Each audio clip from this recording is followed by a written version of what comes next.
system, which is basically a shore-fired anti-ship missile system shooting what are they called? Onyx, which is a supersonic, more or less sea skimming anti-ship missile. Really nasty missile out there. They've been using that for shore bombardment as well. Shore bombardment, but for a cruise missile role to attack land targets. And it's good they attacked that. I don't know how big the damage was, but it looks like there is a substantial explosion. So not a good day there. So, Prince Ever, anything you'd like to cover before I wrap up the shift here tonight? I don't know if you're staying on a little Sure. late. No, I'm not staying on late tonight. I thank the will. Olena Zelenska, I do love her. She has helped to get some neonatal ambulances for Ukraine hospitals after effective negotiations on the margins of the UN General Assembly. So she took part in the transfer of new neonatal ambulances to medical institutions in the country. 20 vehicles with state-of-the-art neonatal care equipment were delivered to Ukraine by the United Nations Children Fund, UNICEF, as we more commonly know them as, at the request of the president's wife and the Ministry of Health of Ukraine. Now, this is really interesting to me. And neonatal ambulances are extremely important.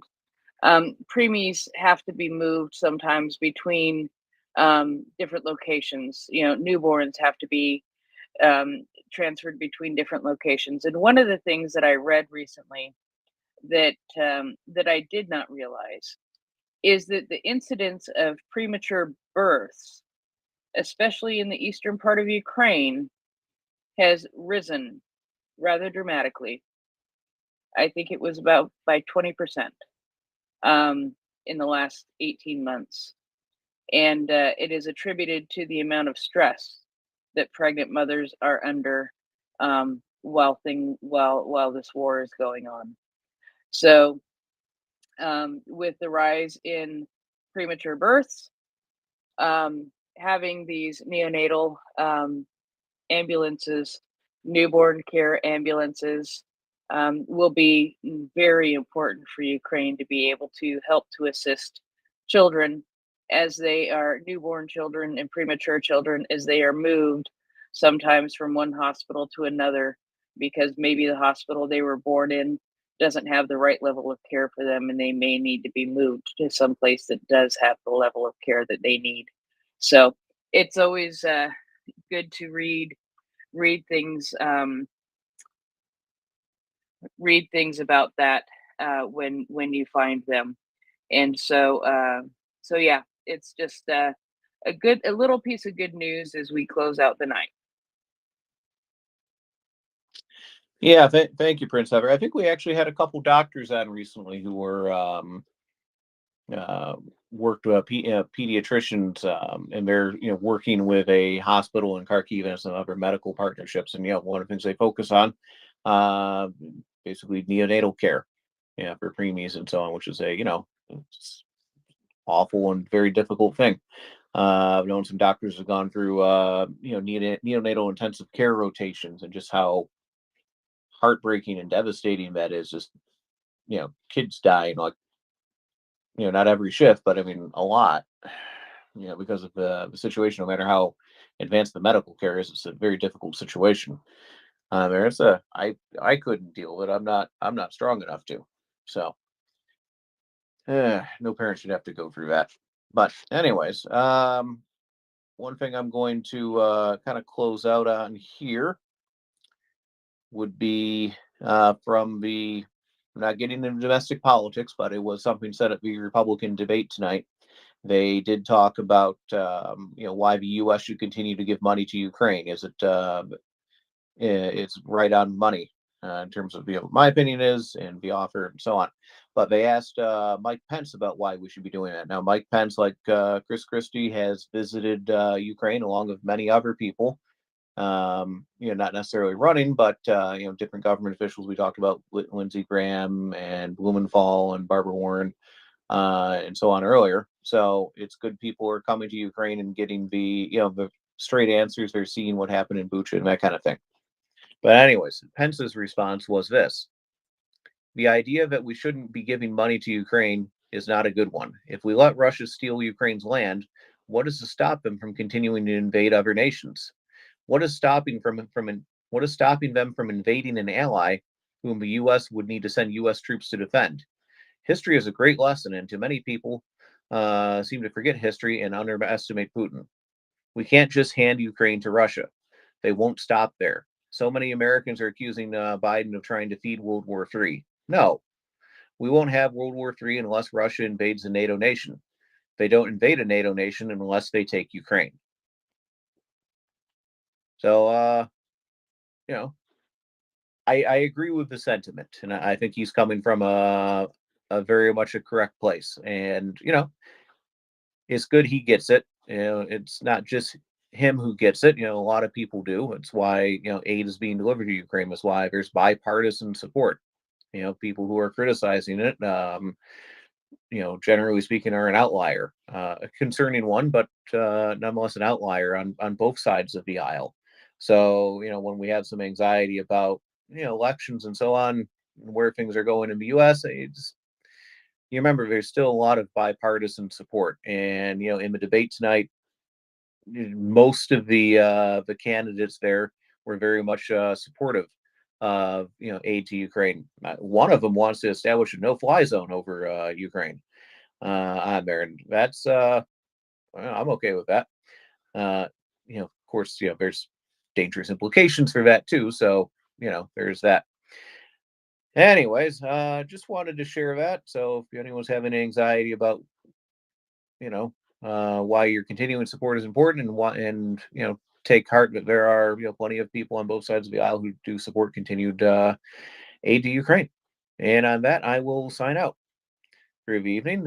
Thank you all for joining. Please tip your waiters, and please go to MriyaReport.org. And if you've benefit from this conversation, learned something, felt something, that kind of thing, go to MriyaReport.org. Put in a small donation. We're raising funds for drones to help with mine clearing operations. We've provided food and solar panels and so on for aid in Kherson after the flooding, and several other things that we've done on here to help out. So I would encourage everyone to if the spirit moves you tonight, to make a donation to that, because every bit of it helps. It's saving lives and making them better. So all right, well, thank you very much. And Prince Heather, always a pleasure working with you. I will see you on Monday, if not earlier. Sounds good, Primus. Thank you. I hope you have a good weekend, and we will have a replacement for you up shortly. Excuse me, I have to yawn. Oh my goodness. I think Mockers is awake and it's wearing on me. It's contagious. She wakes up and she starts yawning, and nobody can stop her. And then she gets the hiccups, and then she yawns some more. And then she will tell you the numbers. But in order for her to tell you the numbers, you have to retweet the space and quote tweet the space and get more people in here, because Mockers will not start reading you the numbers until more people are in the space. And so, in order for more people to be in the space, you need to retweet and let people know to come on in. And then, when Mockers is convinced that you have satisfied what she would like, then she will read you the numbers, but not before then. Good morning, Mockers. Morning. You all right? That was more of a cheerful that was more of a cheerful morning than I expected. Yeah, considering all the stress I've already had this morning, I know. It's amazing, isn't it? Let's just say being a pet owner is not all joy and fluffy pets. I know. Oh, I know. Bird poop and bird dander is actually worse. If you want to know what it's like to have a bird, take a bag of flour. Now, get up in the morning and put a light dusting of that flour all over your house. then go ahead and clean it up. And then, middle of the day, go ahead and put another light dusting all around your house. And then clean it up. And then before you go to bed, take more of that flour and dust it all around your house. And do that for a week and see how much you like being a pet owner. Because, yeah, birds are freaking messy. But that's okay. I love them. Good day, Will. How is it at 1:10 in the afternoon? It is fantastic, Prince. You wouldn't believe the sun's shining. It's warming up. The animals down here are loving the sunny spots and the no rain because it's clear and cold in the mornings here now. But then when the sun comes out, it warms right up. So we have no complaints, Prince. We have no complaints at all.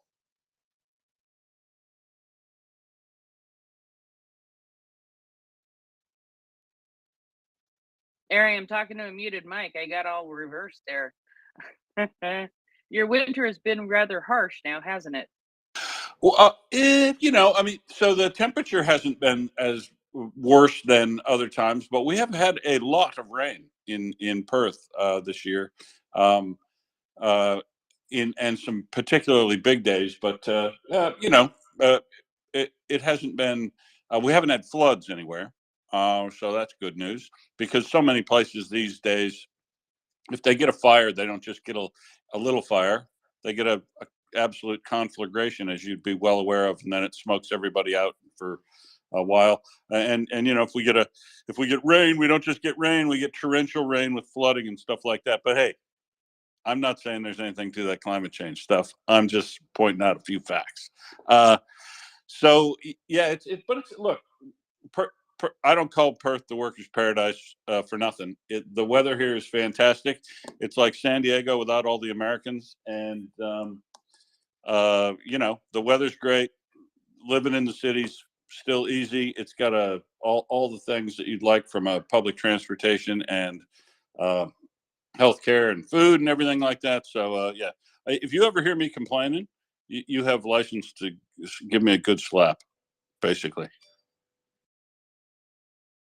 Alrighty then. And yeah, we have other countries who like to share their smoke from forest fires with us. And I'm sure that we have done the same to them. But in the earlier this week, we had a nice infusion of forest fire smoke from Canada. And I'm sure that you may have seen the forest fire smoke that was sent to New York from Canada earlier in the summer. It's when you open your blinds and it looks orange outside, there's too much smoke out in the air. So anyway, Will, Prigozhin's dead. Yeah, I mean, yeah, I would say that is 100% correct. I like the funny thought of him faking his death or something like that. But the major incident investigator in me says the simple answer is usually the most correct one. And given the context of everything, I would suggest that he, Utson, and the other sanctioned guy, plus 7 others, died in that plane crash. And to me, it looks like either a bomb blew the tail off that thing and it crashed, or a SAM, but not. It doesn't look like a massive big buck or a super buff or a 300 to me. It looks like a relatively small missile strike based on the smoke and the debris field there. So might have been whatever. They were either shot down or sabotaged the plane so that they crashed and killed, I guess, is my best guess for what's actually occurred now. But all the rest of it is conjecture that I am happy to explore with people during the next 5 hours and mockers until she gets sick of it. And then she gives us instruction on where we're going next. You know me, I do what I'm told for a while. And you know me, I do the telling mostly. Yes, yes.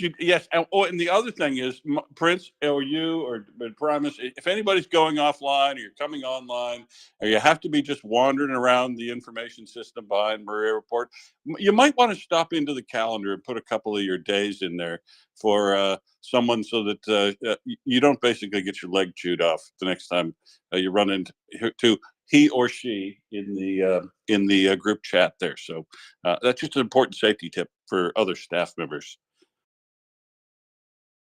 Yeah, I'm only grumpy when I have to do 17 shifts in a row.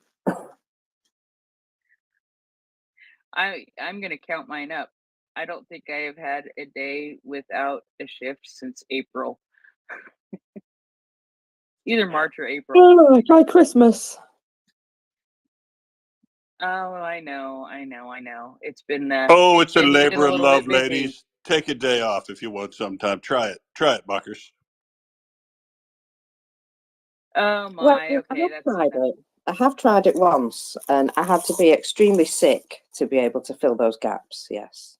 So, thank you all for covering my sickness, the ones who did. But yes, apparently, unless I'm actually physically unable, it's very hard to get down. But you know, I think I do that it was because I'd be here anyway. I think that was one day that Ryan and I co-hosted until like 3 in the morning. But that's okay. I was happy to do it because you didn't need to be online. Anyway, okay, I am going to drop down and Hard probably to come talk back as when you're vomiting, you know. Really hard to talk when you're also vomiting. Yeah. Yeah, I know. I'm gonna drop and probably come back as speaker, and I will see you all tomorrow night. Thanks, Prince. Hey, Prince, if you do want to come back as speaker, or Primus does, I wouldn't mind carrying on for a few minutes and talking about the presidential debates and anyone else other than Pence who said anything in relation to Ukraine, because I think that would be a good salient detail. But you've been on, so you probably missed these debates. I don't know how Primus even found out about anything about it, but I am very curious myself to find out if anybody said anything. Yeah, I didn't watch those. I don't want to watch those. And I I'm gonna drop. actually have a little bit of information, would you believe? Okay, I will be back. I'm gonna drop so that other people can go to bed.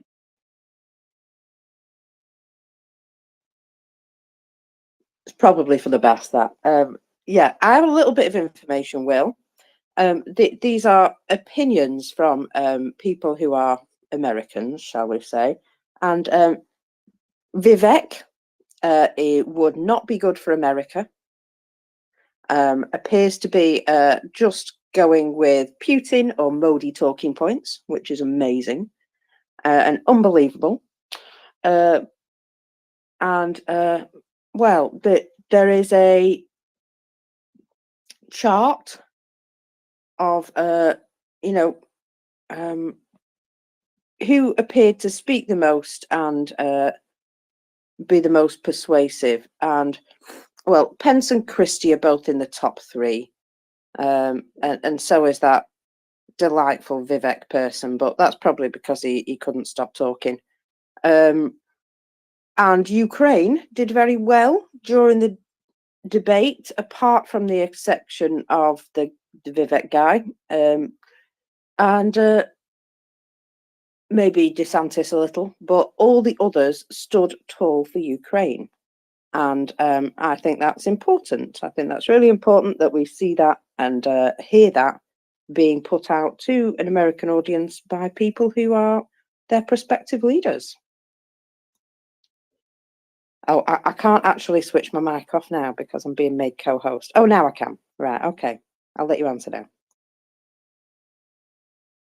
Well, so yeah, I mean, it's interesting to me. That is an interesting summary of that. That only Vivek is the one that seems to stand out and say, try to paint himself as different from the crowd. I suppose there were others who may have given half-assed answers. I actually don't even know who was participating in the debate, but from what you've said there, Pence and Christie and Vivek and I guess I don't know who else is running for president in the United States as a Republican these days.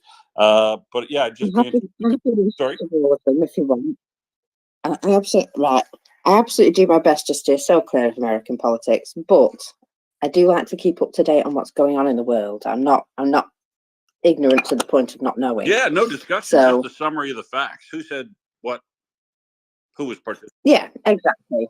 So Pence, Vivek Ramaswamy, or whatever he's called, Swami, Chris Christie, DeSantis, obviously. There was I can't remember her first name, but somebody Haley. Nikki Haley. Thank you. Scott, who's he? Tim Scott, African American Scott. man. South Carolina. Oh, no, then I have heard his name before. Yeah. Burgum and Hutchinson. Now, the very fact that I haven't heard of those last three tells me all I need to know. I actually have heard of Mr. Scott, but yeah, those last two, that tells me all I need to know. That they probably are about to fade into insignificance very quickly. But all of them, apart from Vivek and DeSantis, was very lukewarm. Yeah, so all of them were vocally supportive of Ukraine, and that's the main thing. And we do have a hand up, so Benito, maybe you can help fill us in. Yeah, just need 1 sec here. Oh, it's all right. I always call on people when they're either having a wee or eating a sandwich or something like that. Oh, no problem. I got a second here. Will, are you still there? Yeah, sure I am. I just wanted to ask, you were commenting about the plane getting shot down, and from what you saw, it wouldn't have been hit by, like, a large buck missile. Is it consistent from what you can see with the manpads? So I think, Okay. yeah. So I think, given the altitude at the time it was struck, I think that probably could have been a manpad, but it would have had to have been fired from so close to it that I'm not sure the speed wise. I'm not sure it could have been a manpad. I think it's got to be a bit bigger than that. But even an air-to-air missile is not out of the question. That's actually what it looks like more than anything. But who knows?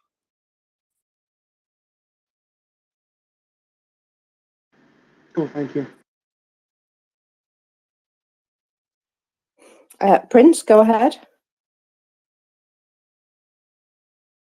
Think about the presidential nominees who were on that stage who have visited Ukraine.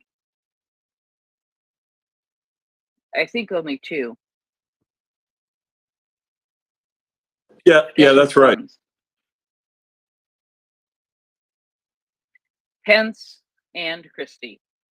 And who did you say were some of the strongest on support for Ukraine? Both Pence and Christie. Yeah, Christie a lot louder, Pence a bit more measured, but still very clearly supportive. Yeah. So what I'd say of Pence's statement read out earlier is, yeah, it's a grasp of the clear facts and logic of why you irrefutably should support Ukraine, but he doesn't make an emphatic sort of a plea to anything other than the logic of, if this state falls, then that state falls, then NATO gets attacked, and so I appreciate Pence's response, but I would prefer a response that goes to the principles of why Ukraine should be supported, rather than just the realpolitik of a former, Soviet empire carrying on its ways well after its use-by date. Well put. Yeah. One of the things that I have to say is that, yes, I may not enjoy discussing all the ins and outs of American politics, but it's necessary to keep an eye on it and find out who the most supportive people are. Now, I think Pence is trying to walk that fine line between, the people who hate everyone and the people who actually, don't. Now, in order to appeal to those haters, he cannot give them an emotional reason to support Ukraine, because they already have emotional reasons not to. So he's got to give them a very, level-headed, sort of practical reason. Yet, Chris Christie, he doesn't give any Fs about that situation. He's seen with his own eyes, he's been emotionally affected, and he brings that when he speaks about Ukraine. I honestly feel that, his approach is much better because he's not fancy footing around over by the edges. He's here smacking you in the face with the reality of it, and I think a few people would benefit from that, from having the reality shoved right under their nose, because you can't ignore things then, can you? Anyway, that's my 10 penneth on that. And like I say, I appreciate... Oh, go on. So I would also very much appreciate to hear if Haley, if Nikki Haley made any comment, because she's very much been dancing around the issue herself, and I'd like to get her on the record. As you say, I don't think most of the rest make any difference. Oh, of course, DeSantis. I would definitely like to know where DeSantis is at, because he's essentially changed his position on things with different audiences, and I'd really like to hear, I guess, what he. I think Prince might have a go, a word on that. But yeah, but I like making her freak out a little bit first. All right. Yeah, but before I go to you, Prince, I've got to say, I did see a very short video of DeSantis the other day, and he looked like he was about to cry. He really looked like he was about to cry, and I thought, oh, he's done then. I didn't listen to what he had to say because I don't particularly want to know. Nothing to do with me, But yeah, he did look quite emotional, and I thought, oh dear, someone's upset him. And apparently that was just, he was just waiting to speak to a reporter, and yeah, he just looked really upset. So I don't know what had happened to him, whether someone had run over his foot or something, but it would seem that maybe he's not having the best of times at the moment. Anyway, Prince. It was the best of times. It was the worst of times. Anyway, I actually don't know.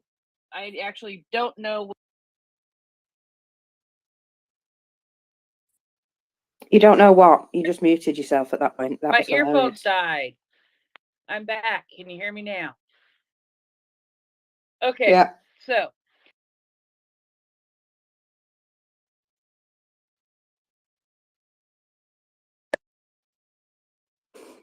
Did you do that on purpose? Because that's even better. What? Oh. Silence. No, and now my computer just took a crap. Oh my God. I had a very nice listener who sent me a message that said, Haley was very strong for Ukraine. She called Russia murderers, and she was very passionate about it. Other than that, I do not know what DeSantis said. I will say that he has a history of not being a very good debater, and having a little bit of temper show through when debating people. So I have no clue how he did. I'm just going to leave it at that. So yeah, but somebody sent me a message saying Nikki Haley was very supportive of Ukraine. So I wanted to include that. Well, that's the important thing, isn't it? Obviously, it's up to the American people to choose whoever they prefer, but we would prefer them to choose somebody who was definitely on the side of Ukraine and on the side of that good old thing that Americans love, which is freedom. They're taking away Ukraine's freedom. I kind of want to put it like that to people, and see how they feel about it then. Sometimes it's just about the right words, isn't it? Aaron, you have waited very patiently. Go ahead. Thank you, Mockers. You better stop talking about American politics or you might get a rash. I'm just looking through other threads and so forth. There was an S-300 30 kilometres away from where that plane went down. And when an S-300 missile it's not designed to blow up the plane. It's designed to explode near the plane and shred it and make it unable to fly. So when that landed, I think they looked at it and saw a lot of ball bearings and a lot of shrapnel on the front of the plane, which really points to some type of S-300 or some type of missile that hit that. And just a rumor going around is that middle management of Wagner are in Dubai meeting with the head of BlackRock. Take that with a grain of salt, and we'll see how the rumors progress through the Twitter sphere. But something Prince, I don't know his full name. Will might know it. Something Prince, the head of BlackRock, is supposed to be talking to middle management of Wagner for what we don't know, and if it's actually happening, we don't know either. But some people that seem to trust their sources are saying it. So we'll see how that all progresses. So hang on, Aaron, before you go. BlackRock Investments is a whole different thing than or you aren't saying Eric Prince from Blackwater? Yes. Oh, yes. Blackwater is now called Z. Blackwater. Okay, Blackwater changed its name to Z after the Iraq War because of the fact that several of their members were convicted of war crimes there, and they tried to change their name. He's a right-wing Christian fundamentalist that started his own weapons or his own private military contractors company and serviced diplomats and the American government quite a lot in Iraq and the Middle East generally. And as I say, some of their guys were actually caused some problems for the Marines and the Army in Iraq because they were shoot first and ask any questions later type of guys. And some of them, as I say, were in fact convicted of war crimes. At least one of which I believe Donald Trump pardoned, by the way. So that's a whole different thing than Black Rock, which is a big, massive investment fund in America. So it's good to keep those separate. I haven't read anything about Eric Prince meeting with anybody, but we can have a look for it and see if there's anything there, any there.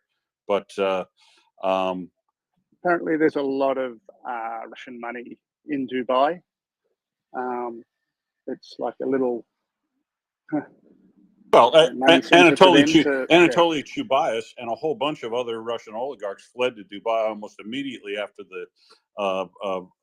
this part of the war started in February of last year. So yeah, there's always been lots and lots of Russians and Russian money, and all through the Emirates and Dubai and yeah. So it's filthy with Russian money and people over there in Dubai, and it wouldn't surprise me if folks like that were meeting, but I'm not sure what the relevance of it would be.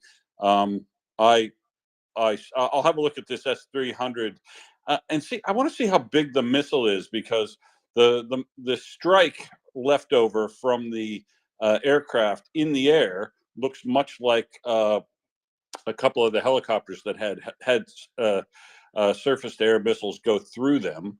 And then also crashed, one of which the tail fell off of.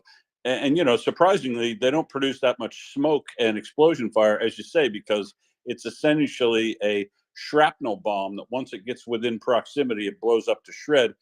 I didn't see a whole lot of shredding evidence on the ground tail fin or tail section and stuff that we've seen so far, but you're exactly correct. That's what they'll be looking for. Did you see the photo of the front of the plane? I have not yet, and I'll have that had a whole lot of shrapnel. There's a photo of the front of the plane, and there's like just shrapnel, like holes all through it. That's the telltale. That's the telltale sign for sure. Yeah, so if that turns out to be 100%, if that turns out to be true, then yeah, I'll it isn't a bomb on board. It is almost 100% certain to be a surface-to-air missile. And have you heard the other story of the second plane? Yes, I have heard of that, but I'm not sure that's has anything necessarily to do with this situation. They fly multiple planes around in multiple times before. I think that very well might just be coincidence. Mockers? Well, I've just seen narrative number 75 to 357. They're coming up with all sorts of narratives. You know, that flood the zone with Bull and see what sticks. Well, RT have now produced this amazing theory that the pilot had post-vaccine myocarditis and may have had a heart attack and caused the crash. I don't know how far you need to stretch with that one, but it's a bit of a stretch. Yeah, and that's the technique, right? That fill the airwaves with bullshit, right? Almost immediately, Russian propagandists started with the Ukraine did it, and whatever you can throw out there, any reason at all, you don't even have to know, right? I could be employed doing it, just guessing, and whatever I guess, I throw out there as a solution, and that's the thing, right? So that's this anti-vax thing is being put out by folks who were involved in Prigozhin's troll farm too. Remember his IT folks all in that troll farm that was broken up. Some of the folks that are involved in putting this message out were involved in that, and so yeah, it's almost impossible to figure out what to believe, which is why it's best to focus on the forensic evidence that we have from what we can find out from what's on the ground. That plane is definitely Prigozhin's plane, right? This is the stuff we absolutely know. We've seen the engine, the tail fin identifier on that. It's on the flight that was on the register.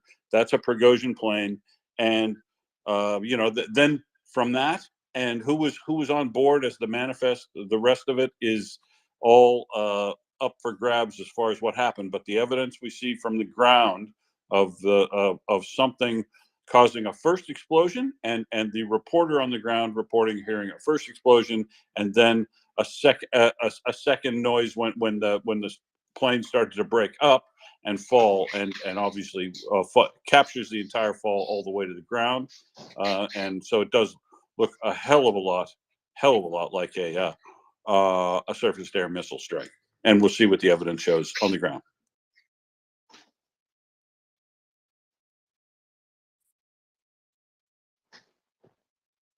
RT is also reporting other things. They've got multiple lines of inquiry out there, Mockers. Some of their headlines. I'm still half asleep, Will, and apparently that was a photoshopped one, the one that I just announced. Oh, fair enough. Yeah. So, Anyway, it's not that big a deal, because anyone, any of this stuff could be true or false at this point. Basically, at this point, that's why I say, let's just look at the prima facie evidence, that forensic evidence that comes out, and stuff that can be verified from other sources like Flight Tracker. We know the flight's elevation, we know the flight direction, we know that it had a transponder on when it took off. There's other questions around that, which is where Greg was talking about a second flight of a similar same aircraft, and how this might be Prigozhin faking his death.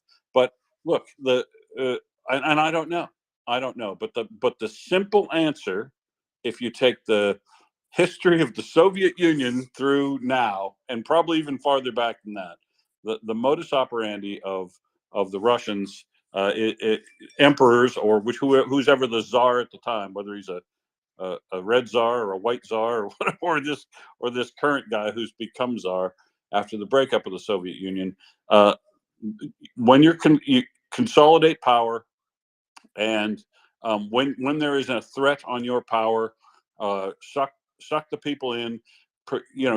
I do not believe that it is a coincidence that Surovkin's removal and replacement was announced yesterday. Now, we know it all happened a long time ago. He disappeared on the 26th of June, hadn't been seen since. They announced he was in house arrest. They announced that he was, basically supposed to never be heard from again. That's the facts that we know. His announcement of replacement was yesterday, and coincidentally, coincidentally, Prigozhin, Utkin, and a couple of other higher up sanctioned members probably were killed in that airline flight. And it smells a lot to me like purges that were done through the Soviet Union period of time, by giving people a false sense of security. They show their hand. You know that who they are. You want to find out who the full group of people who are your enemies, right? And it's very paranoid. But Stalin was very, very paranoid and followed a modus operandi that looks a lot like what's going on now. Find out who you think your enemy is. Make them show their hand. Then give them a false sense of security that they're not going to be purged. Then carry out your investigations such that you know the full extent of the conspiracy to take you down, and then those people just start quietly disappearing with zeals that arrive at the same time at night in wherever they're living. Some of these soldiers will be lured back home, I suspect, if that's the case, and they will disappear. Anybody who went on Telegram from Wagner and showed their support for Prigozhin, those folks, or if you were high enough up in Wagner that they suspected you were a threat or potential threat of a later on action or any reaction to the people being wiped out, that's what we'll be looking for. We'll be looking for what happens now. So actual evidence of things that we can determine for sure, put it all together, put it on a timeline, and find out who did what when on the basis of the reaction. And you can try to figure out motive and opportunity and method at that fully at the end of the thing. And, we'll probably find out. But if you see Wagner getting drastically reorganized, if you see some of the higher up cadre of Wagner start disappearing, and any of these vocal supporters of Gherkin and Prigozhin and Surovkin and anybody who's been purged online, if they've come out for him, those guys probably are waiting for a knock on the door too. If in fact this is Putin purging Wagner and getting rid of some problem people from the top down. If that's what's happening, as occurred during the Soviet Union period of time a couple of times, then I'd expect that's what we'll see next. But as Bearded said earlier, we probably ought to just talk about things related to Ukraine from this point on, because we can wait and see on all this stuff. Make a good version of Cluedo, I reckon.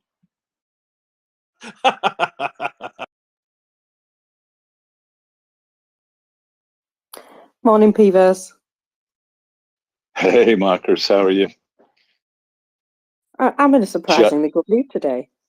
Well, I'm not surprised. And you're actually the person I was thinking of when on the other space, Tyler Space, this supposedly decently reported meeting between Wagner people and Eric Prince in Dubai was discussed. And you have your excellent back channel sourcing, but this is a potentially insidious event.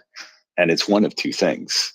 Like way too many people try to make things binary these days, but this would be either he's double agenting or he is not. And that's a huge decision for the US High Command to make. I mean, it's just, it's almost mind blowing, unless Will did a decent job of giving a high level Eric Prince overview, but my word. And I know your distaste for American politics, and I totally appreciate that.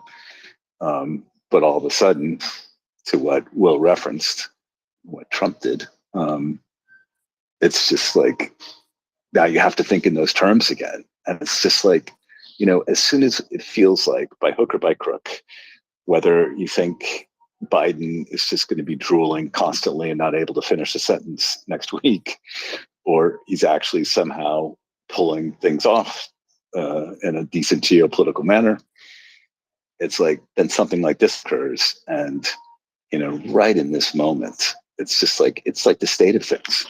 This year is just nuts.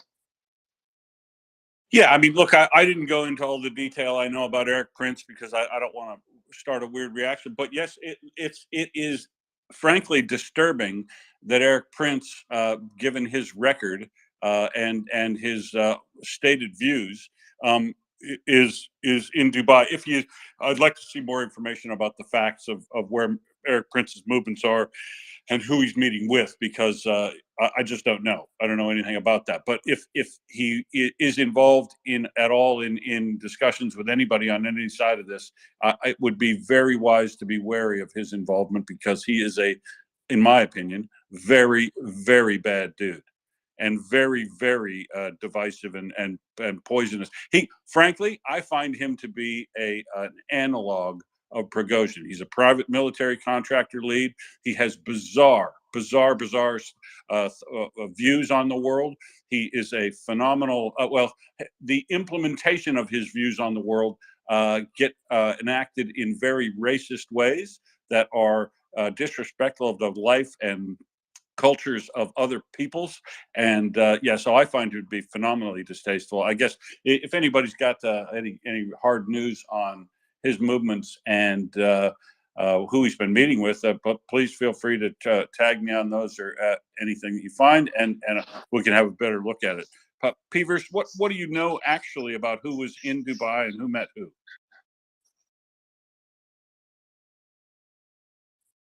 He actually is and I can speak definitively secondhand.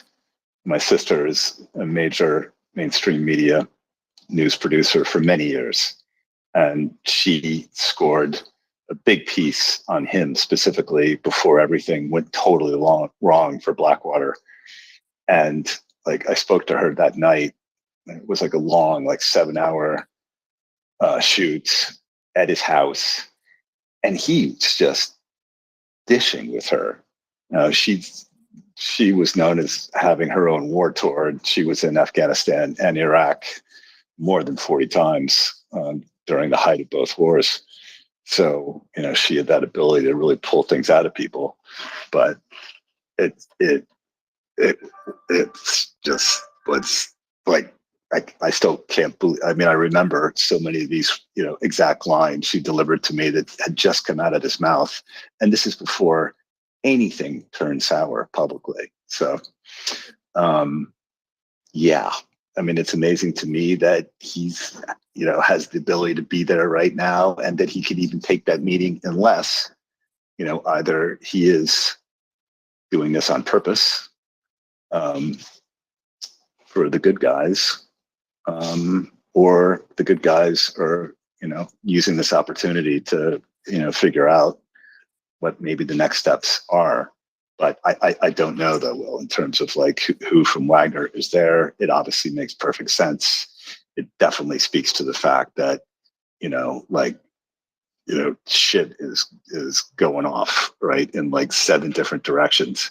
But also, to this point, there's an excellent piece in the Wall Street Journal, I think it's from Monday, about the status of the Russian financial engine in Dubai. And it is so much more profound than most people are even considering. If you think about London from the late 90s until the end of the last decade, it's way bigger than that and way more open. And the article does a great job of looking at it from the US government perspective. And they're really not able to do anything. And it's really kind of sort of, unless we know that money getting funneled through UAE banks is going directly for arms purchases. But even then, we probably can't pull the trigger. It's just the whole idea of sanctions. And I appreciate, a lot of the work that people do, Beefeater, et cetera, but it's it's pointless, right? It's just, unless there's a next level coalition that's really going to take it seriously, that's really going to go after supply chains, whatever, it's just absolutely pointless. And the state of upper middle class, HISO Russian culture now, private schools for kids, blah, blah, blah, just they have their own pubs. It's just, So then to hear this morning that the first thing after the plane going down is 100 dudes meeting with Eric Prince, it's just buck wild. Yeah, it is. But I mean, so, and I don't know if it's true, but of course, the reason why it's plausible, Peavers, is what you're essentially talking about there. Eric Prince. It doesn't really matter what these folks pervade their religious or political views. If you're a mercenary group, if you're a soldier of fortune group, that's your business and your business model. Those folks don't get caught up in politics, nor really get caught up in social or religious movements and stuff like that. They are hardcore libertarian sort of capitalists that believe they're above the law, because essentially, they've got an enforcement section of their company that makes it, which is why I find mercenary groups to be distasteful and not useful in operating forthright and honest politics between countries, one another. If I find any country using mercenaries, I automatically distrust them and suspect they're probably on the wrong side. And look, if they wanted to do a transition, I don't think Eric Prince is the kind of guy who would give a shit whether or not it was known later on that he took over or helped participate or had joint venture or whatever with Wagner to make it go away for the Russians, but carry on for whoever has got money after that, right? Because Prince is a guy that would be happy to set up himself in the Middle East or Africa and operate outside the law, which is exactly what you said about the money problem in Dubai. Is, Russians went to London in the 90s first because that's where they wanted to be, right? They wanted to get in and poison and take over, influence as much as possible the countries where they want to be. Now, they like Dubai for a bit of a holiday, but they would prefer to live elsewhere if they, but now Dubai's and the Arab countries are basically, and well, I guess Africa, they're the only game in town for them now, right? Because they're not welcome in London, they're not welcome in New York, they're not welcome around the world now. So their second choice is going to Dubai. But to be honest, Dubai might have been the best place for them to go originally if they just had their total economic self-interest in mind, because though Dubai and Saudi Arabia and the Qatar and all the Arab Emirates, they all have a different view on rule of law and order that sometimes doesn't match up very well with other liberal democracies. Well, with liberal democracies generally, because they're not. And they would have zero problem with somebody bringing a whole bunch of foreign investment in and not ask a whole bunch of questions about where it's come from, what it's doing, and where it's going afterward. They're a whole different rule book, which is why, of course, Russia's able to operate, has people who've been able to operate in America and Britain and Australia and everywhere, because they can inveigle themselves in there, but eventually the law catches up with them, and the systems are essentially lawful, and they will they can't pervert them in the way that they could other places, like their previous client states and these other autocracies around the world. So yeah. Well, to be totally honest, though, well, like the city of London is blessed. I have a bunch of friends there, etc. But like it's filthy as anything, and banking is really well seasoned in Dubai now, etc. And it's just like this is the state of the world, right? And it's almost like that's like the new post World War II Berlin, I guess, especially from a banking perspective. But like a few people are making that kind of reference point now as well. But just being here now and talking about it, the more I think about it, it's just like Prince has got to be like double agenting, right? I just can't even, like, what does he think? Like, this is going to be some kind of secret meeting.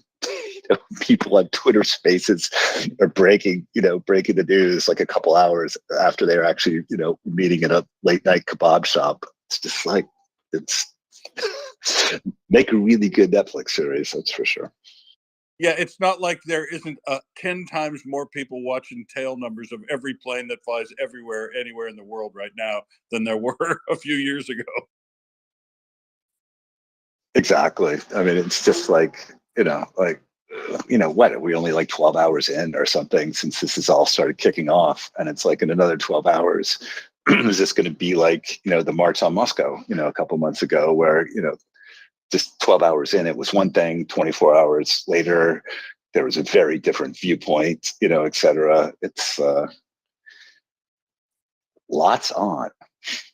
Yeah, and none of it has to affect us at all in relation to Ukraine, other than, of course, we're all very curious about what the outcome is, because it might have some effect down the line. But up until that point, it's all just a curious thing to follow while we look at other news that's going on in Ukraine, and we'll shift over that after a while. But I'm happy to carry on talking about this for a little while. No, but but Will, this is a really important point, though. It's like I've been thinking about this a lot the last couple of days, and especially as this article highlights.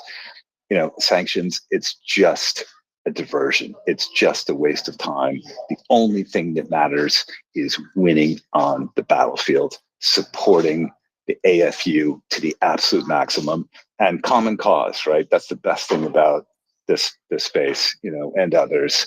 It's all that matters. Everything else, a diversion perhaps, a bit of intrigue, but otherwise a waste of time. Back the AFU to the max, get every Russian out of Ukrainian territory. Nothing else matters. Yeah, I agree with that, Marcus. Yeah, Atlas has come up. I think maybe you want to speak? Atlas, please go ahead if you want. Oh, is this working?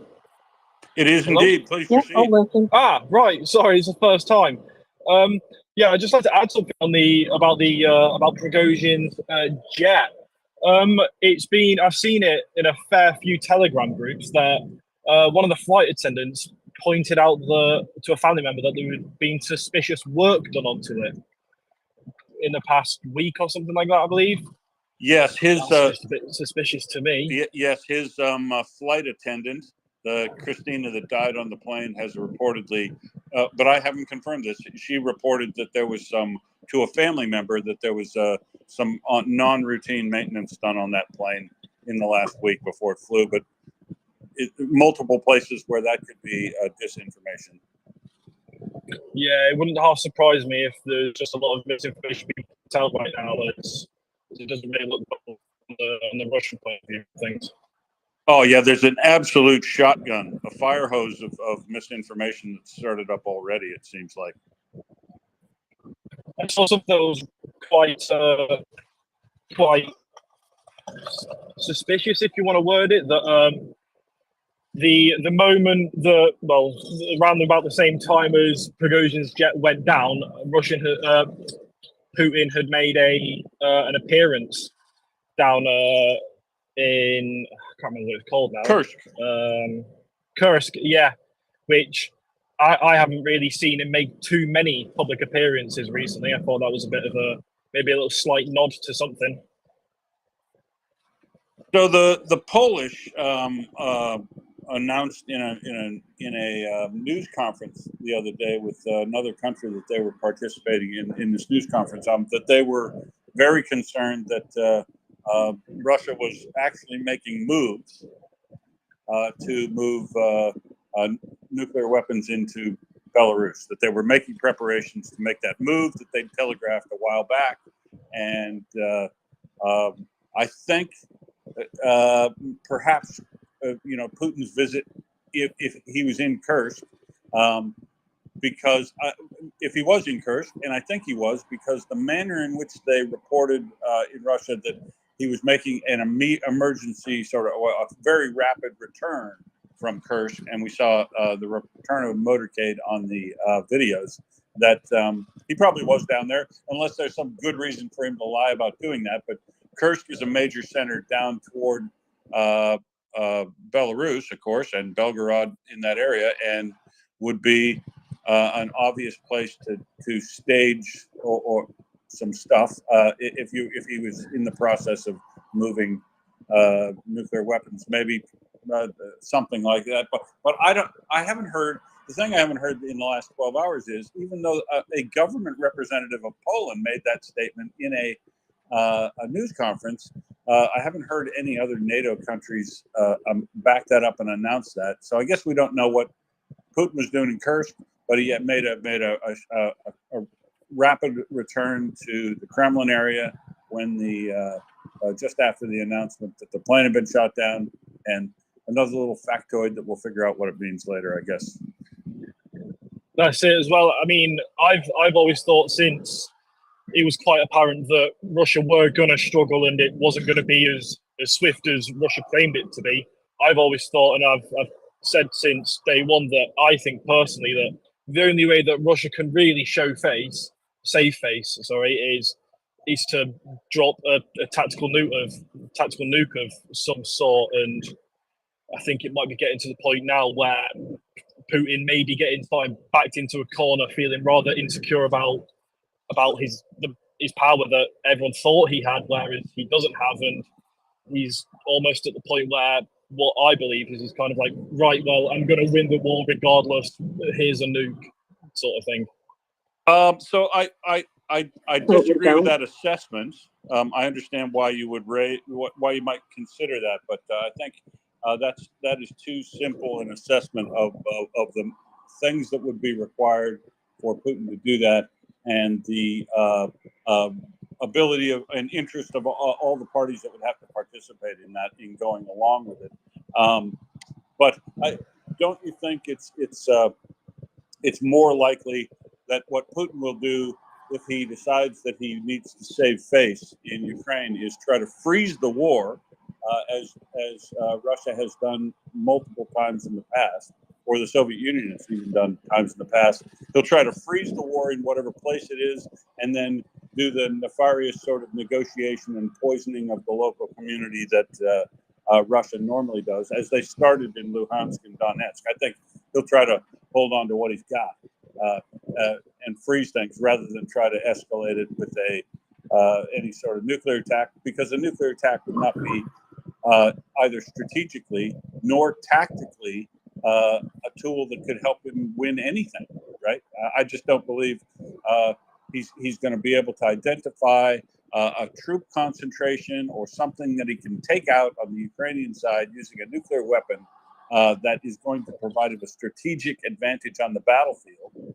And if he does use a nuclear weapon in anger, he's doing the very thing that the nuclear weapon regime in Soviet Union and Russia was designed for, and that is protecting Russia in integrity within its survival.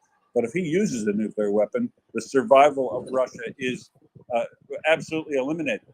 So I just don't think he has a real motivation to use a nuclear weapon. I don't think that the nuclear weapon system within the Russian government and control is any better well maintained or controlled than the rest of their government and military wings have been. And I don't think that the people in charge in Russia that have to play a part with Putin to use a nuclear weapon, I don't think they want their entire lives to no longer exist. And I'm not saying the West would nuke Putin, but Putin or Russia. But if Russia uses a nuclear weapon, the position of NATO in relation to nuclear deterrence is still the first use of nuclear weapons by Russia in this conflict will be its last use ever. So I don't agree with your assessment, but I do understand that you would think absolutely that Putin would be looking for any sort of tool he could to make a point and try to get a peace. But I don't think he's going to force a peace with a nuclear weapon. He's going to force elimination of Russia if he uses a nuclear weapon. But what do you think, Atlas? Yeah, no, I definitely agree. I just think I don't know. I've had a fairly a bit of experience in the military myself, and from what I was always told about Russia, and from you hear things around, and that they tend to he has quite a short fuse, and I don't know, it's fairly concerning. But I've heard and I've seen reports of him moving tactical nukes, and I don't know the power of these tactical nukes, but I know they're mainly designed to just focus on one area, not as a large, widespread area. And it's it's just my thought, at least. Well, so a tactical nuclear weapon, they are horrendous things, and they leave behind radiation and disaster after them a bit. But the thing is, a 40 or 50 kiloton nuclear weapon, you would have seen a picture of something called a Moab used in Afghanistan. The shock wave and the damage done just by that is equivalent in size of a very small nuclear weapon, which are the tactical ones. But of course, it doesn't produce any of the radiation beyond and burns beyond the blast wave and the fire from the local area. So if he was to use a tactical nuclear weapon, it's also an area denial weapon, right? Because if he was to, let's say, nuke Bakhmut, just for a name of a city, if he was to nuke Bakhmut, he would absolutely kill any troop concentrations there and eliminate any armor or equipment that Ukraine had in an area of about the size of a smaller city like that. But the radiation from that and the fallout from that would obviously be a problem. And so it isn't like you're going to nuke a place that you want to physically take over later, right? You're going to be nuking something that you'll want to hold later. You're going to be holding a lot of problems with it. And so it doesn't solve a tactical, it won't solve a tactical problem for him in order to win a decisive victory anywhere. The best it could possibly do is generate some loss, some additional atrocity on Ukraine's side. But I don't think that would neither would that stop Ukraine in prosecuting the war, nor would it give him any advantage strategically, because everybody in the world, including China, everybody in the world would be on Russia like stink on shit if he used a nuclear weapon, is my view. Marcus? Yeah, I just wanted to add, these things have been seen driving around, but I believe they drive them around quite regularly. So I would say that it's him just trying to show off, basically. Gunny is going to come up and give us all a dose of reality. Yeah, thanks, Marcus. Hey, your sound is breaking up a little bit. I wonder if you might move to a better location. It sounded like you have some mobile phone interference. And welcome up, Gunny. How are you, sir? Yeah, morning, mate. Living the dream. Look, it is a possibility. I don't hold with anyone who says, well, Russian nuclear weapons don't work. That's naive. That's just silly. Many probably will not work, but only takes 10 out of 10,000 to work, and life changes as we know it. If anyone on here is actually going to tell me Russian nuclear weapons don't work, I would challenge you to DM me with your personal experience of visiting a Delta class bomber out in the Barents Sea, and tell me exactly what you saw that led me to that conclusion. If you can't, then I'm sorry, you're talking out your ass. You got no idea. Look, we can assume that every effective soldier in the Kaliningrad Special Military District has gone south, and long ago, and probably a lot of their equipment, if not most of their equipment, has gone as well.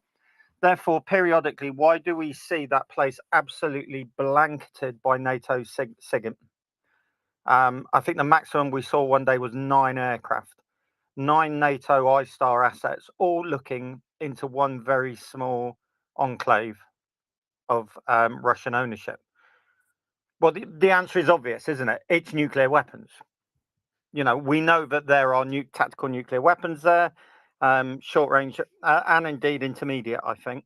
Therefore, either the entire Kaliningrad district garrison has not been moved to Ukraine, and they are posturing to invade Poland, or there is something else there that really gave NATO cause for concern. And every now and again, we will see a surge of aircraft looking into that. Therefore, the Russians are posturing. Personally, I think we're at the most dangerous stage in history since Cuba, because you've got two countries fighting a war. One of them is a genocidal dictatorship run by a man whose mental state, given his lifelong work is unraveling before his eyes, is unknown. We just don't know. That's a fact. You can butter it up and you can convince yourself that everything's tickety boo, but I genuinely think, personally, I don't remove anything off the cards. I don't know why he would do it. I don't know what opposition he would meet within higher Russian military echelons. I think many cooler heads would try to prevail over this, but don't project, and I keep saying this, don't project your own common sense onto Russians, right? They're not like you. They don't think like you, right? A little girl gets killed by a missile, tens of thousands of them think it's funny, right? They don't think like you. They don't have the morality. They don't hold the principles. They are utterly unlike you in many, many ways. So when you assess what the Russian mindset is and how far they would go, just remember VDV battalion commanders quite happily sent sections and platoons out to rape little kids. So therefore, when you think about it, is it beyond the realms of possibility that he may roll the dice thinking he could get some advantage of using a small nuclear weapon, maybe 1, 2, 5 kilotons at most, or CBRN material, so maybe drop a battlefield nerve agent down, which wouldn't damage infrastructure or anything, which would be dispersed relatively quickly. Why wouldn't he? Everything's falling before his eyes. He's got to rescue this somehow. Now there will be indications. I think their OPSEC is and COMSEC is absolutely awful. You would see certain key movements. I think in NATO, you would certainly, unless they manage to keep a lid on it, Ukrainian units would start dispersing. There would probably be a bit of a pause in ops, and they would start to disperse. We're not seeing Ukrainian infanteers out carrying full CBRN kit for start. They, as they're debussing out of Bradleys, etc., they've maybe got fighting order on. They're not carrying, 100-pound Bergens. They're fighting light, maybe DaySat kind of things. They're not carrying all the sort of stuff that I would expect you to carry if there was a genuine CBRN threat out there, because you got to have your suit and your mask on you, ready. So there are certain indicators. I don't think it's there yet. I think if we started seeing key movements, responses from both the Ukrainian military and NATO, because an impending use of CBRN on a battlefield would trigger responses, certain things would start happening across the board, then it's all happy days. But I would just keep it in the back of your mind. He ain't going to go down quietly. Right, he's got two options here. One's a Hague, and one's victory. Well, maybe a third one, which is a Makarov round in the back of the head. So there are no easy ways out for him, and people in that situation will look and grasp for any straws to kind of pull off something that hasn't gone how he intended. And if he is surrounding himself with enough stupid people around him, they may consider that the juice is going to be worth a squeeze. It just test the waters. No one is going to go into a strategic nuclear exchange because Russia dropped Novichok rounds on a Ukrainian infantry battalion. I know you all think we will, but the final mass extermination of the entire human race is not really an option because 300 or 400 Ukrainian infanteers ended up on the ground spasming. there would be a conventional response, I think, and we would probably see some kind of conventional exchange up and down between NATO and Russia. But these are all the kind of things that they are going to have to weigh up before they decide to go down that path. And unfortunately, it now hinges, I think, to a great degree, on how steadfast NATO leaders will be and what messages are being sent to Kremlin unofficially. Yeah, it's going to panic everyone. You know what people are like? People are idiots. If a NATO Secretary General comes out and says, right, I'm just warning you, Russia, if you decide to do what we think that you're doing, NATO will absolutely bounce your asses north to south. You know, all the wet wipes are going to go into absolute meltdown. All right, the world will have millions of weak people in orbit crying their eyes out. I think there will be messages sent very quietly, and hopefully those messages will be, look, don't do it.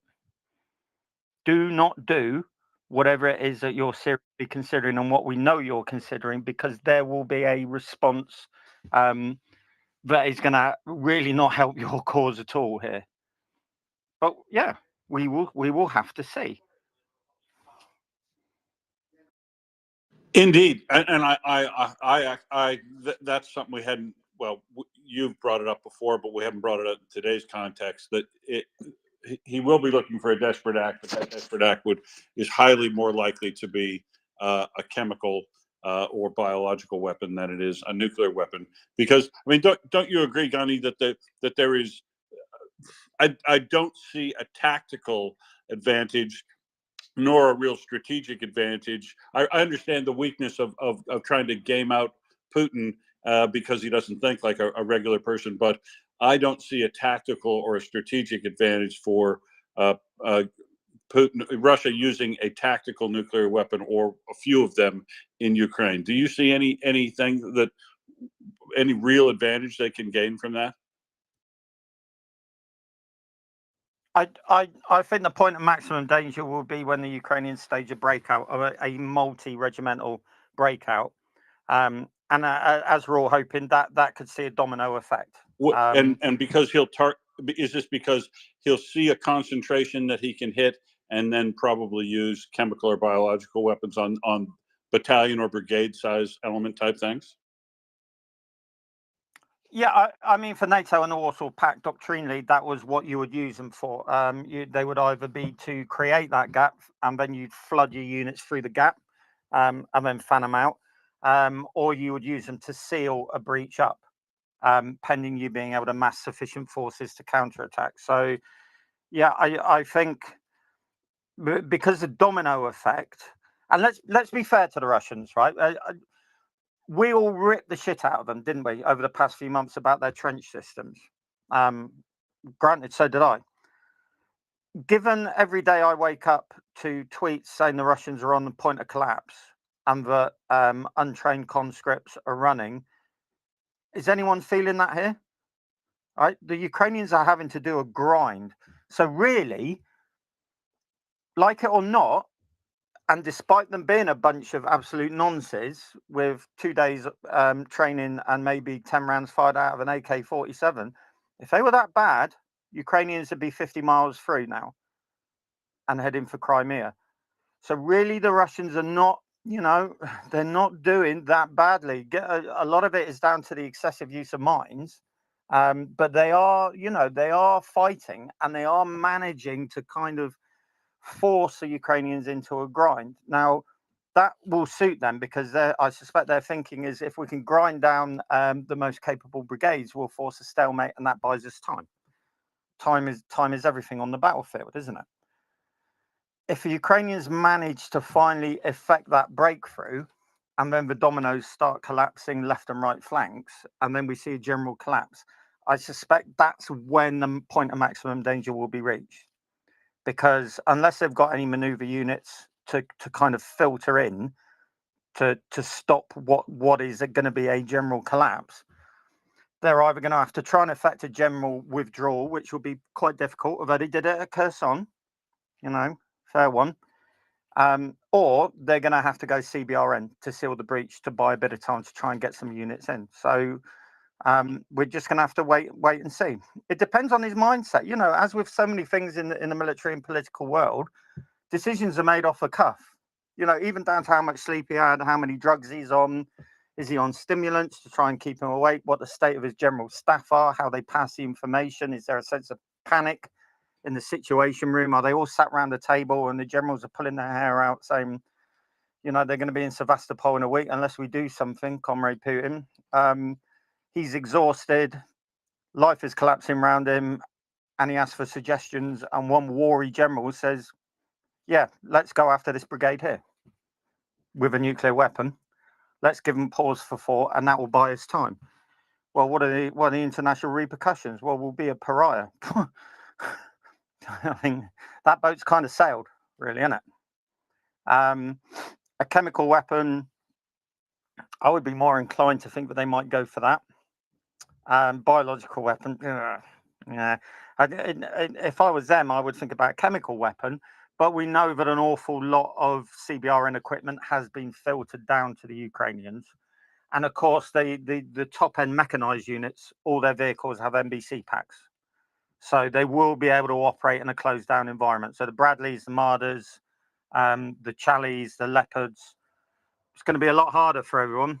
But they are going to be able to fight deep, you know, from inside the vehicles. And of course, the Russian defenders are not going to have that. They're not going to have that capability. They're not getting gas masks and rubber suits and everything. So there are going to be some real advantages and disadvantages. But yeah, you know, I think you're just going to have to wait and see. Just don't project, as I keep saying, don't project how you would react on them. They ain't you. Right? They're far worse than you. They're less human than you. They have far less respect for human life than you. And morality and principles are something completely alien to that society. Therefore, I would expect their reactions to be outside of what we would class as normal human norms. Yep, fair enough. Thanks, Gunny. Hey, I'm going to go to Peavers next, but I just want to make an announcement that there are new fresh air raid alerts in Zaporizhia region. So if anybody's interested in knowing about that, those have just gone on. I don't know if this is sparks a more wide air alerts for the country, but that has just happened in the last 20 minutes. Peavers, carry on. Yeah, the 1962 comparison, Gunny, definitely apt. So to your last points, would you rather be up against Khrushchev or Putin right now? Khrushchev. Absolutely. Is it that fucking interesting, right? You have to think on those terms. Khrushchev rolled the dice, and of course it was based around the placement of American systems in Turkey. That was one of the big things. Show of strength, the ability, a new Russia capable of projecting power worldwide. And I think he got bad advice. I think they were probably quite surprised at the blockade. They still chanced it to start with, and we came very close to ceasing to exist as a planet. You know, the events on that Foxtrot class submarine that was being scare charged to the surface by the American carrier group, and the skipper thought he was genuinely being depth charged and wanted to pop a nuclear torpedo at the US carrier. And it was the political officer who said, no, we need to chill a little bit here. Calm your tits, everyone. I don't think we're under attack. But Khrushchev, once that became apparent that the Americans weren't going to budge, he called it a day. Putin should have called this a day months ago. It's clearly not going to win. But if you try and imagine everything in your life revolves around the collapse, the unfair, historically terrible collapse of the Soviet Union, and your golden plan to bring back the glory of Russia by taking back all the countries that have had the temerity to think they can become capitalist democracies, yeah, and everything hinged everything really started to come together with that massive exercise they did over winter. Everything, your life's work was supposed to be done in 72 hours, 96 hours, and here we are over a year later. So just imagine your life has just gone to shit. Yeah. Historically, you're facing the prospect of, in Russian history, you going down as a bit of a wally. And are you going to back away from that? Are you just going to throw your hands up and say, yeah, mission achieved, we denazified a small bit of Ukraine and that taught those naughty Ukrainians a lesson? I've got a slight problem because there are very few young men left. So I'm going to have a lot of my female citizens advertising themselves as Russian brides for the next 20 years to try and get the population back up. But hey, you know, everything's tickety-boo and we've sorted it all out. No, he's gonna go for this as long and as hard as he can. He's going to be praying for a miracle. He's going to be hoping for something to give, either within American politics, because that's a big driver from the NATO response, or him being able to do something which is so horrendous, the usual suspects will clamour for a ceasefire and he can get around the negotiating table. And don't you know, always remember Western politicians as a rule, they're pretty pathetic. Most of them haven't lived a life where gambling and risking your life is something they're habitually used to, and present them with desperate scenarios requiring courage and fortitude. Watch their spines turn to jelly. So he may be thinking that, or he may be getting Duff Gen all the way through every single briefing, and they're telling him it's going absolutely fine, and he thinks he can still pull this off conventionally. I don't know, but compared to Khrushchev, go back to your original question. Putin as a he's wally. far worse. That's the proper meme right there, Gunny.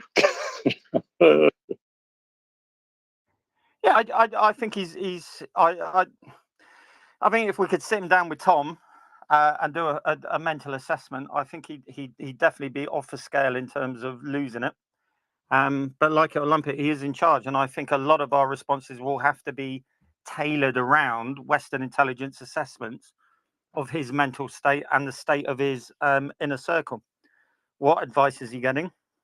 How likely are they to go along with some crackpot idea to bring this to a successful conclusion? And what might be his response to our response, which is why I keep saying, you know, you could jump up and down all you want, wave your little flags and say, well, NATO should jump in head first, right? If you wore a uniform and you're currently serving, cool. All right. But if you're doing that, you've never worn a uniform and you won't be deploying, I think you should just calm down a little bit, because it won't be you doing the scrapping here. There will be a time and a place for it, potentially. And if we do have to, we'll put them across our lap and we'll spank their asses till they're red. But it should be a final option, because once we start fighting the Russians, then things can rapidly get out of control. And I still think that's something to be avoided as long as possible until it really is time. This isn't Afghan. It's not Iraq. All right. We're not dealing with the Iranians here. It's not the Argentinians. It's certainly not Vietnam. This is something that really could go south on us if we jump in and start fighting them. So just, you know, I would just caution stuff like, well, get a carrier group in the Black Sea. Oh, God. Yeah, great idea. Yeah, we're just going to have to play smart and see how this pans.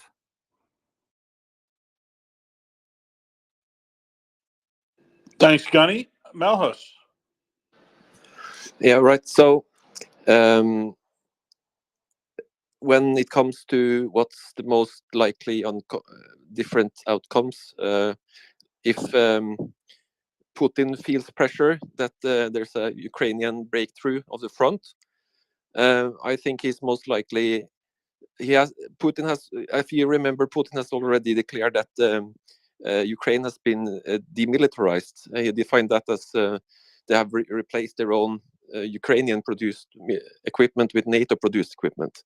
And also on the goal that he stated that he wanted to denazify Ukraine has also been, it's also a very vague war goal. So he is since Putin controls most of the information space in Russia, he can basically just declare victory and withdraw, say that yes, we won, we have achieved our aims, and good job, guys. Now we're going home.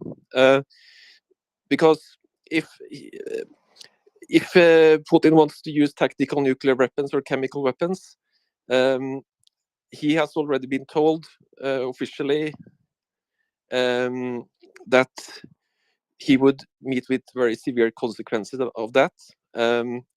It appears that what's been communicated is that it would be, as you say, a conventional response, but he would have to count on all the Russian forces in Ukraine and the Black Sea Fleet to be gone, basically.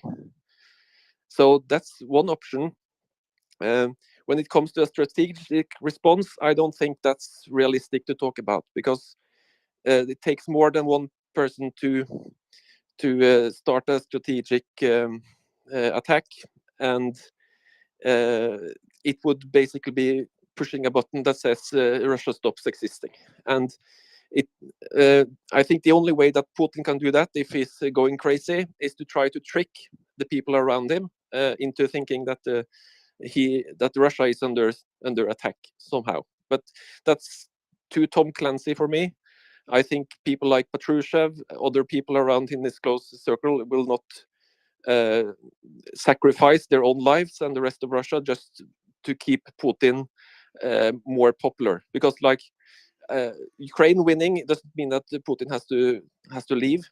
They can just keep going and declare it as a victory. That is my view on it. So yeah, I don't think either a strategic or attack or a tactical or chemical attack is very likely. Chemical maybe, but he knows that that's a button. Pushing that button is just losing the war in Ukraine immediately. And I think what Putin is hoping for is to outlast Western resolve. He hopes that Trump will win the election and Ukraine will stop getting help. I think that is Putin's calculation, because he knows just as well as we do, even if it's crazy, that the West enjoys full strategic escalation dominance, so that his best option is to keep the war from heating up any more than it is right now. Thanks, Melhos. Yeah, this is a thesis that Doman has been putting forward for at least a few months that I also agree with, which is that essentially Putin will attempt to generate any sort of situation where he can declare victory and try to hold on to what he's got at that point.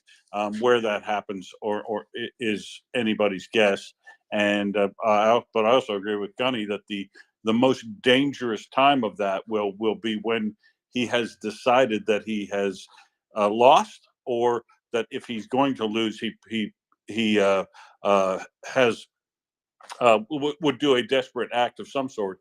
But I think if he can manufacture a situation that he can sell as victory at home, and he has some reason to believe that he can try to solidify any of the holdings that he's got in Ukraine at the time and keep them, he will try to generate something along that lines. But well, I don't think it'll work. I do not believe at this point that Ukraine is going to stop fighting until such time as the conditions are set so that their 10-point peace plan could be enacted if agreed to. We'll see. And happy Ukrainian Independence Day today to everybody in Ukraine. Bearded. Hello, everyone, and good evening from the Big Island. Aloha. I tell you, there's a lot of decision making that needs to be done, isn't there, on the Russian side of the fence? Look at what's going on the last couple of days. We've had some marauding fifth colonists taking out Russian infrastructure and defense equipment. You've had attacks going on in Crimea. as well as the continuing push south. And now on top of that, you've got this aircraft incident going on. The move, counter move that needs to happen, is happening in Russia. Sometimes sitting back and just silently observing what's happening and seeing if what the likely outcomes could be and how it might affect your plan are the best things to do. Just sit back and see what unfolds in the next 24 hours. Over. Yes, thank you. It is virtually impossible just to sit back, though. But you're 100% right. We can be patient, and all will become clear as evidence comes out into the future, and we see what people's actual actions are. Now, it's 2:35 here in the workers' paradise, and by this time in the day, I almost always have the current daily numbers and the MOD report in my digestion. So I wonder if Mockers has that and thinks it's time to put that material up today. I actually do, as it happens. Yes, so bear with me 1 second. I will just bring the numbers back in front of my eyes. Now, I have to say, they appear to have changed the format in which they're putting out the numbers today, and I hate it. So, here we go with the scores on the doors. We have 340 eliminated personnel. 2 tanks, still double what they had in Moscow. Wow. 23 armoured combat vehicles. 15 artillery. 1 MLRS. 3 air defence systems. I wonder where one of those was. 20 UAVs. 28 vehicles and fuel tanks. And 1 more special equipment. Now, we'll note that we have made a milestone of more than 8,500 armoured vehicles today. And I think that's pretty amazing. You add those armoured vehicles and the vehicles and fuel trucks together, and that's plenty. So, yeah, 23 armoured vehicles. I'm quite impressed by that. So we've got, 51 vehicles taken out altogether? Yes, and given the number of trucks and fuel tanks taken out, it's now making me wonder where Doman is on holidays, because his favorite numbers just keep coming up.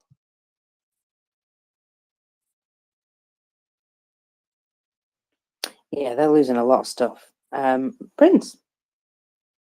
Speaking of Doman being on holidays and big things happening while Doman is on holidays, do we need to send him away for a week every month so that we can get the Kerch Bridge down and I don't know what else, but you know, Kerch Bridge down, Crimea taken back, Prigozhin dead. You know, these are the kinds of things that can happen while Doman is on vacation. Might I remind everybody, the first time the Kerch Bridge was hit, Doman was on vacation. I'm willing to chip into that fundraiser. He can have a weekend. We should sign him up for the Winery of the Month Club.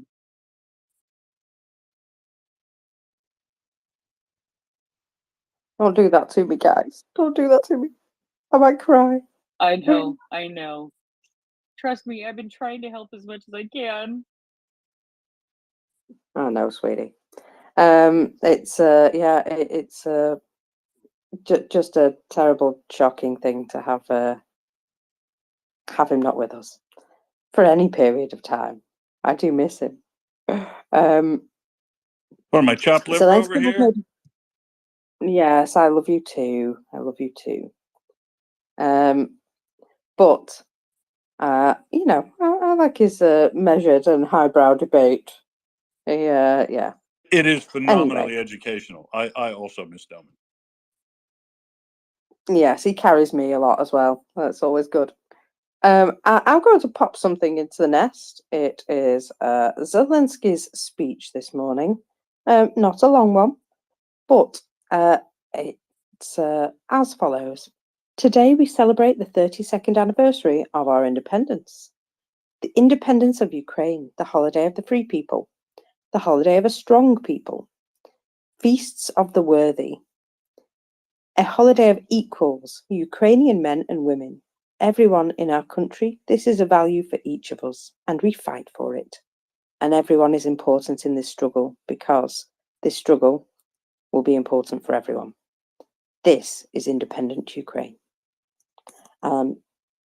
He always knows what to say, doesn't he?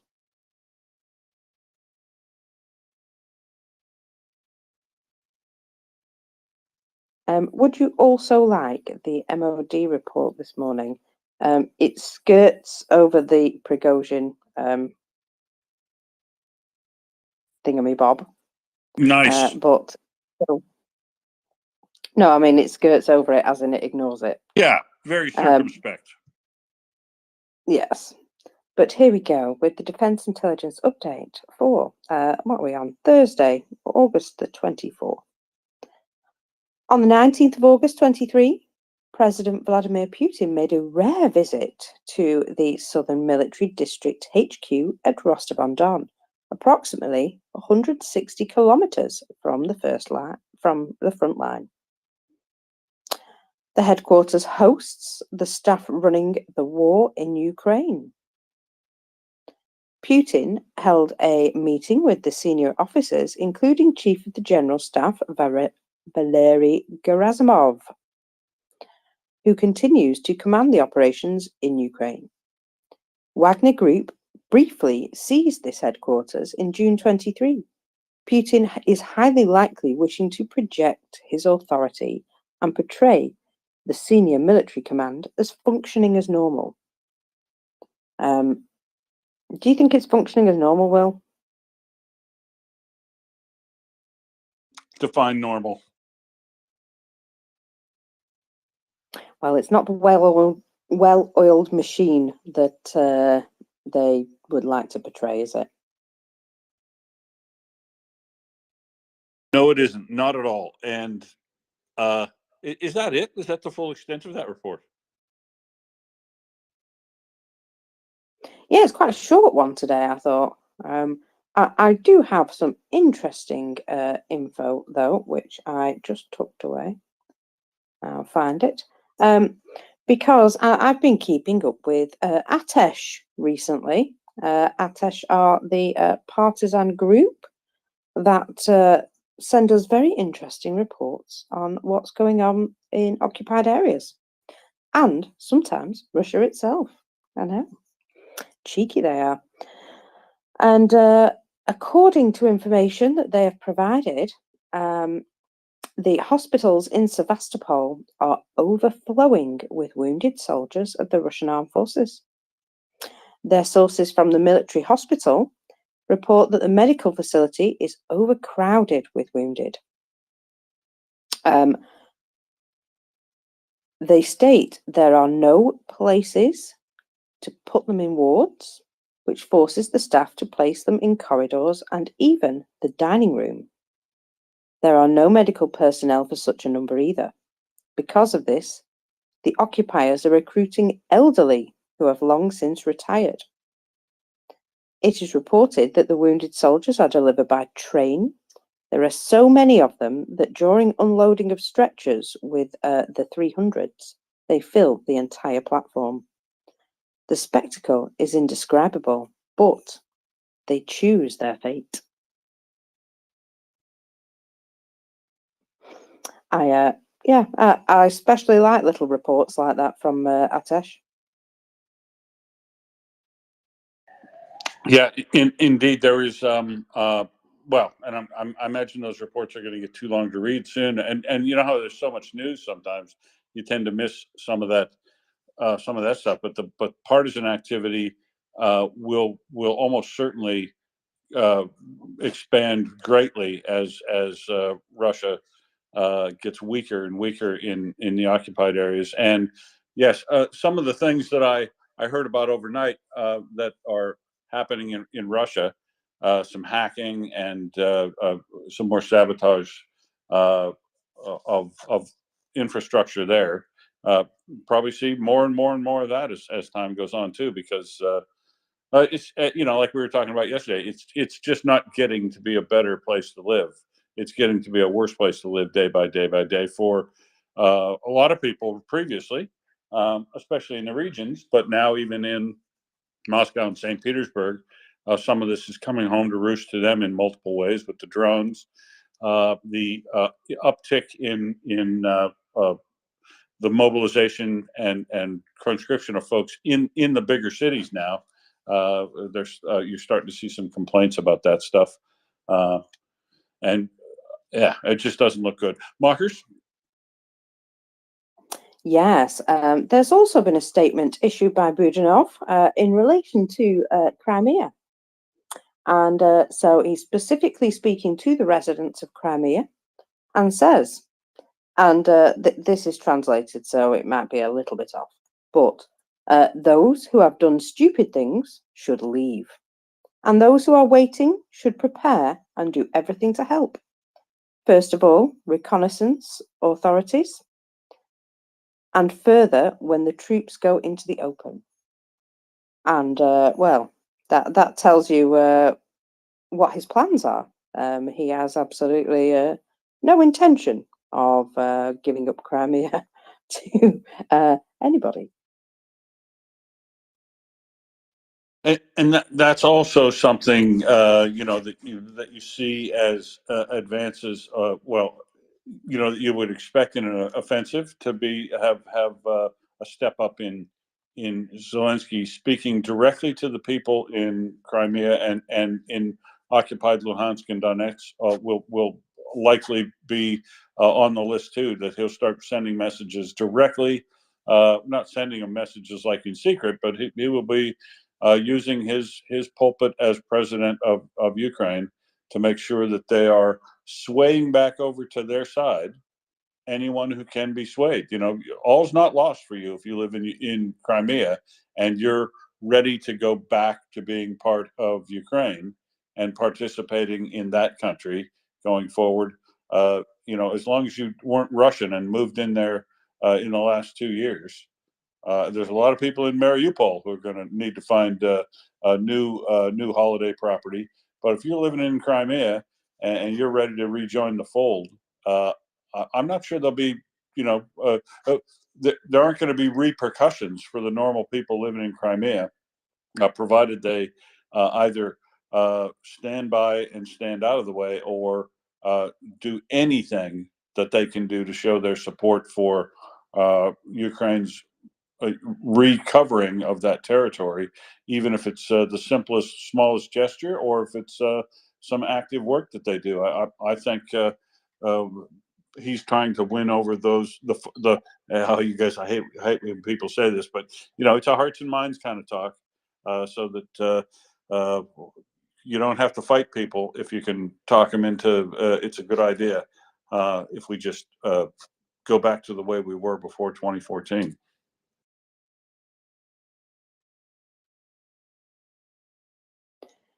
Do you want to have a little chat about the other people that were on board that jet, apparently? Yes, I only know of 2, but I would like to look through that list and see if anybody knows anyone else. Well, I have a little breakdown of the people who were reportedly on the plane with them. So we know of Valery Chekalov, apparently one of the close friends of Putin. Not Putin, Prigozhin, sorry. He was with Prigozhin since early 2000s and responsible for the Concord Army contracts, just supplying food for the military. He also oversaw all of Prigozhin's civilian projects abroad, geological exploration, oil production, or agriculture. He was in charge of the logistics for Wagner and the head of the JSC Neva. I don't know what that is. The founder of Europolis LLC, to which all Syrian and African projects were tied. And slightly ironically, this guy is very recently reported to have been leading the looting of Wagner assets in Russia, while Prigozhin was focusing on other things. So there's person number one. Then we have Evgeny Makaryan, maybe. He's a former district police officer who joined Wagner in March 2016, part of the 4th Wagner Assault Detachment in Syria, which came under fire from American aircraft in January 2017. Sorry. He was wounded at that time in his left thigh. Then we have Sergei Propustin, call sign Kedr, fought in the Second Chechen War. He since joined Wagner in March 2015, and from 2016, his unit has been called the 2nd Reconnaissance and Assault Detachment. In 2016, Prigozhin recruited many of the bodyguards from this detachment. Then we have a name, Nikolai Matsusev, and there's only quite a grainy, what appears to be a passport photo for him. Now, the dossier centre could not find a person with that name on the Wagner lists, but there is a Nikolai Matsushevich, so a slightly different name, who joined Wagner in January 17. He served in the 4th Assault Detachment in Syria. So they are still looking into these people. And I'm hearing that, oh crikey, that Russians are currently, well, they're having a bit of a panic, and they're searching Tatar houses this morning. Mass searches are taking place in Bakhisarai, maybe, in Crimean Peninsula. They're looking for a particular number of Crimean political activists and relatives of current political prisoners. Now, it seems that they're on some sort of, maybe trying to tamp down on people spying on them, maybe because of what happened in Crimea yesterday. Yeah, And did maybe. you also know? Maybe that would make you go, I wonder how they got such good targeting information. Yeah, exactly. They're obviously quite paranoid. And did you notice that there was a fire yesterday next to the bridge at Crimea that went absolutely unnoticed? I didn't even realise. It's not a huge fire, but nevertheless, it seems a strange time to have a fire. And also, just for your information, the traffic on the Crimean Bridge is currently stopped. And but I did see that little report of that fire shortly back. But you're right. I mean, it's almost it's easy to miss something that small when there's so much other news going on. But no indication of what the cause of that is yet, Marcus. No, not that I've seen. I mean, I know they burn all sorts of things, but I have a feeling that they wouldn't choose that particular location. So maybe No, they've had a mishap with some of their equipment. yeah, and we we regularly, it might just be a grass fire along the side of the road there. It's high summer, and anybody driving their vehicle down the road there, like the things that happen here in Australia. Somebody's driving down the road with their camper or their trailer behind them, and it's dragging a stairway or something like that, can cause sparks off an exhaust pipe, something that's dragging anything, can cause a small grass fire. And I don't see any indication that it's bigger than just a very localized thing. And I also don't see any military target there at all, or it doesn't look like a blown up vehicle. So yeah, I'm not sure what that is, but probably just a roadside grass fire. Fair enough. Yeah, I mean, it is on the area where it's got a bit of land there that's definitely grassed. Now, we have had some news this morning. I think it's actually in the Nest. Yes, it is. So I imagine it's been talked about, but I think it's worth mentioning that a hacking group have, according to information, and I've had this from a number of sources, so I'm quite happy, that a Russian freight rail company has been hacked. So this place is called Taytrans, aka Transport Technologies LLC. And it would appear the hackers left some notes to the company. Did you go through that earlier, Will? We did, but I'd really enjoy hearing it again. Well, yeah, this is the thing. It's quite amusing. So their notes go as follows. We presume that you don't appreciate that we've just encrypted your network, including your railway servers. It's hard to work, after all, having to assist in smuggling Russian military equipment to Ukraine. You can relax now, though. You'll have no work to do considering your network is absolutely destroyed. Leave it to us. We will take care of your railway operations. Thank you kindly for 3.5 terabytes worth of data. Normally, we threaten to leak it if you don't pay us, but we're thoughtful hackers. Instead, we've decided to give all of your employees the week off. The Hacker Collective concluded with a promise. We know it's difficult not having access to files. Therefore, we will be sure to make them publicly available in the coming days. Have a great rest of your week. A separate note in English said, "This is an official notice regarding the seizure of your domain due to your cooperation in Russian military operations."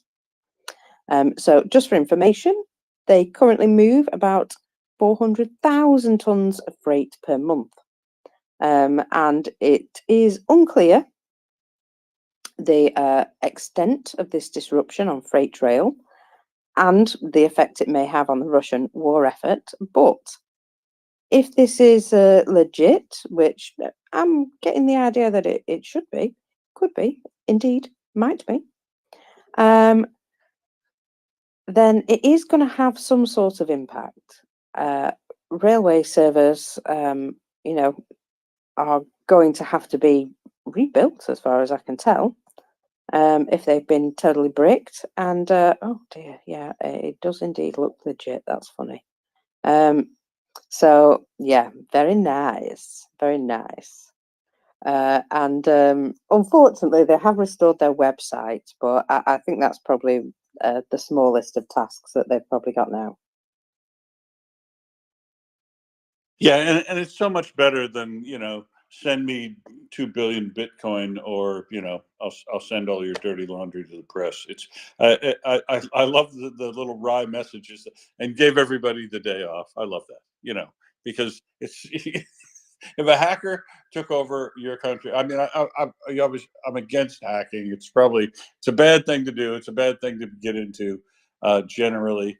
And they are nefarious people that do it, and for bad purposes. But it is nice to see a hack for a change, that appears to be for some good, and to disrupt Russian activities in a cheeky way. It's very funny indeed.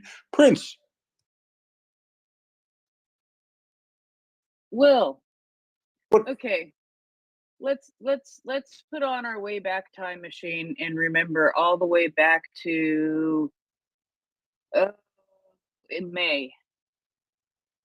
Do you remember the big, huge missile attack on Kyiv? I know it's really hard to remember which one of the big, huge missile attacks on Kyiv. The biggest one of, I do remember this one. It was big, and it was complex, and it was very well, so quote unquote well.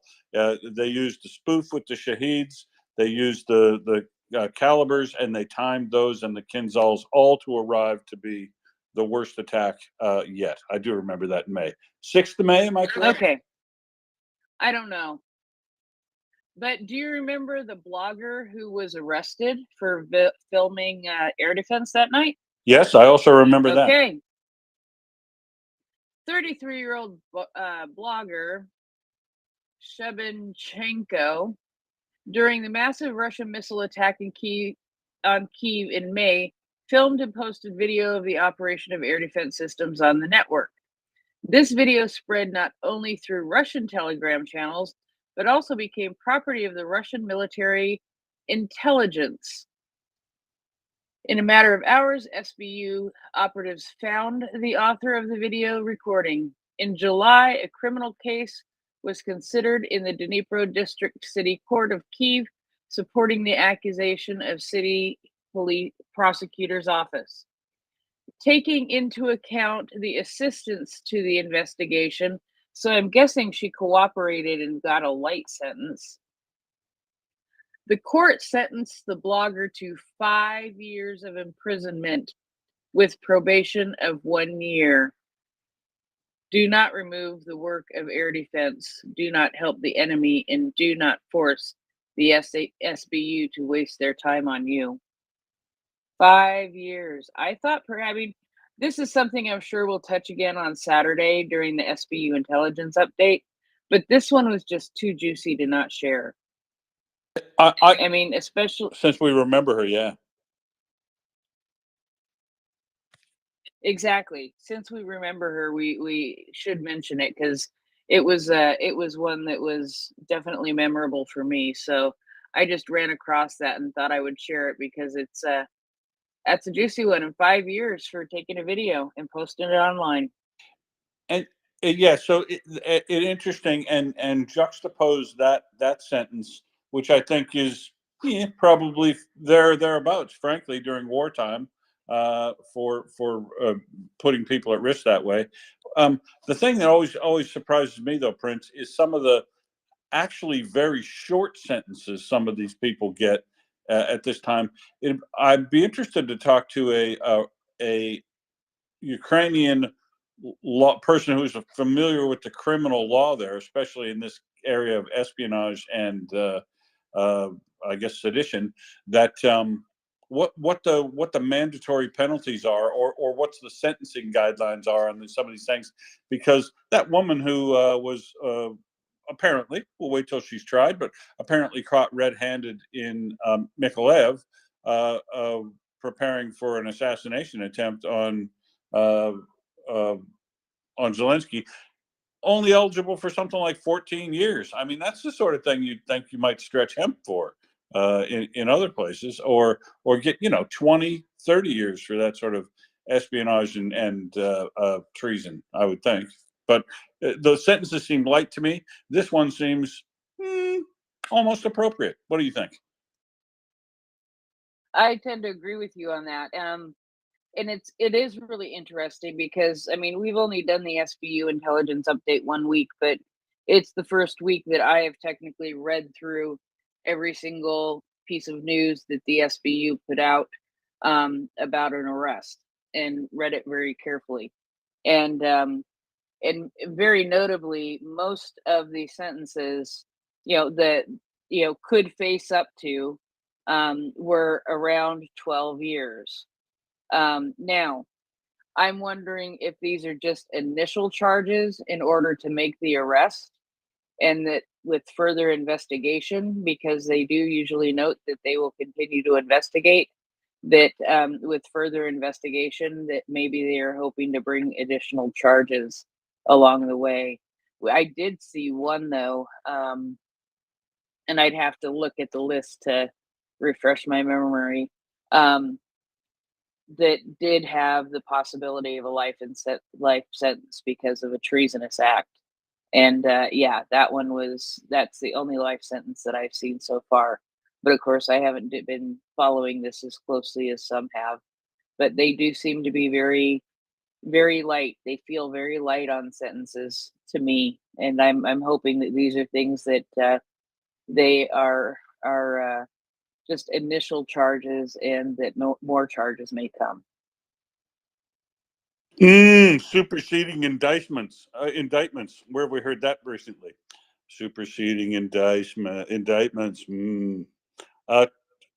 So I'm going to bring Tracy up. She might have something interesting for us.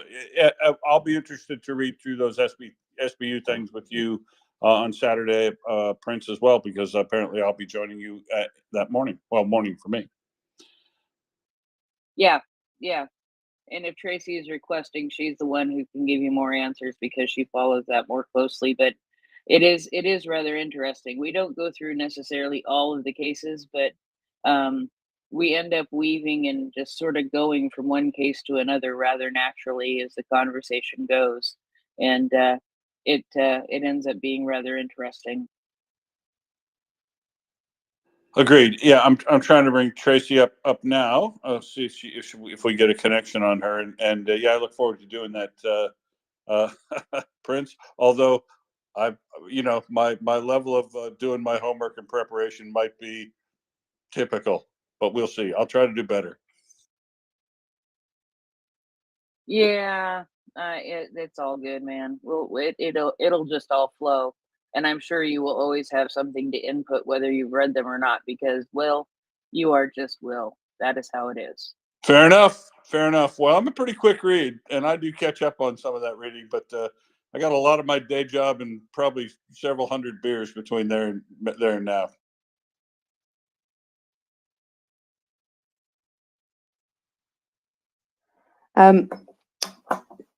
So I have a tale of woe, if you would like it. Cool. Let's hear it.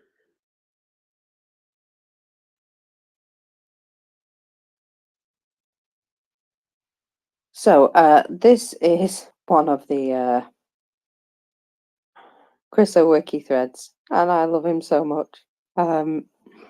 Anyway, there is information that deputies in Russia's State Duma are reportedly celebrating Prigozhin's death. They state, so he died, well, F him. They are in no doubt that Putin had him killed, but they say, no, we're happy about it, we're dancing, said one deputy. The independent Russian news outlet Vostaka has been interviewing Russian Duma deputies about Prigozhin's death and collected a number of quotes. Everyone is shocked, but I would say happy, a deputy said. His colleagues unequivocally think it is revenge by Putin after the Wagner Group's mutiny in June. Another deputy says there are zero alternatives to the theory that Putin had Prigozhin killed.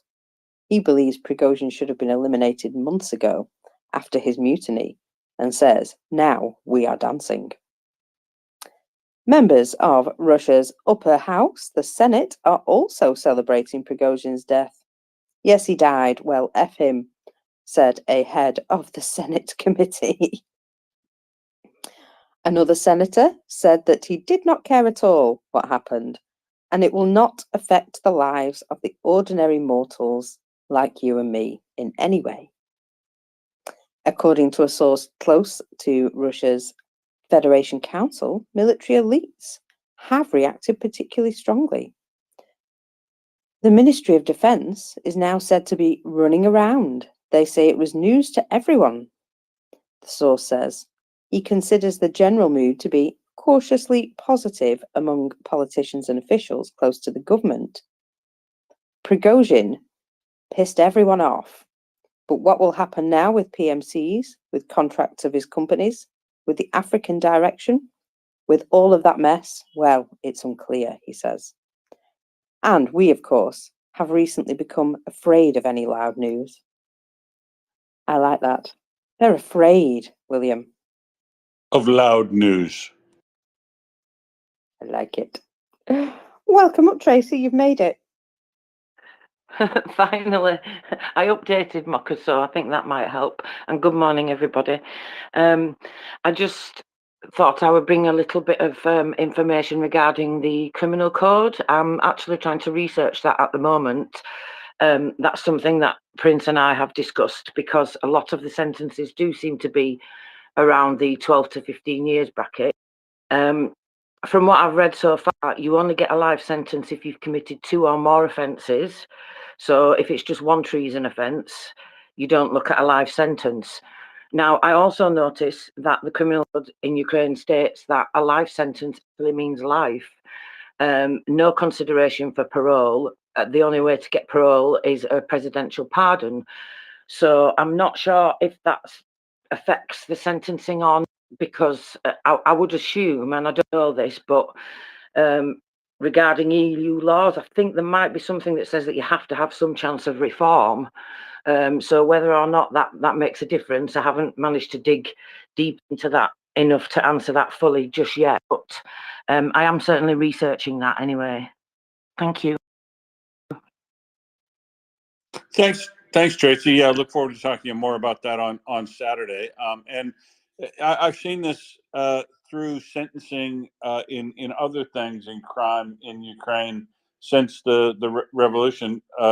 That they do have it does seem to be a very idealistic, egalitarian sort of view on rehabilitation of prisoners, which is kind of refreshing. I hope they can follow through on it and that it is successful, because some of these cases where a person is severely treasonous and could lead to deaths of hundreds of people or very, very important people, it just seems to me that they should either be deported to Russia after after a medium-term sentence, or much longer sentences. But it would be very curious to find what you're going to do research on to see what the sentencing guidelines are, or the legislation framework for sentencing is, and what are the mitigating circumstances that they consider in those things, because they very possibly could be unique. So thanks very much for doing that,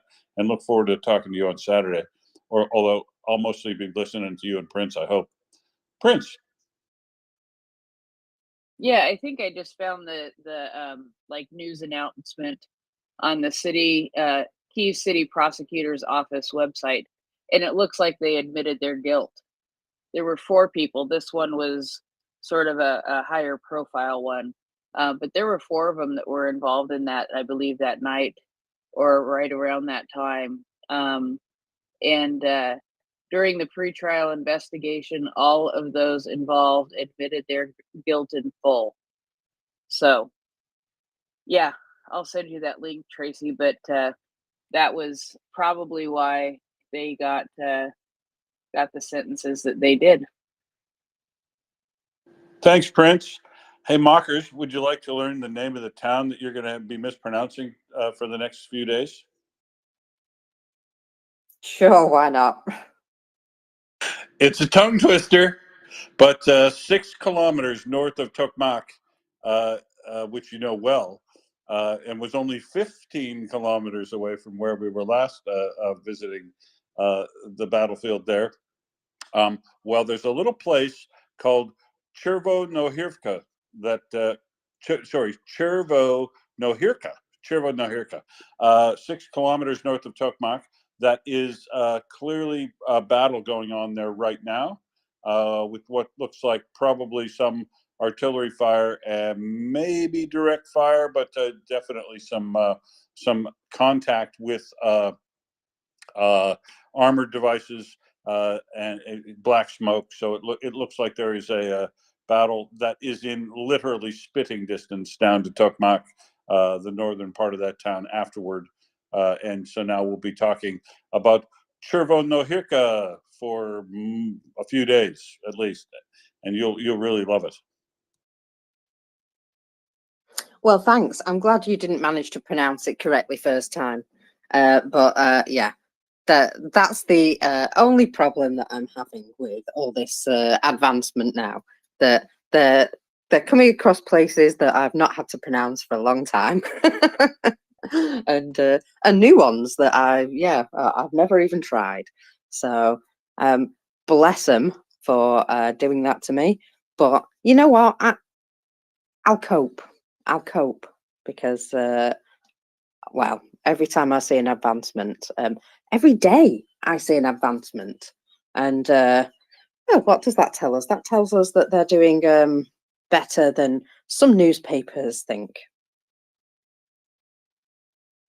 I'm hoping for some good news today on Independence Day.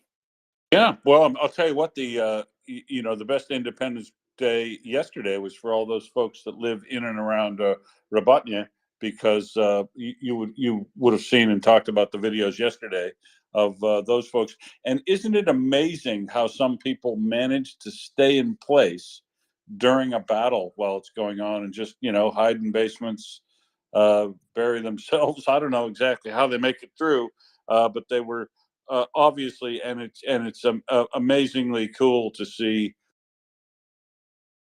liberated people who are phenomenally appreciative of the folks who relieved them of occupation. Very impressive to see all of those videos, and then back to work, right? Back to work, because they're 4 or 5 kilometers south of that place now in Chervo-Nahirka. Yeah, Chervo-Nahirka. There we go. There's a lot of places that end in that one with you in Ukraine. So Tracy.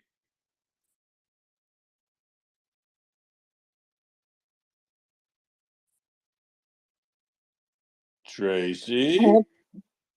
Do you not see Peter? Thank you. Sorry, Will. I'm probably going to say this all wrong, and you can correct me, but I just wanted to say Zem Nezeles Nosti to everybody. So well, very, very good night to you too.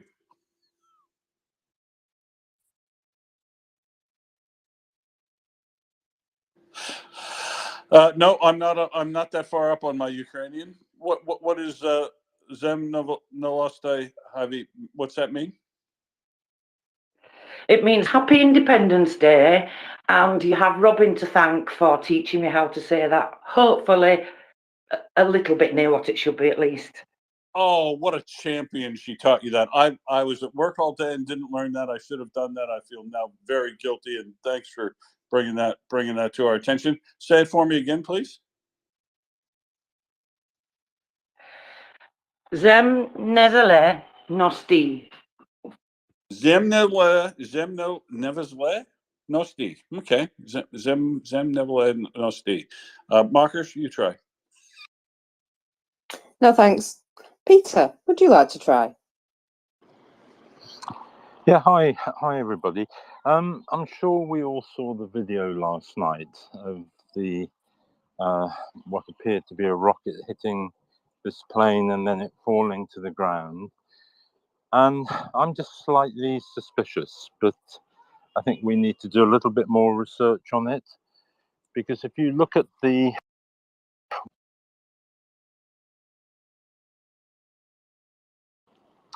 then starts to fall, and it takes 9 seconds to appear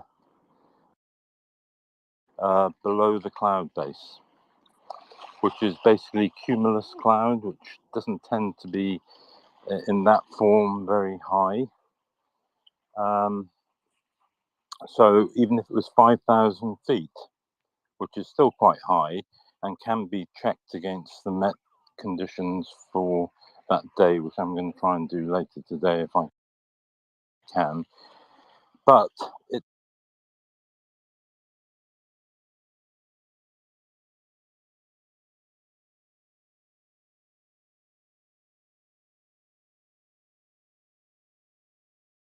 rate would have been probably pretty static at that point, because it's going to fall. But it takes 18 seconds altogether, but 9 from the cloud base.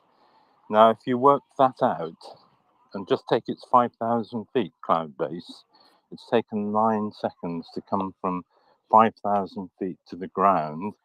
So we'd presume it would take 9 seconds to come from 10,000 feet to the ground. Yet this plane was supposed to be traveling at 28,000 feet. It just isn't adding up to me quite. And with any information put out, I would always be suspicious of who's put it out, why it's put out, and what reason it's put out. Was this in fact a missile strike, or was that from or was the aircraft not at the height that it was supposed to be at? It's just not quite adding up, and maybe I've made a mistake. So I need to really look into it. But if you actually look at it from when it gets hit to when it comes out of the cloud, which is cumulus cloud, which is not high level cloud unless it's cumulonimbus, which it isn't there. It's just not quite adding up. Maybe somebody else can give me an idea on that. Well, I'm not sure where you're going, Peter. Are you saying that it wasn't at the altitude it's been reported, or I don't get the significance of what you're saying based on the speed of the modified terminal velocity at which it is falling and the time it takes to hit the ground will give you a good rough estimation of height. But what are you trying to say is being either misrepresented or inaccurately reported? Yeah, basically, I don't believe it's falling from 28 cruise level of 28,000 feet, if that video is genuine, because it doesn't add up to its descent rate from the cloud base, which can easily be checked. So, I mean, to come down from 30,000 feet, 10,000 feet a minute descent rate would mean 3 minutes. This is a total of 18 seconds. From hit to hitting the ground, which is quite feasible if it was coming down at 20,000 feet a minute or whatever, but that doesn't add up to the second part where it comes out of the cloud base, and I don't believe it's any more than 5 to 10,000 feet high, also taking 9 seconds to actually hit the ground. But it's just an observation and just something I think we ought to just look into. Sure. I'm still struggling to determine what the significance of that is. Obviously the fuselage starts to fall and it starts making a more vertical fuselage descent, but then it kind of turns around and starts to do what's like a flat spin kind of as it starts to fall, probably because the drag has pushed it without the tail on it to flatten it out and put it into what kind of looks a little bit like a flat spin or something. But so it would probably accelerate due to the force of gravity to a point where its drag modified the positioning it was in the wind it's flowing through, or the airstream it's flowing through, and reach a point where it is falling as an object that is a constant, basically, rate of speed, because the terminal velocity would be reached based on the drag and the acceleration due to gravity.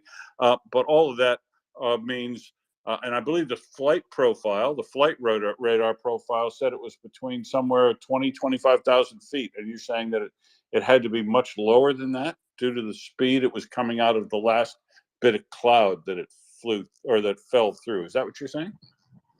Yeah, that is exactly what I'm saying. It doesn't, the time from it coming out of the cloud base, which is cumulus cloud, which is not high altitude cloud, in that form. I mean, cumulonimbus is, but that's a totally different ball game. But out of cumulus cloud, it tends to be lower. So it's either reduced its descent rate significantly coming out of cloud, which is possible that, as you said, it's kind of lost one wing and it's kind of spinning.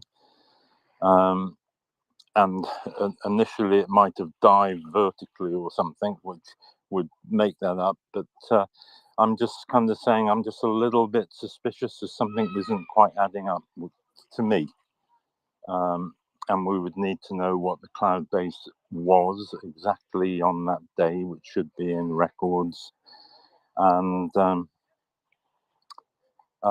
what sort of profile it did initially coming down. I mean, as I said, what you were kind of indicating, that it might have been a complete vertical dive, and then the wing broke off, and that caused it to flat spin, so it reduced its, descent rate. But it's not quite adding up to me from 9 seconds to breaking cloud and then 9 seconds to the ground. Just an observation. Okay. Yep, totally fair enough. Yeah, I hadn't thought anything about the rate of fall. Looked reasonable to me. I didn't see anything out of the ordinary. And when I saw the flight radar profile that is in public domain, not controlled inside Russia, and that said, I think somewhere between 25,000 feet. And from the ground, from the point of view of the person who has the smoke from whatever impact or whatever detonation took place first, to the first sighting of the fuselage at that height, the first sighting of the plane at that height, it looks like it could be 20,000 feet to me. But yeah, we'll have a better look at it and see if there's anything there that looks sus. Ming is a bloke I know who knows a lot about airplanes, and maybe he knows something about this. No, I don't know anything about this. I've just literally watched the video. I have no idea about the altitude of the cloud cover or where it was supposed to be flying or anything like that. So I have no idea where this issue is that Peter's pointing out, where the timing might be off. You're but dead the question I have, I'm kidding. Yeah, no. So, but the question I have is: have you guys discussed and potentially discounted the Khodorkovsky theory that there were 10 passengers on the manifest, but only 8 bodies found? And his theory is that potentially Prigozhin and Utkin were on Prigozhin's other plane, which apparently landed in Moscow around the same time. So, I mean, we briefly discussed that. Aaron was here from Melbourne earlier and raised that as a thing that's going around too. His other plane was flying into Moscow at the time, and yeah, I don't know. Well, look, the manifest of the passengers is controlled and released by Russia, so it could be full of lies. Yeah, we were just talking. I guess we'll find out, Ming. I haven't heard anything more about who got on or got off of his other plane. But I don't think it's unusual for those two planes to be in the air at the same time. And if, in fact, we confirm that this list of passengers that is listed with him, the 7 passengers and 3 crew that died, include the folks that have been named, it does look like the decapitation of the entire top cadre of Wagner, along with a couple of his other high-ranking business associates in the other businesses he was operating. So yeah, I don't know. We'll have to wait and see and find out. Do you have some reason to believe that this is that Prigozhin was on the other plane, and what does Khodorkovsky have to do with it? So I don't particularly, Will. I mean, I just saw the Khodorkovsky thread, and he's not completely dim. So I just thought, oh, that sounds interesting. Okay, understand. Khodorkovsky wrote the thread on. I didn't read that thread. I read it from another source. That's interesting. Yeah, boy, figuring out his motivations for that speculation, I wouldn't have any clue why that would be going around. Have to do some more research on what else he has written. Yeah, don't know. Prince.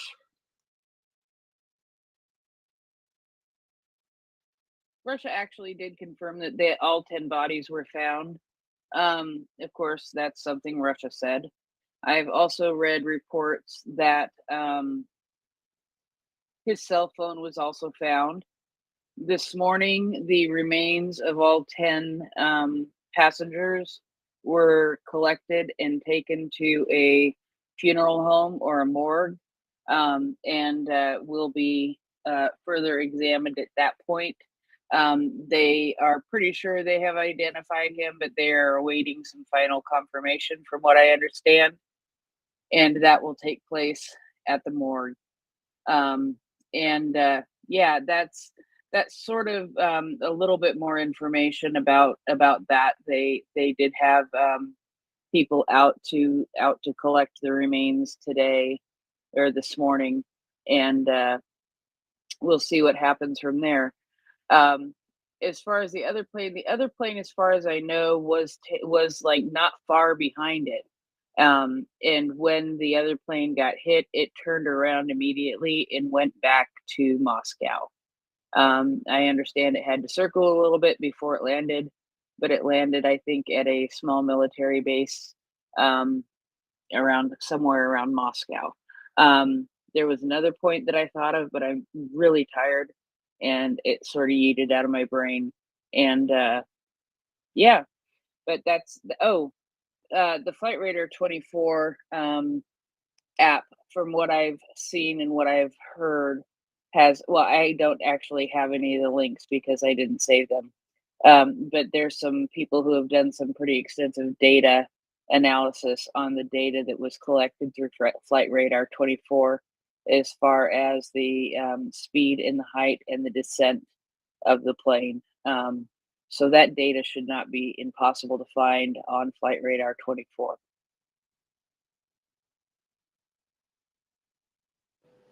Thank you, Prince. Rich. Good morning. Yeah, I think I understand where Peter's coming from with that one. I just wanted to check first of all, what flight radar info or track people were looking at, and also what video they were comparing to, because I know a couple were floating around yesterday. The first video being one of an aircraft basically on fire, seemingly without a tail, heading towards the ground. Sort of bobbing around, but generally kind of just flopping around, spinning around everywhere. That's the wrong video, if that is the one people are comparing it to. Apparently, the BBC has carried the right one, which shows an aircraft more in a flat spin, which I heard you guys talk about earlier. I haven't seen, well, the only flight radar track I've seen, the very first one that came out was, I have seen two. The very first one showed, which was reportedly that jet, which it wasn't, that showed a descent over about 25 minutes. So that's sure as hell not it. But the other one I saw looked pretty much what you'd expect. From what I remember, the altitude was about right. It took place over about a minute or so. The altitude and the ground speed at the same point just dropped. I can't find it at the minute, but I've literally just started driving, so I'm not going to try. If anyone knows and can ping it over, that would be brilliant, because I think pretty sure I know where Peter's coming from with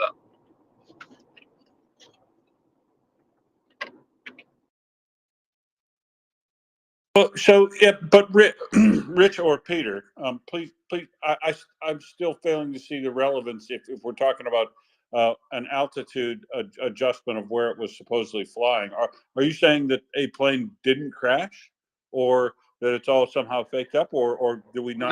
No.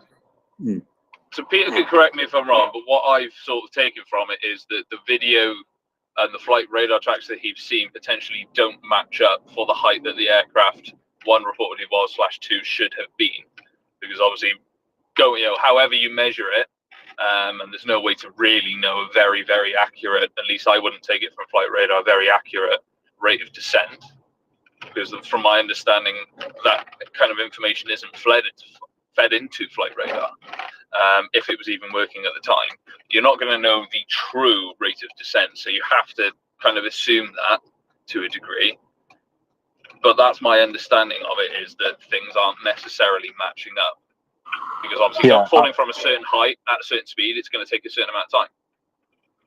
Yeah, you've got it spot on. That's what's going through my mind. And if you actually calculate it with 2 descent points from the impact point down to breaking the cloud base, it then takes the same amount to fall from the cloud base to the ground. And the fall from the cloud base to the ground cannot be more than 5,000 to 10,000 feet with that sort of cloud.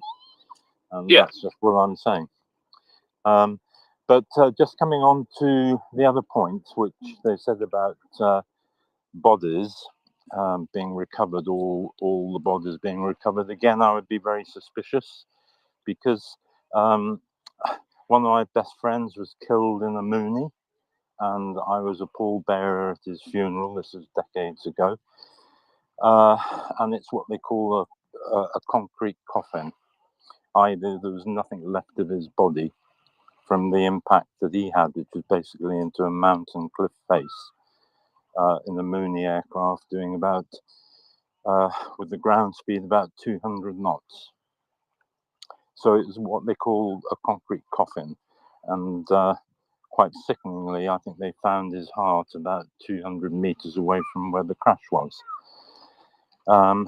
But if this was a fireball, I think it's extremely unlikely they would have identified any bodies. And with that, the only way they're going to determine who was on that plane is through DNA from the remains. So to say, oh, we've recovered so many bodies. I've got to just add something. Yeah, we saw the crash on the ground. It wasn't a fireball when it was falling. There was fire on the ground, but there was definitely bodies that were not completely charred, because I've seen those videos. So okay, thanks. I'm not sure that that's an issue. I think that's something that you've added. Yeah, okay, that's fine, because I haven't seen those videos of bodies being removed from it. I'm just really saying that we should not take anything that comes from Russia as being the truth or accurate, because they do try to mislead us. They do try to send us off in the wrong direction. And yeah, I think an aircraft on the ground on fire, that definitely happened. And you know, we'll see about the rest with regards to who was on the flight. But yeah, and I think we just need to look at the report of that fall, which could have been quite, as Will said, it could have been that it did a vertical dive and then broke up, you know, and then went into a flat spin, which reduced its descent rate. But something just needs looking into. That's all I'm saying. Thanks. Mink, welcome. Thanks, Marcus. Yeah, no, quick question. So these tweets I'm reading about, apparently Zakharova blaming the crash on the Prigozhin's pilot suffering from an adverse reaction to a COVID vaccine. Is that That's just a NAFO joke? threatening. Is that a NAFO joke, or did she really say that's that? a joke. Yeah, that's a Photoshop, unfortunately. Already been fallen for by me and corrected. Oh, what a pity. Rich? So very much. Good morning, by the way. One thing I just wanted to point out was something that I very quickly found very sketchy last night, was that they were very, very quick in the scheme around an aircraft crash. Things don't happen very quickly, and within 4 hours from that thing being on the deck, they'd positively identified Prigozhin and other people as well. I just personally find that questionable at best, given my background. I find that very questionable. The only real way, realistically, you can be that confident to give that out that relatively quickly is through dental records, which involves transportation, which I don't see happening. Yeah, there are some charred and not completely burnt and not completely battered remains in the video that I've seen, but that was one body. We don't know who it was. It's possible if he has some sort of very telltale tattoos. Don't know. But I would just still with sort of sticking with both of you there. It's not outside the realms of possibility, but I do find it quite sketchy that he was identified so quickly in an aircraft crash. Well, there is And another reason what's that? that they planned it all out and they were just waiting for the time to announce it. This is exactly the next thing I was going to say, and this is what I posted last night. Was this is your first true indicator, and there's been others since, that this was planned up, because they've gone, yeah, oh, we've got bodies, yeah, it's him, he was on the flight, we got the right flight, we got the right number, it was him, he's dead. The speed with which things have happened tells you everything you need to know, and everything else has fallen into place afterwards. So personally, I would say he probably is brown bread, but yeah, I understand why Peter is skeptical with that, and rightly so. But I think it's more, that leans more towards, as Marcus has just said, showing that it was a Russian op rather than a freak accident. Indeed, I don't think too many accidents happen like that. But it seems that the Russians always have some sort of accidents like that, doesn't it? Liberal, welcome. Mockers, Shouldn't you be asleep? how are you? I'm very good, thank you. Apart from the fact that I can barely move because of my back, but you know, still moving, still staying still. I didn't know about your back. I hope it gets better for you. So yeah, I was in another space regarding body. How dare you? Yeah, I've been in spaces all day, including MriyaReport and some others. One thing that I found interesting is Colonel Jeff, and I imagine people know Colonel Jeff in this space. He said that regardless of plane crashes, right, or crash after a missile hits your plane, because it's not a crash necessarily.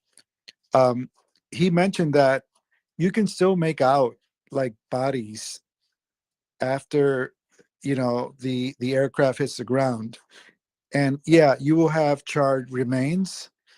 But he said that you'll find at times bodies stripped because if they've been ejected out of the aircraft, the air will rip the clothing off the body. But one thing that he said is like they're not necessarily charred remains. You can still make out like someone's face or their clothing, and you can still find IDs on those bodies, right?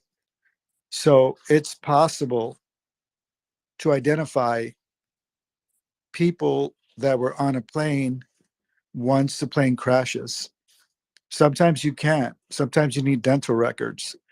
But sometimes you can find identification or clothing or something that distinguishes that person on the ground if they were still in their seat, their airline seat, right? Like buckled in. So it's very possible that identification was something that was done that we may not as people believe like is possible, but I don't trust the Russians, of course, but it's very possible that the identification of the bodies on that plane was possible. Yeah, Yeah. liberal. First of all, you're a dirty cheater and you're dead to me. Second thing is, I think that the example to look at here is unfortunately MH17. This is a civilian airline. That was a civilian airline, and the vast majority of the people who died in MH17 were able to be identified directly or through dental records, and they didn't have to go to DNA. They did on some to confirm some things, but basically you're still talking about what will be partially or mostly intact bodies that will be charred, burned, charred, but not burned beyond recognition, because this didn't have a fireball in the air, and there is, while the rubble is found to be burning on the ground, it's not strewn over a long area, because it was basically falling straight down by the time it made impact, it looks like. Go ahead, Liberal. Hey, I'm not sure where I'm dead to you, or maybe I misheard you, but You were in another space. You were in another space. Well, I go about as I need to go. So, with that said, I've been on MriyaReport since MriyaReport launched in like June 13 of 2022. Before it was I know. I'm going, just winding you up, buddy. I'm just winding you up. oh, you winding me up. Well, but I love you, man. And I'm glad that you're hosting. You used to hang around in the speakers panel, but you always had the energy of being a host, and your contributions were always great. And I enjoyed listening to you. Something that I found interesting was, well, not interesting, but MH17, right? Because it came up, because it seems relevant now. Something that I found disturbing was this idea that once you have decompression of an aircraft, if you're flying like at say 26,000 feet, once you have decompression, the occupants have maybe 15 seconds of consciousness before they just completely black out. So the conversation was, how long did Prigozhin have to realize he was going to die before, the plane crashed? But the interesting point was that with the MH17 passengers, it's possible to, I forgot the word, it's anapoxia, I think it is. But when the plane decompresses at a high altitude, people will, in like about 15 seconds, they'll pass out. And then, there's impact. But then once there's impact, those passengers will again wake up, but they'll be dying.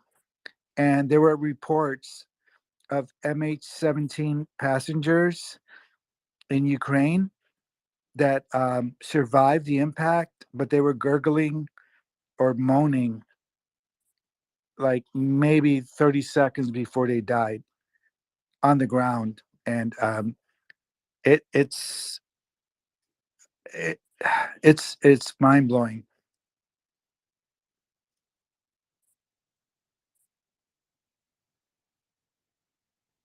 Well, it's an interesting detail that is neither here nor there. The poor people who were on MH17 certainly, some of them suffered those sorts of effects, and whether or not these people on this plane did or not, how much time Prigozhin would have had to know about it would be determined based on whether or not they saw the missile coming.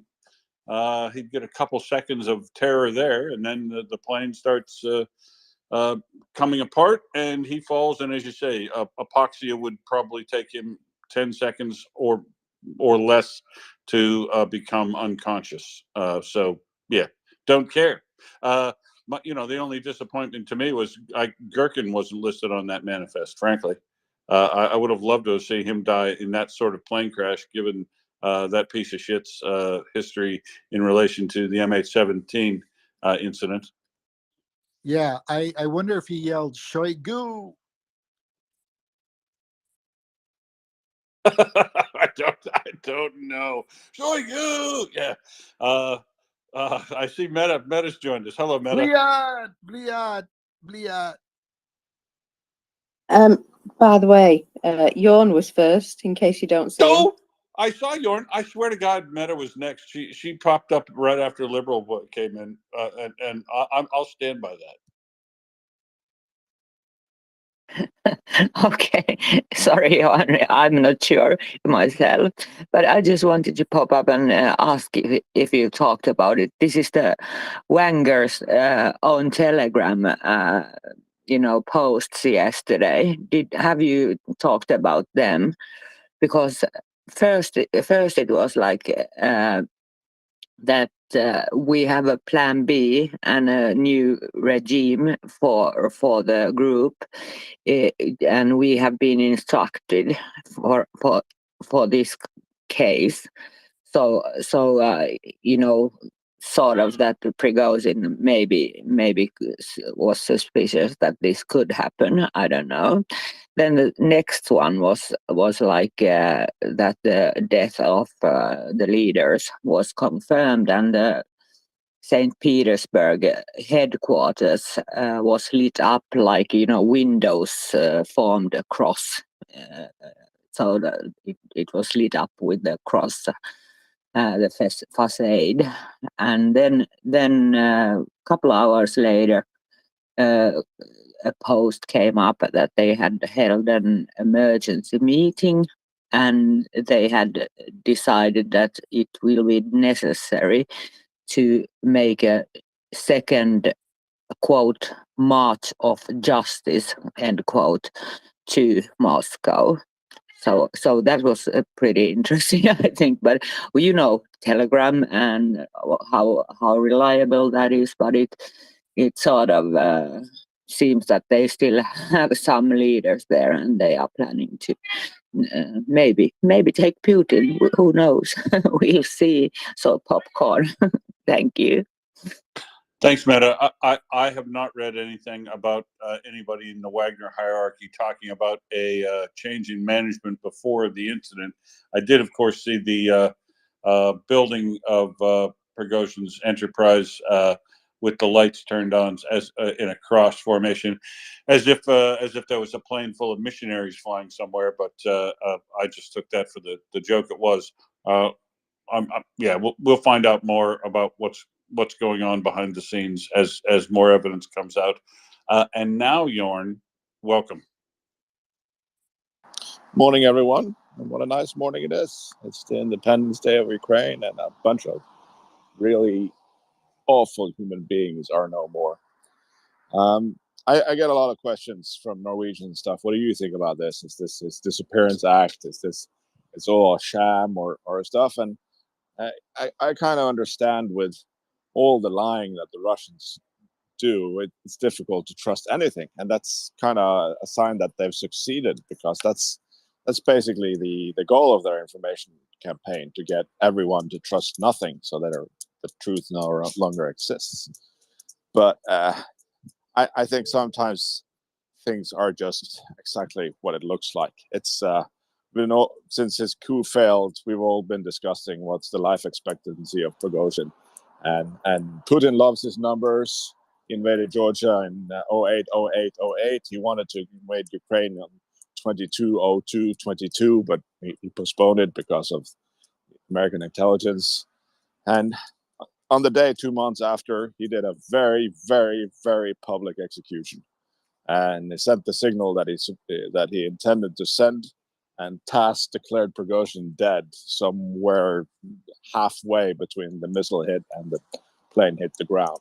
So this was a well thought out execution, and they don't really need dental records to identify him, because they made sure he was on that plane, and then they executed him publicly. And this is part of the nationalization of PMC Wagner, because when you take over a company, it's normal to change out the leadership, and he just did that. He killed 8 birds with 1 stone. So I don't think we need a very thorough investigation on this one. Thanks. Thanks, Jorn. Yeah, I mean, there will be tons and tons more information to come out, and lots of speculation, and you can see the the fire hose of bullshit coming out of Russia already in relation to trying to just throw anything out there to muddy the waters. But I've been doing industrial major incident investigation for about 30 years, and the simple answer is usually the correct one. Occam's razor works in most of these cases, and if you look at form, this lull people, get your quote unquote enemies to show their hand, lull them into a false sense of security as if they're not going to be purged, while you identify all of the other people involved in whatever conspiracy you think is happening to oppose you. And I don't think it's probably a coincidence either that they announced that Shirovkin was replaced yesterday. We know he's been out of the picture, and we know he's been in house arrest. But the announcement coming the day before the strike to take out Prigozhin,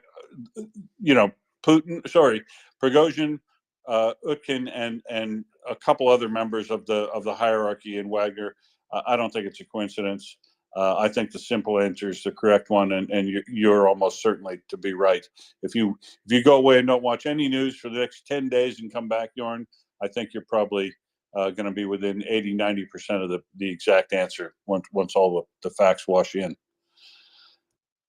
Yeah, when you just look at motive, who has motive, and does the guy with the motive, does he have control over the murder weapon? And the answer is yes. So yeah, there's that.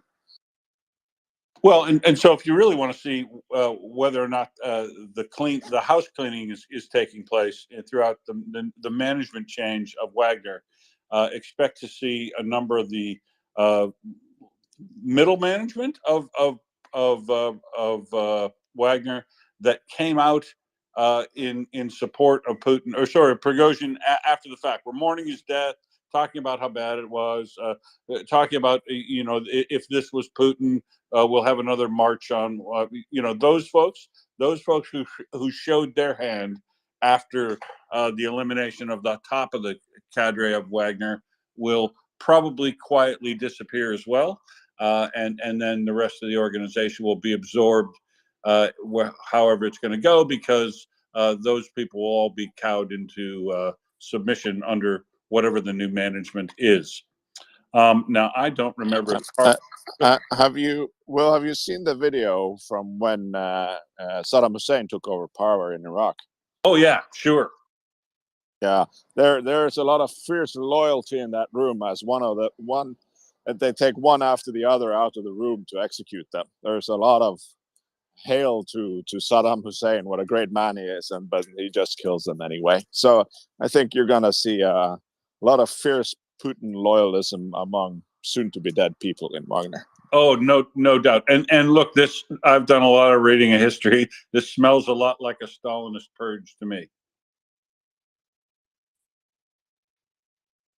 So now I think Carla, Roos, I apologize. I'm going to take Carla first, then you, and then back to Liberal. Will, you just mentioned somebody, and I thought I do want to say something about this, and that was Mr. Girkin. You said you'd hoped he would be on the plane. No, because that's way too good for him. He is exactly where he needs to be, rotting in a Russian cell. Now, I need to explain. I'm Dutch by birth, and I migrated to Perth, Western Australia in my 20s, and I'm now an Australian citizen. I understand that Mr. Girkin's wife has complained that he's not feeling very well and he's not getting the medication that he needs. Had he been in the Netherlands, where he's got life, right? There's a life sentence for him there. Then he would have had a nice cell, 3 square meals, and rights, a right to a television, a right to books, a right to medical attention. So there would have been a doctor. Do you not feel so well? Do you want to go to hospital, etc., etc.? So I am so glad where he is, because I think that at the moment he is wondering when it is his day to go. Thank you. Yeah, thanks, Carla. And yeah, I share your outrage and your your wish for Gherkin to have a good hard think about how bad his life is for however long they make it. I 100% agree with that. I just thought it would have been poetic justice if he would have been on a plane, a civilian aircraft, and saw a surface-to-air missile coming to get him. It would have been a bit of poetic justice. But I share your view on not wishing him well at all. Bruce, you put your hand down. Karma, that is, Will. It's I truly am beginning to believe in karma because he is getting exactly what he deserves, to be fair. Yeah, don't disagree with that at all. Now, Bruce, you came in, put your hand up, and took it down. Did we cover something? Well, I'm among people, and I can't really talk. Ah, fair enough. All right, well, come back and put your hand up again. Liberal?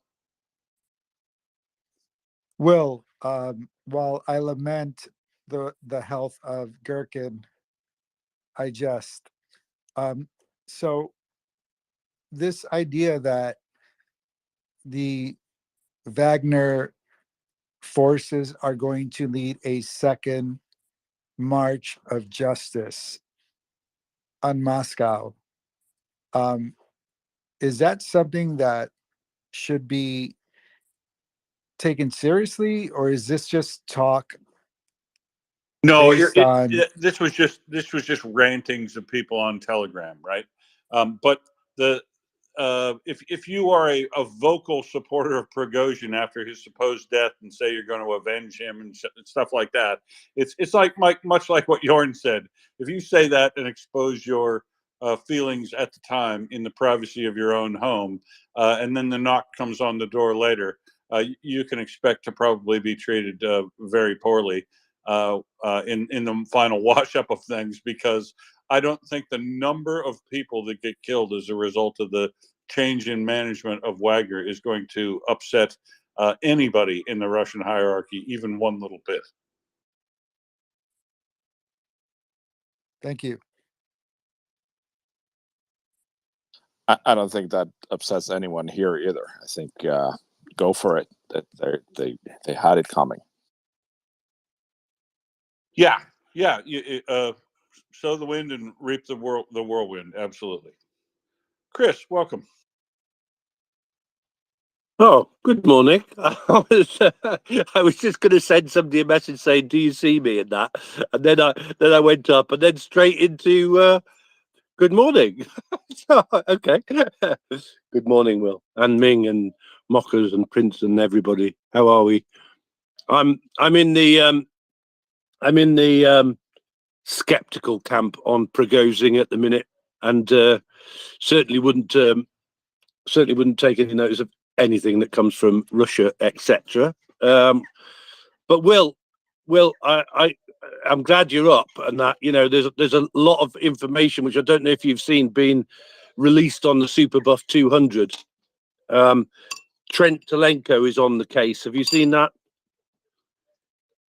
Yes, I have indeed, in his standard Trent Telenko style.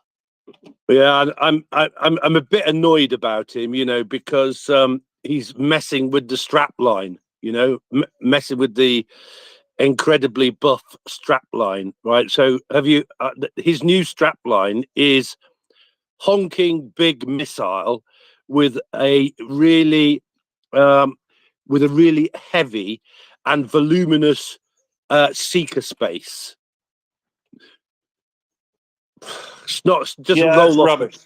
That Doesn't roll off the tongue, does it? No.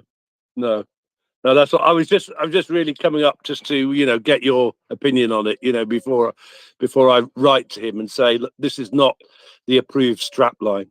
Yeah. Yeah, I'm fully on board. Strongly worded letter, sir. It's clearly the Super Buff 200 with the retro design. Yeah. Exactly. Anyway, but it sort of is interesting, actually, that that our secrets are coming out. Well, and and the serious chunk of that, the serious core of that in that Forbes article is, exactly what we've been talking about here and predicting, that they've taken an old surface-to-air missile, and much like the Russians do, use it to turn it into a ground attack weapon, but in doing so, they've taken a new guidance system and plugged it in the very super buff casing so that it can target more accurately things on the ground than it would just firing it in ground attack mode as an air defense missile.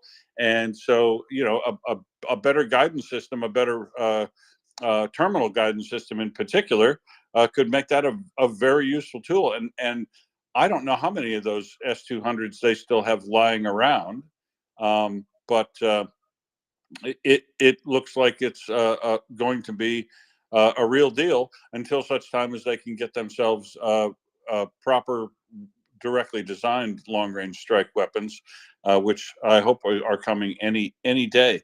Back to you again, Chris. Yes, well, I was going to say, I was trying to think of an analogy for this as well. Like, you know, when an S-200 takes out an S-400 battery, assuming that that's the case, right? It's a bit like, is it a bit like the Terminator story or something like that, you know, where the old robot beats the new robot or something like that? And, or is it R2-D2 and, you know, takes on, I don't know, the latest generation? It's a bit like that sort of story, isn't it? If I'm right. It's like the retro Terminator taking out the new Liquid Metal Man for sure. Yeah, I like that. Yeah, exactly. And Will, just one other thing, mate. I saw an opportunity to give Australia a big chuck up, because that gentleman that you suggested that we have a look at, Andrew Forrest. Yeah. Yeah. Well, it turns out, Will, it's quite interesting actually. It turns out, right, that Andrew Forrest. So I don't know whether you remember this, right, but one of the first like investment banks to be seen sitting down with Zelensky, and that was Goldman Sachs, right? And then suddenly, like out of the blue, came BlackRock and JP Morgan. Yeah. And so it turns out that actually Andrew Forrest, right, was the one who came in with a lot of money. Can't remember what the number is now, but a lot of money. 500 million US dollars. How much? 500 million US dollars? 500 million US. Yeah, that's right. Yeah, that's right. Right. Came in with that, but also brought BlackRock in as well with him. So it seems like the Australian influence is all over the you know, the Ukrainian restruction fund and that. So quite interesting, Will. So a bit of influence from Australia there, mate. Yeah, indeed, and I mean, and Andrew Forrest is a hardcore capitalist, of course. So I'm not going to give a full endorsement of everything Andrew Forrest does, but there's no flies on that bloke, and he's runs the family iron ore business. He's done some very creative deals and seemed to be working outside the box in a lot of things, and he is the sort of guy that I would expect to see opportunity in Ukraine. And reach out to try to grab it early rather than late. He's not a Johnny come lately that gets in. I mean, for instance, whether he's successful or not, Fortescue Metal is attempting to go 100% hydrocarbon free in its mining operations, which is a pretty big feat when you're talking about the kind of stuff they have to move around and the manner in which they normally do it. So he's trying to go fully to green hydrogen and other renewables in their operations, and you know you've got to applaud that.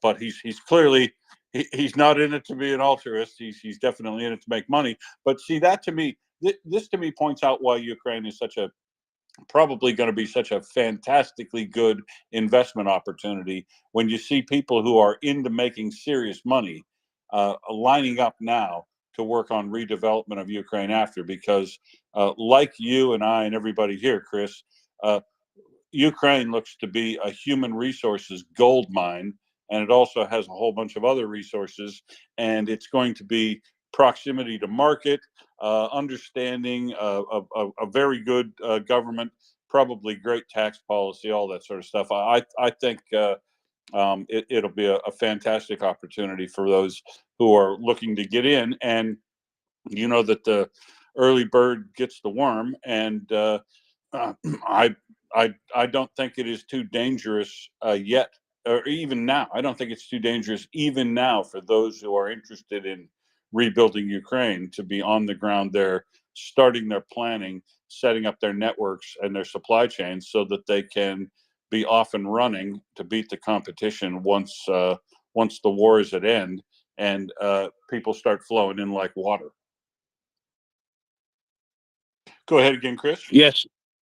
Yeah, well, just I won't take up too much time because you've got hands there, but yeah, just I did notice, Andrew Forrest's what should we call it, environmental plans there, which were very interesting, as were indeed his, shall we say, suggestions that Ukraine, adopted digital currency, which is a big discussion, I think, but it's sort of interesting and that. But and and I know what his objective was.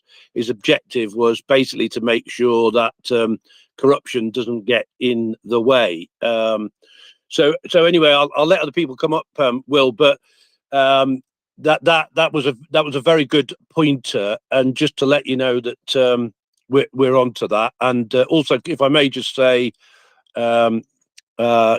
congratulations to Ukraine on their Independence Day. And I'm thinking about Anna and everybody else at U-Controlling in Kiev in particular today, and hoping that there's not too many missile attacks. What's the latest on that, Will? Have we had loads of missile attacks last night or today?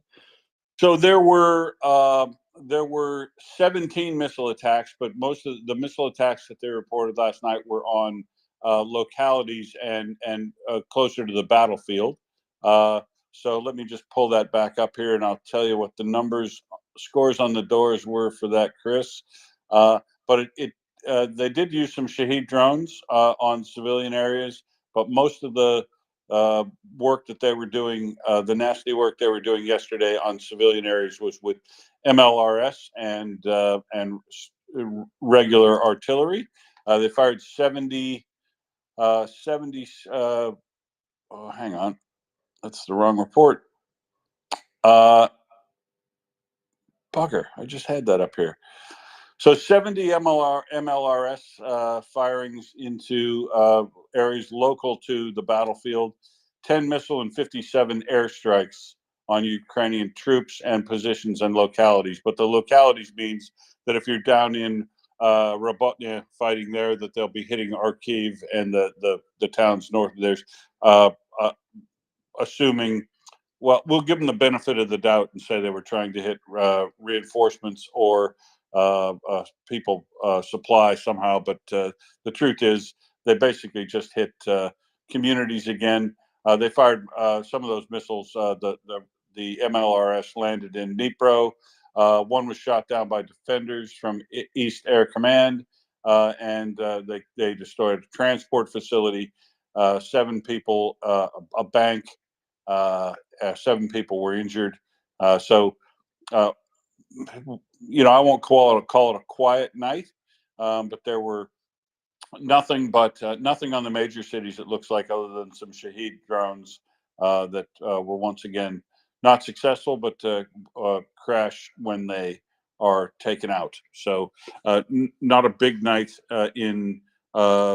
not a big night air defense wise in the cities of Ukraine, but also the first night in a few where we haven't seen anything happening in Moscow either. So that's the status of that, Chris.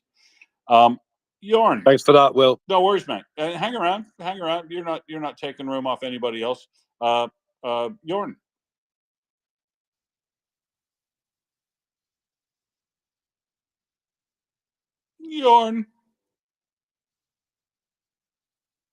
Jorn. Oh, he must have a phone. He's probably got a phone call or something. Jorn, come back when you're ready, and we'll slot you in. And Liberal, you put your hand down, but there you go. There, Liberal, you go next, and then Peavers. Yeah, I said Jorn, and then the hand comes down, so I had to put it back up. Will, I love your hosting, by the way. You're fucking fantastic. question: given the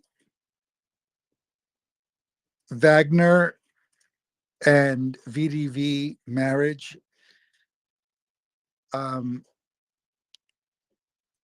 Wagner being like formerly Spetsnaz, Special Forces, and their support for the VDV in Ukraine, and it was reciprocated.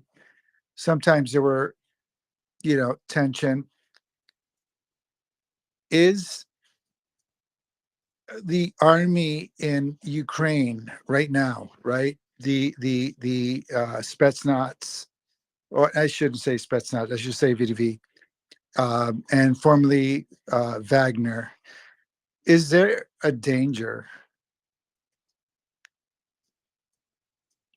for Moscow when those soldiers decide that they don't want to fight in Ukraine anymore?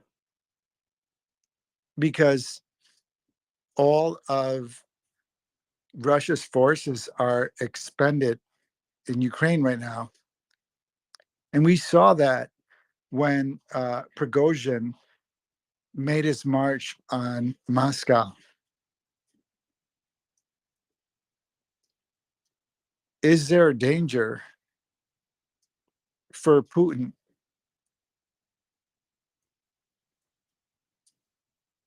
given the fact that their soldiers are all in Ukraine, and Rosgovia are very thinly skilled, very thinly skinned forces? So I guess I don't think so. I mean, you're talking about a VDV getting together with the remnants of Wagner to somehow make a threat to Putin, I think is where you're going with that. And the problem, if that's true, liberal, the problem with that line of thinking is that the VDV is part of the actual military, and Wagner is headed up by the GRU. So they come down different lines, and I don't necessarily see them getting together, in particularly since the because the mutiny pointed that out, right? The difference of Wagner from the PMC from the other regular military units, its treatment and how it was treated. It was, essentially given all kinds of extras and mollycoddled a little bit because they were doing the work in Bakhmut. But Yeah, once they started to be treated they're normally, not GRU. The PMC Wagner is not GRU. They're independent. True. Well, are they or aren't they? Look, the military and the internal and security service that controls the FSB also has the hierarchy of Wagner in its control. So, yeah, I mean, I guess I just don't see it. I would say, based on your thesis, that I think that is highly unlikely. I think the support for Wagner in the military seems to have come from Surovkin and some of his folks, which is why they were very quickly brought into what looked like hostage videos to talk Wagner down, and have obviously been moved aside in the quiet purge leading up to the more public executions that have taken place now. Now, just a point here before I go. Can we carry on with this? Chris, Jorn's phone died, but he sent me a message saying, Chris, the correct analogy would be Maverick killing an Su-57 with an F-14. I think is the better analogy he thought than the Terminator one. I'm not sure. I'll give that some thought. Liberal, back to you if you want to carry on with that, or we'll move on to Roos. Yeah, just a quick follow-up. For plausible deniability, the Wagner group was kept apart from the GRU. And this is why there's friction. This is why they hate each other. But it gives Putin plausible deniability when he can send Wagner to like Syria or some other place. They're like a completely lawless group of mercenaries, and they're not under anyone's control, but yet they do work for Putin. True. Well, we'll see, but I do not see a lining up. You know, a la the end of the First World War when Russia withdrew and they went home and had a revolution that was accelerated due to the returning home soldiers. Yeah, I just don't see that eventuating. But whether or not there's another coup or anything like that, I guess remains to be seen. We'll watch and learn, I guess. Bruce. Well, I do agree. They do Putin's bidding, but their salary comes from Wagner. If I were a Wagner soldier of fortune right now, I'd be very worried about if my salary were to come. And everyone else in Russia has problems getting their salary. They're a soldier. Wagner has kind of been the one that has managed to get it. And I'd say if I were a random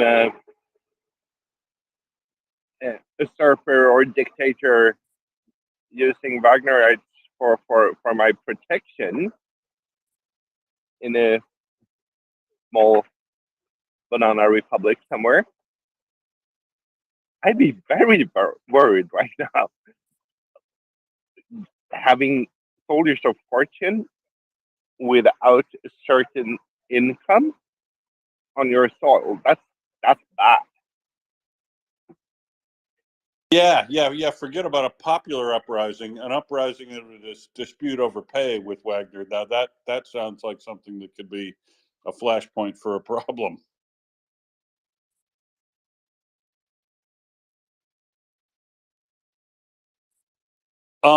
Okay. Before we move on to, we'll go to Peavers first because I think you want to add something on this, and then I just want to give you a brief news update from Ukraine that might be very interesting to you all and generate some discussion. Peavers, do you want to carry on talking about this?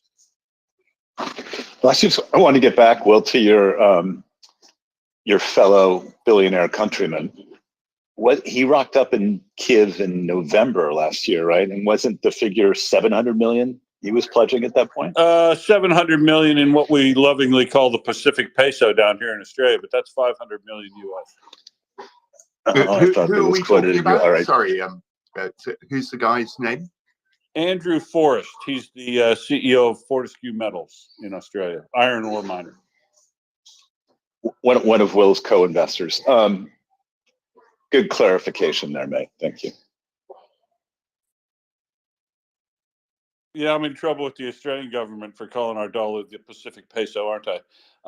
So what I want to bring up, we can carry on with this conversation, but what I want to bring up is something to throw into the mix here too. In that the intelligence directorate of Ukraine has actually published a very interesting news report today, or a press release kind of thing. It says that the main intelligence directorate conducted a special military operation itself in cooperation with the Navy, with no casualties among personnel, which involved a landing on the territory of Crimea near the village of Mayak on Cape Tarkanuk yesterday at 5 a.m., resulting in explosions being heard in the area. And we know where those explosions were.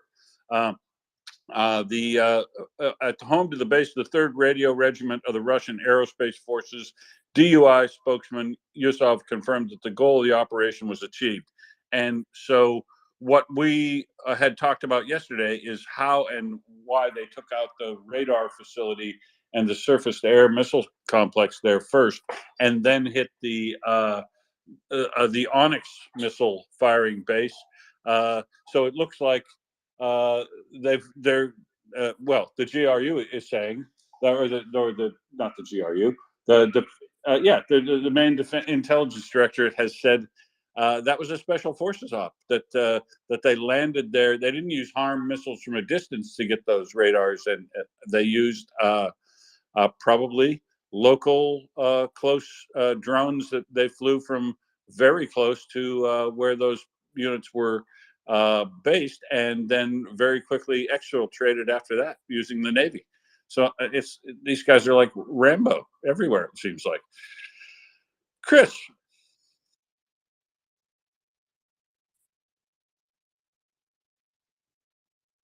Don't make me call the dogs, buddy. No, I am here. I am here, Will. Yeah. I was going to say, Will, it's sort of interesting, isn't this? People's like understanding of who belongs to who, like Wagner belongs to, but is separate to the GRU and all the rest of it, and I'm like not an expert on this, Will, but it was a bit of a revelation to me to find out about, the Ozero Dasher cooperative. And I saw mention of it yesterday, or actually maybe it was this morning on Twitter, where like basically people were saying, oh, they've taken Prigozhin out, and he's a member of the, Ozero Dasher cooperative. So gosh, bit of conflict in the gated community outside of St. Petersburg.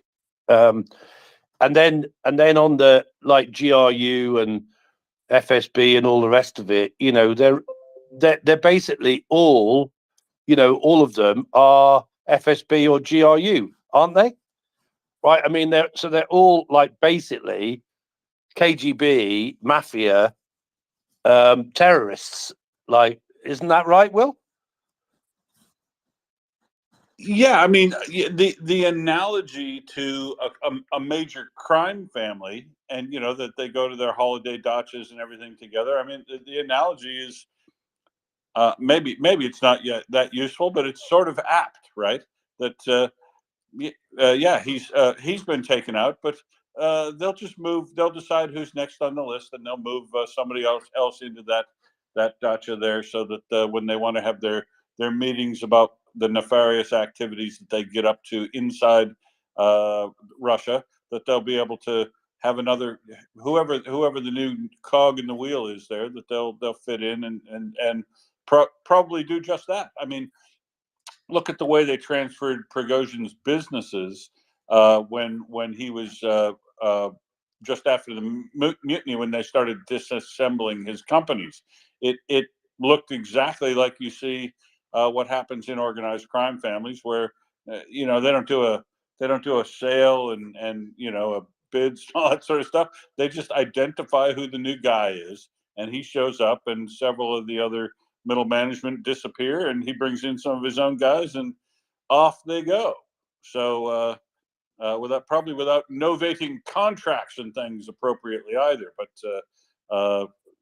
yeah, it does look exactly like a crime family, and I'm sure there is it's not a straight line necessarily of control from the GRU down to Wagner, but the personalities they have had in place and the contacts, it sure smells and sounds like a GRU function, so that they had deniability for their activities.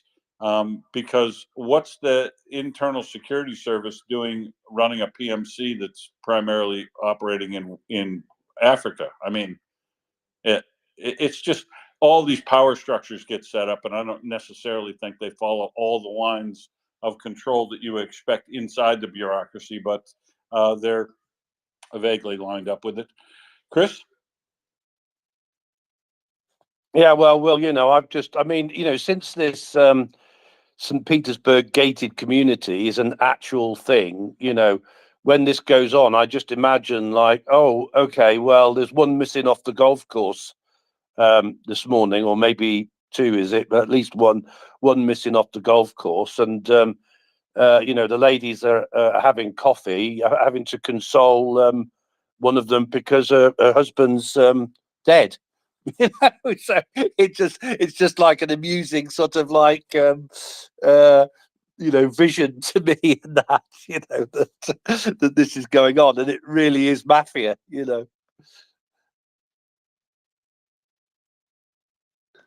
So Will, I'm not much into conspiracy theories, but I can't help notice the timing of this Prigozhin thing.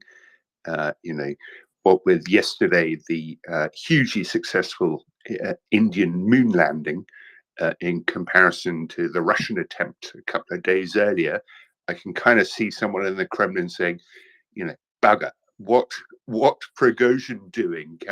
Can we have some sort of distraction to take the Indian moon landing off the front page? But there's a great opinion piece, which I've just sort of tweeted out about in the Washington Post today. India's brilliant moon landing illuminates Russia's drastic decline, is the headline. And I'll give you some choice bits, mainly the Schadenfreude bits. Let's see. Yes, so it's a marvelous achievement for India's space program and symbolic of an important moment in geopolitics. For the successful landing came just days after a Russian mission to the same region went haywire and smashed into the lunar surface like a hammer coming down on the last nail in the coffin of Russia's decline. And then he goes on, let's see, it goes on about, the Soviet space program and all its great achievements. Of course, there's nothing to learn from the lunar crash site that the world hasn't seen already on the battlefields of Ukraine, where the once fearsome Russian tank columns were wiped out by Ukrainian volunteers. Or then it talks about the looting of the Russian economy, which has now left India with an economy 50% larger than Russia. So anyway, it's all good fun. I posted a PDF of the article of the piece. You can read the whole thing in my thread, and I kind of think that Russia probably needed something sharpish to knock this story off the headlines, and I guess Prigozhin delivered on that front. Yeah, it is another interesting coincidence, Ming. Thanks for I hadn't thought of that connection, but yeah, certainly wanting to deflect from a successful landing after you've had such an abysmal failure would be another motivation to we got to have something to get us out of the news cycle. What were we planning to do? Oh yeah, kill Prigozhin. That'll fix it, because I guarantee you the Indian moon landing is probably not getting anywhere near the coverage worldwide that Prigozhin's the shoot down of this plane is. That's for sure. Peavers. Yeah, it's Vladimir Soprano, right? That's what everybody's kind of like setting up. It's just utterly 21st century Eastern European Sopranos. Like it could be a phenomenal short bit on YouTube and Twitter right now. Yep, it's Eastern Promises. Yeah, but it's so perfectly Tony Soprano. Like I'm not quite sure who Carmela is. Maybe that fat Nick on the box. Like she's a pretty good Carmela, but like the construct could be really good. If I had a little extra time, I'd outline it. But it's really just all coming out in the wash. So, exactly in the genre. Yeah, down to the point where it would not surprise me if in 2 weeks' time the movers are in and move everything out of Prigozhin's house, and they move somebody else in there, handpicked by them to be on the team. Yeah, totally see that coming. Liberal. Yeah, just wanted to remind people that Kiev was a city before Muscovy by over 1,000 years. Okay, so the Kievan Rus predate Muscovy by over 1,000 years. The language of the Kievan Rus is original. The language of the Russians is a bastardized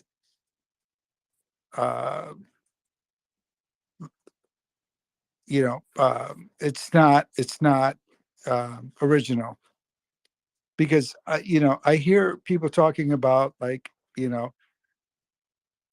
this idea that Moscow is somehow the center of Slavic empiric energy, and it's not. I just want to remind people that Kievan Rus predates Russia by 1,000 years, at least 1,000 years. The Kievan or the language of Ukrainians is original. The language of Russians is a bastardized language of the Ukrainians. There are words that are original in the Ukrainian language that you won't find anywhere else. You have at least 8 words in Russian that are not distinct or original to the Ukrainian language. They also have, I forget what the I double dot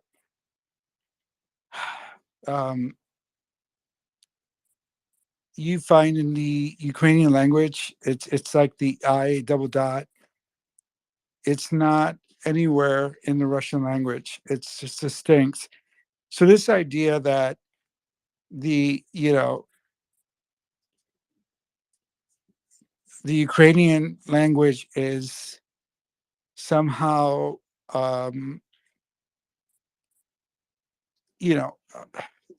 sub like a subject of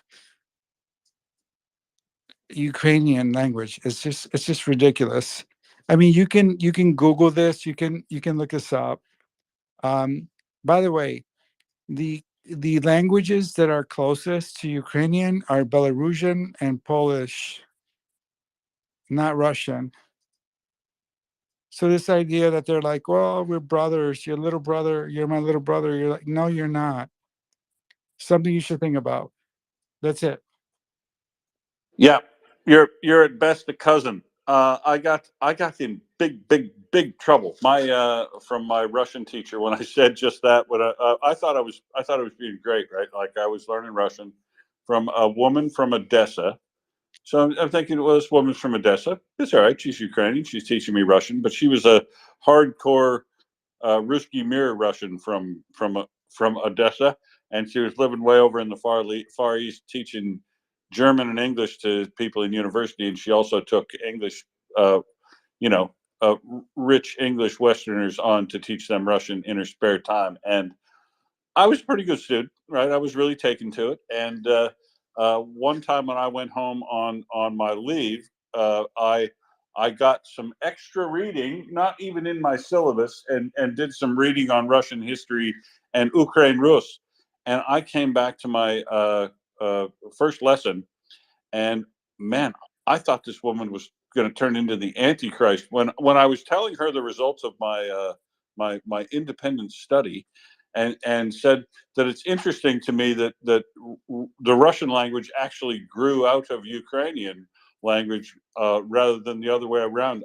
I thought, honestly, her whole demeanor changed, and man, she just shouted at me, and I thought she was gonna come to blows. She was just so absolutely scalded by this, and it was like a history books I was reading, right? So I'm thinking, hang on, how could you be so upset about actual research history here? But yeah, that Ruski Mir thing has totally turned everything on its head in Russia. That there are large swaths of the population in Russia who, that if you said what you just said to me, liberal, to them, you would have them quite upset, because that's how good the control of people's thoughts and ideas has been since they instilled them in him in Russia in grade school. And look at what they're doing now in relation to the textbooks that are coming out for high school next year.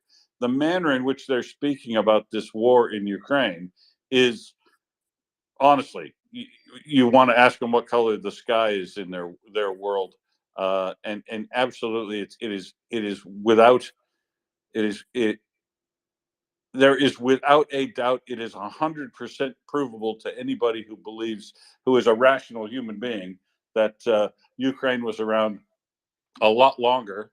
Not just Kiev, but the Russian language did in fact grow out of Kievan Rus. It's just a fact. It's not a bad thing. I don't know why they would be upset about it, but clearly it doesn't fit into their mindset for the order of things, I guess, in the world. Hey, Genesis, how are you, Not too? the Good morning. Russian, not the Russian language, not the Right. Russian language, brother. The Yeah, Ukrainian language. You're right. The Russian language. Which Genesis. is it's Nordic Norse. But the point is, what I was trying to say, sir, is that this idea, this mythology of Russia, doesn't exist.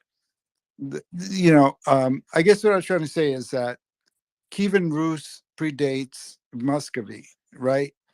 The language of Kievan Rus is Ukrainian. The Ukrainians are basically old Swedes, Vikings that came and set up a port in Kievan Rus in Kiev, and there was a lot of trade, etc.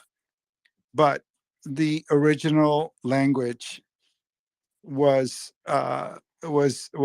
Ukrainian. It wasn't anything else. And yeah, there are Norse, East Norse languages that were spoken at that time, but the original language was Ukrainian, not Russian. Russian didn't even exist for like 1,000 years.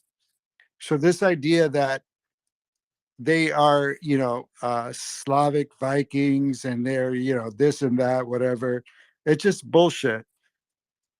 It's a myth. It's mythology. Kievan Rus, the Kiev right now is the original center of that original history, and the language that was spoken was Ukrainian, not Russian. Yet, the Russians have forced, I don't know how many millions of people to speak Russian, but Ukrainian was the original language. Russian is a bastardized version of the Ukrainian language. Thank you. Thanks, liberal. Genesis, you're next. Yeah, morning, Will. I'm trying to stay away from all the Prigozhin madness, and just to let everybody know, as soon as I heard, I wandered straight up the pub, ordered a pint, and just sat there and laughed my tits off, and I've been doing so ever since. At the end of the day, it's 10 less Russians to worry about. But there you go. Let's move on. Now, I am picking up that. Am I right in thinking that the attack on Crimea's S-400 was actually boots on the ground? And I just want to put this in the space. Yes, sir. Yes, sir. That is what the director of intelligence is saying. They said the Navy helped land some special operations forces there to make that attack, rather than any sort of long range strike. Well, no wonder the fella was laughing his tits off the day before, saying you have no idea what's coming. And do people and all of us understand how just massive that is? to land special ops on Crimea, which is currently under Russian occupation, and attack a base and get everybody off safe and sound. That is huge. Just brilliant. I'll take my hat off to them. What a brilliant operation that is. Well done, Ukraine. That's all I wanted to say. Sorry. Thanks, Will. No need to be sorry. Yes, it is phenomenally impressive when you put it together with everything that's been going on, and especially given the fact that Sevastopol is just around the corner. There, they had to do this traveling to and from their infill and exfil point. You would think well within observation capabilities of the Russians in the Crimean Peninsula. So I'll be very like I noted to Chris when he tagged me on this tweet. I said, well, I know what Chuck Farrow will be talking about for the next half hour, or for the first half hour he's up next time, because it's another operation that's right up his alley for sure. Yeah, impressive, Genesis. It is. Bruce. No, absolutely. Sorry, Will. I just want people to realise that if they could do it there, they could probably do it a load of other places, like you just pointed out. So need to keep tabs on that, because that could be an ongoing story. Well, yeah, and remember what was reported for Budanov. Budanov has said that they have a force of 2,000 special operations operators. So if they have 2,000 in reality of operators that can do this sort of thing, that makes them one of the most capable special warfare operations groups in the world, not just in low ranks. I don't know how many exactly America has. It likely a significant number than that.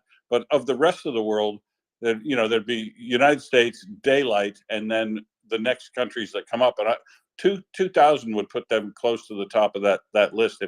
And obviously very competent based on the work that they've done and the training they've gotten from the special boat service in England. Definitely. Yeah, that's what I wanted. That's what I wanted to finish with. I remember seeing somewhere that quite a few of them have been training for 6 months, I think, with the SBS and the Royal Marine Commandos. So paying dividends already. Well done, Ukraine. Indeed. Bruce. Yes, this thing about de-educating the Russian people on the heritage of Russia and Ukraine is really horrible, because it makes people stupid, and it will bite them in the tail sooner than later. But we should be very careful not to do the same thing. There are only 3 kinds of languages. There are totally isolated ones, like the one on this island where they kill people when they were. Then there are dead languages. They are frozen and doesn't develop. Then there are Boston languages. Russian is a Boston language. Ukraine is a Boston language. Swedish, English, any European or Chinese or any of the Indian languages, they're all Bostons. They bastardize each other and they develop. That's how a living language works. The Ukrainian stems from what the Kievan Rus spoke, but it wasn't Ukrainian. It was what the Kievan Rus spoke.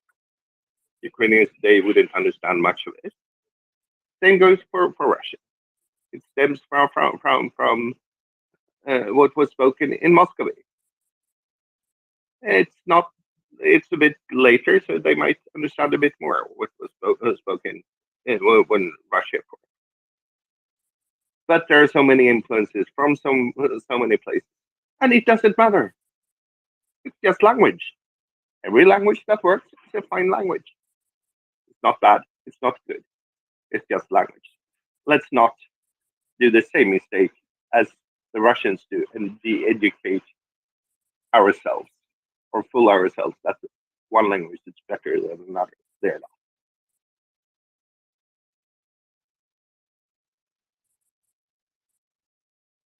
Button's not working. Yeah. I didn't mean to suggest that there's no better or worse. I didn't say, but yeah, but liberal is correct that the Ukrainian language grew out of Kievan Rus before the Russian language did because of the populations that grew up. Just a timing thing doesn't mean one thing's better or the worse. But liberal is correct that the education of the origins of language in Russia is quite different than would be reflected by historical fact. That's definite. Ming, you've made it back up with us. Yes, I totally agree. I just say let's not do the same mistake. Yeah, fair enough. I don't think it needs any more laboring that point. But we'll hear back from Liberal in a second. Ming, how are you, sir? Yeah, sorry, I got booted. I got a phone call there, so I have to get myself another co-host invite. But yeah, no, on this Russia thing, I just happened to across the @Russia account on Twitter yesterday, and they've got a pinned tweet which says, so it's to celebrate Russia Day, I think June the 11th. But anyway, so the tweet goes like this: for starters, 1,160 plus years of history. So for starters, that's a complete lie, because without Ukraine, it's simply untrue. And I think this is maybe at the root cause of what Russia's problem is. I think they've got a massive inferiority complex. Yeah, I totally agree. This is what I'm talking about from personal experience. The people that I've met in Russia that were so precious about me stating anything different from what they saw as history, it didn't make any difference to either of us, right? In this day and age. But they were so precious about it that it totally smacked of exactly what you say, inferiority complex.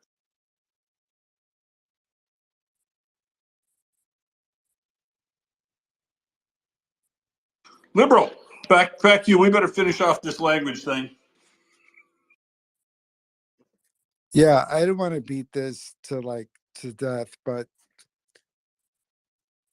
Russian language is a derivative of Ukrainian language.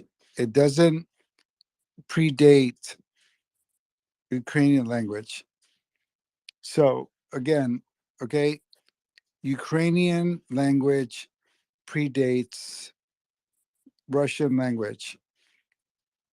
There are no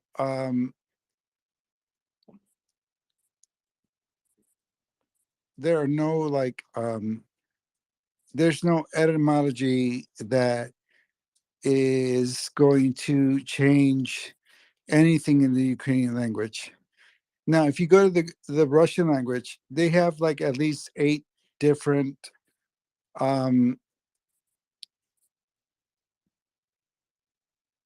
elements that are infused in their language. There's also the Ukrainian language. There's the E, which I can't say, but it's basically like an I with a double dot above the E in the Ukrainian language. It's original, it's not Russian, and it's not anything that's not Russian. And that's the point. That's what I'm trying to say. The Ukrainians came before the Russians. The Kievan Rus, the Vikings, they came from Sweden. But yet, the Russians want to pretend that they have that heritage. And I think if we don't realize that this is a lie,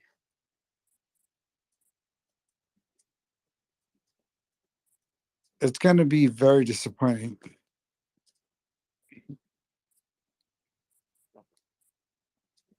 Yeah, it's on the long list of revisionist history that has to be pushed back on by from to Russia. It's on the list for sure. Chris. Thank you, Will. Look, let me give you a short, sharp strap line on that. When Kiev was a city, Muscovy was a swamp.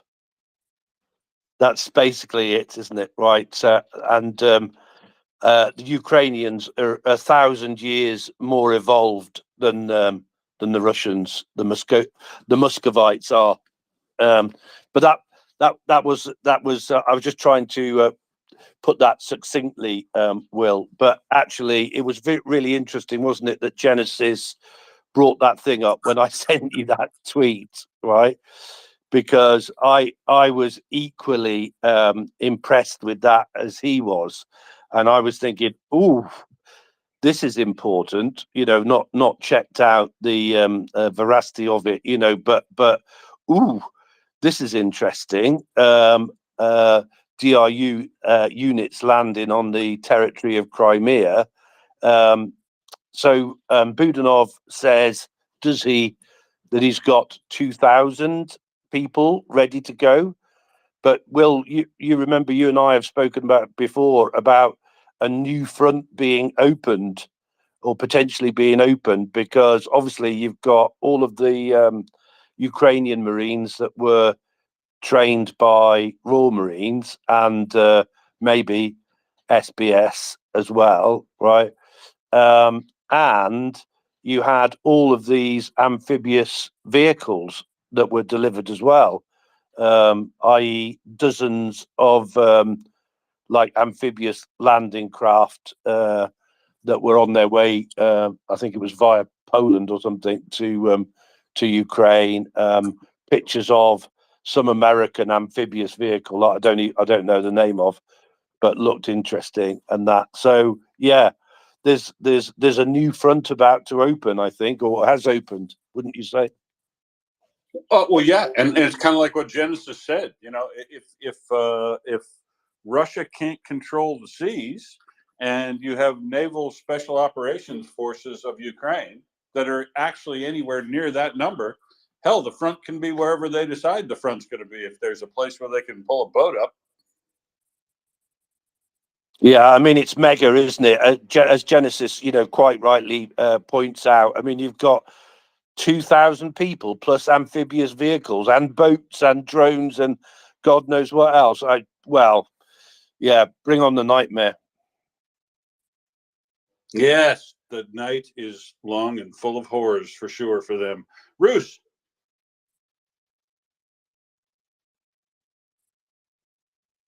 Yes, let's not involve the alphabet on the origins of Ukrainian and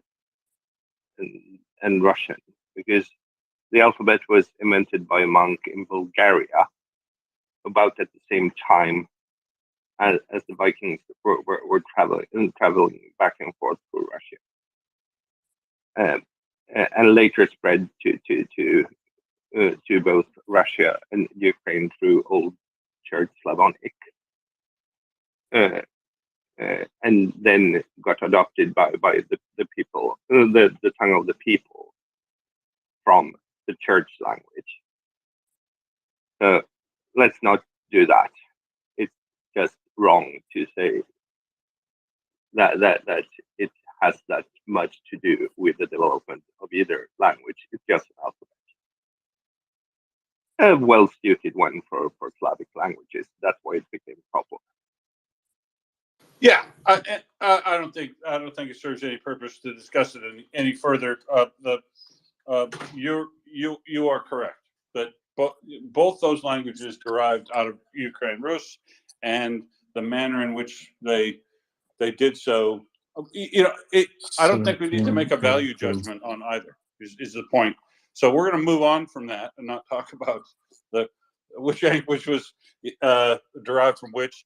But I just know that the view of the Russians is as pointed out by Liberal, many of the Russians I've met, but you are also correct that the genesis isn't an order of Russian didn't derive from Ukrainian, it derived from Ukraine Rus, along with the Polish and along with the Bulgarian, or sorry, the Belarusian, and along with the Ukrainian language.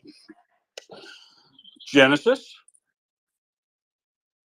Yeah, thank you, Will. And the only reason I bring up the landing as really important is I also saw another post about Ukrainians checking out an oil rig that was, I think, abandoned or by the Russians. It's been taken over by them, but they'd gone out.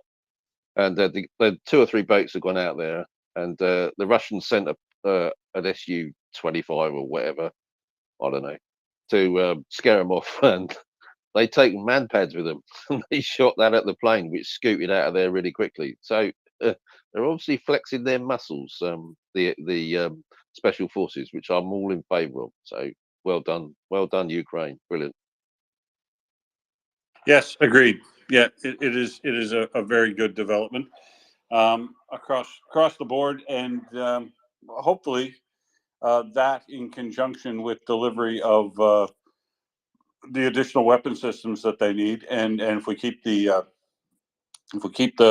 ammunition for everything coming in every month, that this could be shorter rather than longer based on what we're seeing in performance of the Ukrainian military. I for sure I agree with that, Genesis. Chris. Yeah, and me as well. Will, I sort of missed that. I heard Mockers mentioning something about that incident, with the man pads and the SU. Was it 25? Yeah. But I sort of like missed the detail of it because I was busy doing other things on that. But again, I do agree with Genesis. That's really important as well. And I think. The Ukrainians are talking about having like drone boats, like publicly they've said up to 40 feet long. So they probably got even bigger ones, right? And also I know that they had a load of boats, delivered of around that size as well. So boy, you could put a shitload of man pads on something that size, couldn't you? Doorbell's going. Yes, indeed, and as Genesis pointed out, that they, them going out and trying to interdict boats on the water near that oil rig was another lure to bait them in to attempt to shoot them down with man pads. So I don't know. It's just everything Ukraine seems to be doing. At least everything we're finding out about. They seem to be just going from strength to strength, and I hope. I hope that we're seeing everything, the good and the bad, frankly, because it kind of makes you wonder sometimes when you go, geez, there's got to be some things that aren't going well here for them, other than the things that we know are caused by the slowdowns in not having all the engineering equipment and fighter aircraft coverage and long range attack capability. They appear to be doing extremely well with what they've got, which to me just keeps in my mind. Well, then why aren't we giving them all that they need to finish this quick? So all they need to finish this quick is a good point where I just want to quickly say, because I haven't done for several hours, that if you're listening in, you find this useful, and you'd like to participate, hey, you can go onto the website and you can make an application to support Maria Report in a couple of different ways. If you've got time and interest and any capability at all, maybe you're a good researcher, maybe you know something about IT, maybe you're a good meme maker or anything, or you want to moderate conversation here, you can make an application to participate as a Maria Report volunteer if you'd like to, and you should do that. You can do that through the website. But while you're at the website, if you also have the wherewithal and the interest in doing so, we'd very much appreciate everyone making a donation where you can to Maria Report. That is a 501c3 regulated charity. so you can be assured that your donation dollars are going to a worthy cause, and all of your money is going where you want it to go, because the Maria Report board and the people behind the scenes vet all the places that we direct money to, that we collect as a registered charity. There's full auditing on all of it. It's reported to the United States IRS on Form 990s, and you can later on, when the taxes are all filed and the reporting's all filed, there will be a public disclosure of what we raised, how we raised it, where it got to, and you'll also find out when that's published that all of us here are working for free, 100% free. I survive on just the kibble that the CIA gives me, so I don't get any additional cash from MriyaReport to do this. We're doing it because we're here. We're interested in supporting Ukraine. And if you enjoy participating in the conversation or just getting your news and information here, we'd appreciate it if you could make a donation very easily through the website. Click the button. It'll walk you through how to do it very quickly and easily. And we'd appreciate it. And Ukraine would definitely appreciate it on their Independence Day. So thanks very much for everybody listening in. And thanks to everybody who, even though we don't get to it as fast as we can, sends us information while we're on air, so that we can stay up to date with what's going on, in addition to the researchers that are always sending us stuff behind the scenes to talk about. So thanks very much, everybody. And Liberal, back to you again.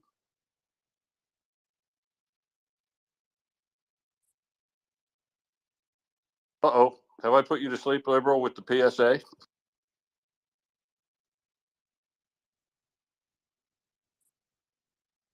Liberals woke. Oh, Ming, that's a good one. Well, we'll come back to Liberal. He's probably occupied doing something else just right now. Ming, what's the most interesting thing that you've found out today since you got up? So I've been a bit slack on that front, Will, but give me a few minutes and I've got a couple of things up my sleeve that I need to process, and then I'll get back to you on that. No worries. I'm seeing some additional, I'll probably end up repeating some stuff that we talked about, because I've been here for quite a while, and I know some people don't spend as much time here as I do, so I might end up repeating something that somebody may have heard before, but there is interesting news in the last 6 to 10 hours beyond just this Prigozhin air crash. So a wash up from the bombing of, the drone attacks on the Tupolev 22s inside Russia that caused them to move all of those jets back away from the Ukrainian borders, from where they were, way up by Murmansk. The Ukrainian intelligence service also reports that Russia has 436 aircraft taking part in the war against Ukraine, and that they only have 27 of these Tupolev 22s now that can fly. So I don't know how much that will limit them in being able to launch these missile attacks on cities, but this is a very, very old aircraft.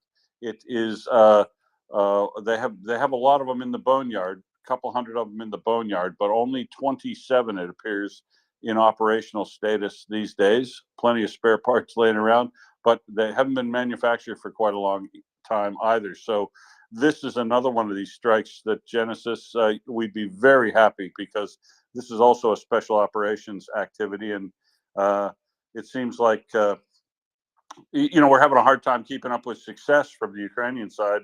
There seems to be a special operation a day almost sometimes.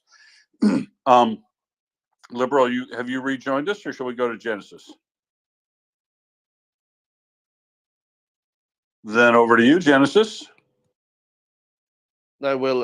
So I apologise to mockers for not listening to a Boom report, which I take great joy in each day listening to. But I was staying away from all the Prigozhin rubbish this morning, because I knew it'd go absolutely mad, and it did. So that's why I've come up now.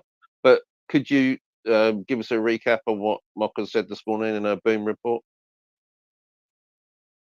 I will try to pull one up here. I don't have one at hand, but I'll try to pull one up here and pick it up so that I think you'll like it. It's low in humans, but high in some other stuff. Let me hang on 1 second, Genesis, and I'll see if I can find it here in my raft of information. Yeah, no problems. Thank you ever so much. While you're doing that, I'll take a minute. So I am noticing that they are prodding the Russians here, there, and everywhere with everything they've got, which I absolutely agree with, because then the Russians are spread thin across the piece, and that'll open up opportunities that the Ukrainians can take militarily. So I'm really pleased with what Ukraine is doing at the moment. Excellent work. Excellent work. Agreed. I'm still digging, of course, because I'm not as organized as some, particularly mockers of Prince, who usually go through this in such great detail and so well that I don't have to get I don't get anywhere near it. You're gonna have to give me another minute. I will find it. Yeah, she is really good at it. No, you take your time, fella. Take your time.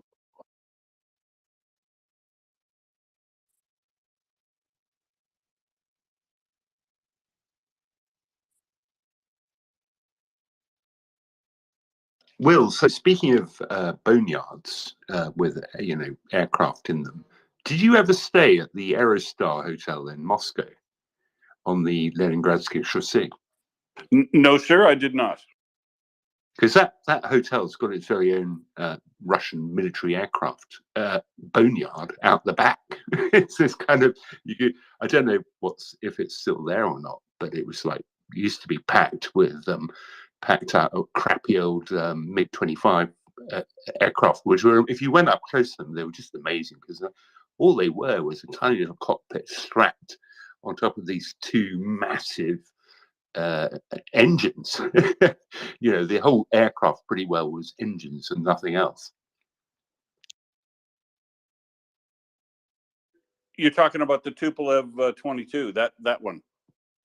Well, this hotel in its back garden had everything, every ex-Soviet aircraft, including probably 22s as well. But they've literally, the country is littered with aircraft boneyards, and the Aerostar Hotel had its very own one out the back garden. Interesting. So I'm still looking for this numbers list, but I'm glad Randy's here. Randy, how are you? Good. While you're looking, I thought I'd give a little report. I have Tucker Carlson just had Colonel Douglas Macgregor on, and it is posted all over Twitter. The low information people are saying, "See, I told you so." Ukraine is losing. Listen to this guy. And if you don't know anything else, Macgregor was a colonel. He was a company commander in Iraqi Freedom, I think, maybe Desert Storm, and he has superficial credibility, and he's got a CV. But of course, those of us who follow the war know Macgregor has been a shill for Kremlin from the get-go. But these people don't know that. So I just did a thread. It'd be a good one to bookmark and use every time somebody quotes Macgregor, pointing out, first of all, his bogus use of the casualty numbers. He quotes the Kremlin casualty numbers, which have 400,000 Ukrainian troops killed and 500,000 amputees in Ukraine.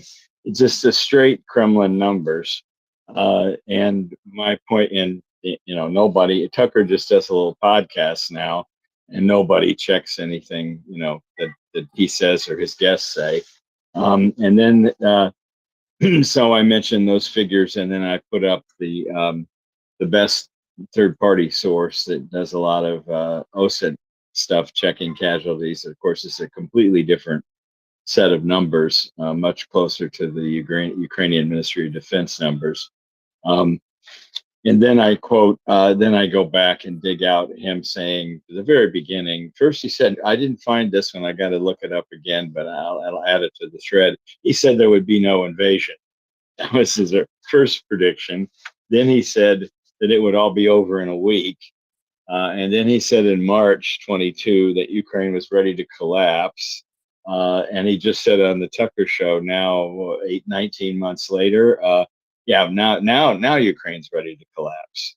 And then he quoted a bogus Mexican TV station. The tweet, I had responded to it, but the tweet had been removed because they made a mistake.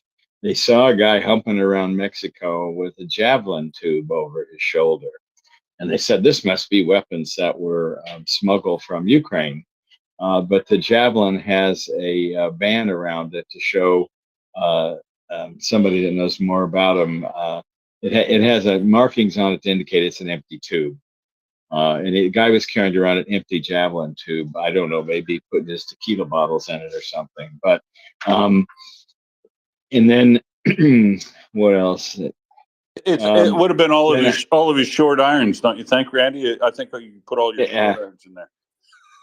Yeah, exactly. Yeah, you could. Yeah, you could put your if you, depending on your reach. You could use it for it. It wouldn't take the whole club selection, but you could get your key clubs in there.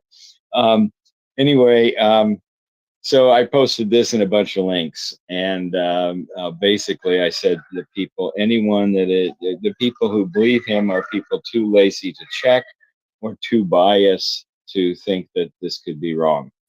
And I think it's very important because he's very, very pervasive among low information people. And I found that true on both sides of the Atlantic, but particularly Americans that are just glued to Tucker Carlson. And it's just, it's really outrageous. I don't know what, I mean, he just borders on criminality, but our First Amendment is probably broad enough to protect him. But I just get so pissed off every time I see somebody quoting McGregor, and I wanted a thread where I could just fact bomb them, and I just created it. I'll go and check that out, Randy. I did exactly the same yesterday.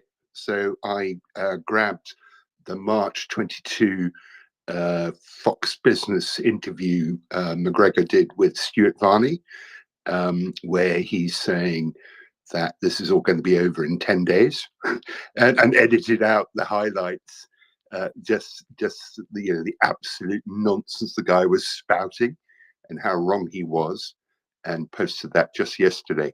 So I'll go and grab your thread because that sounds really super useful as well. I mean, the question in my mind is, what's in it for Tucker? Because Tucker's not a stupid guy. He knows he's lying. What's he doing? Well, no, I'm not sure. Okay, his father is a registered foreign agent for the government of Hungary. His father is a lobbyist in Washington. And I think that a lot of what he's doing, he went to Hungary some months ago and came back with the Viktor Orban version of NATO and the EU and what's happening in Europe, and then subsequently in the war. The Hungarian government just got him to go see the Serbian government in Budapest, and he was just there a month ago. He is unplugged from Fox, and he gets his money on clicks and monetizing his podcast. So he has a lot of viewers, and he can grab them with headlines that they want to believe. And a lot of people want to believe that the U.S. government is all lying and a conspiracy, and everything they do is a coordinated effort to screw people, and that somehow they're lying about the war in Ukraine. Then the major reasons for that they give are it must be money laundering, although they don't even use the money laundering term accurately. It's like, where's the dirty money being cleaned? Is it our money that's dirty and we're cleaning it in the Ukraine? Or, they don't, it's silly. What they mean is diversion of aid money. And that's been, you don't hear that too much. That's been pretty well debunked. I have a long thread on that. And the other one was it's blackmail, because Zelensky has stuff on Biden, and that's forcing Biden to come up with all the money, which doesn't explain why he gets all the support in Congress.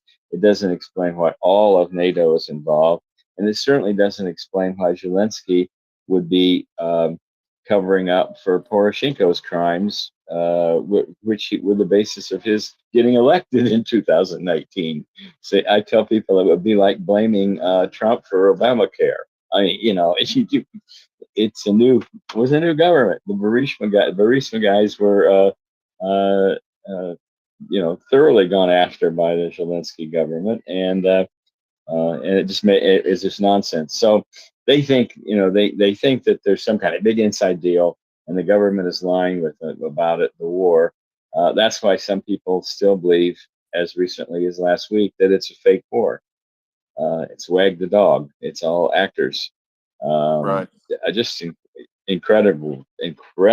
Well, but these people, have never been, most of them have been outside their home state unless they went to, Six Flags over Georgia, theme park or something. But so I try not to be unkind to them. And so I don't violate Twitter terms of services. I don't say they're ignorant or morons. I say they're uninformed. And I think it's all we can do. But but the key to all good propaganda is take a kernel of truth or bias and blow that out. That has been the truth of propaganda for centuries. The way to manipulate people. I think it goes. P.T. Barnum was probably the one that was the most open about how you do it, but he said, you can only swindle somebody who wants to be swindled. They want to believe. There's no go into their confirmation bias is certainly a very important way to do it. Hey, Randy, tell me something though about this McGregor guy. Has always fascinated me, but not enough to actually research him. How do you reckon he got to where he is in relation to? I mean, has he been turned? Has he drunk some of the bad Kool-Aid? How did he get where he is? he had some positions in the Trump administration at DOD, and I have no details about what the showdown was, but there was a big friggin' showdown where he got thumped real hard by higher ups. And maybe he was part of it was he was due to be put on the general list, and it didn't happen. So he got really bitter about everything at the Pentagon and decided he was going to try to screw them everywhere way he could. But I don't know the background there. So I think the Kremlin found him and gives him information. I would be shocked if he wasn't paid for his appearances on Russian RT, for example. He may have a monetary interest in it, but he got recruited by the Kremlin and they feed him all this stuff because they knew he was bitter and he wanted to screw with the Pentagon.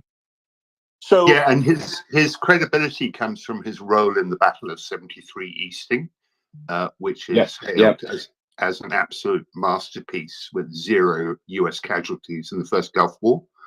And I think he wrote a military theoretical book, which is also required reading in places like what's the officers' schools called? West Point.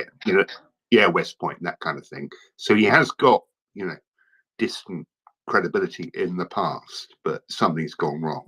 Well, and I'm sure our friends John Spencer and General Ben would know the story. Whether they would tell us or not, I don't know. Right. About what happened to him. Yeah. And if he was turned, that model of being a respected colonel with some ambition to go to the top, and then being cut off that way, become disgruntled, and then be brought over because of ego or one of the other reasons why people get turned, that would be a spy story as old as it's been around. Basically, I think that's one of the three main means by which they turn people. But Randy, tell me this: is there any truth to the fact or to the statement that I've heard before that if you were an officer at that level, can't you be recalled into the military and charged under the UCMJ for these activities after you've left if it's found to be too espionage? I don't know that. I know that if you wear your uniform, you can be subject to the UCMJ. But yeah, they were trying desperately because I graduated from Georgetown. They were law. They were trying desperately to get me to be JAG, and I said no, I'm going to be infantry. It's like if I'm going to be in the Army, I'm not going to sit behind a desk, filing Form 173B. If I'm going to be a lawyer, I'll do that after I'm in the Army. No, I don't know. The other thing that could be playing with him, and the Trump people are so crazy. He had some connection with Trump through what's his name, the former head of DI, and he had some connection with Trump.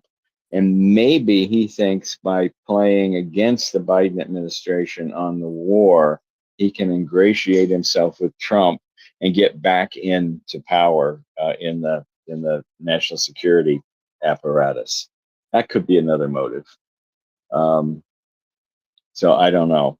The other thing I just posted was an analysis of the next U.S. president, and I remind people that doesn't happen until January 2025. And I also posted one on warning to Republican candidates and politicians. That is a long way from now. And given the progress that is happening in the war, it's pretty clear to all of us who know anything about it that Ukraine will either have pretty much won everything by then or be so demonstrably victorious in the field that that old mantra that it's an endless war that they can't win will be totally bogus. And at that point, to say that you're going to pressure them into a premature peace agreement or that you're going to cut off aid will make anybody that does it look, horrendous to the American public. Because most of the underlying feeling is exhaustion from Afghanistan and Iraq and what the backfiring stuff we did in Libya to remove Gaddafi, and it blew up in our face. And they're just saying that, what we shouldn't be worried about these people overseas in these endless wars that we have no end game for. And that's the and that's the mantra. So I'm even by the time of the election, it's going to be clear that that's not accurate for this, and that Ukraine has won or is definitely winning. So that whole narrative has got a shelf life on it. It does, and nothing. I mean, really, nothing garners support like success too.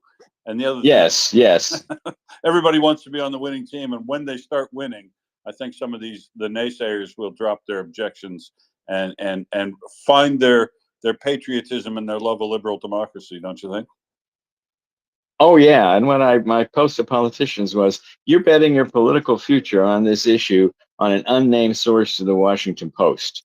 Now, when is the last time you did that? When in the last time in your political career did you think that you would, you're really going to double down on an unnamed source from that the Washington Post refers to, or a CNN poll on American sentiment? I mean, all the things that we on the right normally disparage somehow are now the things they're quoting. And I've also pointed out that these people now are allied with Code Pink and Cornel West from the Progressive and Green Party. They wants to abolish NATO and all that. I mean, and this is it's the horseshoe theory, both extremes meeting. But the theory still doesn't explain to me the total how totally messed up it is. Anyway, It and interesting to me though that I've been reading about Cornel West, who in the past I've read Cornel West, and I found him to be fairly compelling on matters of national politics and class separation and some of the things economically.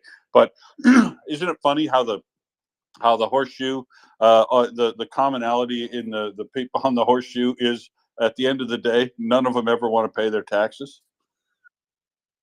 yeah, maybe. I think it goes beyond that, and it's like every extremist group in every society plays on the disaffected and the people with grievances, and that's the way you do it. I mean, you don't start a revolution at the country club. You might start a coup at the country club, but you start a revolution, on the streets and in the small, little places in society where people with grievances gather. So, and if you can take a pre-existing grievance and fashion it into a mantra for your cause, I mean, that's why it's so ridiculous. These people that, Putin is the globalists. This war is about the World Economic Forum, and that Ukraine is part of the World Economic Forum, and they are going to do, just it is hard to believe the level of nonsense. But because Soros had a shop there and gave a little money to promoting the transformation in 2014, everybody says, "Oh, it's all a Soros plot," which is also, there are good debunks available on that. And I would hardly pick the Ukrainians to be my example of woke folks, given the fact that they are a major coal and natural gas producer, and they're probably going to be that for a long time. And just silly stuff that as if Putin and the oligarchs the oligarchs spent more money on yachts in recent years than the Russian government spent on modernizing their navy. I got to find that. That's a I great got to point. find that link. That's a great point, but you know where the Russian government found $31 million to upgrade their navy is to replace Putin's yacht. Apparently, he's bought himself a $31 million replacement yacht because his first yacht was seized. So they're finding money for that in Russia. I found that interesting. Well, I've got a video of the lifestyles of the oligarchs, and a couple of other things, and even the patriarch has a yacht with bikini clad women running all over it partying. There's that information is available. So it's like these people are they care about the working man in Hoboken, New Jersey, and this is all about their power and wealth. And then before the war, who were the best customers of all these secret banks that anti-globalist crew hate? They hate the Swiss banks and Cyprus and Cayman Island accounts. And who were the best customers for all those banks? These friggin' oligarchs. So you think they care about any of your agenda? I mean, that's the most ridiculous one of all. But people believe that. If you went on the internet today, on Twitter, and you did a post saying, that the Ukraine war is all about, the globalist and anti-globalist fighting the globalist in Ukraine, you would probably get 400 likes immediately, because there's enough people that believe nonsense. But all we can do is chip away. Yeah, that's true. Every day, show up and be ready to chip away on today's set of bad ideas. Now, I have, for your listening pleasure, Genesis, I have found these numbers for you while Randy was going back and forth with me, and I hope Mockers isn't listening, because it's not going to. I'm not going to do it justice, but I'm going to give you the numbers as of the 24th of August. Don't you get them wrong, Will. You'll be in big trouble. Well, I couldn't possibly do them as good, is my real problem. But I love making mockers look better. So we're up to 259,160 dead. So Next couple of days, they're going to crack 260,000 with an additional 340 killed today. The only 2 tanks killed today, or in the last 24 hours, but 23 armored personnel vehicles were taken out. So that's big numbers.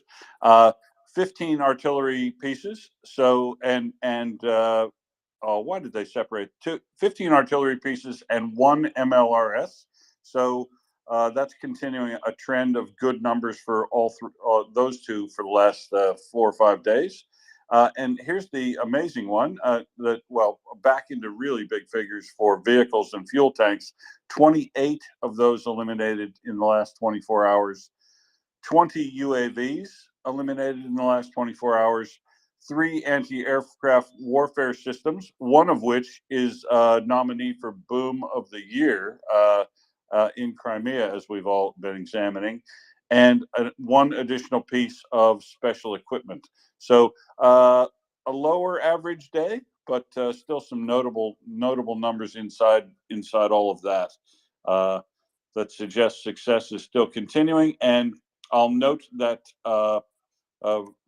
that Ukraine has reached south of Robotny. They are moving toward Tokmak with abandon, and have reached a town called Chervanahirka is what that's called. 6 kilometers north of Tokmak. There's evidence of artillery and potentially direct fire, smoke and fire. Obviously have hit some things that are producing black smoke. So there's a battle going on in Chervanahirka, and Chervanahirka is only 6 kilometers north of Tokmak. So that is the advance has gone that far, and all of the people. The report yesterday of the liberation of Robotny is obviously true, because they're well south of that now. They're about 6 kilometers south of that location, doing battle at the next little town down. And what else can I tell you that's very interesting in the last 24 hours that I might have seen here? Let me just pull up my list of other news. Actually, there's a couple extra pieces that have come in relation to Independence Day. Here's a good one. At 8:40 a.m. in Kiev time, Alexander Lukashenko has congratulated Ukraine on its Independence Day and wished all of the inhabitants of Ukraine that peace would reign in their land very soon. So that's actually quite an excellent message from Alexander Lukashenko. Not saying how peace is going to arrive there or anything, but it's a very pleasant message from their neighbor. So I don't know what to read into that precisely. And I also can report that Red Square in Moscow was temporarily closed to visitors today. Red Square announced that they would temporarily close to visitors. The press service of the State Historical Museum said. That's the big red museum that's just across from Lenin's tomb at the Kremlin. The reason for restricting access to Red Square was not specified, however. They said it would be closed, but entrance through the museum could be entered through entrance number 3 at the monument to Zhukov. And the last time Red Square was closed was June 24th, of course, in connection with the events held there. It was then held before that, prior to the victory parade. So, Red Square doesn't get closed that often, and closed today. Hard to tell why, but it has been closed, and apparently it's no panic. Just closed for, I don't know, repainting or something. Beavers. Am I here? Do you hear me? You are indeed. Okay, good, cool. Tucker Carlson, etc., all of that. It's like, this people just like, it's just off the table, right? They're like never going to be turned. But I don't know if anybody's had a chance yet to look at the Independence Day 12-ish minutes, not short, video that Zelensky hosts. If you share that with somebody and they don't get it, then just like have a nice day, right? And focus one's efforts on getting whatever you can in country, calling your MPs, whatever. But it's just like, you know, I often see people like so caught up in, oh, I tried to turn this person. Oh, I was talking to them for 2 hours in the pub last night and whatever. And it's just like, I don't think that's the way. You know, at this point, like if you can't reach in your humanity, if you can't look around you, you know, and understand what's important in life, really. Well, like this video, it's a bit long, but they cover a lot of stuff. It's dramatic, but it's really well done. And I can't imagine 12 minutes of your time. And I just can't imagine anybody who's not a psychopath or, you know, on the take from Moscow or something, you know, or with their own political agenda, whatever that is, like that you aren't moved by that. And, you know, just like this idea that people don't get it, right? I have no patience. The one thing I do find concerning though is like younger people, and I'm interested on other people's perspective on this, but like under 30, like I deal with a lot of Gen Z, younger millennials, and they're not attuned to it at all. And there's been a big developer culture out of Kiev for 20 years, right? At least. So it's kind of strange to me. And you think back to Vietnam or whatever, it was all about dirty hippies. It was all about college kids, you know, who were putting themselves on the line, you know, to put forth their political beliefs. And in many other cultures, certainly Burma and places like that too, that most people don't talk about. But, you know, in North America, in the UK, in Europe, unless somebody under 30, you know, has some military experience, like I'm not seeing it. And like there's when they do try to talk about it, they're quoting the worst sort of figures or whatever. But it's like that doesn't even matter. You can't just correct them and say, oh, it's not really 150 million. It's actually only 25 million delivered or 25 billion delivered. And it's only gear that already, you know, it's just like eyes roll back in the head.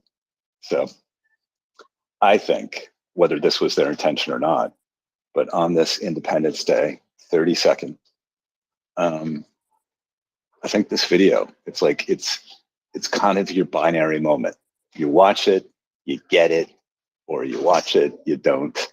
Have a nice day. Or you refuse to watch it.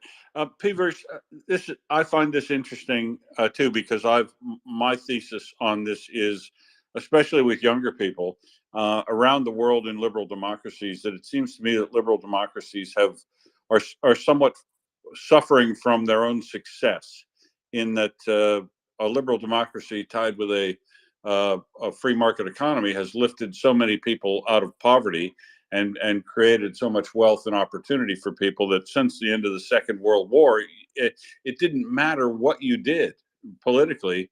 Every generation always did a little bit better than their parents. And I think the generation, you know, maybe as of about 10 years ago, that isn't necessarily true anymore. You see a lot of these kids these days that aren't guaranteed at all to do as well as their parents did, and they're scratching around for whether or not they'll ever own a home and things like that. Now, whether or not you need to is a whole different argument, but they've bought, you know, they've been inculcated in this system where you've got a home ownership and all the things, and a lot of a lot of government policies is tied to, and rightfully so, having homeowners because they're stable and all that. But I don't think the younger generations feel a sense of security in their opportunity that generations did before them. And I think that feeds into their disconnection from caring about the things that you would normally go to care about in order to change your life and make your life better. Engagement in politics and policy as a means of improving the conditions in which you can succeed in the future. And I'm not sure they have that feeling anymore. I think a fair bunch of these younger people think it really doesn't make any difference, that engagement in politics is 100% waste of time, and you'd do better to go get a second side gig and try not to pay taxes on it or something. But I don't know. It just seems Yeah, well, to be a lot. Go ahead. Sorry. Well, I mean, on politics, totally agree. And when you look at, seriously older people, I get it, right? I totally get it. And it looks like they're forfeiting their future for, problems of 100 years ago. But that's not what we're talking about here, right? So, everybody under 40 to some degree really has some experience with video games, et cetera. Like a lot of that's going to be shooters, first person POV, et cetera. So, here is the modern battlefield. Ukrainian soldiers, you don't have to look very hard, or medics or whatever, be it guys or girls, right, are like really attractive people, right? And it's often so gutting. You see these really well-rounded people, in videos of saying goodbye to them, having fallen or whatever. So, it's nothing to do with that, like looking at Elizabeth Warren, or whomever, and it just looks like, somebody's grandma that like I don't ever want to see again, much less tell me like how doomed, the next 40 years of my financial future is. It's got nothing to do with that, right? And they're geared up, and they're proving themselves to be the innovative people, younger people that they are, with drones, et cetera, everything that they've, can get their hands on and get creative with. So it's like, it doesn't make any sense in that sense, to that degree. It's like it's something deeper, and it's a problem. I mean, it's just like if all this is, it's like beach parties in Odessa next year, whenever, and it's everybody over 50, over 60. They're celebrating the Ukrainians, and like everybody under 40 or whatever, could give a toss. They're just glad that it's or they don't even care, right? They're wondering, why isn't there any help in Hawaii? Here's what incredibly distressing. So the Web3 kind of NFT Twitter space that's still kind of going pretty well and has some very high profile people in it most days. There's one particular DJ, music producer, who's a very good technologist. And he's done a lot of smart stuff, and he's looking to solve some really big problems. And he went off on this when I dropped in yesterday or the day before about the 150 billion figure, and Hawaii there was nothing for, and just like the absolute confusion and stupidity. And then everybody in the space was just like, they all like, big him up anyways, were just kind of falling over themselves. And just like, I had to check out, right? It's just, there's absolutely zero way ever that I'm going to try to like, hold class, in that space, et cetera. But, and here's a place where these are all people who are dealing with technology every day, right? Which, a lot of Ukrainian people have been doing, for a long time. Certainly like since 2000 in a big way. It's just like, it's more than a cognitive dissonance. It's not even really that. It's something much different. And, I don't, and it's like, I don't know, but this video, like, this is the first thing that just kind of struck me. And it's like, wow, okay. It's their 32nd anniversary. They're occupied. There's a genocide going on there. I understand you may not really understand what that word means, but wow, look at this, right? You can just watch it. You see every aspect of Ukrainian society, and, who knows? Maybe it can make a difference. Maybe. We'll see. Randy? Yeah, we got to. One of my favorite things is there's a lot of guys and women who do man on the street interviews in the U.S. And they will go like to Yale and Harvard and Berkeley and Stanford, and they'll get students and they'll ask them questions about current affairs or even about our government. Name the 3 branches of government. And these kids are really stupid in the sense that they are ignorant of things. We don't teach civics anymore. We don't really teach history anymore. They really have no idea I get this all the time from particularly young people I meet in the States. My children's colleagues, younger, and when I meet them, oh, you live in Poland. Is that part of Russia? You know, they have no idea. They have no clue. So how I deal with in personal encounters, if somebody says, "Well, it's 150 billion for Ukraine and only so much for our," I say, "Really? How much is the authorization for money's got to be authorized, right, by Congress before they can spend? What's the authorization amount? How many? Do you know how many years does that cover? Do you know?" And I'll ask a couple of questions. It's obviously they don't know. And then all of a sudden, anybody's next to him saying, "Well, we thought Charlie was really smart. We need to know what." And then you wedge in. You wedge in on a question. You can't wedge in on a frontal assault. It's just like the army. You got to do a flanking action. You got to infiltrate their lines first. And I found when you show that people really don't have any information, they become embarrassed by the people around them, seeing that they don't know, and they shut up long enough for you to make a couple of points. And I never asked them to, come and join and put a Ukrainian flag up on your house and wear a pin and buy something on the internet to support Ukraine. I never go all the way. I just look at breaching their preconceived idea. And I learned in forensics and in litigation that there's something called the latitude of acceptance, where people are on either real pro or real con, and you don't swing people from one end to the other on brief encounters, but you plant enough doubt in them about their position that they move a notch or two toward the other side. And I found with people I see on Twitter that make really stupid statements, I'll post the facts. And sometimes I'll say, I'm embarrassed for you that you don't understand this. Please get smarter. And then I'll post a link with the facts. And if they come back with something, then I say, if you got anything real, bring it on. Let's go. And they're intimidated. They're intimidated and they shut up. And some part of them inside says, I probably don't have enough information to argue with this guy.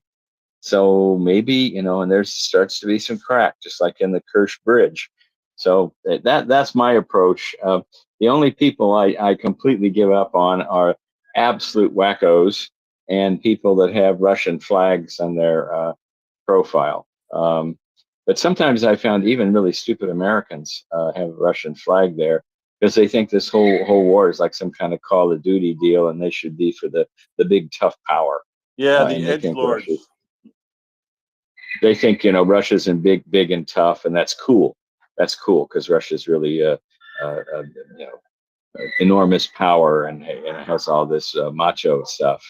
And when you detect that, then I post all the stuff showing the Russian troops are idiots and under-equipped and crying to their moms to send them stuff, and and then it's like you breach, and again you give them some tangible empirical evidence that challenges their assumption.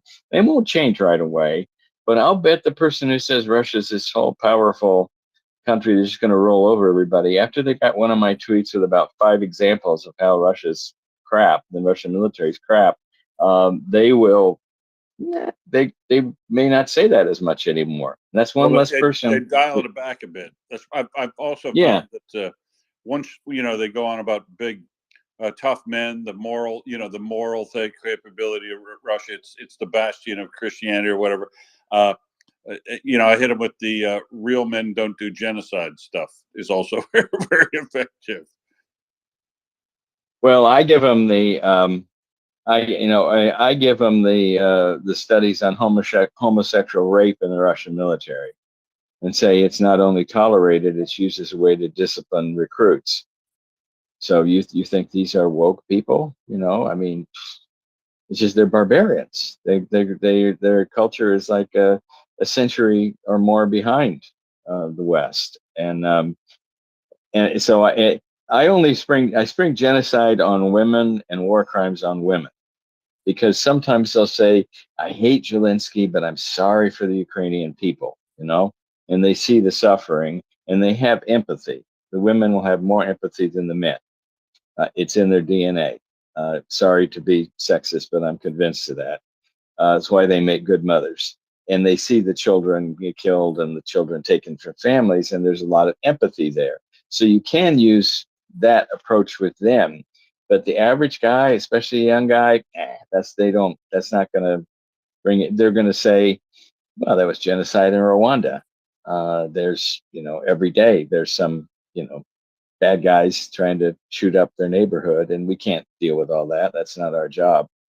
So you have to maneuver. Yeah, most of them, none of them have ever heard of the Budapest Agreement either. They say, I sometimes start with that and just say, well, did you know that we told them, that we would assure their boy, and Russia did too.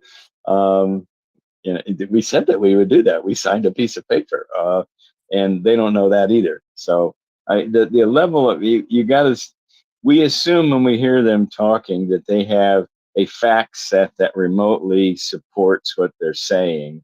Therefore, they are so committed. They're so in the tank for Russia that they ignore the facts. When in reality, it's just lack of information in 90% of the cases. I'm convinced. Yeah, thanks, Randy. That's very good observations and a very good technique. And it's good that you're still out there doing that every day, because I know from the work I do in that area too that it can get fairly tiring.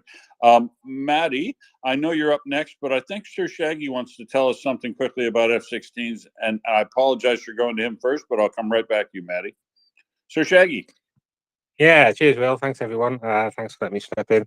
Right, TV2 in Norway is reporting that TV2 has confirmed by several independent sources that Norway has decided to donate F-16s to Ukraine.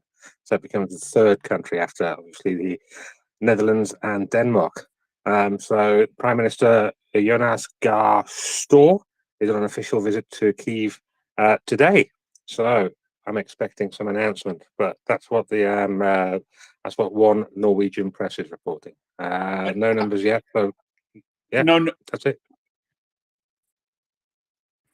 Yeah, no numbers yet. I reckon that'll be announced maybe sometime today. Right, so we've got 19 coming from Denmark in stages of about 3 stages. 42 coming from the Netherlands, but we don't know the timing of those are going to slide in. But now some from Norway. So this kind of dribbling them in rate is not necessarily that bad, provided you've got 3 or 4 sources of them, because we could be looking at numbers maybe in the 20s by the end of this year. It sounds like it might be possible. What do you think, Shaggy? Yeah, it might be. I mean, the Danish are supposed to be giving. Hang on a second. I need that. 19. Yeah, 19. I think 6 by the end of this year, 6 by the end of next year, and then 7 the following year. So that's how the Danish are doing it. The Dutch, it's going to be in stages, but we haven't got any details of what numbers in each stage yet. And this news from Norway is just out, so haven't got any numbers yet there. So yeah, that's the update. Good. Thanks very much for that. We're going to keep our eye on that because, like I say, it's 6 or 7 from each of those countries. Pretty soon, you're talking about a decent number, even if if that number shows up each end of this year and then through next year, that'd be great. Maddie, good midday in South Africa. How are you? Hi, yeah, good morning. Thank you so much. I'm fine. I don't want to change the subject, but I've got some important information. So even if you don't change the subject, I'm going out just now, so I don't quite know where to add this in, but I just thought, let me just try and come up now. I'll give you the information and you can just leave it there and carry on with what you're already talking about. But it's very importantly what is happening in Zimbabwe right now. And this is actually all part of the bigger picture. What happens in Africa it becomes part of the bigger picture. So Zimbabwe is having a very important election right now. Yesterday, actually, the election day was yesterday, but it's all gone very, very problematic. And I've been watching it on Twitter. I just searched Zimbabwe, and it all comes up. It's absolutely horrific what is happening there. So the CCC, it's Citizens Coalition for Change, and it's under Camissa. He's a former lawmaker and cabinet minister, and they're trying to oppose ZANU-PF, which has been in power since independence in 1980.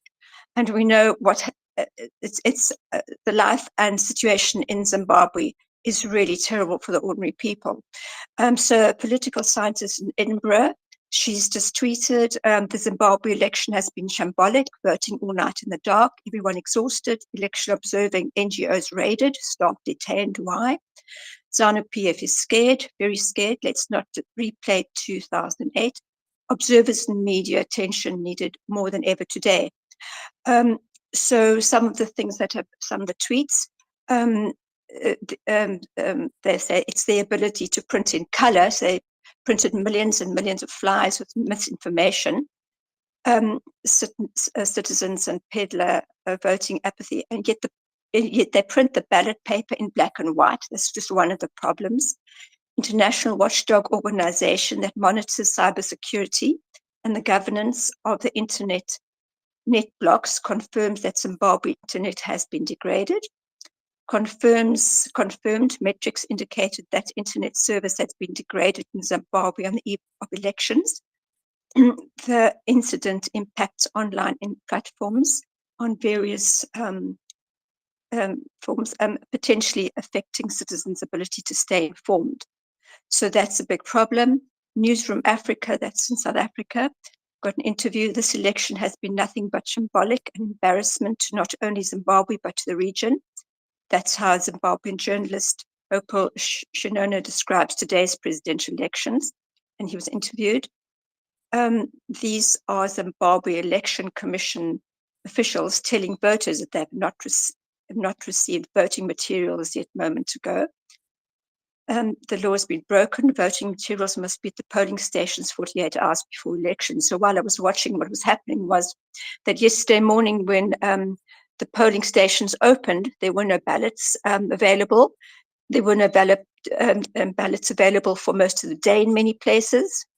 And when the time came up to, then eventually at some places the ballots did come, but they weren't enough. And then the voting stations closed. People refused to go home. They stayed overnight. And remember, these are very rural areas. They stayed babies on their back with no food. They stayed there the whole night and told to go home. Some went home and came back this morning. Ballot papers at many of these places were still not available. And then the CCC put out a note saying that listed all the places that had not had ballots. It was 40 places, 40 voting areas that people must please go to, and that's today. So then late in the midnight last night, or late at night last night, then they said that that they would keep the ballot stations open. So some people had already gone home. Whether those actually even knew to come back or not. So there's a lot of problems there. But anyway, so now people are still standing there today. Some still haven't voted. In the meantime, the ballots were being counted at some places. So it's actually quite a very problematic area. But the people are very strong and determined, and the young people are just not taking this. They're all very strong. So today, this morning, the CCC said there were 40 voting areas. Attached are the documents indicating the provinces, wards, and local authorities affected by ZEC's failure to provide voting materials in yesterday's general elections. We strongly encourage citizens in these areas to promptly visit their polling stations and exercise their right to vote. Additionally, let's unite to defend our votes and resist any efforts to undermine the people's will. Well, a bit of background to this is that 3 weeks ago, when there was that meeting in Russia at the second day of the summit in Russia, the African Leaders Summit in Russia, Zimbabwe's Mnangagwa comes out in support of Russia's invasion of Ukraine. That was 28th of July. Putin woos African leaders at second day of summit in Russia. I'm just reading the headlines, and it was in news24.com. The headlines were Zimbabwe's Mnangagwa comes out in support of Russia's invasion of Ukraine. President Emerson Mnangagwa said he supported Russia's invasion of Ukraine. Vladimir Putin gave him a helicopter and Zimbabwe 50,000 tons of grain. Russia and Zimbabwe are under targeted sanctions from the West. Zimbabwe's President Emerson Mnangagwa openly declared his support for Russia's invasion of Ukraine, speaking on the sidelines of the two-day Russian-Africa Economic and Humanitarian Forum in St. Petersburg. He became the second African leader to openly side with Russia. Zimbabwe is in solidarity with the Russian Federation in your country's special military operation in Ukraine, he said. So just that's some of the background, but it's absolutely unbelievable, just watching it as our neighbor and the destabilization that's really caused. We've got many millions of Zimbabweans living in South Africa Zimbabweans are just an absolutely amazing country, but the people have just had enough. I'm just looking at some of the results that have been counted. It seems that Chamisa and CCC do in many instances seem to have far more votes than ZANU PF. So if anyone's interested, just to keep tabs on that. So just say on Twitter, just search Zimbabwe and all of this will come up.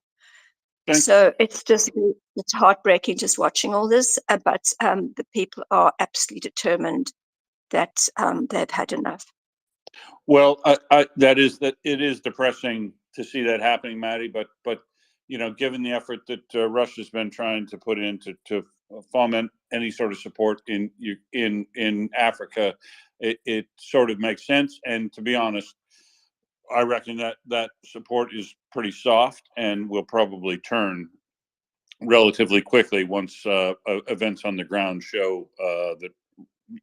Well, we know Russia's lost this war, but once it becomes obvious to the world Russia's lost this war, I think that support will fall away, and those people will feel fairly ashamed about supporting Russia. Now, we're getting ready for a co-host change here, so I'm going to drop out after my 6 hours of being on.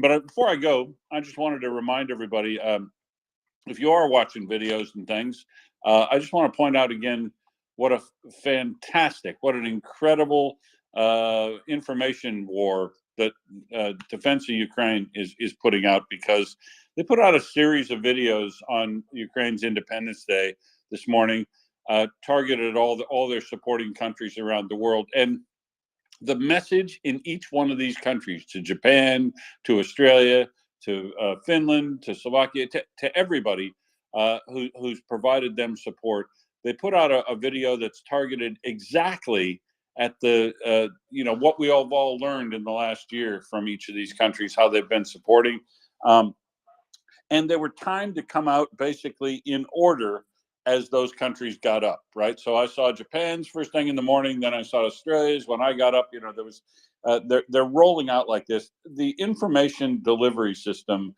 that the Defense of Ukraine is doing, go ahead, we can call this propaganda, but it's basically just facts and reporting of the support and thanking countries for their support. So you can call it propaganda if you want, because I guess it is, but it's a lovely pieces of work, very well targeted. The messages that they provide are speak directly to the country in which they're addressing, so they have knowledge of the people they're addressing, so it doesn't come off ham-handed or foolish. And I'd encourage you to watch basically about 10 or 12 of these that they have out there, about a minute and a half each, and they're absolutely fantastic. And I'll only apologize I'll apologize on behalf of Ukraine for them appropriating Russell Crowe as an Australian, because of course he was a New Zealander first. But I really like how they included cultural people, John Hughes, Madam Dame Average Blue. I mean, they really did a good job of understanding the culture of Australia and making these sort of adverts thanking them for their support. I really appreciate him. I appreciate the effort that's put in, and I, as a NAFO dog, I really, really appreciate a fine piece of propaganda. So well done, Defense of Ukraine, and welcome up, Anna. How are you, young lady? Hello, Will. Well, I'm fine. First of all, I want to say Happy Independence Day, Ukraine, because it's a special day today, and I'm really happy to be here. Second, yeah, I have seen those videos with which Ukraine is thanking the countries that helped, and it's amazing to see them. They are so well done. They are so interesting to watch, and there is a little bit of humor in them. They are amazing. I have seen recently for Slovakia, for Poland. Sorry, I was saying the name in Romanian. For Poland, for Denmark, for Luxembourg, even. So they are absolutely amazing. Don't you think so, Ming? Well, Ming just got up, so maybe. Yeah, I'm here, Joanna. I'm here. Yeah, no, absolutely, Joanna. Sorry, I'm just switching over to co-host there. Okay, so a little bit earlier, Shaggy gave us the news that Norway offered to give some F-16 to Ukraine. We don't have the number. I'm really very interested in this, and I will follow this news to find out more. The idea is that normally Norway will deliver 32 F-16 to Romania. There was a deal that was done. We are expecting them.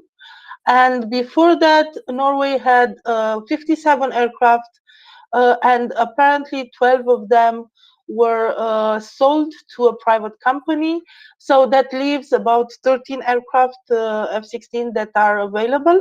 So I'm really, really interested to see how this evolves, this news, and to find out the number of planes that will be given to Ukraine. Also today we found out that there will be like a scheduling for these planes to arrive in Ukraine from Denmark, and probably the same from Netherlands. So this year, until the end of the year, apparently just 6, and a number of them in 2024, and some others in 2025. Yeah, it's lower than we expected. It's smaller numbers than we have wanted, to see. But also, I think this fulfills, the necessity for deterrence, because we know that the Russians are prepared for a long war. We know that they want to continue. We know that they want maybe to freeze the situation and to go on like this, and hope that sometime in the future the situation will be favorable to them. Well, delivery of F-16, even if it's slower than we wanted, I think it plays this role of deterrence, because they know from now that in the future Ukraine will have advanced aircraft, advanced fighting jets. So yeah, I think at least this is a good thing. And sorry, David, I have left you waiting a lot. David Bailey, please. Hi, friends. Wow, I've just got to come back to something that we were talking about a while ago now. So sorry for the distraction. Randy was talking about who was it? Who else was it? Was it P-verse? Anyway, just before we changed hosts, we were talking about let's say the paradox of liberal democracy, and what I mean by that is that we have trouble engendering the kind of degree of fervor for civic society in the West that we find in Ukraine, a country under attack somehow, right? So I think this is a big problem. And I don't really have an answer for it, but I think that's something that we need to look at. We don't. So the first thing I think that I want to talk about, we were saying a little bit that the new generation is that they feel like they don't have the well-being of the generation before, which I think is generally true. You know, there's a concern among Gen Z guys that, you know, they can't afford a house necessarily, and maybe they're living with their parents longer than their parents lived with their parents, and so on. But there are a number of other changes that have happened in society and the workplace which kind of counterbalance that. So there's a degree of flexibility with life that you didn't have before. You know, home working is now normal. The need to travel to work and commute for extended periods is dramatically less. So I think overall, there, you know, to say that there's been a degradation in well-being is probably not completely accurate. And politicians just generally haven't done a very good job of explaining this to the electorate. And equally, you know, they're not doing a particularly good job of explaining why a vital and robust civic society is necessary. Whereas, you know, in Ukraine, this is they're at threat of having this taken away from them. In the West, you know, there are two generations that have gone through education and upbringing in the complete absence of war, except in, you know, a very limited sense of foreign engagement. So we've got professional militaries, everyone's not involved in it. The need to spend 3% of GDP on defense is, you know, it's not clear for a lot of people, and I think that it's a waste of money. And again, you know, the political let's say layer has just done a really bad job of addressing this. I don't really, as I said, I don't really know the answers here, but it's something I think that our societies moving forward really have to look at. You know, one of the things that strikes me is that we need to look at our electoral system. We need to find a way of making people feel more engaged.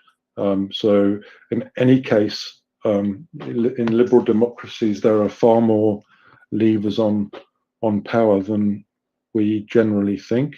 You know, there's a tendency on the left and the right to say, you know, democracy is nonsense because you've just got this vote and you don't really affect anything. Whereas there are a lot more levers, you know, so there's freedom of speech, there's the ability to lobby your MP, lobby newspapers. There's also consumer activism, which can be brought to bear. And this is something that really often goes down in the debate with populists. So this is something that's not used as an active counter argument against, you know, the idea that somebody's going to come along and solve all your problems for you. I think that's all I wanted to say, maybe. And yeah, obviously the Norwegian information is great news. Yeah, I'll leave it at that for now.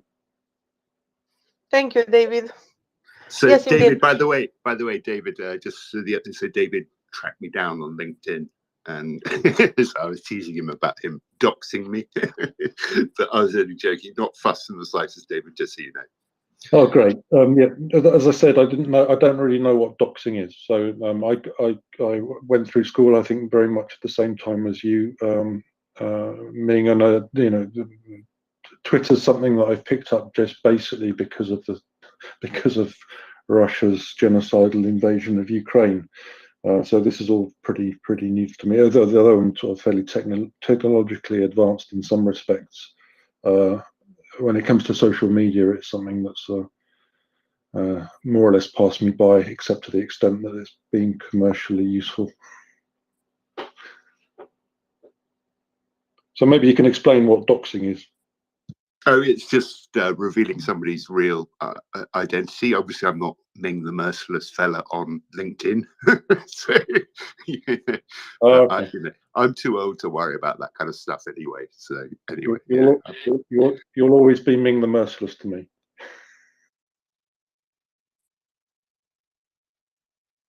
So, Joanna, have you taken a look at Kommersant today? I thought it was particularly interesting what they were saying about the Prigozhin crash.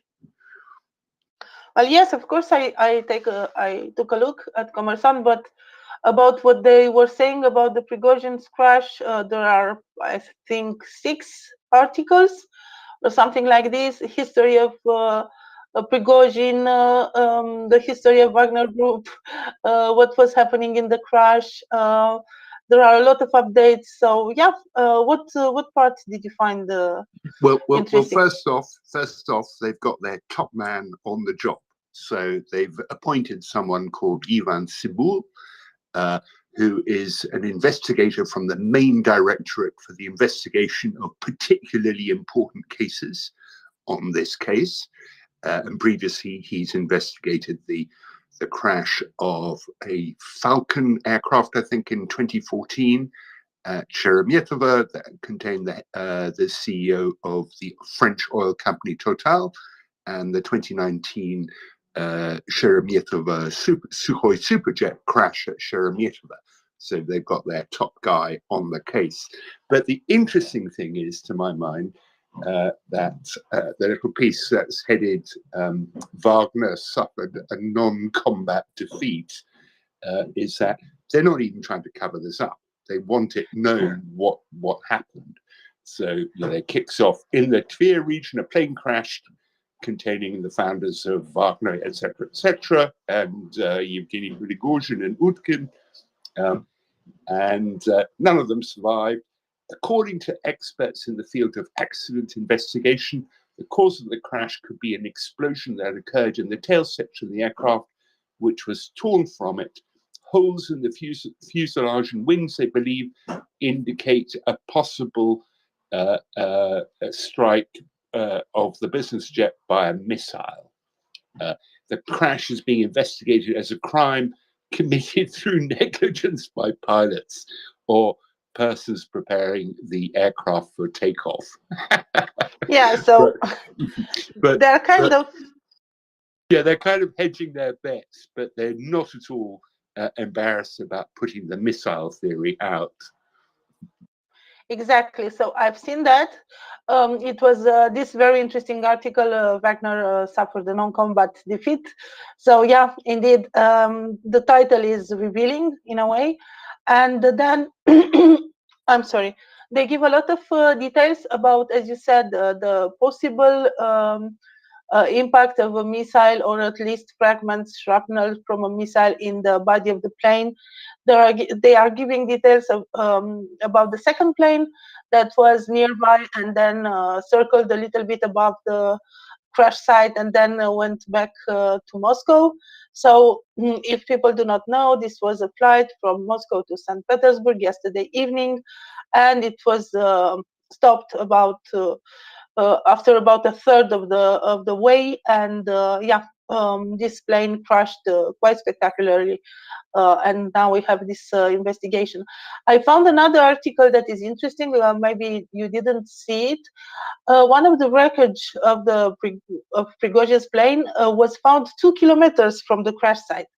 So I think it's the tail of the plane. It was found at the entrance to the village of Kuznekino in the Tver region, 2 kilometers from the crash site. The police stopped the cars and people, so didn't let the people access the site. Several intelligence vehicles also arrived there after the discovery of the wreckage. So they say it's not far from the crash site, but it's blocked traffic and everything. And then they give a small summary of what happened. So yeah, I think this is very interesting that the tail ended, or at least a part of the plane, let's say, we don't know what it was, landed 2 kilometers away. So I think this is kind of indicative that it was a missile, because if it was something else, the crash site should have been more like coherent. Or if it was an explosion, then there will be fragments scattered on a large surface, but not just one bit 2 kilometers away. So what do you think about this, Ming? And then we go to Jons and Oyvind. Yeah, so well, that indicates that the catastrophic incident happened at a pretty high altitude for the separation of the parts to be that far apart.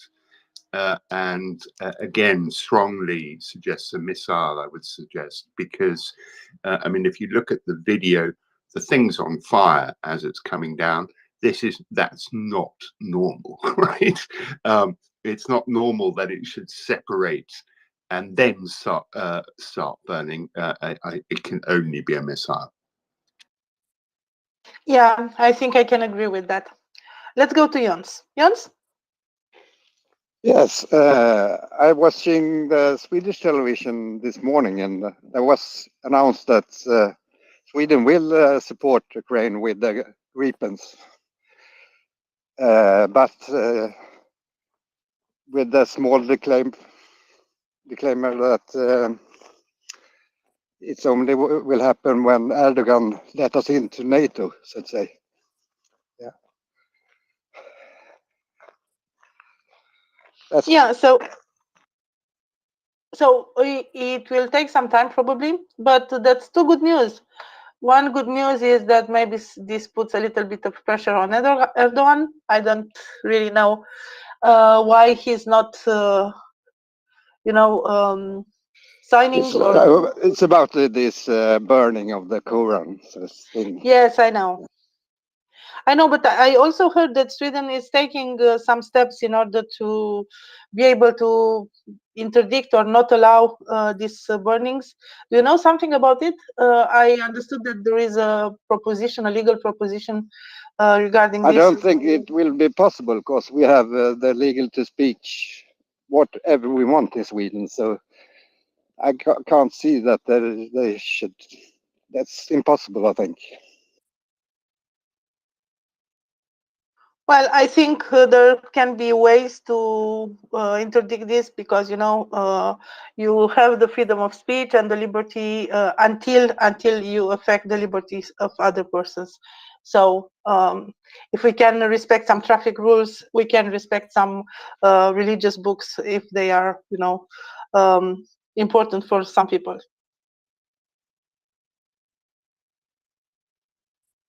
Yeah, absolutely. You're right. I think it's totally rubbish that you will just put it on every TV channel as soon as one will burn by the Quran. It's rubbish. And let's just mention that at least for one event, there was a clear link between the Russians provocateur and the event that happened. So Russia has a hand in it, if I may say so. So it's not just the fault of Sweden. Of course, Russia is very happy with Turkey not signing for the accession of Sweden in NATO. And we know that the Russians have their methods. They are everywhere. They can, infiltrate in some groups, and destabilization and provocations are their specialty, let's say. So we have Oyvind, and then Rus, and then John. Please, Oyvind.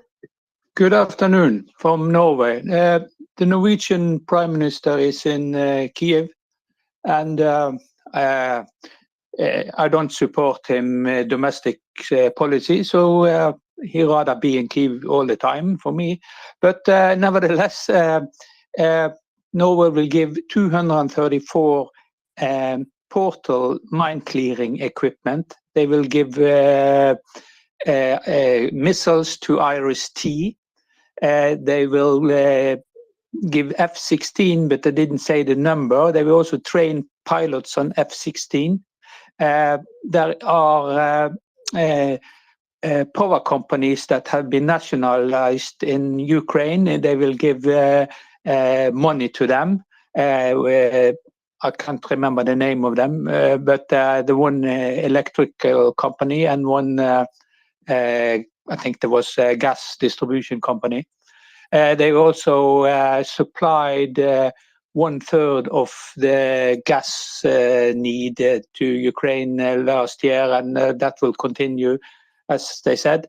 So some good news. Thank you very much. I step down. That's amazing. You said Iris-T? Missiles for Missiles. Iris. Oh, yeah. I think missiles for RST. Yeah. That's amazing. And the mine clearing equipment, so needed indeed, as well as the other items on the list. So that's amazing. If you have a tweet or something with all the list, I would love to see it. Oyvind. Yeah, thank you. Thank you. Ruth? Well, about the law banning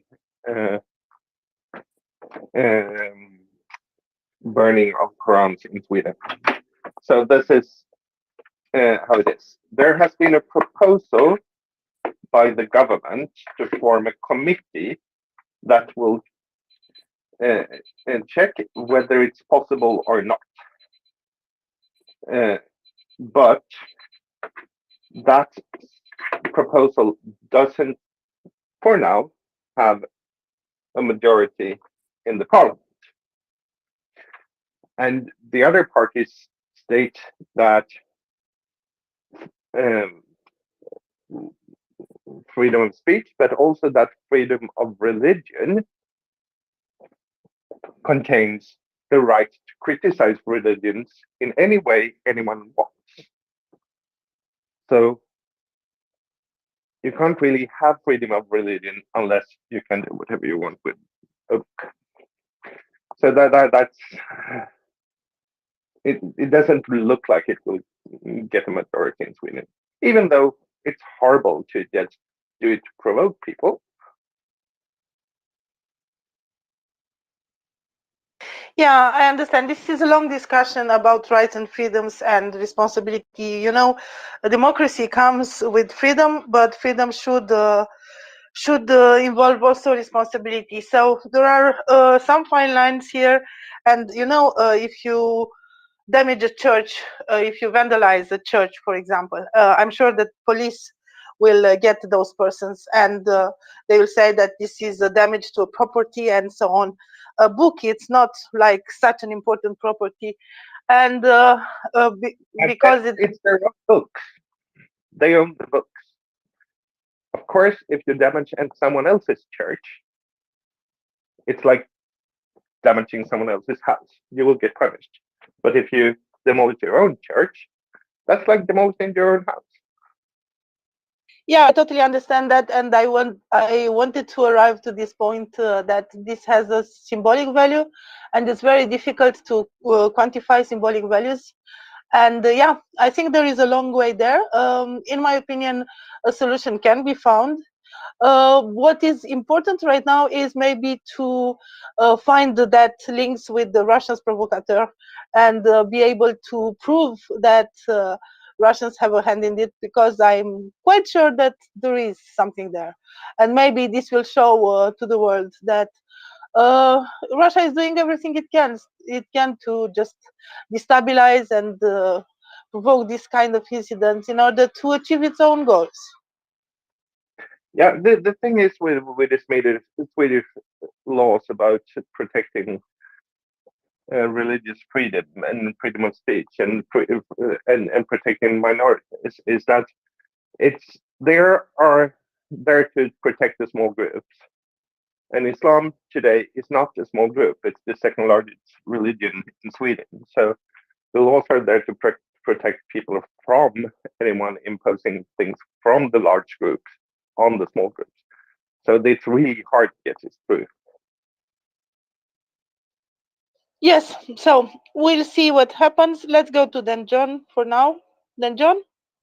Yeah, just to add some more data points. Actually, this, if I understand it right, they're not looking into reducing the freedom of speech. That will not happen.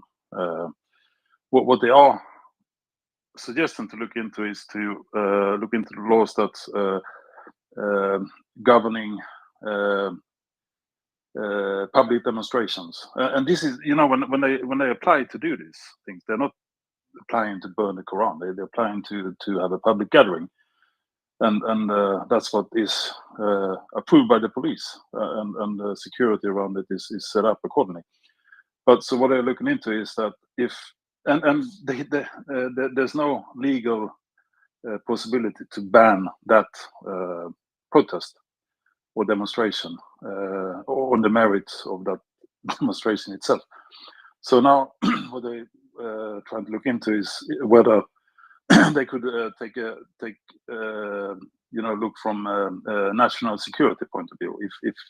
If there's a demonstration that will hurt our national security, there might be a way to stop it. So it's not about burning of Qurans. I mean, then they, what's next? Banning the burn of IKEA catalogs. There are people worshipping IKEA. So that's the direction they're looking at, not the actual Quran. So thank you, then, John, for these precisions. Very, very interesting. So, Ming, I'm sorry, but the story of the day. Have you seen the story of the debarkment on Crimea?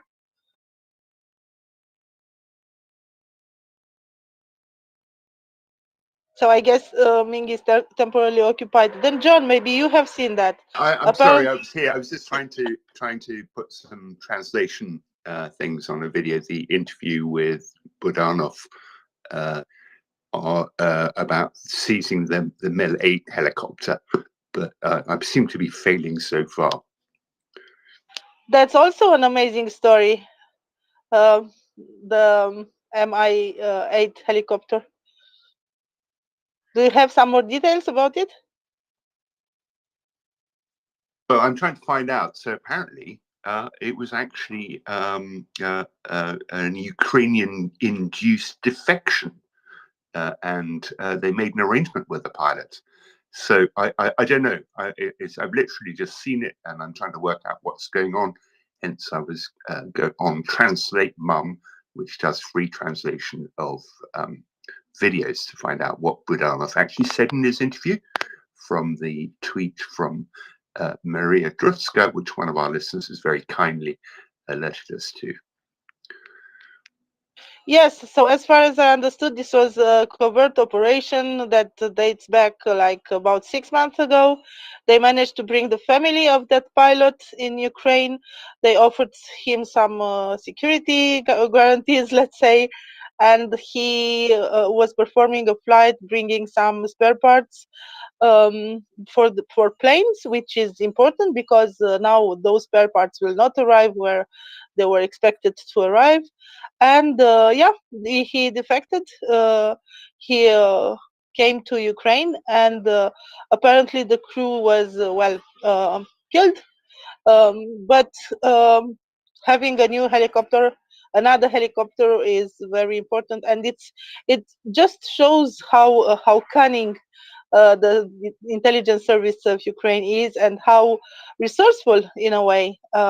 They were able to convince the pilot to just give up and get to the other side, let's say. But I'm waiting for the details from you, Ming. Yeah, and meanwhile, on the Crimean raid, I mean, I think that's just fantastic. It just goes to show, I mean, despite all their propaganda about impregnable fortresses and God knows what, the Ukrainians can do pretty well whatever they want. So whether it's sending the Free Russia Legion into Belgorod, or even Prigozhin himself marching on Moscow, drone strikes on Moscow on a pretty well daily basis at the moment. Or an amphibious landing on Crimea itself. It just goes to show how useless and incompetent the Russians really are. Indeed. So the first time I've seen the news, I thought it's about yesterday. Yesterday there was that successful operation that took out a S-400 system, or at least a launcher. And it was amazing to see that explosion, and it's very relevant because the Russians have not very many of those, and supposedly it was the, between quotes, best air defense system in the world. At least if you search on Google best air defense system, S-400 appears as the choice. And it was made to defend against the missile that hit it. So it's kind of really a big success for Ukraine, having able to take that down. And now there is this story of going on the shore with boats and have some air support, and there were 10 people involved, and the operation was successful. The Russians are not saying anything about it. I didn't find anything in the Russian press about this operation. And I'm really waiting for some details, more details on this, because it seems absolutely amazing. And we have Gani. Just a moment, Gani, I'm trying to bring you up. And I'm looking forward to hear something from you. Yeah, I think it worked. Yeah, hi. Yeah, this is a massive story. I don't think this is really getting the cover it deserves. So we had footage of purportedly Ukrainian fast boats around an oil rig being engaged by Russian fast air and firing what appeared to be a man-portable air defense missile. And then we had a UAV within a few miles of some kind of battery, just north of Mayak, and some kind of massive explosion. And now we've got various Ukrainian and Russian telegram sources saying a raid was conducted on a facility in Mayak, and there was shooting and explosions. Now you have to sort of break this down into context, why it's so massive. So Crimea, home of the Russian Black Sea Fleet, that should have a watertight surface monitoring picture. If this is true, if the Ukrainians staged a number of small craft with a strike team across the Black Sea somehow, I suspect if it happened, probably used a rig or that rig in that video as a staging post, effected a landing ashore with a UAV in Overwatch and conducted some kind of hit and run on, we're not sure what. It could be the radar station further down south with the big domes. No one's really sure at the moment. And then conducted an exfil and got out. And Ukrainian sources are saying that there were no casualties. Now this is massive. It seems to me quite unbelievable. But if you know the Russian patrol patterns, surface ships and aircraft, if you have a staging point where you can top off fuel because you're going to be running very fast from the scene, if you've got good intel of who's where at the time, what the coastal defenses are like, and what the security is around the facility or unit that you're going to go after, it starts to be a little bit more plausible. Now, don't forget, Ukrainians have been banging through Carders through Limestone, home of the Royal Marines, and the Royal Marines wrote the book on raiding. Fast ops, small craft, black camo paint, big knives, in, out, left, right, good night kind of stuff. So, is it true? Don't know. Still going to wait on confirmation. Russian telegrams seem to be kicking up a stink about it. But if this is correct, the Ukrainians staged a strike team across the Black Sea and then hit a garrison target in Crimea and then got out of Dodge. That's big. That's massive, really, because what it does is it exposes just how loose the littoral security is around the west coast of Crimea. And if they can hit there, then they can start hitting lots of other places as well. It potentially, this is a real eye opener, and I think it's worthy of more attention. Totally agree with you, and I'm really, really happy to see that, because Russians are vulnerable. This shows that vulnerability in Crimea, and this gives hope. And Gani, I'm waiting for more from you, but let's go to then John for now, and then Bruce and Genesis. Then John? Yeah, thanks. So Gani, is this separate from the explosion yesterday? So this happened today? Sorry, I'm not updated. Or is it the same thing? Gani? Yes, in my according to what I've seen, it's a new operation this morning, so it's different from yesterday. Gani? Yeah, was yesterday's hit on the battery an enabler to get a team in? Did they use something else? Was it rotary wing? I mean, that would be equally as unbelievable that they got a team in by aircraft. I'm more inclined to think probably by boat, but killing the an air defense battery would be useful, because then it gives you the possibility of creating a gap in the air defense so that you can get a UAV or two in again, and the UAVs will do Overwatch on them. I mean, what the Russians should have done is they should have put a frigate to seaward to cover the gap in the air defense. If that battery is truly knocked out of commission, I would have put a Makarov a few miles off the coast to cover the gap. And if they had it done, they'd have got a better than evens chance of maybe spotting this strike team in transit on the way to the target. But clearly they didn't. Clearly NATO had a good picture of what was happening. And clearly, if this is true, the Ukrainians decided that it was a go. And then just ran in. I've had a look around. I can't see many sort of landing places. There's a lot of steep cliffs there. So, you know, I'm still hanging out for confirmation on this, but potentially massive. Absolutely massive, because it exposes a dreadful weakness in the West Coast security organization.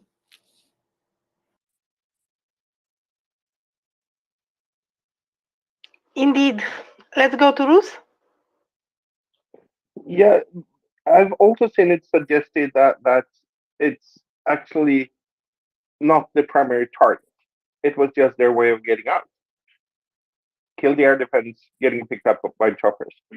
But there is so much information that sticks out in different directions. I think we will have to wait a bit. But that fits with the timeline. About the Griffins, I have to debunk the story a bit. That was announced earlier. Someone said it's been announced that Sweden will send Griffin when we're part of NATO, but it was actually the opposition leader that said he, and the former Minister of Defense, that said if they were in power, they would send Griffins when we're a part of NATO. Okay, thank you for this precision. Genesis? Yeah, thank you, Anna. A question for Gunny, really. So, from what I can glean, and I'm like you, Gunny, waiting for confirmation, I think it was 3 separate things. So, the attack on the air defense was one. They did that and then ran off or snuck away. Then they attacked the oil rig and played with the jet that came to play with them and stuck a man pad on them. And then this morning was another raid to attack a small garrison, I think.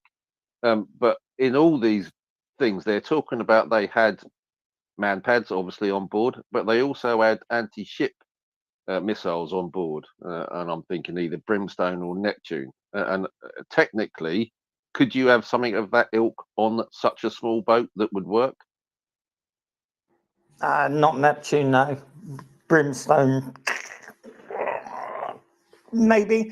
I'm not sure that rig was a target. I think that might have been the staging platform. Really, you need someone who knows SF, like Chuck, to come in. But it would be quite a long trip. They've got to get there, they've got to get back. So fuel is obviously going to be a problem. So my question, first of all, would be, how did they get enough fuel on these craft to get there and get back? And to me, it makes sense. If there was an abandoned rig, I would use that as a staging point.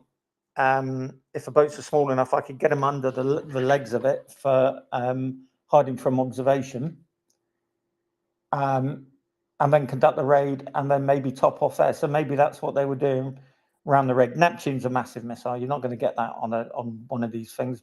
Brimstone, yeah, you could do a box launcher maybe, but you know, you can have boys and girls in black kit with weapon systems, aren't you, for the raid?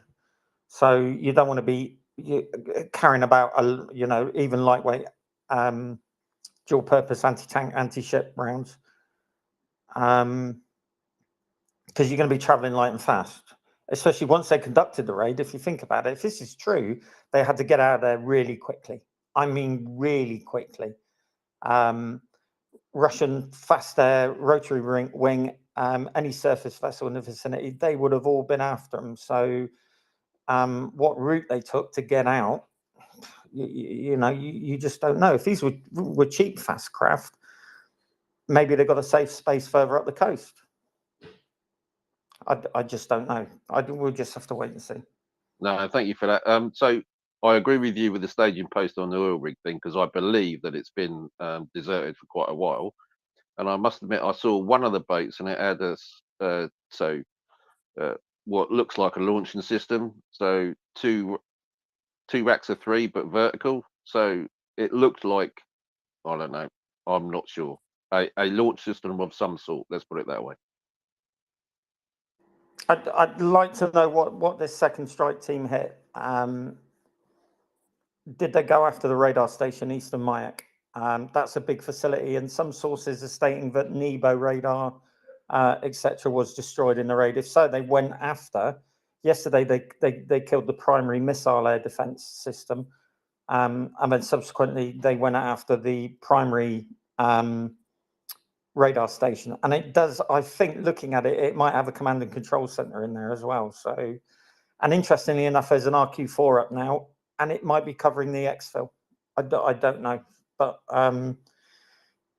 if it was an op, this is the kind of stuff legends are made of. And I think if this was Ukrainian Marines, I think a few people in Limestone will be nodding sagely and smiling inwardly and going, "Good boys, good girls, you took it all in." No, totally agree with you. Thanks for your thoughts on that. That makes sense to me as well. Secondary spot, yeah, that makes sense totally. Thank you. Yeah, so about what you said, there is, the RQ4B Global Hawk, and it does some very interesting loops south of Crimea. Really, really funny to look at them. And there are some other planes in the area. For the last 2 days, the surveillance activity in Black Sea and on the coast of Romania and on the borders was really, really increased. So yeah, there are many planes. There is a Boeing P-8A Poseidon that is doing loops over the Delta, where the Danube channels are. There are so many planes. Yesterday we have seen some fighter jets, some Eurofighter Typhoons. It's the first time I'm seeing them. Of course, I'm not looking every day, but still it's significant. There is a Challenger 300 right now over there. Many type of planes. You want to comment on that, Gani, or should we go to Rus and then Chris? All eyes on Kaliningrad this morning. Seems to be a bit of an uptick in I-Star activity around there. So they got full 360 coverage, which kind of runs with what I was saying earlier today about stuff is probably being moved around there, and NATO have perked up and they want to know what's going on. What can be going on in Kaliningrad? I think virtually everything from the special military district moved down south months ago. So it's probably short and intermediate range nuclear missiles are being moved. We see this occasionally, normally a show of force. I think they pull them out of the storage area. They've got one primary area and they probably move them to firing points. And that's why everyone kind of perks up, takes a little interest. There was quite a lot of tanker activity as well. There's nothing else there of interest apart from some ships of the Baltic flotilla that kind of pop in and out. And you wouldn't, those 2 bombardier Challengers, the J-Stars, the Swedish I-Star aircraft to the north. I would just wait on an RC-135 now, maybe tipping up and having a look. Depends what they see and whether it's worth further surveillance. But yeah, they do it. And if they start pulling these systems, out the barn and start deploying them in the field, everyone here will get just a little bit more twitchy, and rightly so. That's just the way it goes. Normally, it will just calm down in a few hours if it hasn't done already. Yeah, very interesting. So maybe we are counting on you to keep an eye on that. In the meantime, let's go to Ruth and then Chris. Ruth? Did you say you had pictures on the missile used? If you did, look at my latest tweet. There is an image of Robot Nippon, which I think was sent, which is basically Hellfire that is boat or land or vehicle mounted.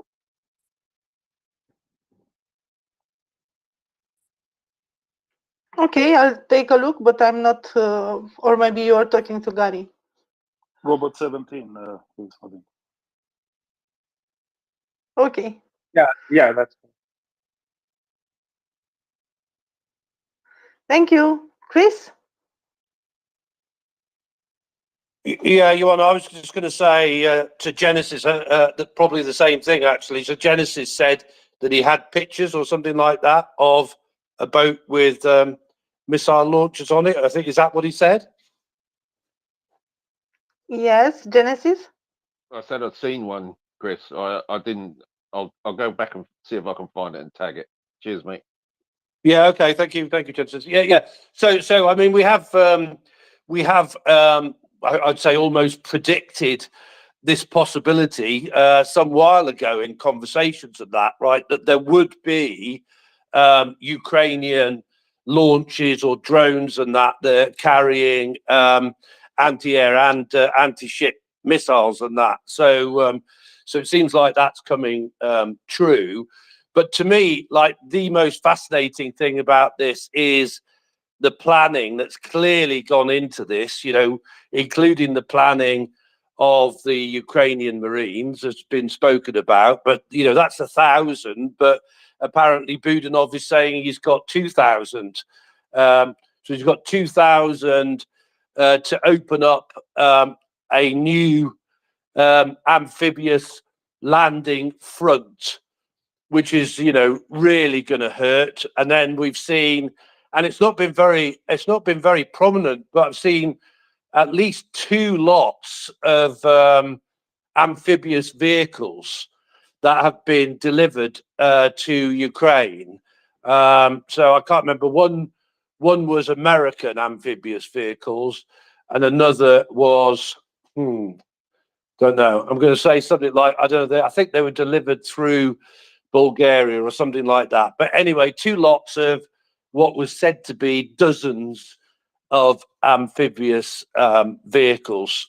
So yeah, Russians have got a problem here because there's a new front opening up that they probably should have expected, but probably haven't.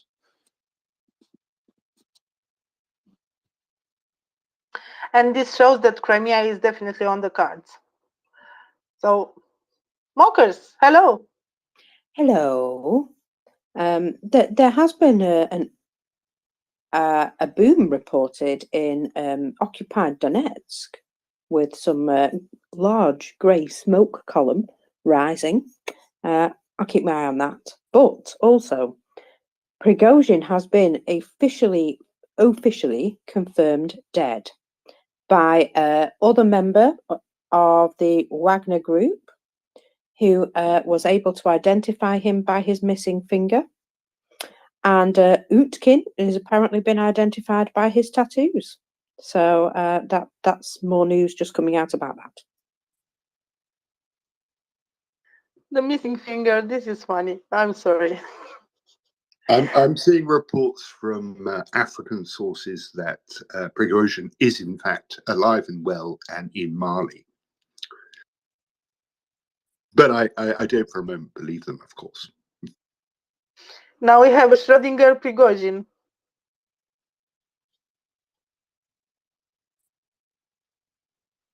Well, it's the same with lots of other things, isn't it? We've had all these, yeah, is he alive, is he dead? Lukashenko kept us guessing for a while as well, didn't he? Yeah, indeed. And I laughed about the missing finger because, you know, this is not really difficult to solve, I think, especially after a crash like this with burning involved and everything. So after such a crash, you can miss more than just one finger. But anyway, yeah, it may be a very important detail to identify, Prigozhin. Yeah, let's see how it goes. Genesis, do you want to add to this? Yeah, settling people, settling. Here we go. Calling all ports. He's going to be popping up here, there, everywhere. He'll be on the tube. He'll be on London Tube next week. You watch. Here we go. Just so funny. We will see some apparitions of Prigozhin everywhere. I was seeing early this morning, something about maybe there will be a video. Maybe he filmed something just in case. It will start with if you are seeing this, I'm probably dead or something like this. I'm seeing that there is a legacy. Apparently, the Wagner Group is saying that they know what to do, something like this. So yeah, we shall wait and see. Chris? Yeah, have I got this right, Joanna? That and I think I'm with Genesis on this. That Russians say that Russians have identified Prigozhin because he's got a missing finger, and the other guy because he's got tattoos. This is coming from Russians. Is that right? This is coming from Russians via mockers.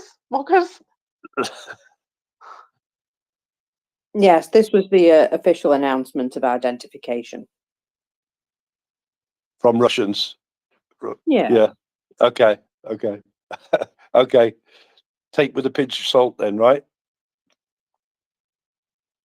Well, Prigozhin can't. He's missing a finger. That's the same thing I wanted to say. That's bloody quick, Marcus. Well done. Hey, I'm on phone today. I've had a nap and everything. I'm also ready to swap when you are, Ming. I'm sure it's just the No worries. The floor is all yours, Mockers. Delighted as ever, Joanna and Will earlier, if you're still listening. You did a monster shift there, 6 hours. Never done that myself, I have to say. But maybe that day will come when Mockers comes knocking on my signal door.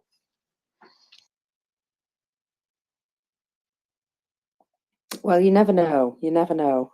People keep taking time off. How dare they? I mean, it's just so rude having a life and everything. I know. How dare they have a life? While I'm here, I have a few thingamybobs for you. I have noticed that the Defense of Ukraine have been reproducing all their videos of thanks today, and some of them are extra cool, such as the one to Germany, especially when they were saying, please give us leopards, and well, look at where we are now. And I have a little news about a presidential debate that was to be held in Russia, and guess how many people turned up to debate, Tijuana? I will say 1, maybe. Not even that. Yes, if you thought last night's GOP debate was a bit lacking in excitement, spare a thought for the voters of Russia's Kemerovo region, where none of the candidates in the forthcoming election even bothered to turn up for the TV debate. The host sat with empty chairs in a nearly empty studio and said that the channel would continue with the programming in absence of the candidates. It's not clear why they weren't there, but since the result of the election is always predetermined, debating really has little value.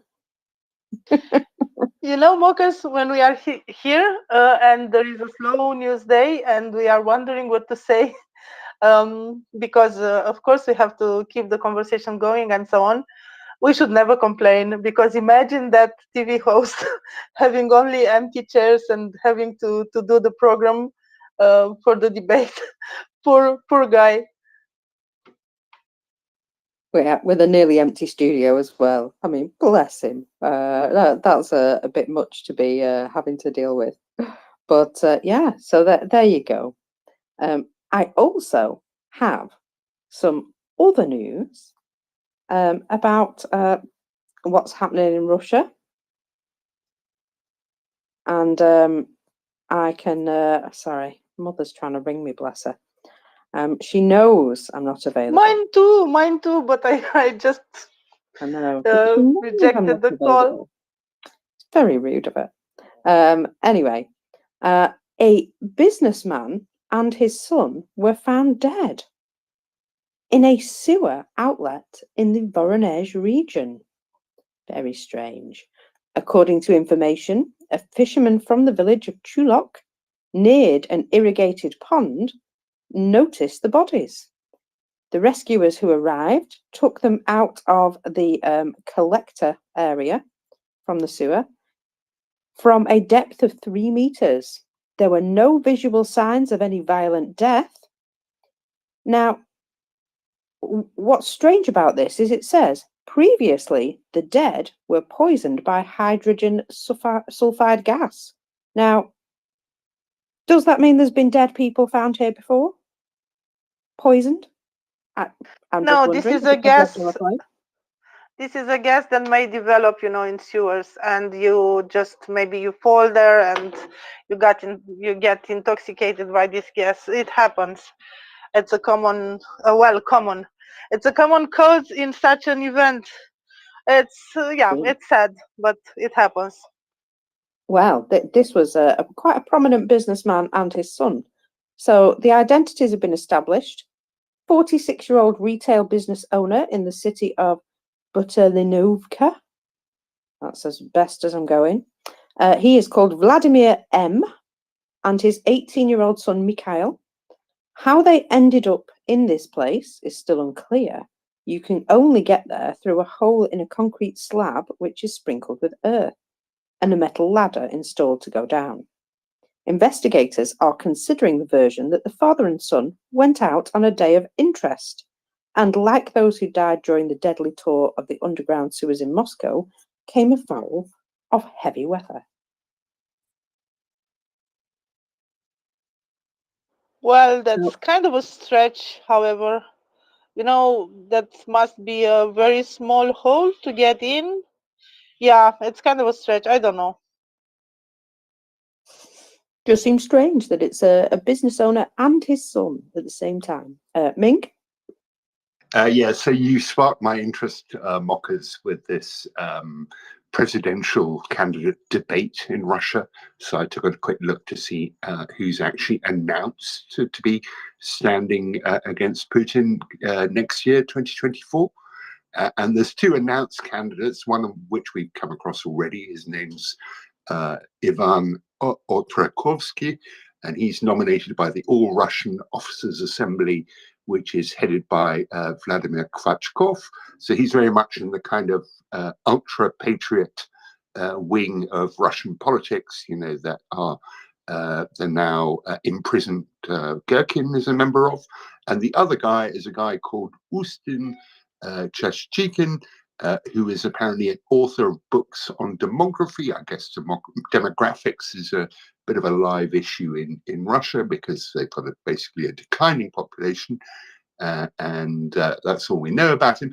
But the 2 of them, it wouldn't have been much of a debate, to be honest, because the 2 of them share one thing in common. They're both anti-vaccine activists.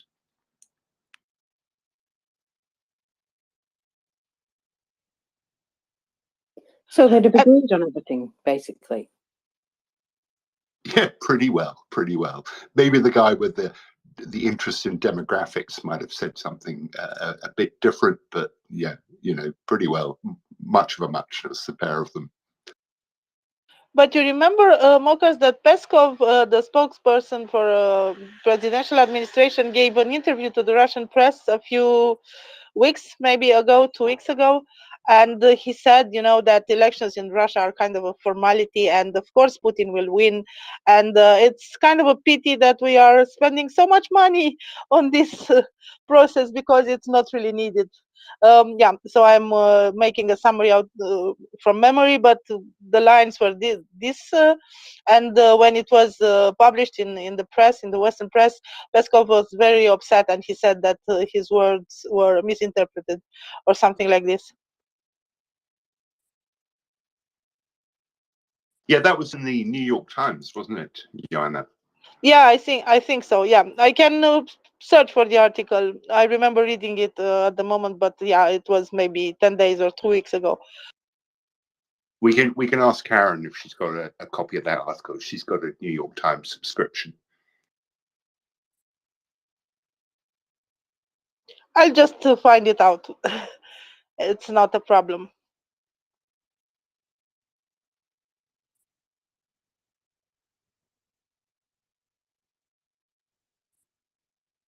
Well, while I'm waiting for my invite, I will jump in anyway. It should be coming to me in just a moment.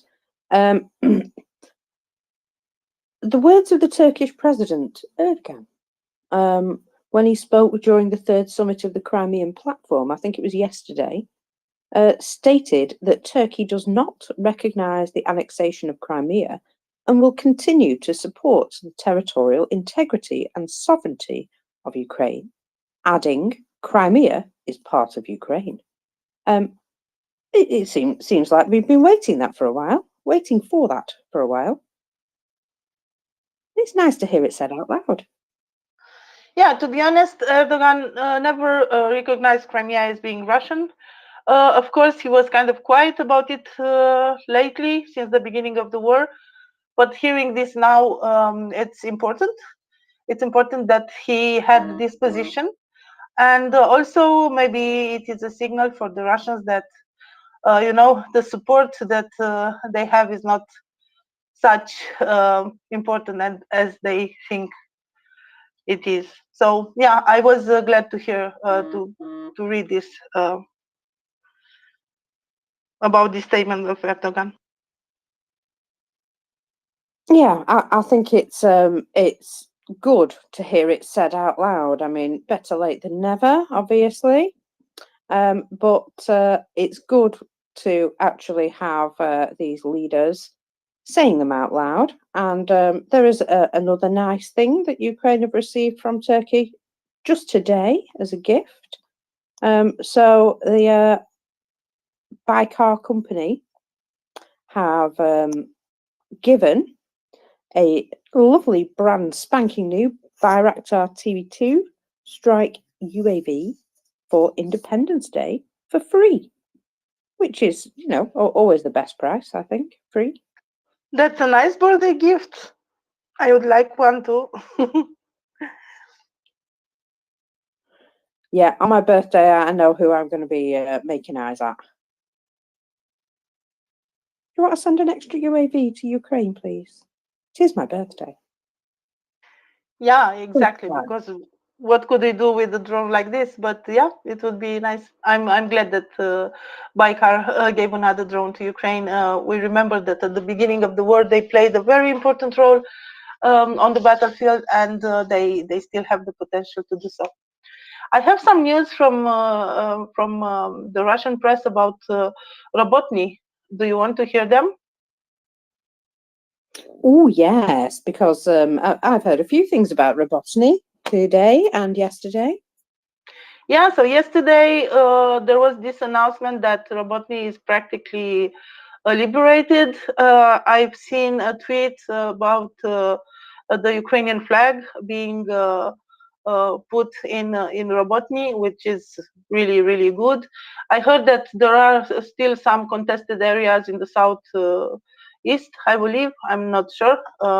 Probably you know more. But let me just read you the report from the Russian press. So the former director of Roscosmos, I don't know why he's speaking about this, Dmitry Rogozin, said that the armed forces of Ukraine launched an active offensive in the village of Robotny in the Zaporozhye region. According to him, Ukrainian servicemen raised a swarm of attack drones. And now I'm quoting him. In Robotny, Zaporozhye region, the armed forces of Ukraine began to actively attack. The enemy has raised a swarm of attack drones. The sky is not visible. They are crushing with an assault onslaught. That's what he wrote in the Telegram channel. So yeah, a swarm of attack drones, and even the sky was not visible. And I'm really glad to read this, because that means that no panic. No, it says to me that they're yeah, they're trying to give some excuses as to why they've gone so so far down. Now I have a little bit more information with regards to Evgeny Prigozhin and the fact that he may be poised to take a posthumous revenge. A source suggests that Prigozhin was keeping very sensitive information on the regime, which is now expected to be made public. According to various Telegram channels, a source says that Prigozhin was sure that Putin would forgive him everything and was not afraid of anything. He said he knew a lot because, you know, that was what was keeping him safe, basically, that he knew too much. What they're saying now is we'll see if anything from his archives is now released. As for the people Prigozhin died with, they always usually only flew in threes. So it seems very strange that they were all on the aircraft together, which suggests foul play.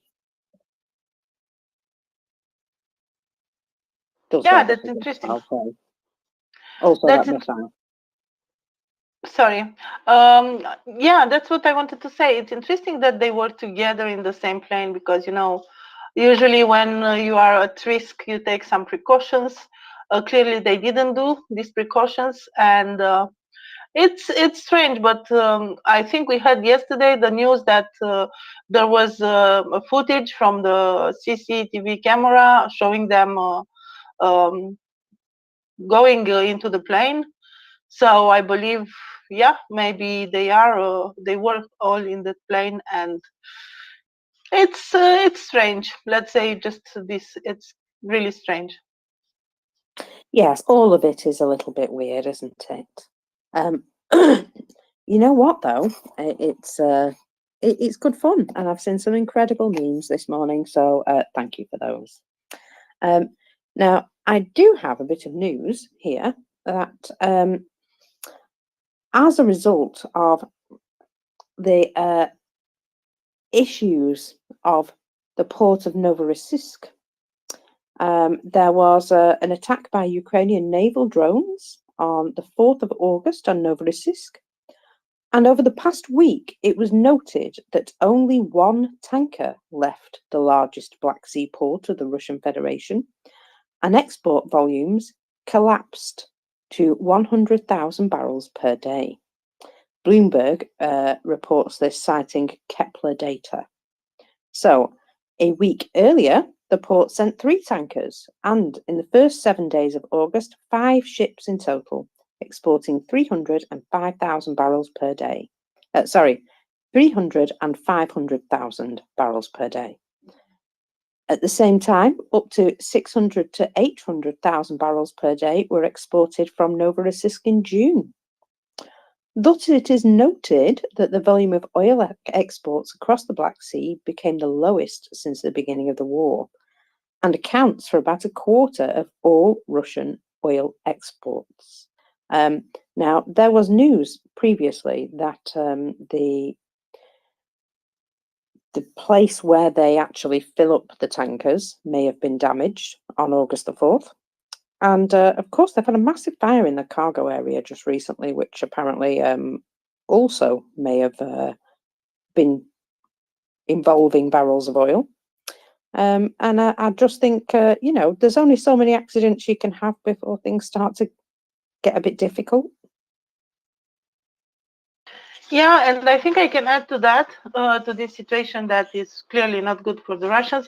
Yesterday, there was an article in Reuters about insurance. We were kind of expecting this, some increases in insurance because the situation there is very volatile, let's say so. So insurers raise premiums for the Black Sea tankers as tensions mount in that Black Sea region. The insurance companies have notified the charterers of ships operating in Russia's Black Sea ports, while the biggest one is Novorossiysk, of an increase in additional payments known as war risk premiums. Some traders said a war risk premium was added to the common insurance cost already last year after the start of Russia's military action in Ukraine, well, invasion, genocidal invasion or war of aggression. The military actions in the Black Sea area of Russian and Ukrainian Black Sea ports have escalated since the grain export deal fell apart in mid-July. More recently, Russia reported several attacks in the Black Sea ports. So far, oil loadings from Russia's Black Sea ports have not been affected by the attacks, but you say that the number of ships that were departing the Novorossiysk port is really not very important right now. The risks are mounting, the traders said. So the increase in this war premium means that every voyage will cost $200,000 more per one Suezmax tanker.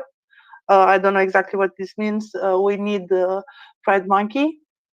Apparently, it's a tanker that can carry between 120,000 tons to 200,000 tons.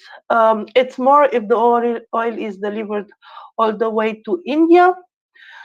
And the last thing, this means that the overall cost of the insurance will be almost $1 million per tanker.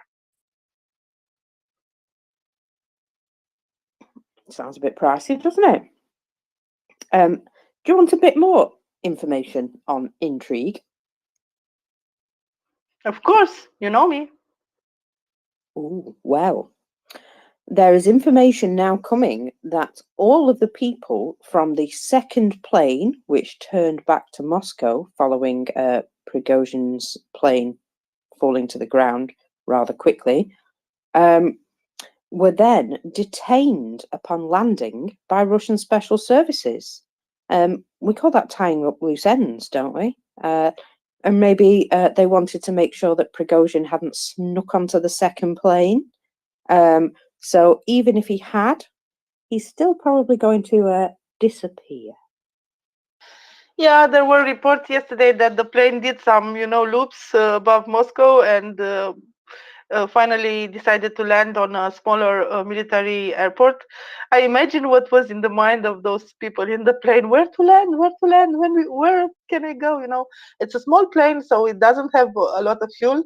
Well, it had some fuel because it was supposed to reach St. Petersburg, but anyway, it's kind of a difficult situation for them, just doing loops in the air and asking themselves, where to go now? Where to go?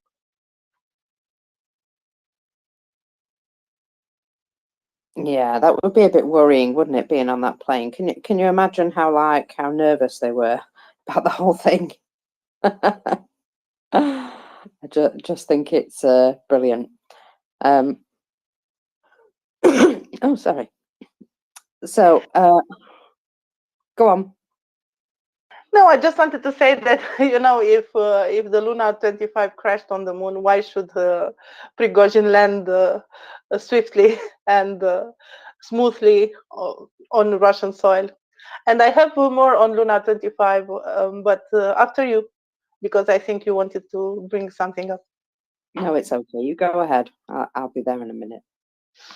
Okay, you got me unprepared. There is an article by Dimitri Dridze, which is the political commentator for Kommersant, and he's commenting on all the situation with Luna 25, and that the Chandrayaan station, the Indian module, landed on the moon and successfully took some pictures, is moving on the surface of the moon and so on. Apparently, Putin sent a congratulatory telegram to the country's leadership with this occasion. And so India became the first country to land on the lunar South Pole, and the first country to land something on the moon after the Soviet Union, of course, the United States and China. So I will read this commentary. However, something tells us it is unlikely that the project of a great space friendship will be implemented in full. The ambitions of potential participants are too strong. After all, everyone wants to be there first. That's the comment about the potential agreement between the countries about the exploitation maybe of the moon resources.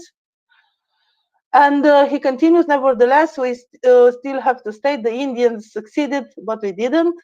It doesn't matter, the Russian lunar program is alive, so there will be probably a holiday in our streets also, because in India this was celebrated on the streets.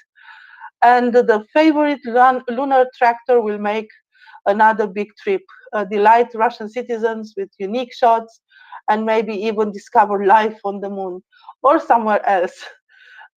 So yeah, they are still optimistic. And just a little bit more. However, let's go down to the sinful Earth. The main question sounds like this: is the Russian Federation up to space now? Too many different events are happening lately. Maybe take a break. It would be nice to first put things in order on Earth, so no one interferes with this arrangement to further explore interplanetary space. So basically what he's saying is, well, maybe we should not go to the moon, maybe we should take care of our problems. And he's continuing, cosmos is not going anywhere, it's eternal. Yes, you can fall behind in the space race and let India or China go ahead. Yes, it's annoying but not fatal. It is better to gather strength and make such a breakthrough that no one will catch up. So yeah, that's the slightly optimistic, let's say, comment on Luna 25, on Indian module landing on the moon, and on what is happening in Russia. It's just that the tone is so funny. So that's why I thought maybe bring this to you. Yes, they do have a sense of humour, don't they, after all? I find it very amusing myself. Now, I do have a little bit more information on this aircraft. That Russian media have now put out a version of how the plane exploded in midair, followed by some random comments. So, the explosive device in Prigozhin's plane was planted in the chassis compartment. This is one of the versions of the investigation. According to preliminary data, it was in the area of the chassis that the explosion in the sky took place. As a result, the wing broke off, which hit the stabilizer, due to which the business jet sharply gained height, then fell down. Everyone on board instantly fainted from the depressurization, so the pilots could not report the emergency. In any case, without a wing and a stabilizer, it would not be possible to have saved the aircraft. So it was due to an explosion in the sky that the tail part of the plane fell 5 kilometers from the fuselage. Now here are the comments. So, as written, the story doesn't make complete sense. So it first states the aircraft climbed because of a locked elevator, and then says it was uncontrollable without a wing and a stabilizer. And then they truthfully report that the tail landed 5 kilometers from where the fuselage crashed. So generally, if one wing breaks off a plane traveling at 590 miles per hour or 950 kilometers per hour, the aircraft will immediately lose 50% of its lift, and the lift from the remaining wing will cause the aircraft to initially enter into a roll in a nosedive attitude, i.e., the exact opposite of climbing. If the elevator was locked upward at this point and there's still forward momentum, it would have caused the aircraft to corkscrew and eventually pitch pole after slowing down. Once the plane loses all residual forward momentum, the remaining wing has no lift, and it will begin to fall from the sky like a really heavy leaf. And even if the pilots were conscious after a blast, a plane without wings and stabilizers is indeed uncontrollable, and it's unlikely that it would survive such a catastrophic, involuntarily deconstruction of the aircraft. Sorry, I just liked that turn of phrase. So, using a bomb instead of a missile would be extremely difficult given the level of Prigozhin's security and their knowledge that Putin was already probably trying to attempt something like this. As such, the missile theory is not completely set aside. What is obvious is that a SAM cannot be explained away or used to blame Ukraine. I can't say that I know either way, but I never trust anything that Russia formally says, obviously, especially when evidence exists that might contradict it. In fact, it doesn't really matter if it was a bomb or a missile. It was Putin's orders, and that's all we know. However, there will be the next narrative of Ukrainian saboteurs, and most likely somebody captured who will have some sort of, FSB ID card, passport, bomb-making materials, a strange birth certificate, copy of his home mortgage showing his address in Kyiv, and of course a folded Nazi flag hidden somewhere. That's usually how it goes, isn't it, Ivana? You have to go full package, isn't it? So yeah, earlier I read the report from Kommersant that a part of the plane, probably the tail end, landed 2 kilometers from the crash site. At least that's what they said. Maybe it was 2, maybe it was 5, it doesn't matter. Anyway, the fact that one part of the plane landed far away from the crash site indicates that there was an explosion. Now, if it is a bomb or a missile, it's hard to tell. I think it was probably a missile, because with a bomb, some fragments should have scattered differently, let's say, on a larger surface. And yes, indeed, losing a wing, a plane will not go up. It's impossible to go up. Actually, losing a wind probably means losing balance and doing some twirls or loops or screw. I don't know how to say it. We need a plane, a pilot to tell us about it. But losing a wind. Sorry? Because I have a question. Yeah, I please. have a question. Do you think that they had any sort of warning that something was coming at them that might have given them the reason to pull up very sharply in order to try and, take evasive action? I would wonder if a civilian plane, I'm going to say they probably do have notification of anything that's, too close to them. Yeah, so there are radars that can help with that. They are not normally on a civilian plane, but we know the degree of paranoia in Russian military. So maybe there was a radar like this on the plane. We don't know. There is also a system for the fighter jets that show when something is locked on you. Also, it's not normal on a civil plane, but I wouldn't be surprised if Prigozhin would have ordered that such a system should be installed on his plane. These are speculations, of course. It's not something that it's proved in any way. If there was a ground-to-air missile, it would have been very difficult to see it, to confirm it visually. If it was an air-to-air missile, maybe they could have seen it from the plane, from the window, a few seconds before, just a few seconds, and maybe they tried to avoid it.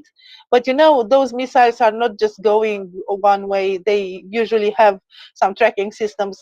They are going to target the engines, the heat of the engines, if they are infrared blocked or radar mark or whatever. So it would have been very, very difficult to avoid the impact with a missile in the air. But yeah, I don't know about the warnings. We really need the pilot to tell us more. Yeah, I was just thinking maybe they'd have some sort of, collision notification or something like that, which would have maybe caused them to try and take evasive action. Obviously, there's just me speculating because I'm not fully knowledgeable about these things, but I wonder if that would explain what they're saying about the sudden climb that they took. You know, it seems weird that they would even mention that.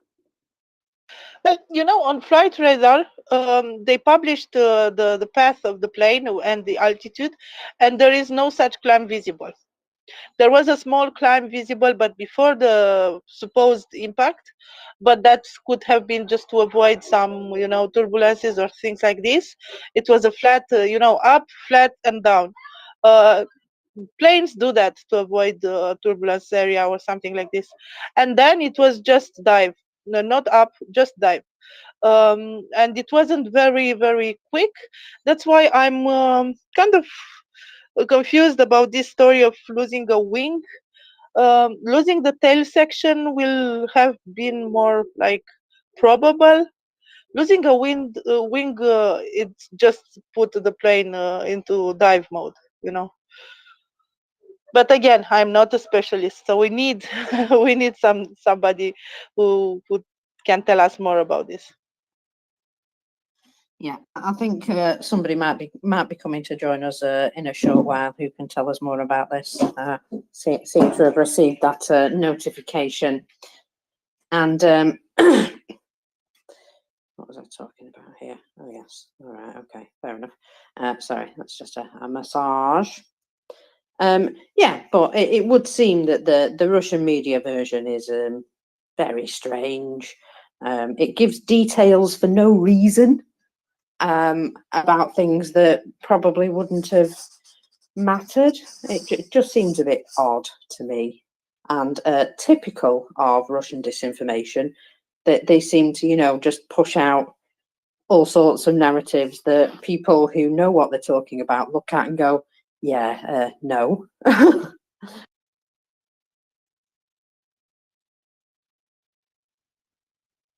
They just like to make stuff up, don't they?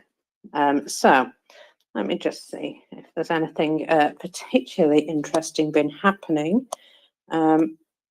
Just catching up with my what's going on in Russia. Oh, well, here's a little thing.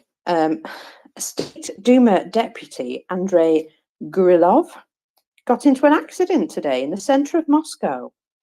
According to information, his Mercedes-Benz collided with a BMW.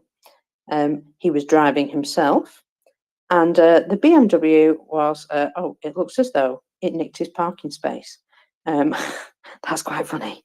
So he's obviously got a little bit of the road rage, and I wonder if he's going to be able to get that fixed, considering.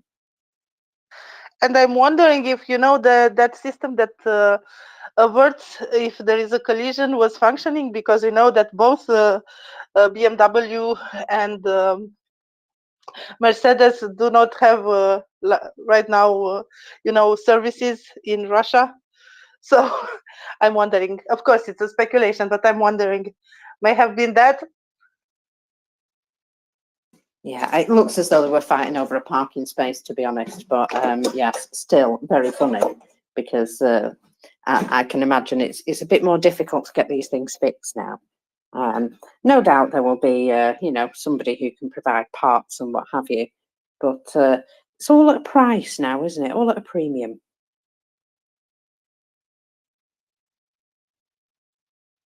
Have you seen, Ioana, by the way, that this morning there are memorials appearing at all the Prigozhin-linked businesses and offices with some very tearful Wagner, it would appear. I didn't know they had a heart. Just a quick question. Is it because they now realise that they're not going to get paid anymore? I don't know, but I have seen since yesterday night, since during the night, that they built some kind of a shrine, you know, to the headquarters of Wagner Group in St. Petersburg. They put that big cross with lights on the building, which is kind of not very tasteful, but anyway. And yeah, they are very upset. And I believe on BBC there are some testimonies of Wagner fighters. Let me check and I come back to you. Awesome. Some extra Vatnik tears. We like that. And there was a comment this morning by Dmitry War Translated, who obviously knows quite a bit. And he's noting that Putin isn't even trying too hard to hide that he killed Prigozhin. Apart from a few shouts from propagandists, absolutely nothing. And well, that's to be expected, is it not? I think he wants this message to be very obvious to people.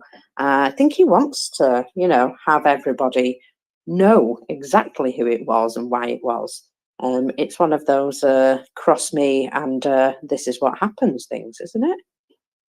Yeah, yesterday he was speaking in Kursk and there was a concert there, and the stage was, well, the design of the stage was really interesting, very dark and very, you know, Russian type design, let's say. And entering the stage, Putin was very happy, like really happy. He was radiant. And yeah, that was after the news of the plane crash appeared in the media. So of course he knew about that, and yeah, he was very happy. He spoke a little bit there, and then they held a minute of silence to honor, you know, the loss of the Wagnerites. But entering the stage, you have to look at that video. Entering the stage, he was really, really happy.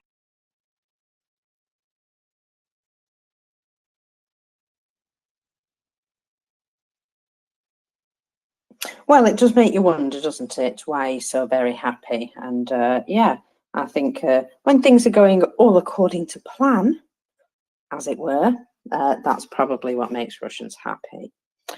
However, things aren't really going according to plan for them, are they? In fact, I'm seeing, well, an awful lot of things happening that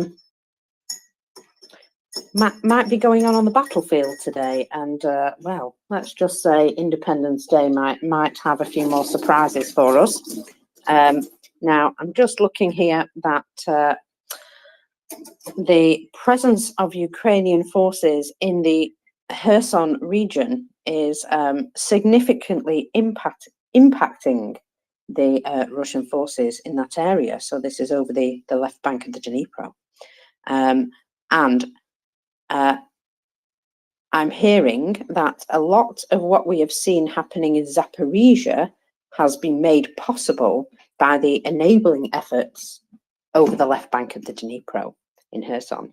And, you know, that is absolutely right, that without that force to, you know, fix some additional forces there, because let's face it, the Russians have masses of additional soldiers, whether they're good or not, you know, is a different matter. But the fact that they have the actual mass to overwhelm, it's very savvy what the Ukrainians are doing here, is pinning them down in all sorts of places. Because if they don't, you know, they're going to end up just moving them and overwhelming them in other places. So I see an awful lot of good things happening. Now, I'm very sorry, folks. I'm gonna pee on your chips now. Apparently, Wagner's not going to do anything. They've had a think about it, and there's a statement come out this morning, or just recently. Now, last night there was a call out from somebody on their channel to all go and, like, you know, gather in squares, And the first thing I thought of was, wouldn't that be really handy so that the FSB can just round them up? And I wonder whether they've realised that that might be a bad idea. So here comes their statement from the commanders of PMC Wagner. Due to the great loss for everyone who supported and supports all the commanders and musicians, we ask for you not to engage in amateur activities. Do not take any measures inside the country while there is an external threat. The First Ninth would not approve of unconsidered decisions on our part. We are musicians and Dad, that's Prigozhin, made brothers out of us all. Only victory over an external enemy will continue to give us advantage and strength. Sort out the inside of your house.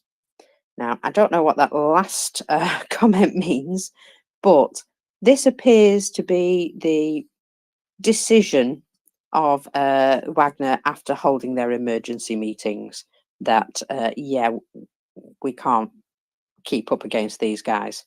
And they've let it be known. So I would also say that an hour before this announcement, somebody who I trust a lot said, I have incredible doubts that Wagner guys will do anything in light of Prigozhin's death, because after all, they're Russians and they're allergic to doing anything that would benefit them unless it's stealing from others. And you know what? That appears to have played out exactly. Very boring of them, and I personally am quite disappointed, but not shocked. Oyvind, welcome up. Yeah, as more news from Norway. This time it is about reindeers. Norway have now built a 150-kilometer long fence to prevent Norwegian reindeers to go into Russia and feed there, because the Russians claim 50,000 NOK, that is about 5,000 euro, for every reindeer that crosses and feed on the Russian side. Can you imagine? That's pretty ridiculous, isn't it? It just goes to show, doesn't it? They're not even content with animals roaming in their natural habitat. They've got to make it all political and pay them for something. Yeah, that's amazing. How dare they nibble our moss? Yeah, I stepped down. Thank you. Thank you, Oyvind. And well, at least they've started a fence, eh?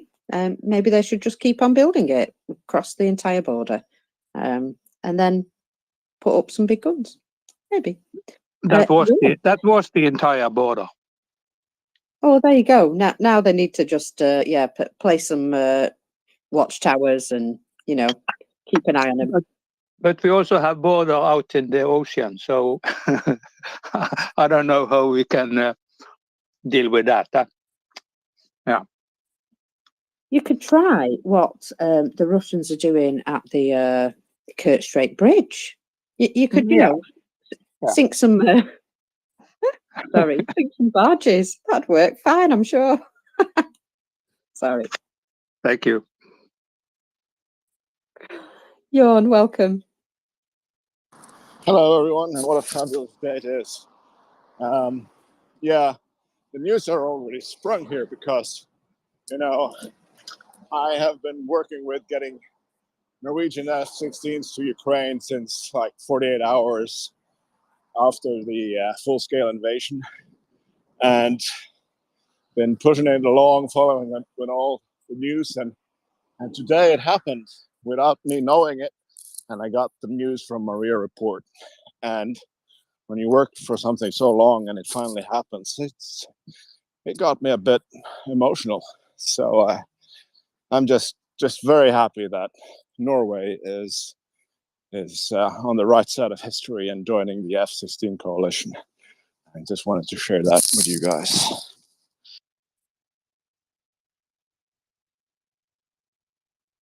I imagine you're going to have a very happy day today, And it's Ukrainian Independence Day as well. So what better time to celebrate, eh?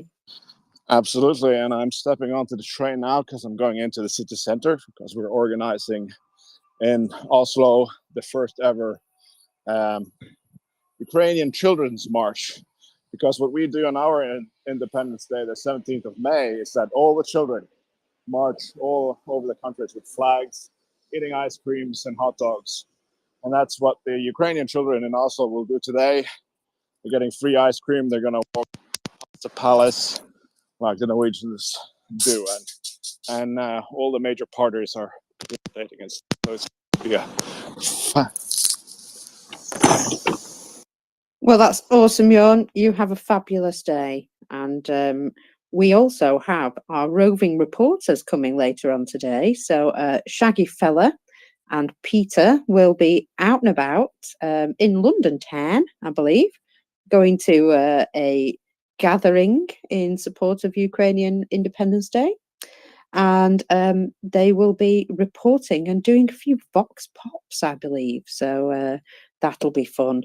Let's hope they don't get punched for annoying people. I think, though, most of the people they approach will be quite happy to see them. Now, I'm hearing sad news about the Wagner camp in Belarus. Sad news. The Wagner camp in Belarus is in the process of being taken down. As of August the 23rd, it's estimated that 1/3 of the camp, or 273 tents, have already been removed, potentially reducing the population of the camp by almost 2,000. This is the first real evidence that some of Wagner may be leaving Belarus. The dismantling of the camp continues. And also, Zelensky was asked to comment this morning with regards to Prigozhin's plane. And of course, he... oh, I've lost it. There it is. Of course, he just looked a bit like quizzical and said, well, we have nothing to do with it. Everyone understands who's involved. Although he did crack a joke that when Ukraine turned to the world about aircraft, they didn't mean it that way. And so he's still sporting a good sense of humour. It would appear he's had some good news over the last sort of 48 hours. He did look quite refreshed as well, actually. You know how sometimes he looks really tired and, drawn. And I've got to say, today he looked a bit better. He looked a bit more refreshed. He did rub his eyes a bit, but he was being asked silly questions. Almost smiling, isn't it? Well, you've got to keep it up. He's an actor, isn't he? So he's going to keep his smile up if he can. Yeah. So Shaggy. Yeah, I've just pulled over. I am on the way to London for Ukrainian Independence Day. Hope you can hear me okay. It's a bit noisy. I'm on the motorway. Yeah, all good. Oh, am I? All right, cool. Yeah, I definitely couldn't hear you when I've got a cabriolet, so the wind in my hair, as it were. Yeah, so I got Sharky with me, my Sharky outfit. I got my NATO flag, and me and Peter there. Hopefully it'll be a good day. I might get a bit hot in this shark outfit, though. It's a bit toasty. So yeah, it might be a sweaty shark. So there we go. Well, sharks do like water, I suppose, but maybe not salt water. Yeah, Peter was telling me that there's thunderstorms forecast, so yeah, I'll be in my element. And he's my chum. He's coming along, so nom nom. That'll be interesting. I get a bit peckish. So yeah, a bit of roving reporting. I think I'm tired since 4 o'clock, so I'll be concentrating on that, and Peter can concentrate on doing the interviews, and we'll see how it goes. Yeah. So if anybody's around, where am I going to? So the Russian embassy, first of all, around that area, there's some monument. Oh, it's on the timeline somewhere. I'll retweet it then.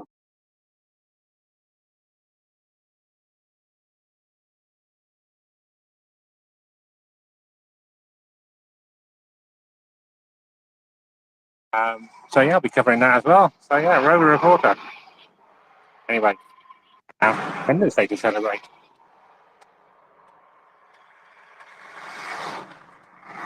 Enjoy yourself, Shaggy. Okay, all right, catch you later. I'll drop down to listener because I can't hear through my phone. I need to put it through my Bluetooth speaker. So I'll catch you a bit later. Have a lovely day. Bye, Shaggy. And yes, there we go. We see right on cue, our roving reporter checking in. And I'm sorry, I'm just laughing at some of the jokes that are coming out today with regards to Prigozhin. Yes, I have a feeling that, yeah, it's not completely over. I have a funny feeling there's going to be one of those, so I'm dead type of videos. But yeah, he's already pretty much said absolutely everything before he did his run on Moscow, before he did the march to Moscow, hasn't he? He's already pretty much said, look, everything the Russians have told you is a lie. It was all us. It wasn't anybody else. Separatists don't exist. Yeah, so he talked a lot, isn't it? He talked maybe too much. In his last video, the one that was supposedly made in Africa, he said that Wagner is at duty. They are doing research missions in Africa and with the purpose to make Russia even greater on all continents and Africa even more free. They bring justice and happiness to the African people and make life a misery and a nightmare for Al Qaeda and other criminals. They recruit only heroes, true heroes, and they fulfill the missions that they received and they want to fulfill. Well, sorry, it's a translation, but basically it's he's repeating this. And according to the Institute for the Study of War, it is possible that Prigozhin did go to Africa with the hope to find some new missions for the Wagner personnel, which was no longer useful in Russia and no longer well received in Belarus. He may got back to Moscow in order to make the plans for doing that, for going back to Africa. According to Institute for the Study of War, the Russian army wanted to replace the Wagner mercenaries with another corps, body of 20,000 soldiers. And Prigozhin didn't like this and did all the efforts to prevent this. Sorry, I'm reading this from the Romanian press, but I will check the Institute for the Study of War for the exact informations about this. And according to Ukrainian sources, so the Wagnerites are leaving Belarus, the border with Russia, but apparently the special services from Belarus are trying to prevent them from leaving. So I'm not sure how reliable this information is. This comes from Ukraine, but it's from the National Resistance Center of Ukraine. Maybe they have sources. We shall wait and see to see if this is indeed happening, that the Wagnerites are heading to Russia, but Belarusians are trying to prevent them to do so. What do you think, Mockers? Well, I have no idea. I mean, I think Lukashenko kind of wanted some of them because he thought it would be beneficial to have them train his army.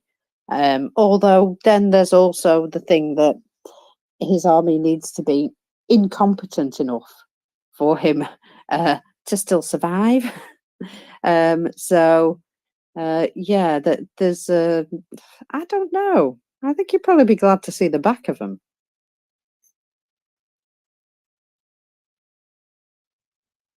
As you would expect, but you know, it's all very strange messaging, isn't it?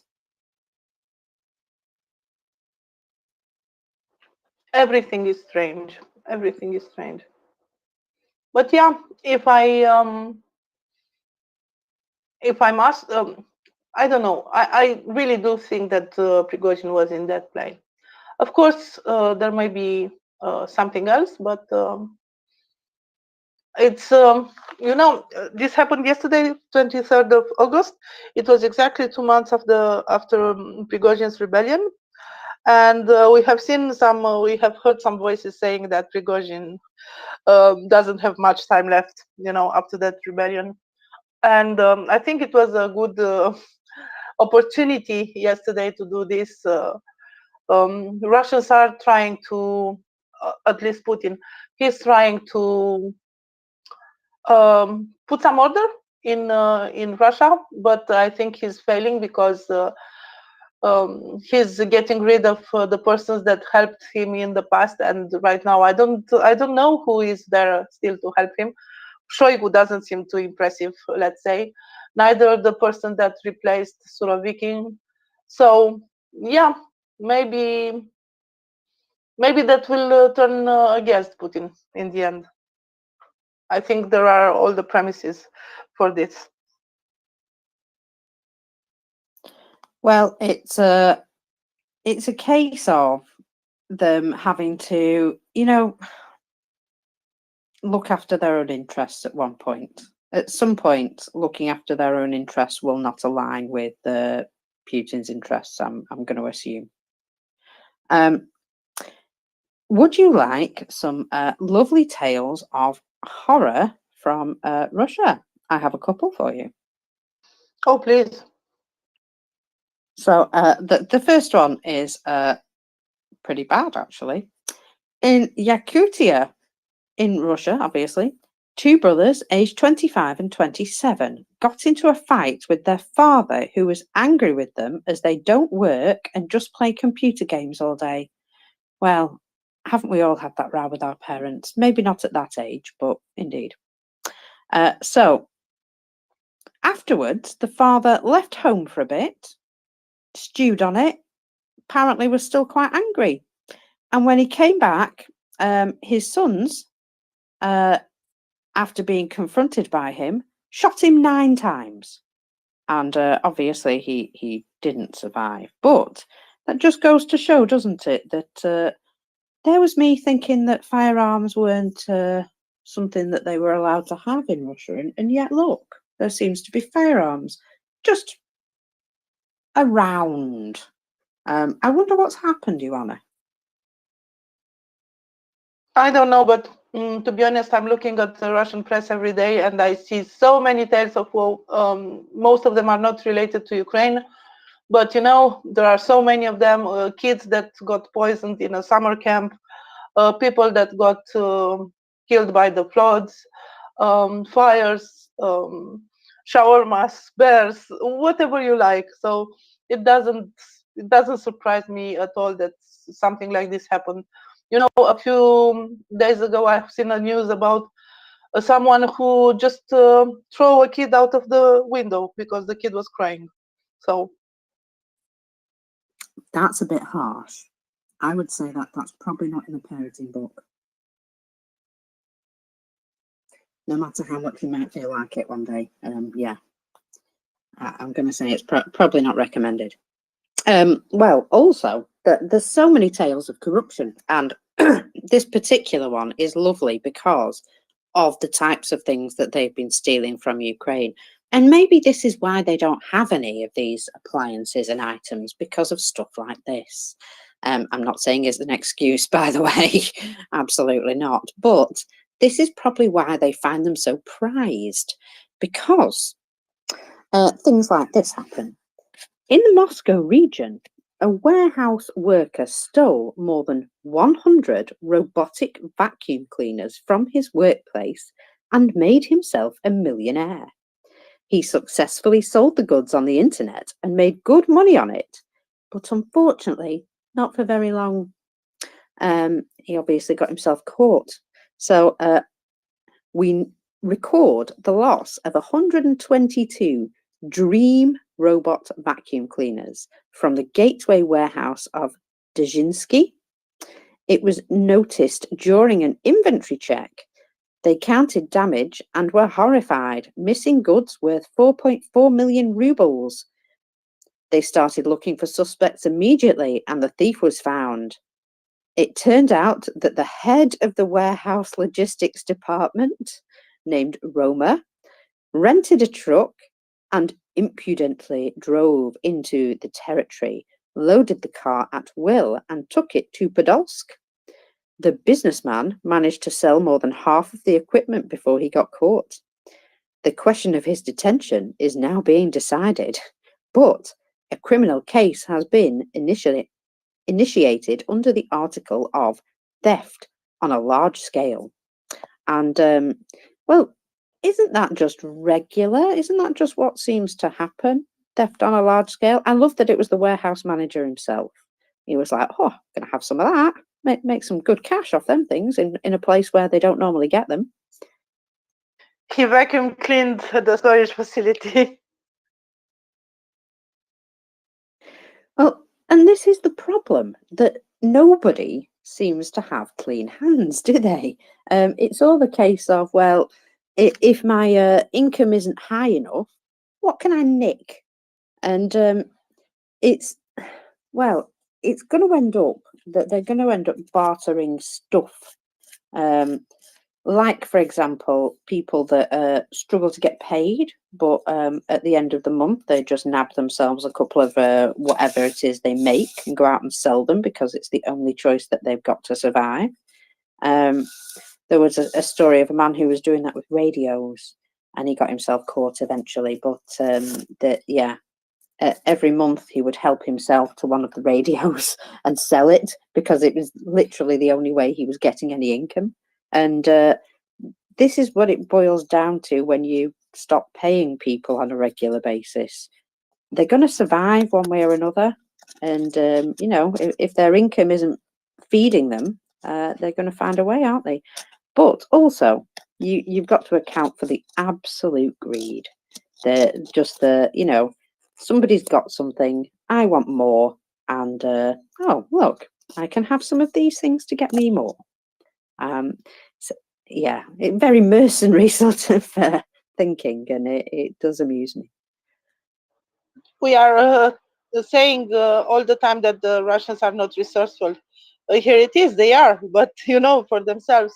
And it's no surprise if the chief of the economic police is suspected of fraud, if the chief of acquisition from the FSB is investigated for fraud.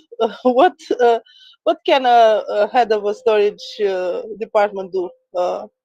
Just take whatever it is there and go away with it.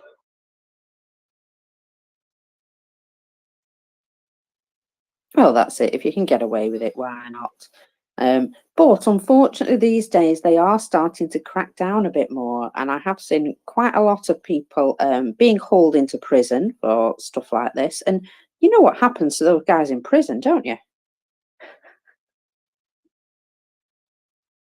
More meat for the meat grinder. I'm wondering if that's part of why they're cracking down on people, because it's very helpful to add to their quotas. Yes, I think this hunt is giving results and is giving meat for the meat grinder, as you said. And because you mentioned barter, it happens at the highest level because, for example, Russian Federation negotiated with the Taliban to sell them oil and not being paid for this, but being given some merchandise in exchange. So it's another barter.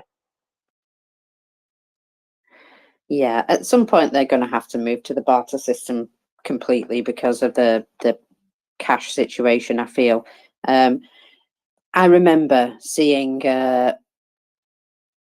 stories of, in the days of the Soviet Union, a person who had so many paper notes that they left them outside a shop in a basket. Now, I don't know if this is a wives' tale or what, but when they came back outside, somebody had stolen the basket and left the money on the floor. So I'm just I'm considering that at some point those days might seem like like they're coming back for the Russians, perhaps.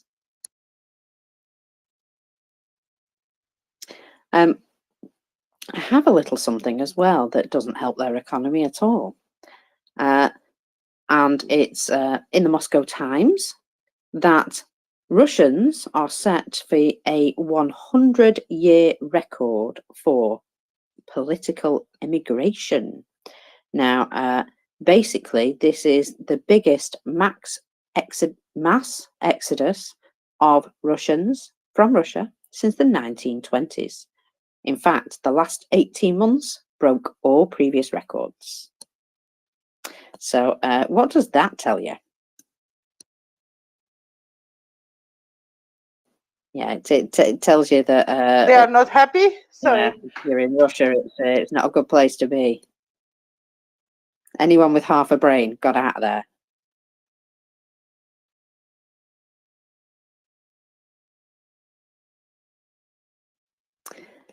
Now, there was something that I wanted to discuss with regards to, here we go, Ukrainian intelligence. And Ukrainian intelligence have been able to identify the admin of the Russian Telegram channel, The Reverse Side of the Medal. I'm sure quite a few of us have heard of this particular Telegram channel, which is obviously very pro-Russian. And they expected, to be fair, some sort of warrior, you know, behind all this strong talk and pictures of, you know, people looking very ready for war and all dressed up in their black jackets and what have you. And what they actually found was a rather rotund man. Let's not be rude. He was rotund. He does actually have in his possession 3 chins, and he's named Victor Fidel Shivkov. He was recently identified because he tried to register a trademark in the name of his wife and therefore revealed himself to intelligence officers.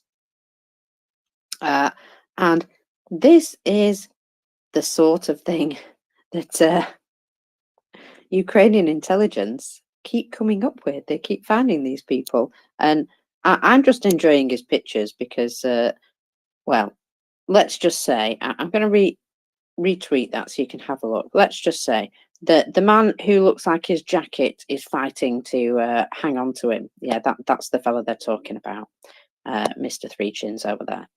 And there's a note here from whoever it is that's identified that. But this is what they've put out, that this guy from April 24th, 2004, Anna Mikhailovna, or that's the wife, Mikhailovna, maybe. Anyway, she married Victor Vladimirovich Shivkov, and according to his federal taxpayer identifier, which they have then put up as well, owns the same Rostov apartment in Maxim Gorky Street, indicated in the registration of documents from the trademark. The man has had his face hidden for a long time, but we have now managed to identify him. And they've put up a few different pictures of him there. And they've also added how we unloaded the admin. The admin created and promotes merchandise on his channel, pathetically calling buyers t-shirts and patches with the Order of the Red Skull, company paraphernalia, a book, The Other Side, glasses autographed by the admin are also sold via the internet. It is indicated in the contents of this site that it is owned by Anna Mikhailovna, whatever her name is, Shivkova, and registered to herself under this trademark details. However, reverse side of the medal, true to yourself with the Red Skull logo. So the copyright holder also has an address. Folks, here's his address. And so there you go. He gave himself up by trying to get one over the tax man. Isn't that just typical? And this is what they do. They register things in their wives and sons and daughters' names to, you know, get around certain things. And this is how they get caught out, because they don't cover their footsteps properly. They just don't cover it. So just good things happening today with regards to Ukraine's Independence Day. It's an announcement by Lithuania, sending a military aid package worth 40 million euros to Ukraine before Independence Day. Ammunition of various calibers means to combat UAVs, radars and generators, and, in their words, much more. And I do kind of like that whole philosophy. It's very Finnish, that. More. We've sent them more. And Kadyrov's assistant has come out with a blinder, by the way, of a joke, which I particularly enjoy. The murder of Prigozhin is beneficial to France and the United States, but definitely not for Putin. I'm sorry, that just amused me. Of course not. You know, it's funny because I'm on the Institute for the Study of War assessment for yesterday, and it's indeed very interesting. I don't know, do you want me to read from it, or do you want to read it yourself? It's quite long. I can just give you the headlines because they are quite interesting. Yeah, sure. Give us the best bits, and we can go into any in detail that come up. So there is a short summary of what happened yesterday. We know that already. I want to read it. Afterwards, they are saying that the Russian Ministry of Defense and the Kremlin have been destroying the Wagner private military company and weakening Prigozhin's authority since the rebellion. And the assassination of Wagner's top leadership was likely the final step to eliminate Wagner as an independent organization. Apparently, there are some insider sources that are reporting that the Russian MOD began forming a new private military company to replace Wagner in Africa and Middle East, and had started recruiting the Wagner personnel. Two high-ranking Wagner officials joined the Russian MOD. Some personnel began to leave Belarus after Lukashenko refused to finance Wagner, and after they discovered that Russia would not pay for the Wagner's costs. Prigozhin's online persona has been largely silenced since the rebellion, possibly as a part of the deal between Lukashenko, Russian President Putin, and Prigozhin, which may have negatively impacted Wagner's ability to recruit new personnel amidst the Kremlin's defamation campaign against Prigozhin. So they created the conditions in which Prigozhin could not longer adequately support the Wagner contingent unless he was able to secure new funding and missions for Wagner in the immediate term. Such conditions could have eventually led Wagner to slowly lose fighters and caused Prigozhin to lose his relevancy and influence. He was likely attempted to counter this destruction of his private military company. The Russians, so insider sources say that the Russian security services claim that Prigozhin's hasty departure to and from Africa was in response to the main directorate of the Russian General Staff plans and measures to undermine his presence in Africa. So I will just jump a little bit because they are giving some details. They say that the Wagner future without a leader remain uncertain. And they are convinced that Putin almost certainly ordered the Russian military command to shoot down Prigozhin's plane. They said that Putin may have concluded that he had sufficiently separated Prigozhin from Wagner and could kill him without turning Prigozhin into a martyr for the remaining of the Wagner personnel. Alternatively, Putin may have decided that Prigozhin has crossed a pre-established red line with his efforts to retain Wagner's access to operations in Africa. So it's really, really very interesting. And basically, the conclusions are it is Putin. He thought that it will be beneficial to just eliminate Prigozhin. And this is counterintuitive to what others say, that it doesn't help Putin. Putin, at least that's the assessment. Putin thought that it's good for him to do this, but yeah, I think that in the end it will turn against him. So what do you think?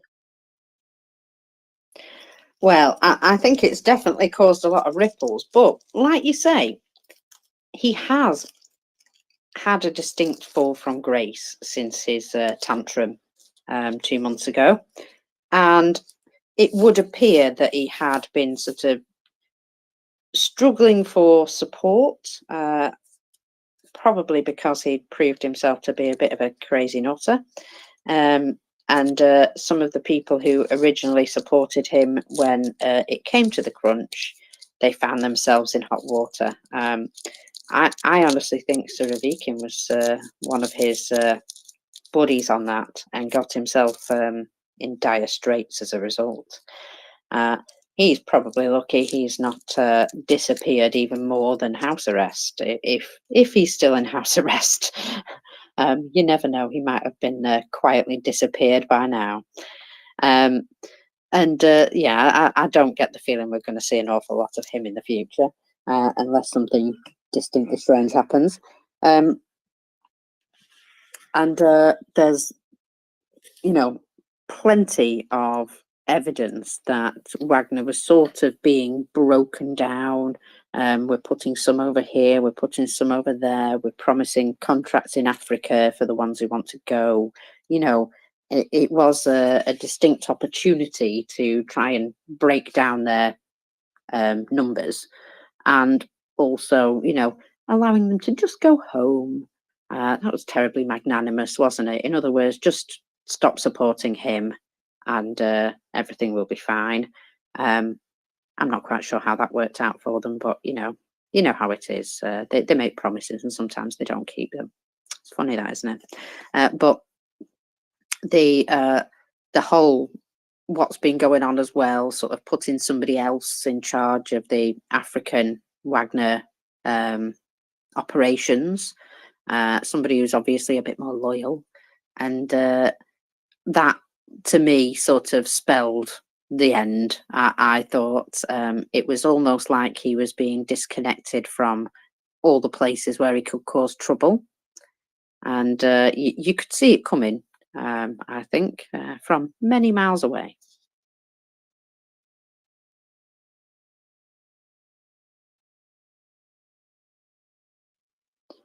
So I'm just looking at a little bit more information here, that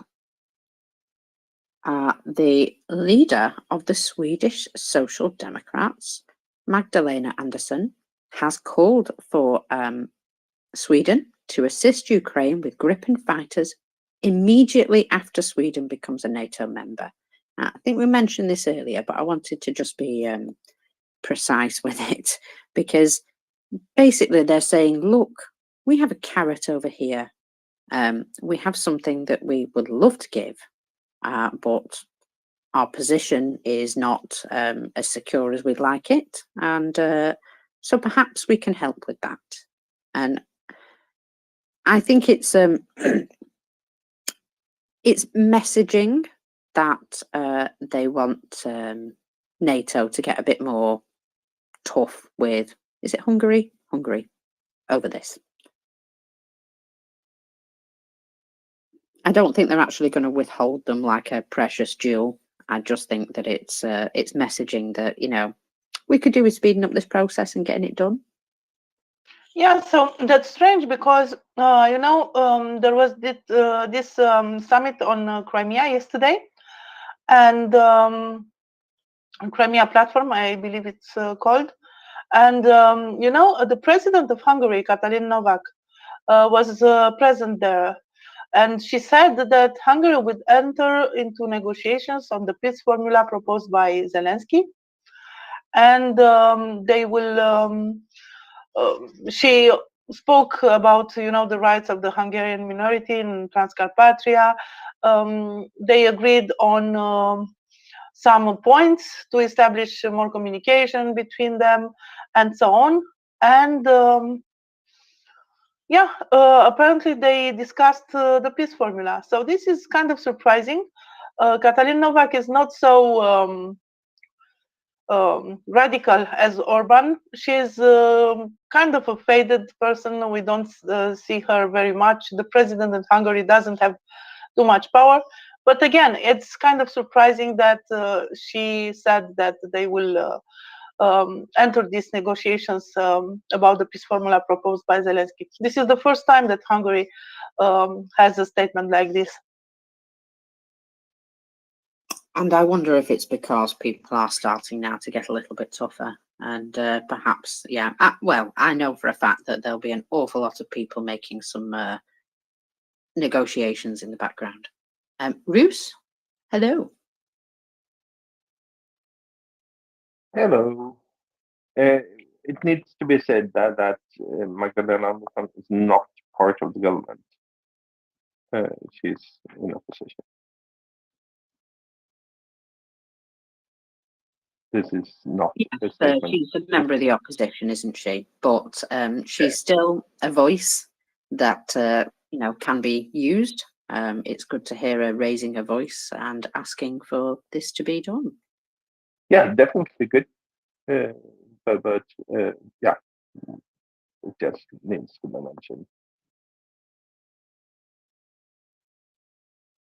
Well, she is the president of Hungary. Even if the president in Hungary doesn't have too much power, at the level of communications, international representation and so on, it's still the president. So.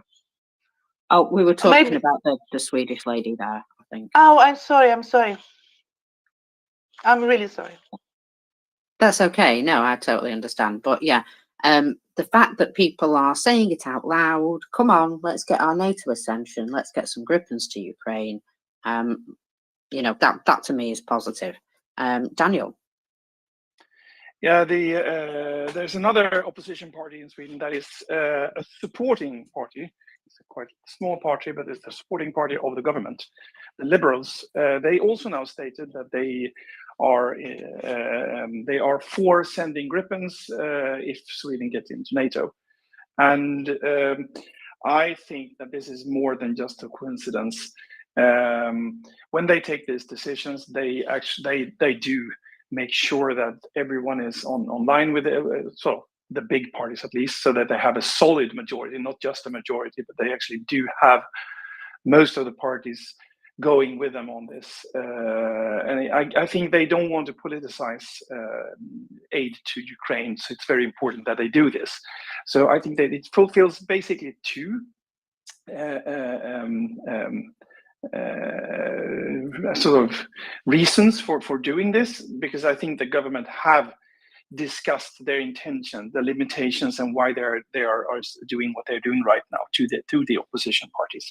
And I think that the two reasons why they are doing this now, going out with this, is first to make sure that you have an alignment within the parties, so that the Social Democrats, which is quite a large party, it's the largest in the parliament, as far as I remember, they don't want to have someone in that party starting to protest. So they actually do this before to get an alignment on a big decision like this. But also, I think that the government do not want to publicly go out and commit to sending Gripens to Ukraine on the condition that Sweden is accepted into NATO, because then they are locking themselves up. They don't have as much options. So this is a way, I think, to communicate to the rest of the world that, yeah, look here, there's a solid majority in the parliament. If you just let Sweden in, this is probably what will happen. So I think it's sort of a lot of messaging, these announcement from these opposition parties. It's messaging also from the government, so to speak.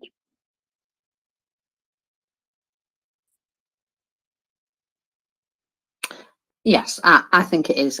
I think it's, you know, it's almost like not exactly a test balloon, but they're getting their messaging together, and you know they're starting to say these things out loud, and it might start with some of the lower down members, but you know it's in order to put that out there, I think.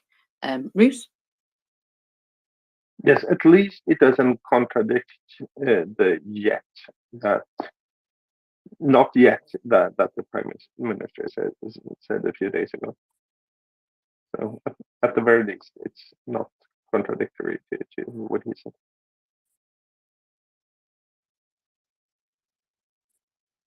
Oh, I've just had it confirmed to me that today is exactly 1.5 years since the start of Russia's 3-day special operation. So 3 periods of 6 months. Their days are very long.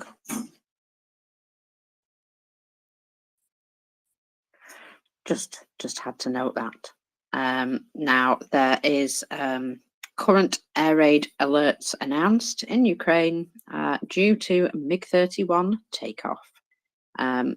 There is no actual air raid alert at the moment with regards to missiles, but it is up in the air, so it's something that we need to keep a note of, that it's possible that we will get some air raid alerts going off today. But there are a lot of dignitaries in Ukraine today, aren't there, Ivana? Yes. So in addition to those who came yesterday, I think that the Norwegian president is in Ukraine today. Yesterday there was the Portugal president, the Lithuanian, the Prime Minister of Finland, and 14 parliamentary delegations, plus the European Parliament delegation.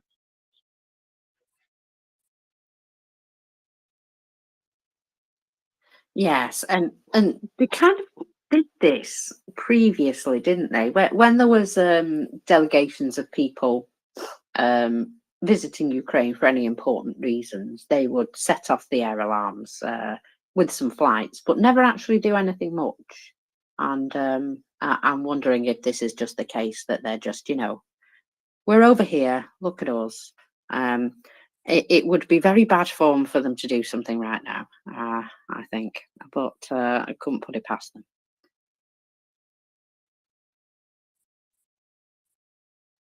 Yes, the Russians like to do that, to just remember everybody that they are a threat. But let's see.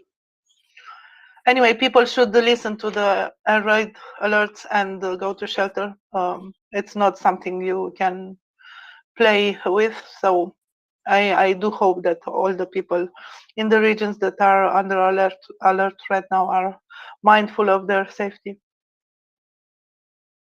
Yes, and I suppose you know, they've got to do the right thing with regards to any of the meetings that they're having.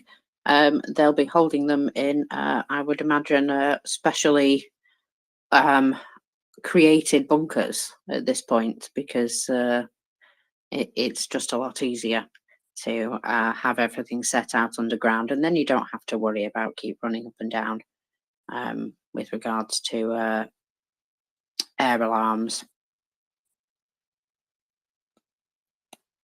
So I was just looking at something, it's just disappeared. How rude. I hate that when it happens. So anyway, I'm seeing quite a number of newly surrendered soldiers at the moment. And well, I say soldiers, newly surrendered Russians. There we go. And I just think that there's been an awful lot of them recently.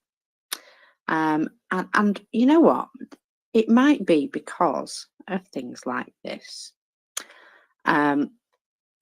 Apparently, there was not enough prayers for the Russians in a particular area. So this is released in relation to an attack by the Georgian Legion.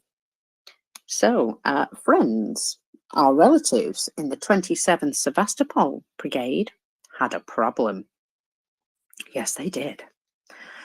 Yesterday, the 6th Company was surrounded by the Georgian Legion, supported by tanks, Bradleys, and Max Pro AFBs. The guys fought until their last bullet for 18 hours without support and equipment. But after the shells ran out, the survivors were placed face down on the ground by the Georgians and shot. Of course, I'm sure that was the case. They state nobody was taken prisoner. Out of 100 people, only 15 managed to escape the encirclement. You mean 15 ran away? So there is one guy that they say was the hero of the video. So they must have a video of this with the call sign SEAL. Was at first considered missing, but today he was found seriously wounded with a broken head and broken jaw. Now he is at the border hospital. I'm sure that's going to do him an awful lot of good.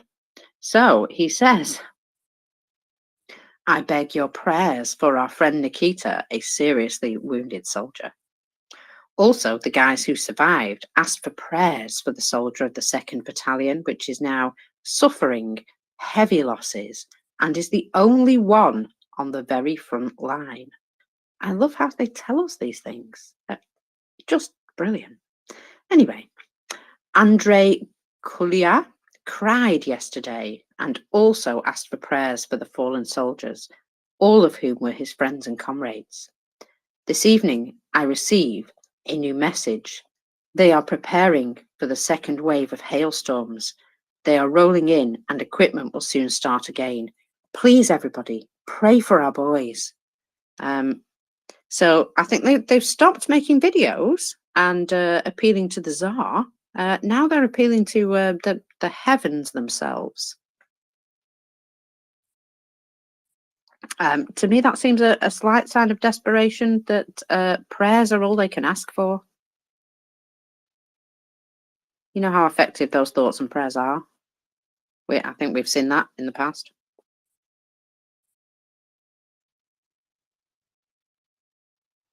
So yeah, anyway, if anybody wants to send up a little prayer, maybe that the Ukrainians and the Georgian Legion smash them a bit harder, or perhaps, you know, that they surrender quicker, and save their own lives. I mean, come on, it's the right choice to save your own life. And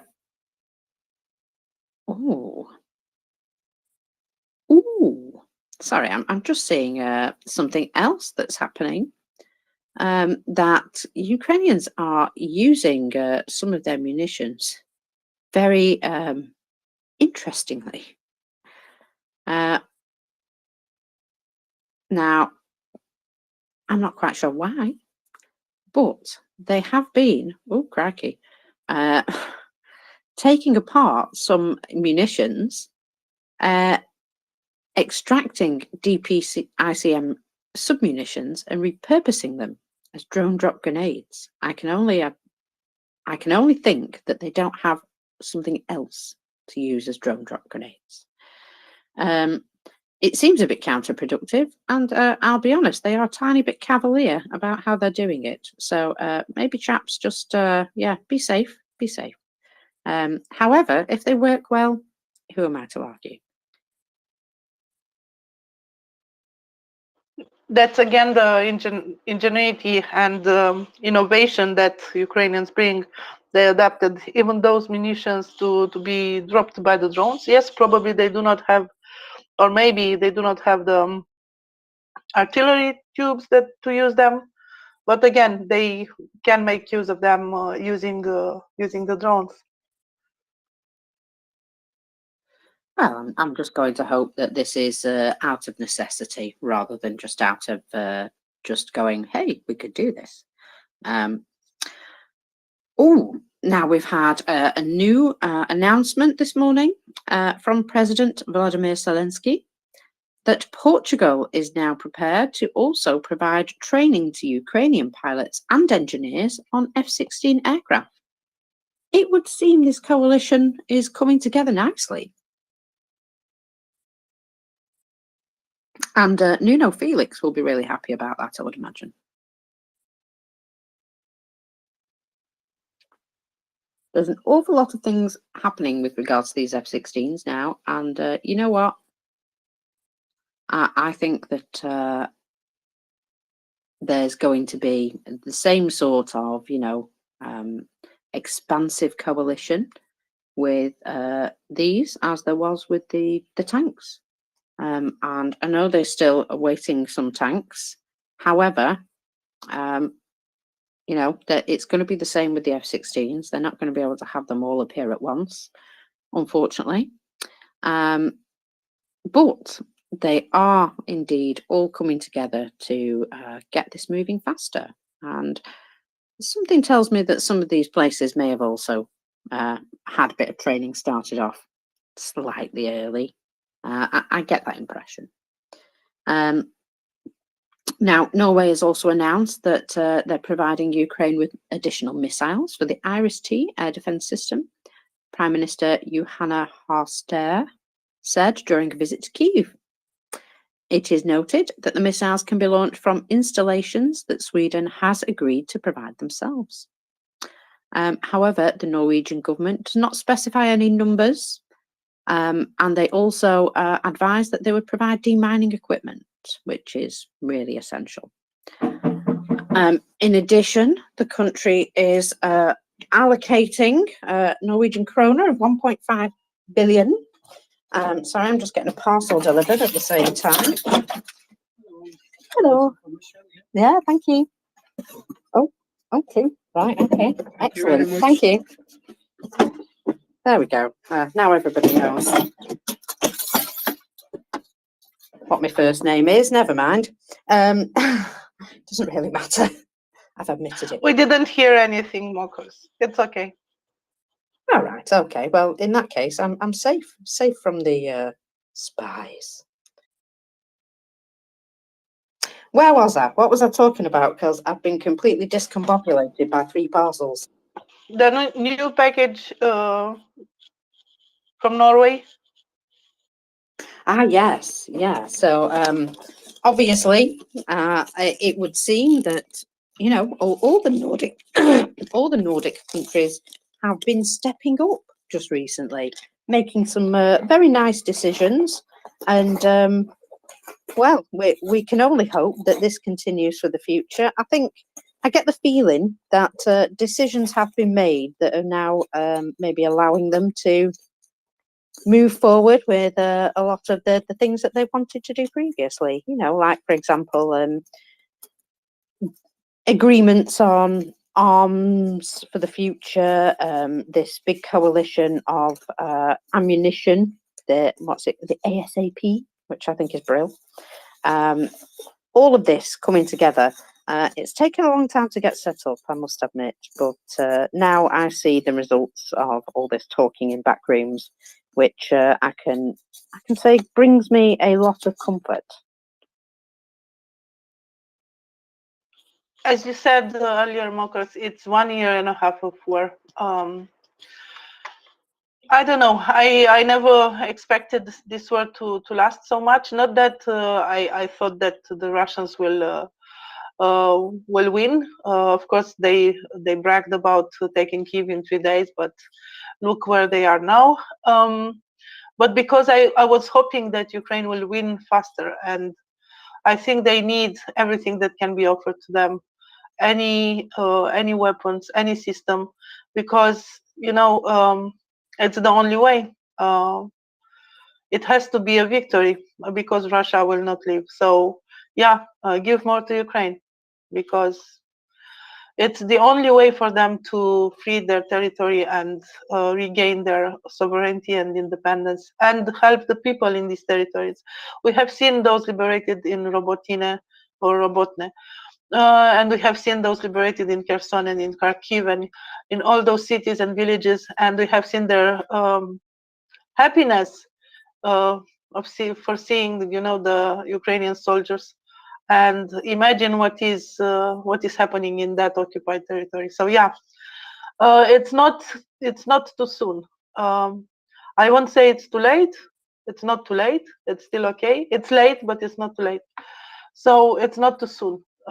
Ukraine must receive everything it can. And for example, I'm really happy that Norway is in this coalition to provide F-16s to Ukraine, because, as I said, even if they are not coming to Ukraine as fast as we want, they play this deterrence role, because the Russians will know Ukraine will have F-16, and will have a few dozens of them. So this is good as deterrence.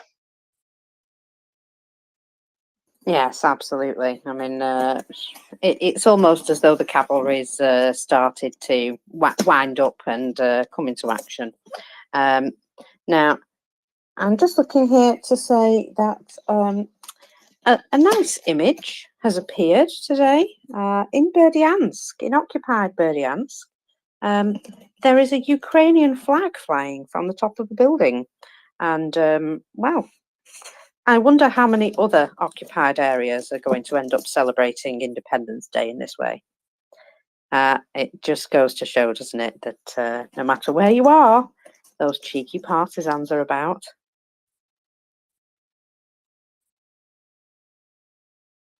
I wonder if there'll be any Ukrainian flags appear inside Russia today as well. You never know I what certainly might hope happen. so. It would be nice, wouldn't it? It was one in a far region in Russia. I don't remember the name of the town, but just in front of the FSB headquarters or something like this, there was a big Ukrainian flags, and firefighters arrived there very quick, not as for a fire, not as quick as for fighting a fire. They arrived there very quick to dismantle that big flag. There was a big emergency. Oh yeah, because you got to shift quickly when flags are around. But the big fires that are going on, they don't seem to have the same priority. Oh, I realise what's in this big box now. Brilliant. Right, okay, figure that out. Something good? Something good? No, it's a new doormat.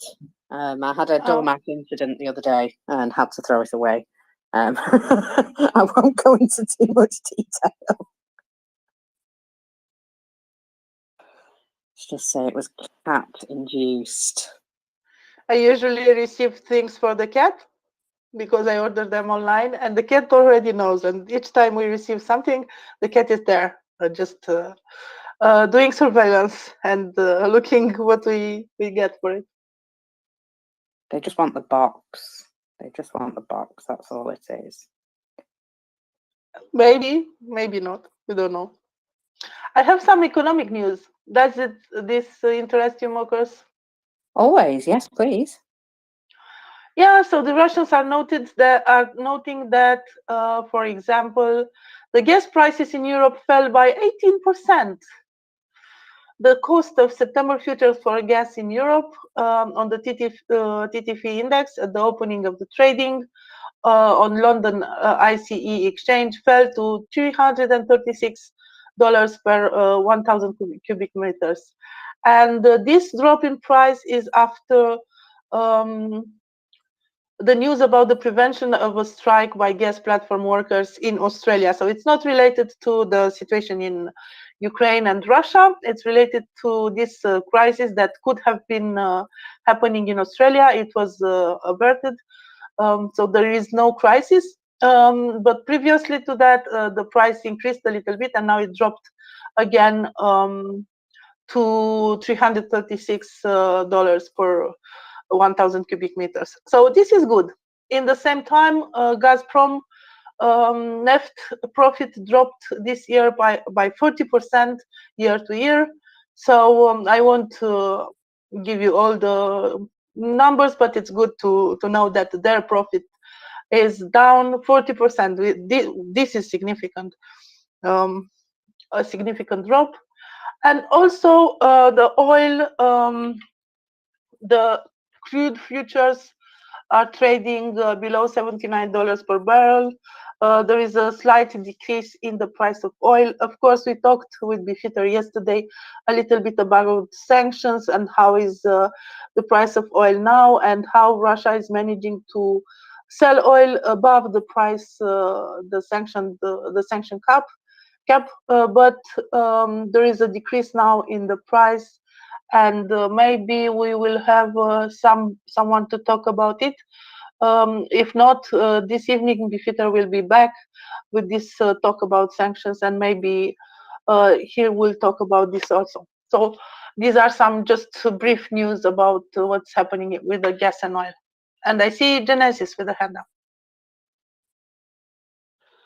Thank you, Anna. So I just wanted to clear up a point, reference the attacks in Crimea, and I made reference to seeing a boat with brimstone on it, and I couldn't remember where. So I've gone through everything that I looked at early this morning and last night, and it's actually on reporting from Ukraine on YouTube, and what I forgot was it's a still in the video, not the actual boats that were used on the attack. So I apologise for them to the space for probably misleading people a little, and my mistake. And I just wanted to put that right. And if we see Ming, could we let him know, and Chris as well, because they were both very interested. And that's why I can't find it on Twitter, because it's on YouTube. So I just wanted to make that they do have them. I'm just not sure that they used it on those raids. That's the point. Thank you. Yeah, I did see a video yesterday of the boats, you know, near the rig, whatever thing it is. I think they called it something like the towers or something like that. And you could see there was 3 small boats, and they were razzing around there. And then one of them sort of turns slightly, and a guy fires a missile of some kind, and there's obviously a drone watching it, and the missile sort of flies past the drone, and you think, oh, that must be going somewhere. And that was the only evidence that I saw that related to them maybe hitting a plane, or at least scaring them out of the way. So that was what I saw with regards to it. So I did see them fire off a missile, but I couldn't tell you what it was. Yeah, so Mockers, thank you. So it's reporting from Ukraine on YouTube, and the video he showed that there are actually 4 boats, 3 to the right and 1 to the left, and they're whizzing around doing all their stuff.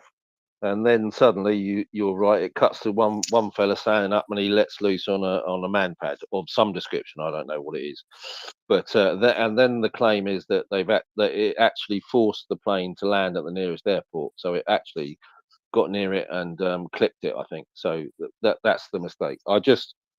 And then it goes to a still of the actual brimstone, which is set on one of these boats. And actually, the still shows 2 batteries of brimstone on a boat, which is quite horrendous, really. Well, only if you're Russian. So I'm quite happy with that. But I just wanted to clear up with the space that it probably was not the on the boats that made the attack either yesterday or this morning. That was all. But yes, the videos are out there. Thank you. No worries. And yeah, I always like to see Ukrainians firing at Russian aircraft. So even if I didn't see the aircraft itself, I saw the missile. And in the video, it sort of comes almost directly at you, and it's like, oh, where did that come from? No, I'm with you, Marcus. The more bloody man pads at Husky Russians, the better. No, absolutely. May they be forever dodging. And also, we have a little bit of further information about the special operation in Crimea. Ukrainians were able to damage 4 high-speed boats and eliminate at least 30 Russians, according to a report. And I just think that's also brilliant. It's really good to hear that they've hit them in Crimea, because, you know, Crimea is this place where they feel safe-ish, you know, as long as they're not stood somewhere that's very flammable. I imagine they feel pretty okay. And as long as they're not on the bridges, obviously, that's never going to be a good place to hang around, is it? But yeah, I get the feeling that they, for a long time, have thought, well, you know, they can throw missiles at us, but we've got air defense, and you know, they can chuck these little UAVs at us, and it's possible they're taking out 40 to 60% of those UAVs that are being fired at Crimea, both on land and at sea. Sorry, in the air and at sea. But it's still a constant worry for them, I would say. And the fact that now men have turned up and caused a little operation, there was definitely gunfire going on, because I watched one of the videos and you can hear gunfire. It goes very dark and you just hear gunfire flying out. So I'm going to say that they're going to probably continue to do raids like this, harassment, and, you know, making them all the more nervous. And I just think that's fantastic. Tracy, you came up. Thank you, Marcus. Yeah, it's just about the video that you were just mentioning. I saw one yesterday also of the missiles being fired towards the plane. You can't see the plane, but I saw them fire 3 missiles. And also I'd noted, I mean, you probably already know all this, Marcus, but I just didn't hear all of what was being said. I apologise. I was just coming back in from the garden. But I have noted today that I'm seeing a little bit of maybe misunderstanding or disinformation, I'm not sure which, because I'd noted that the Ministry of Defence had said that they'd caused the plane to forced it to land, but I'm noting lots of places today where they're saying that a plane was taken down. Now, I would think there's two, in my interpretation anyway, there's a big difference between a plane being made to go land and being taken down. I don't know what your opinion is of that. If they shot it down, it would have been on today's numbers. That's a very good point, Marcus. Thank you. That's the only thing I can think of. Genesis, man. Yeah, thanks, Mockers. So, Grace, could you put that in the space or on your or that video that you saw yesterday, just so as I can see if it's the one I saw as well? I just want to make sure I'm not spouting absolute poo stuff to people, because that would do me head in. But if you could do that, that would be brilliant. Thank you. Absolutely, I'll DM it to you. I think the video you're referring to may have came from, I don't quote me on this though, because it was yesterday. It might have been Radio Liberty, or that could have been today's Crimea event. So I'll have to double check that bit, but I'll certainly find the video for you. Yes. Thank you, Tracy. It's just that I'm working on a theory, and my theory is that, and I'll put it out there. People can discuss it or tell me to shut up. Either way. So I think the attack on the air defense system was one raid yesterday. Then there was another one in the morning, and at which the one Mockers you've made mention of just a minute ago, which they attacked the garrison and took out other stuff and land bases. And by the way, they put their flag here, there, and everywhere, and stickers, which I'm really pleased with. And then the third, and I'm trying to work out if Gunny's right or not, whether the oil rig is linked to those two events or that one is separate on its own. I don't know, and I'm just trying to get my head around it all. So any help would be appreciated, peeps. Thanks. I wonder if the attention around the oil rig was maybe part of the enabling actions, a bit of a distraction. Hey, look over here. Come and see what we're doing over here while we sneak something in behind you. You know, I just wonder. It seems awfully coincidental. Yeah, nothing to see here, nothing to see here. Don't look here, and bang, twice over there. Yeah, totally. Diversionary tactics. Absolutely, Mockers. Yeah, could very well be. But there you go. And what have we noticed about all these raids? Well, there's something that I've noticed about all these sort of small but effective actions, is that they've been very effective. Isn't it nice when we just let them get on with what they're doing and just enable them to do what they need to do? It speaks to me that the Ukrainians, the armed forces of Ukraine, need to be trusted. They know what they're doing. They've got all the plans. ready, and they just need the stuff to make it happen. And you know, they only had some little boats delivered to them recently, and it would seem they're making use of them already. Genesis Man? Yeah, absolutely. And we discussed this morning that the quite a lot of them have just finished training with the Royal Marines or Royal Marine Commandos, and probably, well, if I know anything about the UK, they will have had input from the SBS at least.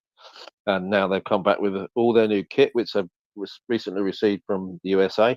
They've been practicing it, and I think this is their first outing on it. On a completely separate note, Randy, are you listening? If you are, could you give us a thumbs up? Because I'd just like to shout out for your thread that you posted on American disinformation. I think it's absolutely brilliant, and I would encourage everybody in the space to go read it and use it because it is absolutely brilliant. Thank you.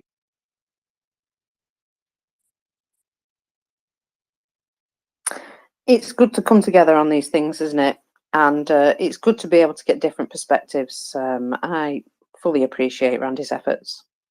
Now, I predicted earlier that these MiG-31s would fly around in Russian airspace and cause air alarms, but there would be unlikely any launches. And guess what? They are not going to any launch positions. They are flying around calmly in Russian airspace. So no launches have been recorded, and neither aircraft has attempted to fly into a launch position. So yeah, it's just a case of setting off the alarms, I think. Now, I'm hearing something which I will come back to shortly. And there appears to be, some movement on the Ukrainian side, and I'm hearing early notice of something which I'll just wait to be confirmed first, but it does sound like very good news. Iwana, do you have any info you can bring for a moment while I go and research into that? Yes, I can tell you some little bits and pieces. For example, guess what will happen in Belarus soon enough? There will be exercises of the CSTO from September 1st to September 6th in the polygons and areas of Brest, Grodno, and Minsk. These are planned exercises in the framework of Interaction 2023, and they will do that in order to settle the crisis situation in the Eastern European region. So more military exercises close to the border with Poland will settle the crisis situation. They will do also intelligence exercises, logistic forces, Echelon 2023, and the joint formation of radiation, chemical, biological protection, and medical support, Barrier 2023. So this is announced as a CSTO exercise. CSTO is composed by Russia, Armenia, Belarus, Kazakhstan, Kyrgyzstan, Tajikistan, and Uzbekistan. But Armenia didn't participate to this type of exercises for a long time now. No other country announced that it will be present to the exercises, so I guess it will be just among or between the Belarusians and Russia. So yeah, Wagner is leaving Belarus. Belarus will hold military exercises in 3 polygons. One of them is close to the border with Poland, and everything goes well in Belarus. We will receive probably some very interesting videos in that 6-day period from now. And I see we have hands, and I don't know who was first. Tracy? Thank you, Joanna. Maybe Genesis Man might want to speak on the video that I just sent him, because I was just going to bring you a little information from the SBU, so I'm happy to wait if you would like to go first. Okay, Genesis? Well, firstly, thank you, Trace. That's exactly the video that I had. and I've been through it frame by frame, and the point of view is from the aft end of the boat, and there's a couple of frames where you look forward, and there's distinctly what I would call a rocket launching pad at the front of it. So I'm quite happy to say that yeah, they have got them, and they probably used them. But yeah, well done, Trace. Thank you ever so much. That's brilliant. Marcus. Yeah, just quickly, what I was looking at, that today there have been a number of new Ukrainian flag type graffiti, shall we say, appeared in quite a lot of places in Kakhovka. Now, I'm thinking this is the main place. I mean, Nova Kakhovka is New Kakhovka, isn't it? So it's not exactly there, but it's down the road from there, I would imagine. And well, it would seem that there's a lot of anticipation for Ukrainian Independence Day. That was what I was looking at. It was saying Kakhovka is now ours, and I was like, pardon? And so I had to just make sure that it's to do with the graffiti. Yeah, Nova means new in Ukrainian, so maybe it's Nova Kakhovka. Well, I don't know for sure, but anyway, that's what I was just checking in on. Oyvind, welcome up. Yeah, a little bit more from Norway. The Norwegian police will get new weapons, and the police directorate wants to give all the old weapons to Ukraine, if practical possible. Well, was it the Miami Police Department managed to do that? So I don't see why not.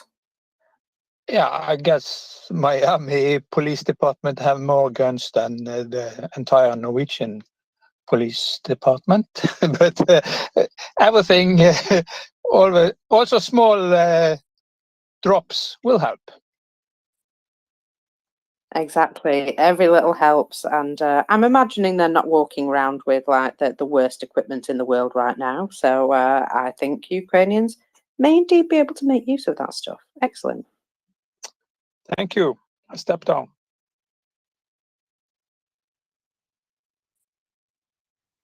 Thank you. Tracy, go ahead. I've got a couple of other bits in my pocket now. Thank you, Marcus.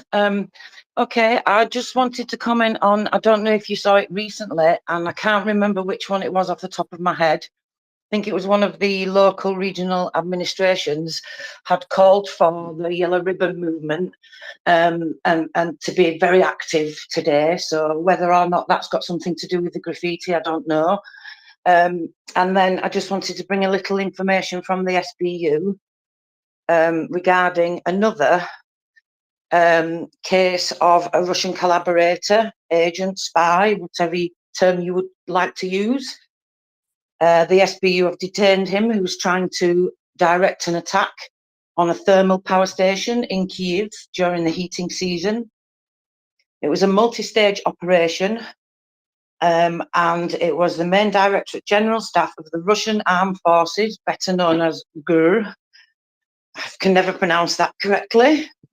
He turned out to be an actual director of the department of one of the capital's insurance companies, who was remotely recruited by the Russian military intelligence. Now, this is quite a common occurrence, this remotely recruiting them because of them expressing their pro-Russian opinions online.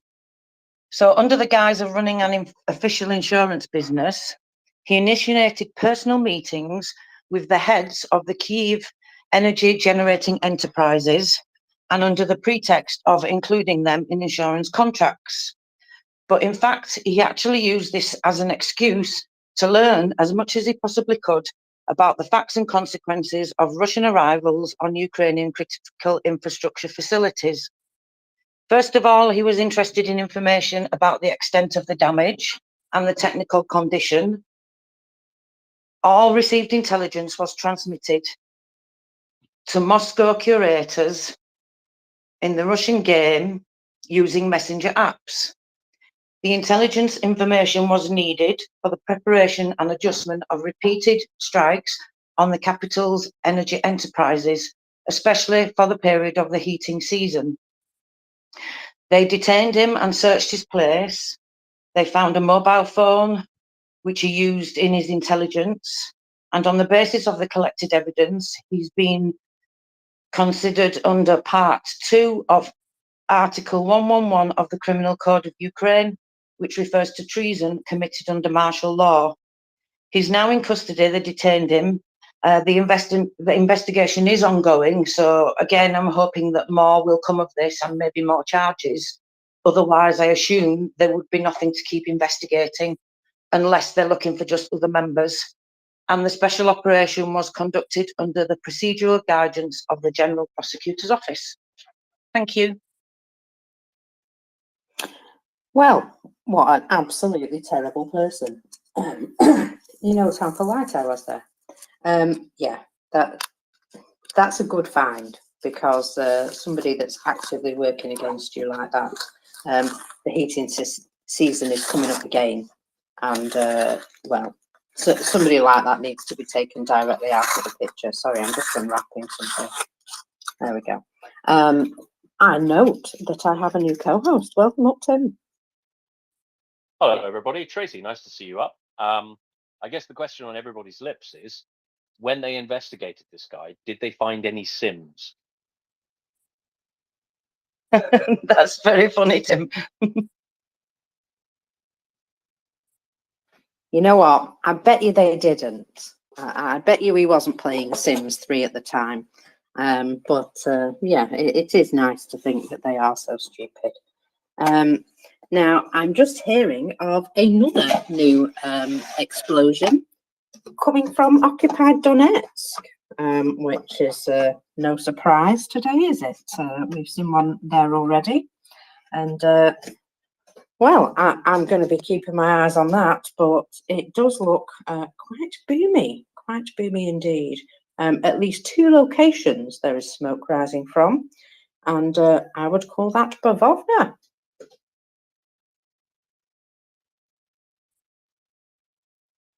I always like it when there's cotton rising. Absolutely, absolutely. Now, I've been a little bit out of the loop. So what do we know in terms of confirmation on the plane crash yesterday? I know you've probably done it to death, but for the benefit of those who haven't been on the space since then, what's going on? Understand Prigozhin and Utkin got the good news?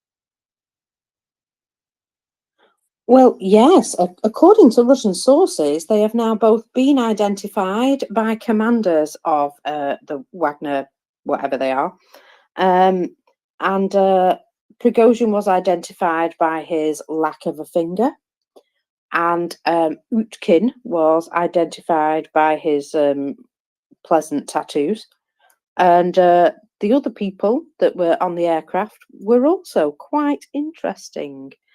One of which is a sanctioned oligarch, and responsible for, he had a name, I'm trying to think what they call him, responsible for a lot of the funding anyway. So it would appear that there was an actual decapitation of Wagner in one swoop. Now, 2 aircraft did go up. One of them appears to have been shot down by some sort of missile, although the Russian official line is there was a bomb on the plane.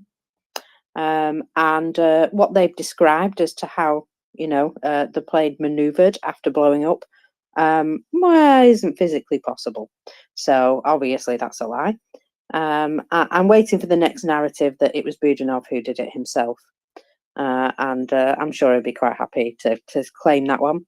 They asked Zelensky about it this morning, and he almost laughed and said, of course we have nothing to do with it. Everybody knows exactly who's done it.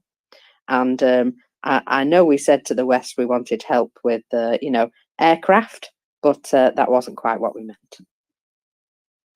I quite like. So, yeah. Sorry, Marcus. I quite like President Biden's comment when he was told, I think, what wasn't he ambushed by a journalist and told or something? And then he says, I don't know, but it doesn't surprise me.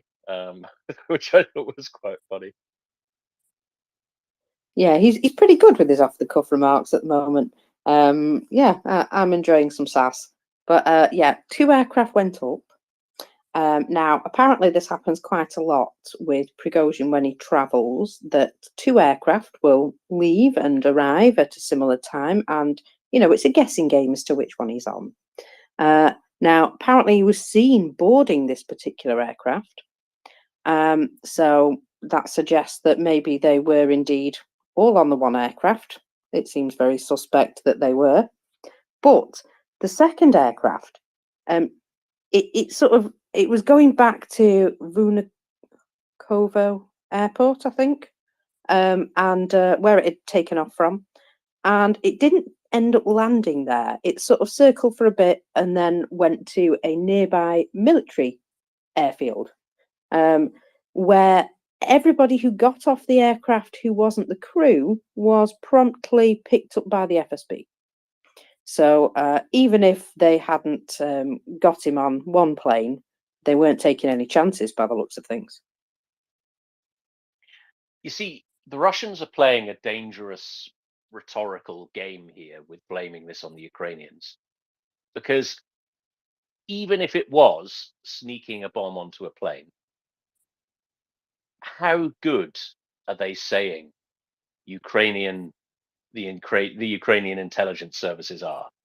You know, it's not like 1972. You can't just put a bomb on a plane, especially if it's a plane run by a bloke who literally has 50,000 mercenaries under his command and can probably check this sort of thing.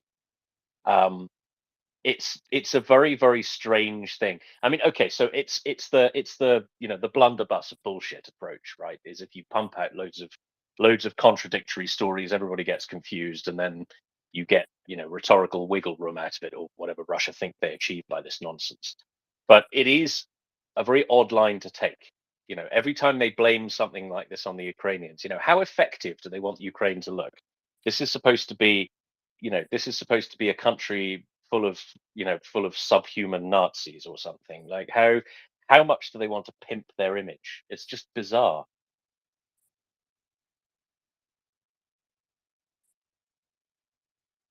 Yeah, it does seem a bit weird, doesn't it? But yeah, so it would appear that this was thoroughly planned, and a lot of people have said basically that this is just Russians taking out Russians, and so that there was evidence on the aircraft from the photographs that it may have actually been hit by an awful lot of pieces of shrapnel, which would indeed suggest a missile strike of some kind. So Buck, something like that. Perhaps there was an S-300 launcher not out of range within the Russian Federation, shall we say. So it's certainly possible, and there is speculation that there is a trail seen of a missile just shortly before the aircraft comes down, and the very fact that somebody had their phone up means that there must have been a loud sound that alerted them to, you know, get their phone out and start taking a video of what was going on in the air. So it's certainly possible that there was a boom of some kind, and that would suggest, you know, an explosion, and it all seems very karmic to me that they would do this. And Putin himself has made no attempts to even speak about it. He's quite happy for everybody to know it's him. The Duma are said to be dancing over the loss of Prigozhin and his chums. So I have a feeling that, yeah, that there's not going to be an awful lot of people crying for him, except the Wagner people themselves. And those guys, I think, are more upset that they're probably out of a job. They have placed an awful lot of memorials, and they've been terribly tearful in front of, you know, Prigozhin's connected businesses, shall we say. So yeah, I've seen a Wagner guy cry this morning, and it gave me a great joy, I'll be honest.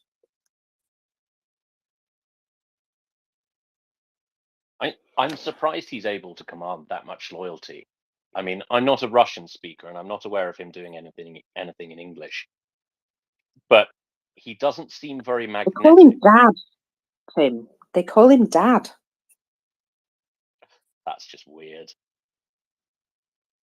It's a bit grim, isn't it? But yeah, they call him Dad, and they say that he's looked after them. And I'll be honest, with the way things are in Russia, where your family is a little bit usually drunk and stuff, maybe these guys have gravitated towards him because he is a bit more benevolent than their fathers ever were.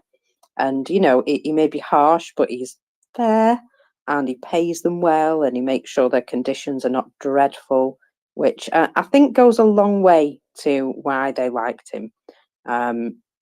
I think, you know, he's kept promises to them, and that is really important when you're a Russian, when everybody basically has you over at the drop of a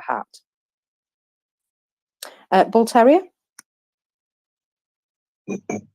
Yeah, I was going to change the subject. Is that okay, or does anybody want to Absolutely comment fine, on? yeah. Do it. Okay. All right. Look, I actually don't know if this is the right forum to discuss this, but as a ardent bonker, I just wondered what had happened to NAFO Article 5. I mean, up until I think it was a couple of months ago, there was somebody who was they were giving notifications when somebody posted hashtag NAFO Article 5, and it was very helpful. And I can't remember who it was, but they stopped doing it. And I've reported people recently, but unless you go and actually put that into a search engine, you don't know that it's happened. And I did put it into the search in Twitter today, and there's a whole heap of it there. So whoever it was that was giving notifications was doing a brilliant job, but they stopped. And I just wondered if anybody had any comment on that, or if somebody could start doing it again. You mean on the space, or there was? You mean the bot account that did that? I don't know. I think it was. I think it was a person. I think it was a NAFO fella, but it was coming up in the notifications. So when I saw it in the notifications, I could click on it, and then everybody got onto it. And Yeah. bonk that person. But Unfortunately, it's not, Bull Terrier, I can yeah. tell you that somebody has been faffing with Twitter recently. Don't know who that might be, but there are a lot of things which I now see on my timeline, which I never saw before, and the stuff which I used to see before never seems to turn up unless I search for it. It's very strange. Also, I've noticed that half the time my timeline will load about 5 tweets, and then I'll just get all the stuff that I saw this morning. Very annoying. I've actually had to mute a massive amount of very extreme accounts, shall we say, people that I have never ever seen on my timeline before. Suddenly, that's all I was getting was these quite extreme views, people denying all sorts of things. Yeah, but very strange people indeed. I even saw a tweet from that guy with the tiny package, and I was like, whoa, I've never seen him on my timeline before, unless I've seen people taking the mickey out of him. Why am I now suddenly getting fed with these things? Honestly, the amount of people I muted in one day, it was crazy. So yeah, all I can say is somebody has been faffing. Yeah, just to come back on that, I mean, when I searched for hashtag NAFO Article 5, I found a whole load of tweets, and they were from people that I was following, and they hadn't come up on my timeline. So yeah, I agree. I think there's something weird going on. Yeah, also, you can try NAFO Works. That also seems to work very well. Now, I think I've kept track of the hands, which started with Declan. Afternoon, how are you? Spiffing, thank you. Welcome to the panel. Great. Hey, yesterday Chuck spent a good 3-4 hours on this whole plane thing. And I went to bed last night with a heavy heart, not for any loss reasons, but he raised the topic of, along with many others, of who's filling in the blank if circles get smaller and smaller and bullets start flying and things at the Kremlin change. And this morning I woke up with a thought, and I don't know this bloke's name off the top of my head, but the chap that just got thrown in prison for another 20 years or whatever, because they were Navalny. talking about people. I'm sorry. You mean Alexei Navalny? I guess so. I would be educated more the wiser if true.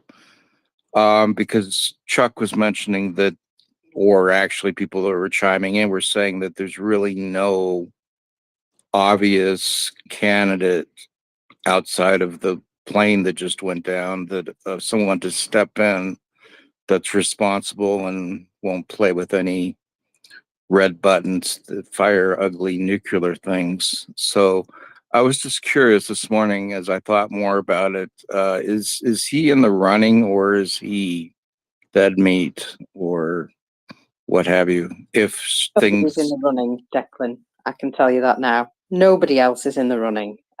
Nobody is in a position to command any power other than the man himself. No, but And if that's the man part of the himself problem. was taken out, that's what I'm asking hypothetically. Who would fill in that void? It's always a difficult one. This is that there's a whole science of Kremlinology, right? That examines what goes on inside the Russian political system and the Soviet political system before that, and they get. I think they probably get it wrong more often than they get it right. And one thing we do learn from watching the history of politics in the Soviet Union is it's not usually somebody you'd suspect. Right. It's to borrow from The Office. It's never the one you most suspect. It's never the one you least suspect. It's always the one you most medium suspect.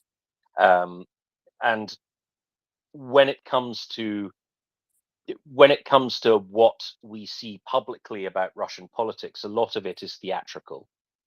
So, for example, there's no such thing as genuine opposition in Russia. All opposition is stage managed.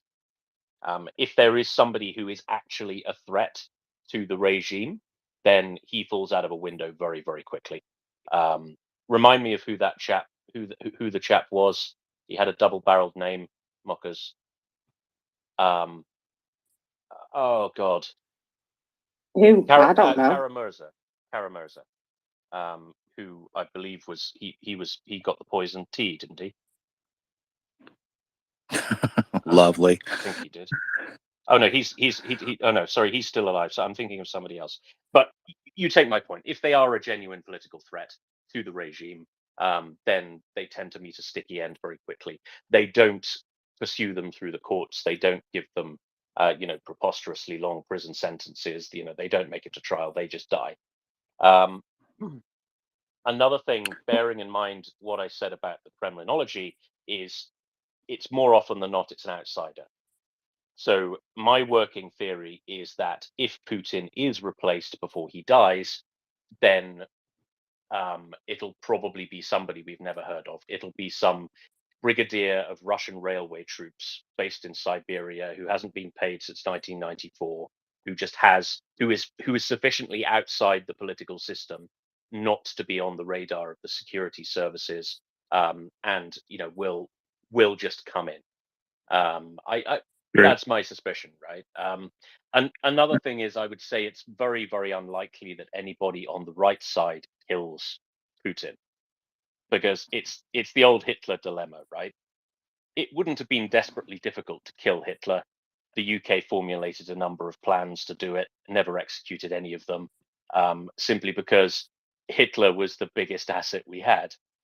It wouldn't have been desperately difficult to kill him. the whole of the Abwehr, the whole of German military intelligence was working for the British anyway. So it wouldn't have been difficult to get to him. His security wasn't very tight, but he was running the war so badly. If you kill him, who do you get? You get somebody brighter. You get Himmler. You get maybe even Heydrich. You get somebody who's actually good at the job. And that's that's what we see with Navalny to an extent as well. Is that he is not very different from Putin, right? The real political difference, well, the real difference between him and Putin is that Navalny thinks he would do a better job, and he's probably right. So I would be very, very sorry. Do carry on, Declan. I'm wittering anyway. No. I'm getting educated. I appreciate it. Is he the bloke that's in jail? Yeah. So he Okay. Yeah, he's And so he's so what Chuck was saying yesterday, because you brought up criminalism. I can't say that. Kremlinology. At 6 a.m. Okay, yeah. He said that hasn't been used in a while, and all of a sudden yesterday it became the buzzword of the day. But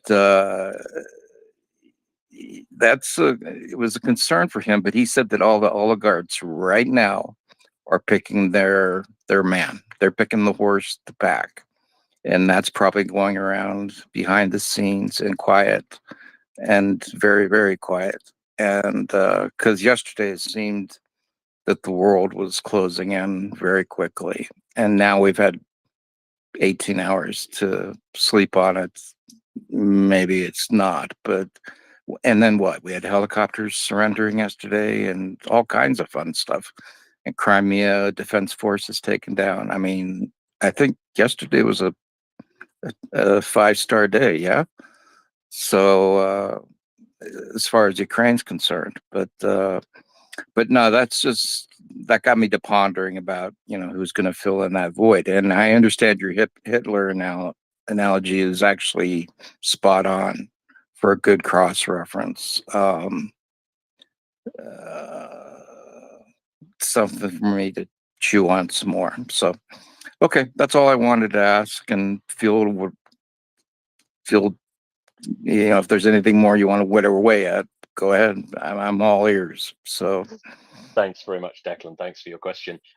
We do have a lot of hands, and people will probably want to talk about this topic as well. So do stick around, Declan. I'm sure I'll drop down. We've got some great people on the panel, so we're going to have some really good input on this, I expect. Let's go to Tracy. Tracy. Thank you, Tim. Oh, thank you, Tim. I just read a very interesting post that I wanted to bring from the Odessa Regional State Administration to the attention of grain exporters. Only white companies will now be able to load grain. From now on, the loading of ships or barges will only take place on the condition that preliminary analysis of the legality of the origin of the grain has been carried out. All customs declarations must be registered before the export goods are loaded. In this way, they strengthen the discipline, accounting and reporting in the field of foreign economic activity in the conditions of the legal regime of martial law. The new mechanism of control over export products was worked out during the month by the Odessa Customs, the main directorate of the DPS in the Odessa region, as well as the territorial administration of the BEB in the Odessa region. During the period of martial law, each of us must contribute to our victory. Currently, our economy needs support. Of product exports will allow to fill the budgets with taxes. Under the terms of the partnership, a win-win format is hoped to be achieved. Voluntarily, 26 companies have already joined the list. And then there is a link to the government website and the memorandum, which defines the strengthening of the cooperation in the agricultural, transport and food sectors to strategic partnerships and involves food security issues. I just thought that was a very interesting post, given what's been happening with grain. Thank you very much, Tracy. When they say white companies, I assume they mean white listed or something like that. So it's kind of an opt-in thing. Yeah, I think so. I think that's what that was my taking of the meaning. It doesn't go on to explain anything further than the term, but as you said, that it's a voluntary thing at this stage, so I would assume that's what it means. All right, fantastic. Thank you very much, Tracy. I'm going to look a little bit further into that and see if we can make anything of it. Meantime, I believe it was Bull Terrier next. Bull Terrier. Yeah, I just wanted to ask about what's happening in Crimea. I mean, I read reports there were 2 attacks by Ukraine on Crimea, and it seemed like it was possible that this action was still continuing. Maybe you've discussed this already, I'm sorry, but I just would like to know the latest on Crimea and if Ukrainian forces are still active in Crimea. This is a Mockers question. Mockers, what Crimean boom's doing? Well, yesterday we did see indeed quite an impressive boom in Crimea of an S-400 system, which, according to information, also took down a number of S-300 systems or parts of it, which will now be irreparable, shall we say. And that's because they don't spread things out enough.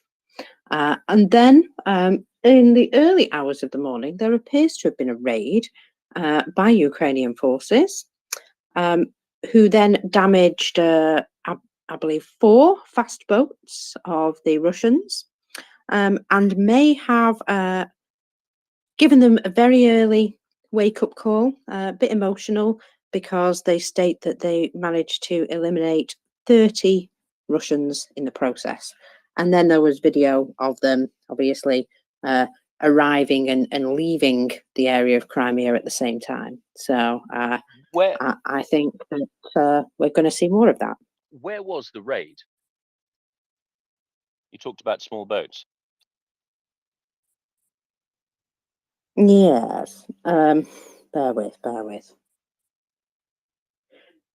I've dealt with all this morning, you see, so my bookmarks have changed. Let me go back to someone who I know will tell me exactly. So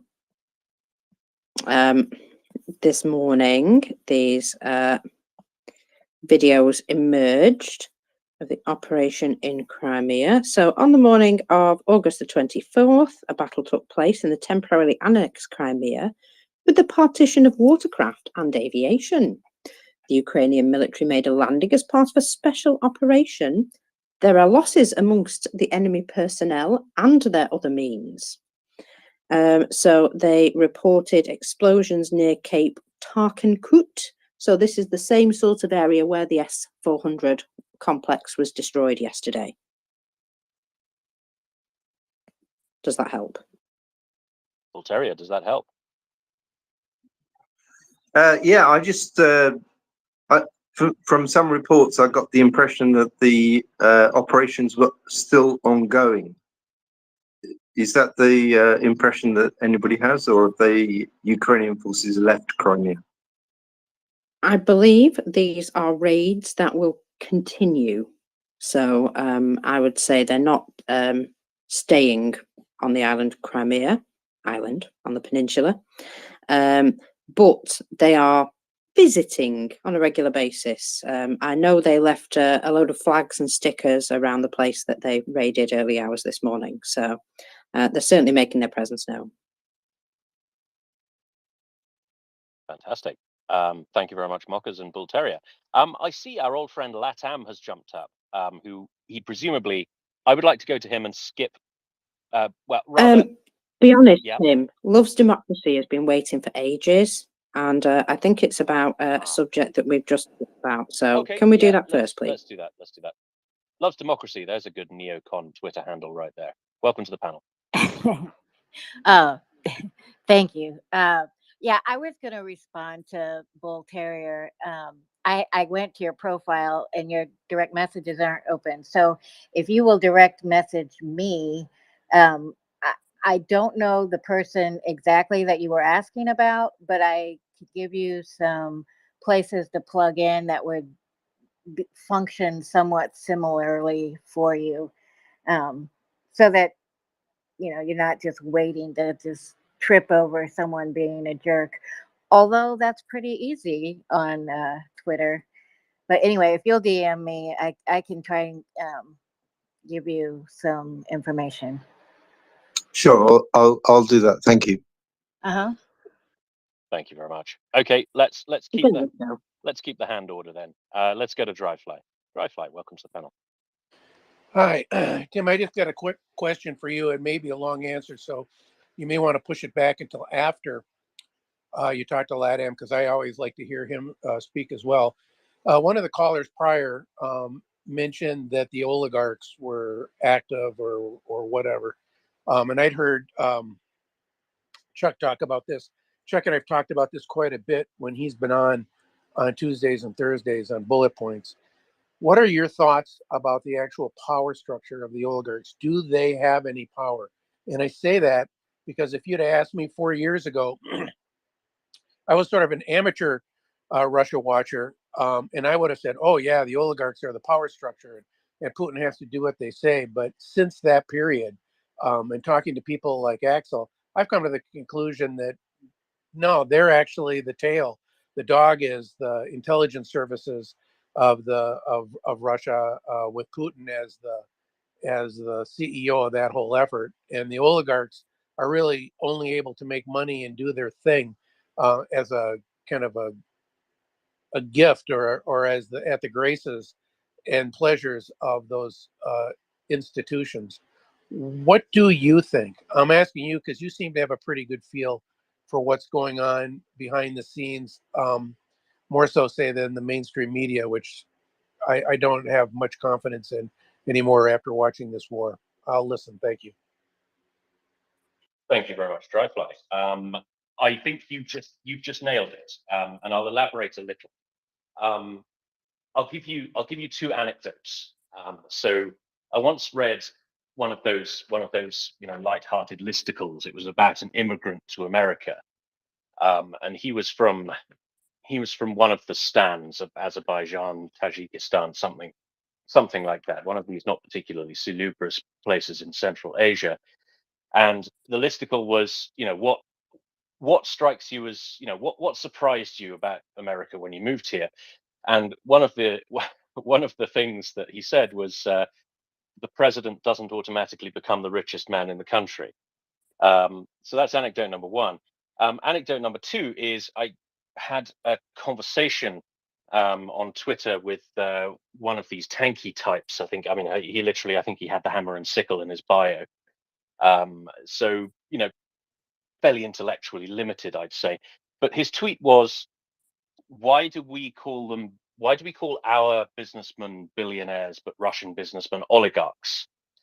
And my answer to him, he didn't respond, unfortunately, was that money and power have completely inverse relationships in Russia from how they do in the West. So if you are a Western businessman, say you're Mark Zuckerberg or you're George Soros or you're Sir Richard Branson or you're somebody like that, you make your billions and you can derive political power and fame and influence from that. In Russia, it's the other way around. So a Russian oligarch is in a fortunate political position and therefore becomes a billionaire, right? So the politics comes before the money. The power comes before the money. You get the power and the power leads to money, because that puts you in a position to appropriate stuff from the public and from the private sector. So yeah, I firmly agree with your latter assessment that the people surrounding Putin are a court, and this is an analogy I use a lot because I think it's quite apposite. It's like a medieval court. Think Henry VIII.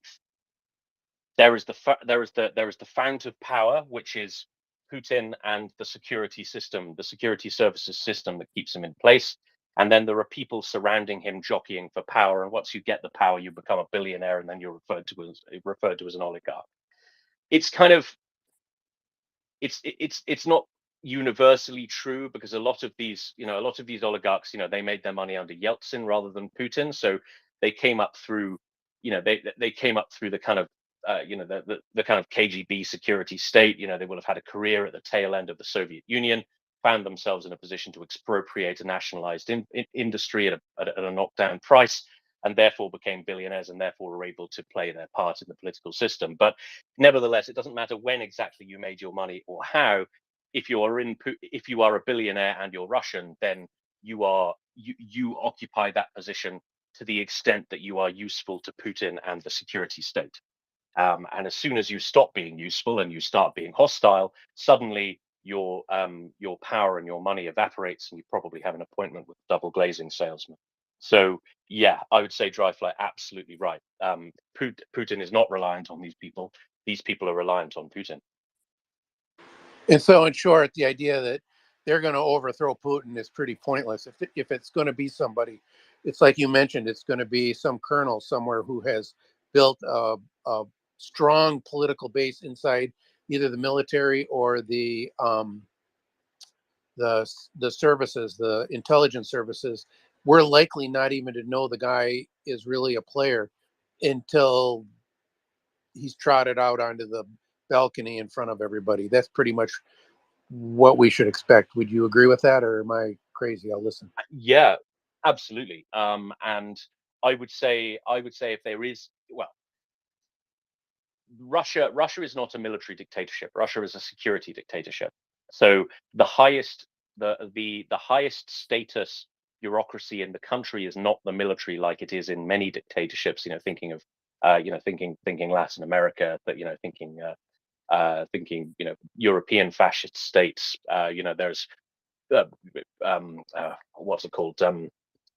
Burma, for example, where the military structure is where you get your political power from. Russia is not like that. The military ranks very, very low in the dominance hierarchy of the Russian state. And there's a reason for this. This is because the military is the only credible threat to the regime, right? They're the only people who have the muscle to actually change the system. And so they're viewed with an enormous amount of suspicion. And this is one of the reasons the Russian military is proving itself so ineffective, is that it's never really prioritized for resources, and it doesn't get the kind of political access and clout that it needs to build itself up as a proper fighting force. So they constantly slap it down, and you see symptoms of this. There was an interview on one of those Russian propaganda talk shows. I can't remember which one. This was a couple of years ago, where you had the propaganda chap was interviewing a Russian general. I can't remember exactly which one or exactly what was discussed, but the Russian general was moaning about something, and he was moaning about something quite legitimate. It was some issue with supplies or training or something like that, that in his professional opinion was making the Russian army less effective. And he was almost certainly right, because we know how effective the Russian army is. And the propagandist dealt with him like in the way that Axel would deal with a troll, right? He was incredibly rude to him. He basically put him right back in his box.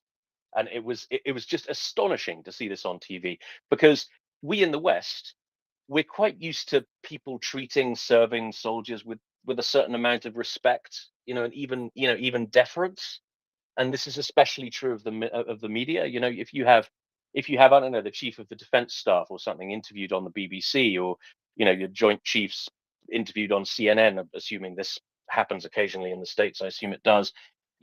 The journalist is probably going to be very nice to him, and is probably going to treat him with the respect that's due to a man at the absolute pinnacle of his profession, and a profession that is accorded considerable honor in our cultures. Certainly wouldn't, jump all over him and, treat him like something he found on the bottom of his shoe because he had said something politically incorrect, right?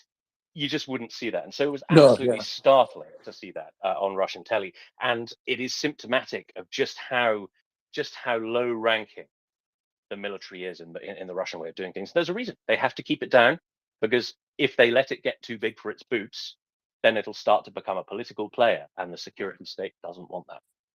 One last question, and I'll step down and let others speak. I read a lot of Russian history. I was an engineering student at university, but I grew up with a family full of lawyers and economists and historians. And so when I took my liberal arts electives, I really loaded up on some of those, at econ and history specifically. Um, and I took a class on modern history, really, really good. The guy actually worked in the State Department at the during World War II. I mean, I'm old enough to have been back, you know, to have had professors who were young men during World War II. He was actually at Yalta and at Potsdam as part of FDR's delegation. And he had some tremendous insights into what went on. And then he went back to graduate school, excuse me, and studied history more. And then he came to the university that I went to school. It was just an unusually, I mean, it was just, I look back on it and say, my God, was I lucky to have had that guy. I've had a couple professors like that. I had a guy who worked for, who was on the Manhattan Project. I had another guy who was a physical chemist at the Max Planck Institute. And I mean, I just can't believe it, at a fairly unprestigious state university in the middle of the Midwest, that you would have people like that. But anyway, he required us to do considerable amount of reading on Russian history, because he said you can't understand the 20th century unless you understand what went on in Russia. And he attributed a lot of this in Russia that you described. I mean, he described it even back then to the fallout, to the conflict between Trotsky, who was the head of the Red Army, and Stalin, who was the head of the intelligence, in their battle for power as Lenin was declining. And he says the reason the intelligence apparatus got so powerful in Soviet Russia was that Stalin never trusted the army after the near miss of not taking command from Trotsky. Do you think that that's accurate and that it's that deeply rooted, or is it something more immediate, more direct today? And I'll listen. I mean, it depends if you believe in broad sweeps of history or not.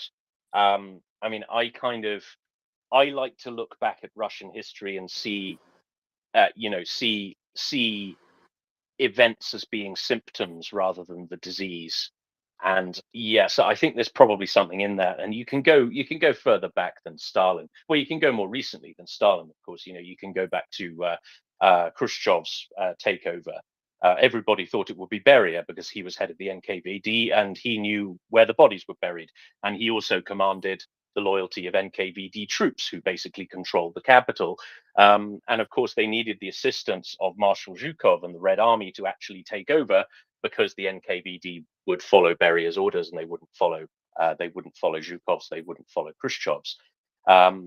You can go further back than that. You can go all the way back to Ivan the Terrible and the founding of Russia, the creation of the Oprichnina and the Zemstina, the inner and the outer Russian court, and the Oprichniki, the secret police, whose job it was to terrorize the inner court. So you can see Russia has always had something like this. It's always had this kind of paranoid security state that surrounds the king or the czar or the president or the chairman of the council of ministers, or whatever it is. And I wouldn't say Russian actions are symptomatic of that specifically.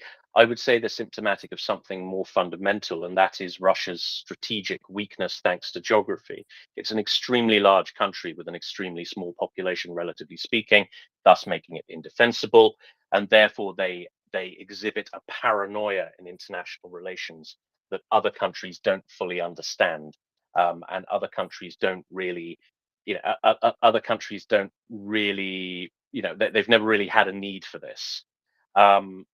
You when you put a country in a position of strategic when a country is in a position of strategic vulnerability like that, it does tend to manifest itself in aggression towards neighbors. So you look at England, for example, my neighboring country. England, quite a large country by the standards of a medieval state, not an enormous population. takes a long time to go from one end to the other, was surrounded by hostile countries. So way back before Edward the Longshanks, you had Wales, which was, a number of petty princedoms that nominally owed fealty to the King of England, but were always rebelling, You had to the north, you had Scotland, which was an ally of France and was always rebelling. I'm sorry, and was always invading. England and Scotland were pretty much at war for the best part of 500 years. And you had, you had Ireland as well, which was the flank. Whenever there was certainly during the French Revolutionary period, there was, there were always foreign armies trying to get the Irish to assist them in invading England. So it manifested itself in this kind of aggressive, outward-looking policy. Sorry, Mockers, am I wittering too much? Yes. Remember how you wanted to go to Latin quickly? Well, yeah, I did. Dryfly, we'll go to hands and then we'll get back to No, you answered it all. I mean, that's what I needed to hear. So I mean, someday we should have maybe more in depth. Get Axel involved and we'll do something, because I think people, if they understand Russian history a little better, they'll understand why this is not such an extreme aberration. But yeah, let's hear Latin. Thank you. Thank you very much. Latam, very nice to see you. I've not seen you up for ages. Yeah, Tim, and nice to see you. I haven't heard you in a while either. And Mockers, thanks for that kind of overview of events that you gave a little while ago. That helped me because I woke up and there was so much going on. Speaking of going on, I'm actually in the middle of something right now. I'll give it over to George, and I'll come back in a minute. Julio, George, you're up. Hey, nice to see you up here, Tim. Tim, you were saying something to Dryfly, and I want people to understand this. What the Russian state has done with the military. Someone's got a hot mic. Latin, brother. Latin's got a hot mic. Yeah, okay. All right, we're good. All right, so that is not the fact that they degrade the military, and this is what people don't understand. It's a historical thing. It's not specific to Russia. It's specific to totalitarian regimes, right? Look at what the Nazis did. The Nazis, and I'm talking Hitler and his entourage. Yes, to the layman that just kind of looks at it, says, well, they were all about the military. Not really. The military was a apparatus for them to hold power. Remember, Hitler would degrade his generals. Hitler made statements, that derided his generals. Remember, he was the genius, not the German military. Remember, he was all in for Himmler to develop a political military, which became the SS, the Waffen SS. That was his political military. Before that was the SA, the brown shirts. And Stalin did the same thing. Remember, he had his purges, right? The Great Purge of 1936 that removed like 50,000, Soviet officers and actually degraded his military. And what you described there, Tim, was in Russia, right? Being in the military is not a position of any great hierarchy in society. And then you look at some of the elected officials, the way they attack members of the military, especially in the United States. And one comes to mind, Matt Gaetz, right?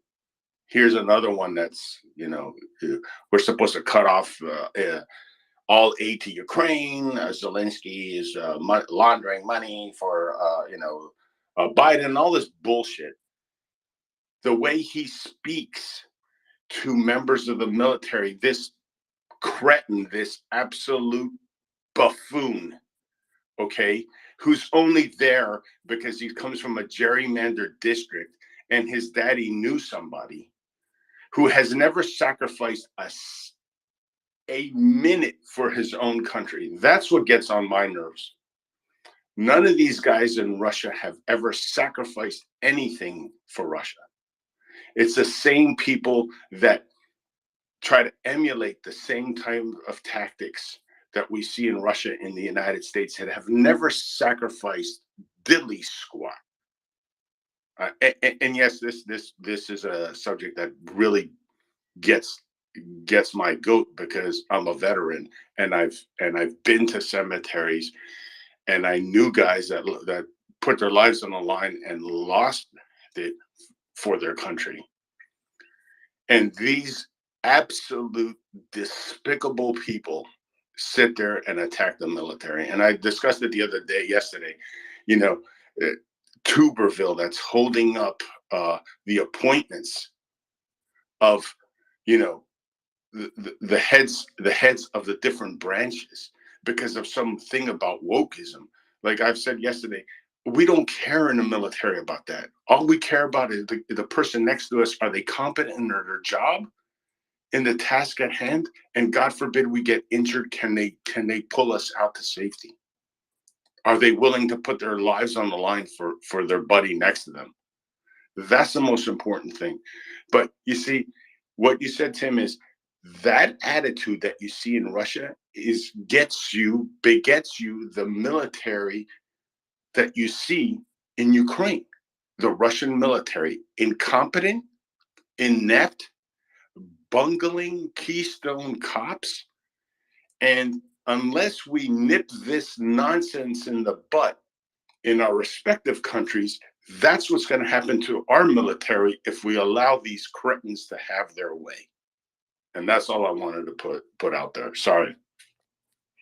Oh, and happy Independence Day to the Ukrainian people.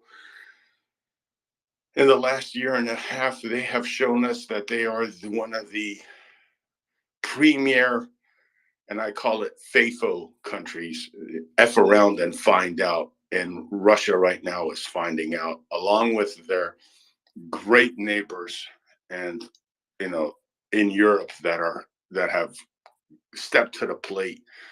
The Baltic countries, Finland, Poland, you name it, Great Britain, you know, especially the Baltic countries, which didn't have large armies, but were the first ones to step in the plate and donate anything they could to the Ukrainians to help them stay in the fight. That was the key part in that first 30 to 60 days, was to make sure Ukraine could stay in the fight. And they did that. And, you know, this Independence Day is not only a celebration for the Ukrainians, it's a celebration for the people of the Baltics, Finland, and Poland, the ones in Czechs and Slovaks, and everyone that donated what they could at the time to keep Ukraine in the fight. For you guys, Slava Ukraini. Thank you. Thank you very much, George. Is LATAM ready for us? Let's go to LATAM then. Okay, thanks, Tim. And yeah, I see Freight Monkey's waiting to, he's always got something interesting to say, so I'll make this fast. As I woke up and started looking at what was, you know, having a look at the phone, there are quite a few things that have happened overnight North America time. So first we have that raid that it's unclear to me yet what exactly was the objective there. Doesn't matter. We'll find out soon enough. But it was interesting that the Ukrainians mentioned that aviation was a part of that. We saw the maritime side of that operation. I can't help but think that part of that might have been, part of the aviation side of that might have been connected to that image that, which is in itself interesting and noteworthy, of the commander of the Ukrainian Air Force signing a JDAM ER on the bottom of an Su-27. So we have kind of double news there. There could be a connection to some of these operations that have been ongoing, but also we now have visual confirmation of JDAM being integrated onto another of Ukraine's primary combat types. This is interesting because here we are in, where are we now? Almost in September of 2023. Even a year ago, months into the conflict, into the invasion, post-24 February invasion, if somebody had told me, the Ukrainians are going to be flying Su-24s with Storm Shadow, JDAMs and Shrikes on MiG-20, not Shrikes, I'm going back one generation, HARMs on MiG-29s, and JDAMs on Su-27s, I would have been incredulous. Like that would have you would have been laughed at if somebody had suggested that this time last year, even on this space.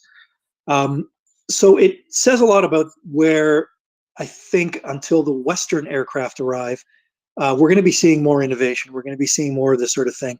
I will say that the Su-27, the inclusion of the Su-27 in JDAM capability is interesting because I think what they're aiming for there, see, that kind of surprises me because that's really their more advanced interceptor type. It is a little more capable in some ways than the MiG-29.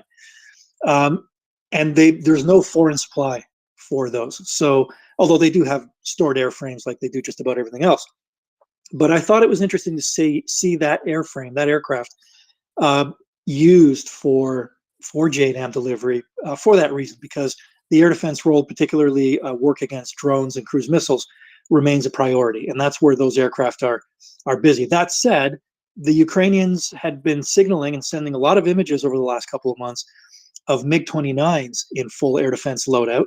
But we hadn't really seen a lot of the Su-27s other than a photo op with President Zelensky, and that was a HARM equipped aircraft. So maybe there was something going on behind the scenes. But I think the significance of that aircraft with JDAM is that there's a range difference over the MiG-29. So I see this, at least at first glance, this looks to me like an attempt by the Ukrainians to get it onto an aircraft with greater range. Of course, the Su-24 has a similar, is also a long-range aircraft. It's a strike aircraft, but I think that fleet's pretty busy with Storm Shadow scalp delivery right now. To be clear, I think we got to make clear what the Su-27 is not. The legacy Su-27s that the Ukrainians are flying are not a multi-role aircraft. The radar is an air intercept radar. It's not a multi-mode radar. It doesn't have a ground mapping mode. So I suspect that what may be happening with these aircraft, and I've suspected it with MiG-29s, their radar is similar, is that they're using some of the very good low-flying skills that we've seen from Ukrainian pilots, which really goes back to 2014 at least, as a way to get under Russian air defenses, and then pop up. They may have in many cases intel on the. I suspect so, especially with and they would have pre-programmed anyways before they left. But for high priority targets, pop up and send it, and then right back down to the deck. And there's no reason they can't do it. Yeah. Yeah. Really quick. Remember what the story? We don't know when this helicopter came in to Ukraine. Remember the guy defected, whatever you want to call him, surrendered. He brought that. Was it Mi-8? Or was it Mi-6? Mi-8? It's an advanced Mi. It's a later Mi-8 variant. Yeah. Okay. And they said that it had Su-27 and Su-30 or Su-35 parts. Su-30. Okay. Is it possible that happened days before? Sorry, I just muted everybody. My mistake. I beg your pardon. Do carry on, Judge. Okay. Is it possible that helicopter didn't happen yesterday, happened maybe a few days before? And it was carrying. To have happened a couple of weeks ago, George. Okay. Is it possible that there was carrying radars that from more advanced, from obviously the parts from Russia? Is it possible it was carrying radars that they could swap out on this Su-27? Just an idea. Okay, this is interesting, George, because I'm thinking of the incident that was, I think, yesterday, of another Mi-8 that landed in Ukrainian territory. The incident you're talking about sounds like it was a little earlier? No, the Mi-8 helicopter that landed in Ukrainian territory, that was released, the information was released yesterday, but it actually was noted that it happened some time ago. Okay, great. And then we're hearing that there were some components for some of Russia's fast jets, but no confirmation on exactly what was there. So, George, you're speculating. I mean, a radar is a pretty big piece of kit. You could maybe fit. Goldman's with us. I don't suspect you could fit more than one in an Mi-8, but I see where you're going with it. Look, put it this way: if the Ukrainians were able to get a hold of one of the ASA radars that the Su-35, for example, carries, that's a massive undertaking to integrate it. Would they try because it is essentially the same airframe, essentially the same engines? I think they would probably try. It might give them some advantage. I don't see why not. Goldman probably has more to say about that. Yeah, it was reported that Su-30 spare parts were in it, and Su-30 is a derivative of the Su-27. So, the Russians like to rename their aircraft. We would just roll the dash number on it. The difference between an Su-27 and an Su-30. We wouldn't rename the aircraft like they do. But it certainly could add some capability depending on what was in there. But a radar would be it could have a radar. I'm not saying it couldn't have it in the cabin of a couple radars in the cabin of the of a Mi-8, because it's a fairly big cabin, so you could have a fairly large number of spare parts and probably a couple of radars in there. And depending on, and I don't know the difference between the radar between the Su-27 and the Su-30, but I do know that they are derivative aircraft, so it's reasonable to expect that some of those Su-30 quote unquote parts would be applicable to the Su-27, just because interfaces are probably common and things like that. I did raise my hand. I wanted to acknowledge exactly what Ladin said. The integration of JDAMs on the Su-27 to me is a giant statement about the air defense, the status of Russian air defense, because you would not integrate a JDAM on a long range aircraft unless you were going to be able to fly a long way. So it's making a statement that there could be, the Ukrainians are seeing potential for breakdowns in the Russian air defense network that they could exploit. That's the only reason they would put integrate JDAM into a long range aircraft like Su-27. So to me, that's a pretty bold statement, frankly, of what the status of Russian air defense is at the moment.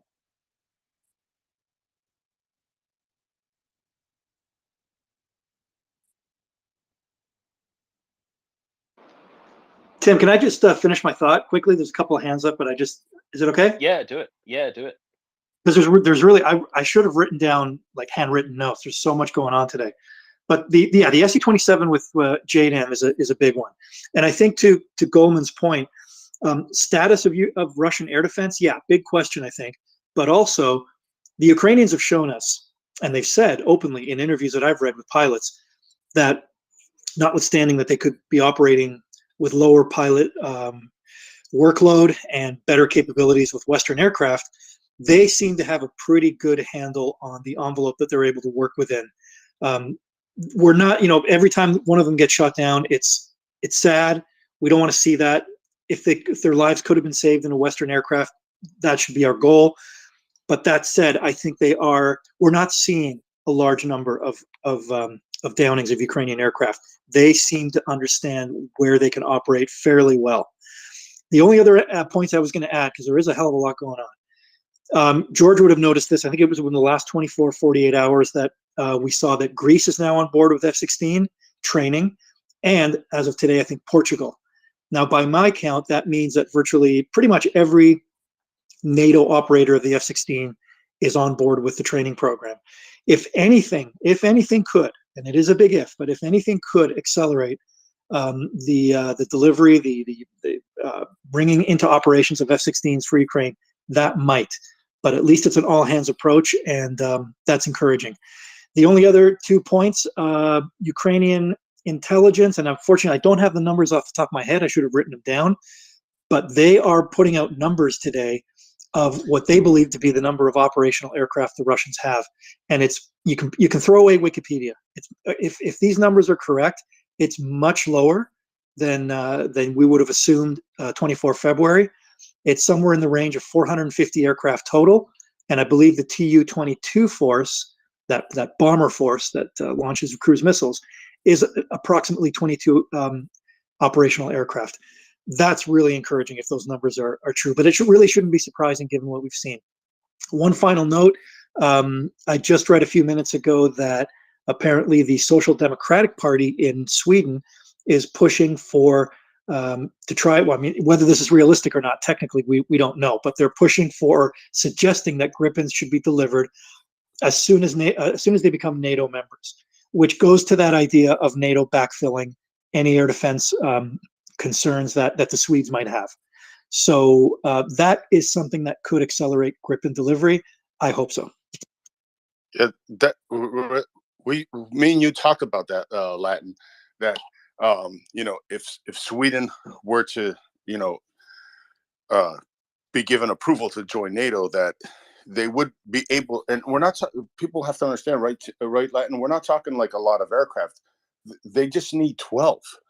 Even if they're the C model, they just need 12s, right? That could.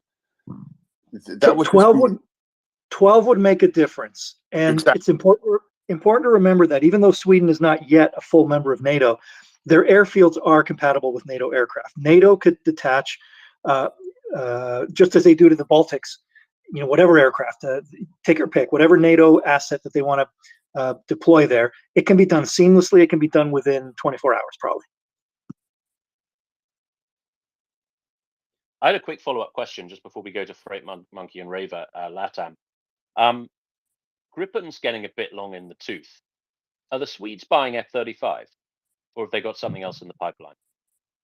No, they have already said that 5th gen for them will probably be a collaborative project. Whether they get into that UK-Japan project is possible, but they've pretty much, Saab will not be doing 5th gen on its own. It's probably beyond the capabilities of a country of, what is Sweden, like 8 million people?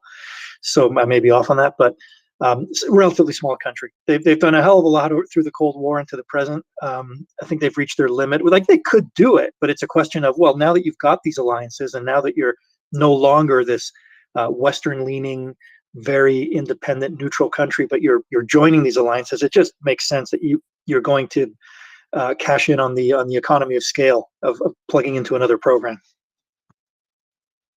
Thank you very much. Okay, I believe Freight Monkey was up next. Freight Monkey. Hey guys, actually my point had nothing to do with any of this, and considering how much there's on, unless you want to talk about Russian civil society, I would maybe suggest that you just keep on going with LATAM, etc. We can sort of circle back later or at another time. Well, we've got Raver up, who probably wants to talk military stuff because he's a military dude. So let's go to Raver, then we'll jump back to that Freight Monkey. Thank you. That's very gracious of you. Hey, I'm ordering my breakfast. Give me 2 minutes.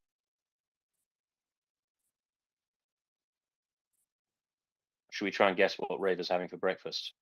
He strikes me as a bacon sandwich man, like a big bacon roll, bit of brown sauce. What do you reckon, Marcus? I don't think they do brown sauce in the Midwest U.S., Tim. They don't. I don't think so. It's the Americans like hot sauce on their breakfast. At least it's always on the side. But no, brown sauce is don't think so. Interesting. It is a Burger King bacon, egg, and cheese, or bacon, sausage, egg, and cheese croissant with tot bites, an orange juice, and a large Coke, no ice, because I'm in a hurry. Absolutely no dicking about it then. You ready for us, Raver? Almost. Roos has his hand up, so we can go to Roos in the meantime. Yes. Well, the idea was that Saab was going to go into collaborative for next generation. But everything is up in the air now.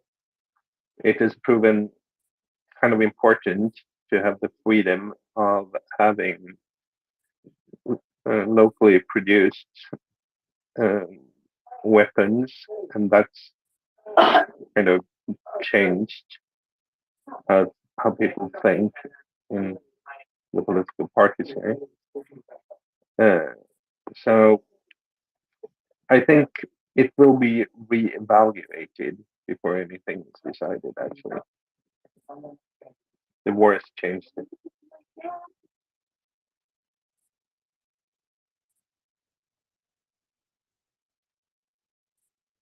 Thank you very much, Ross. Roos, sorry, I beg your pardon. I see Shaggy and Chalmer Wayland requesting. I'm currently unable to bring people up to the panel. I'm hoping Rockers might be able to help with that, but I'm not ignoring you. But my Twitter's being a bit dodgy. Ravo. Okay, breakfast bought and paid for. So my comment about the that Mi-8 possibly flying in with Russian jet parts, assuming the Ukrainians had any hand at all in telling that Mi-8 pilot what to load, they're probably looking less for something that's going to trick out one jet than stuff that they could hand over to the NATO whiz kids to come back as like ECM pods or reverse engineering, figuring out what something could do that would increase the survivability of the entire fleet. So if there was a radar, I don't think it would be going onto a Ukrainian jet. I think it would be going into a NATO lab. But it's probably the NATO and Ukraine are probably more interested in like the circuitry, individual components of the radar, so they could figure out how to best make use of that information by then putting out the ECM that would cripple Russia's ability to actually use their jets.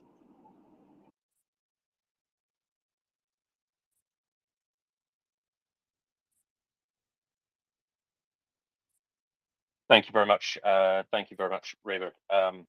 Zagorman, welcome to the panel. You've got your hand up. Yeah, I was just going to, kind of follow on with the JDAM on a Su-27. What I believe is this tells us is that Crimea, kind of related to the raid and then the blowing up of the S-400 in Crimea and the raid last night. I believe this is all about opening up the airspace over the Black Sea for Su-27s to start pounding away at Crimea, right? So I think everything that we saw in the last day is all related. I believe you got an aircraft with longer legs that can bring a bomb. There'd be no reason to put that on a aircraft with longer legs, twice the legs of a MiG-29, right? So we're talking about twice the range, unless you were going to use it. And then when you couple that with destroying the S-400 and then the raid last night, I believe Crimea's, the left side of Crimea is now opened up for Su-27s to start, hitting that side of the island. And Goldman, I would add to that thought quickly that the Su-27 does it all on internal fuel. It was designed to be a long-range interceptor. So that would free up more weapon stations for JDAMs should they want to. The image we have this morning is fairly close up. We don't see the other wing stations. It doesn't appear they're using the fuselage, the under intake stations, but they could. That opens up a lot of interesting possibilities too. Absolutely, the loadout will be greater. I mean, it'll be a real. It won't be something where you're kind of responding to the front and trying to. The MiG-29s are really out there, kind of helping the guys on the front line. This is about taking it to Crimea in a big way. I just think that's what we're going to see in the next month. I think that's what we're going to see. If they've attrited the air defense system in Crimea, to the necessary extent. We'll see JDAMs hitting Crimea from an Su-27.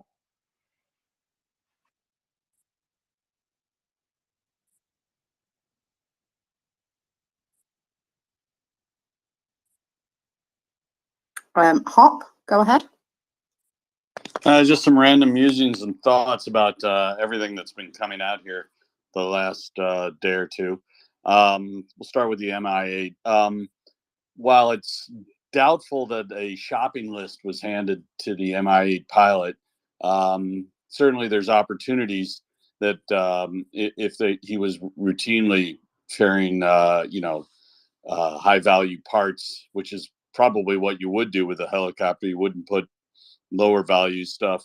All aircraft, everyone I've ever flown, and I've flown all the major manufacturers, they have certain parts that just like to break, either because of the way they're used, the way they're mounted on the airframe, the production quality, any one of those. So if you've got circuit boards that routinely fry themselves because they sit in a place in the radar where a lot of heat gets generated or something like that, these are high use items that tend to have a higher failure rate. They don't weigh a lot. I remember seeing what looked like a packing list or a label being held up as evidence of the parts, and thought to myself, well, either that's just the label or it's the label on an envelope and it's got like a circuit board that slides into a 1980s style radar that's a little less digital than say what we're used to with Western kit. That's one. The destruction of the S-400 site, which I think Gunny alluded to some of this, took out the radar and maybe one of the launchers. The significance of that is that would probably, and it looked like it was placed on some sort of a plane in Crimea, a la a flat elevated area, which is a really great place to put an air defense radar, because it when you're at elevation like that, you have a greater look down capability, which extends the lower edge of your radar range out farther, because it's able to basically follow the curvature of the earth a lot farther. So when you take that radar out, conversely, the lower edges of your detection ranges for whatever radars are there to replace it or augment it becomes a lot shorter, which then allows you to take something like an Su-27 at low altitude, press in closer, because the JDAM's ERs have an extended range of, like, say, we're going to just say 40 miles. Well, that's still pretty close in from an air defense standpoint. And if you were doing a loft maneuver to get max range out of those things, something like an Su-27 could come in real low, have a fair chance of not being detected. When I say real low, I'm saying 100 feet or less at speed, do a pop-up maneuver, loose off a couple of JDAMs, maybe as many as 4, be a hasty retreat, getting back down on the deck. They call that mission profile a low, and the Su-27 has the internal fuel to do that.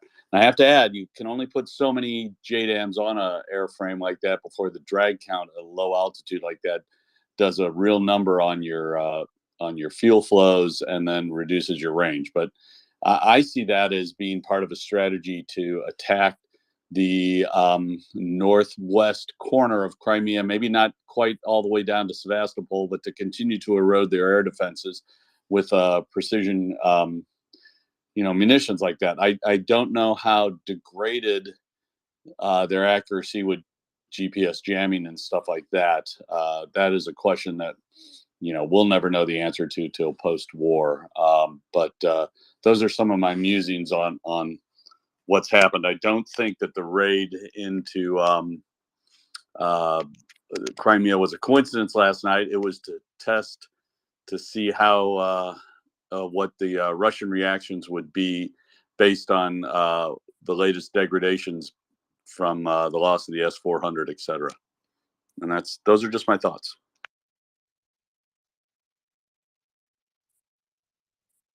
Thank you very much. I believe it was George, then Latam. George. Yeah, just got off with somebody that MI8, its cargo capacity can easily carry 5 of those Shuk 27 radars that come off an Su-30 easily. There'd be plenty of space if you wanted to cram even more in there. So each radar weighs about 600 pounds, and the lift capacity on the MI8 is about 9,000 pounds, 8 to 9,000 pounds, depending on the version. So Probably more of a volume issue than a weight issue with a item like that, though, yeah, George.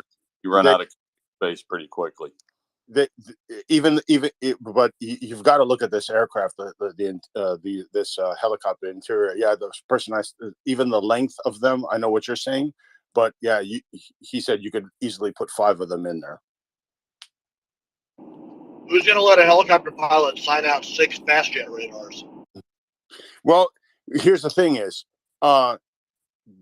it all depends. It could be just 2, but like we said, if he's saying he's delivering them to an airbase, right? We don't know what this guy's rank was, whatever, but obviously we don't know. Obviously, radars get delivered to air bases. It's not like something that's out of the question. I'm not saying this is what happened. I'm just saying that the possibility is there.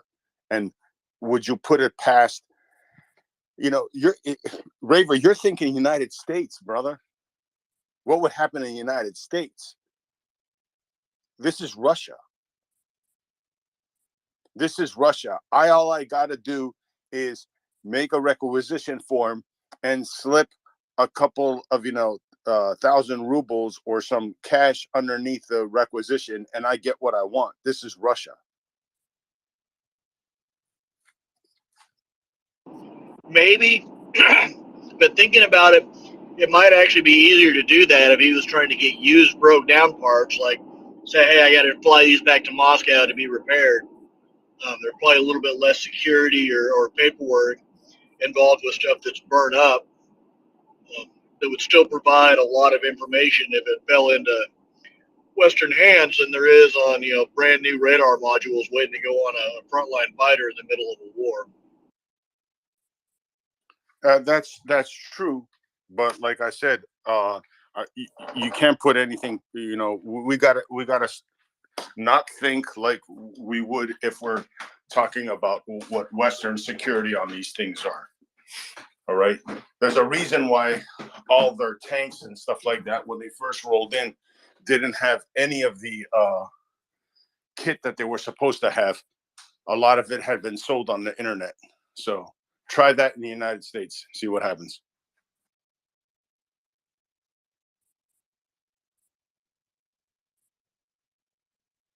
Yeah, there'd be some finding out, wouldn't there? Latin, were you next? Yeah, thanks, Markers. Just a couple of things, including to take for a little further what Hop was saying. And Hop, I'm going to suggest that one of the advantages, in addition to range, you were kind of indicating this. I think you were kind of going in this direction of Su-27 over MiG-29.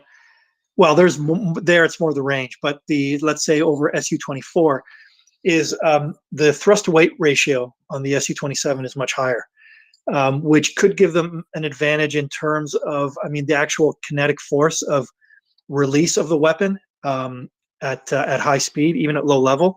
They might be able to get a little more range out of that weapon as a result of that thrust that the Su-27 has. That was the first thing that came to my mind with some of what you were saying.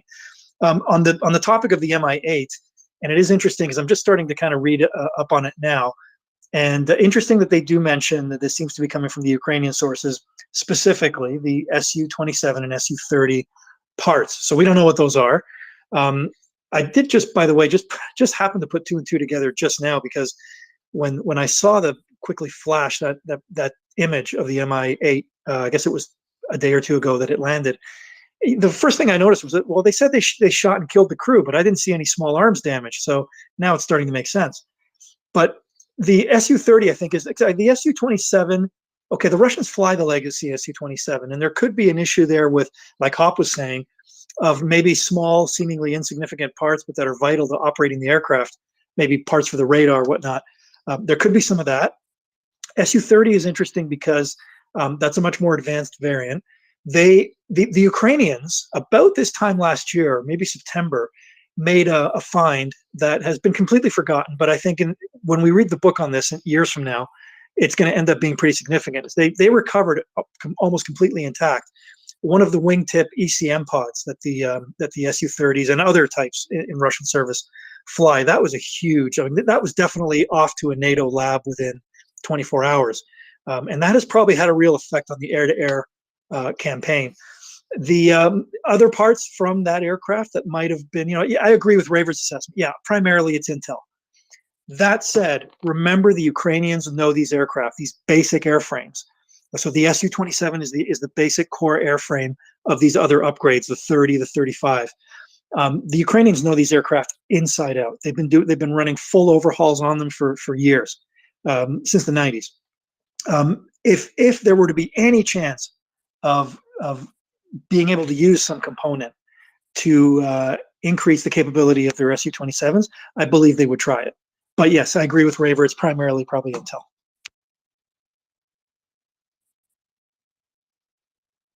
Thank you very much. Thank you. Hop.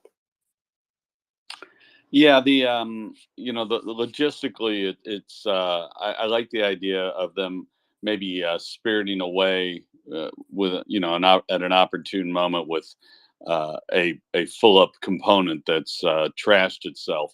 But generally, they unlike with tank engines or optical systems, aviation components tend not to exist on the shelf in a built-up form.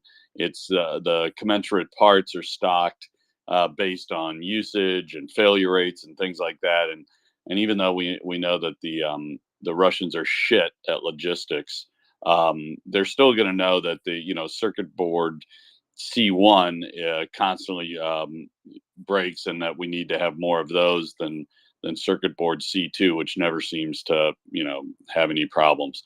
The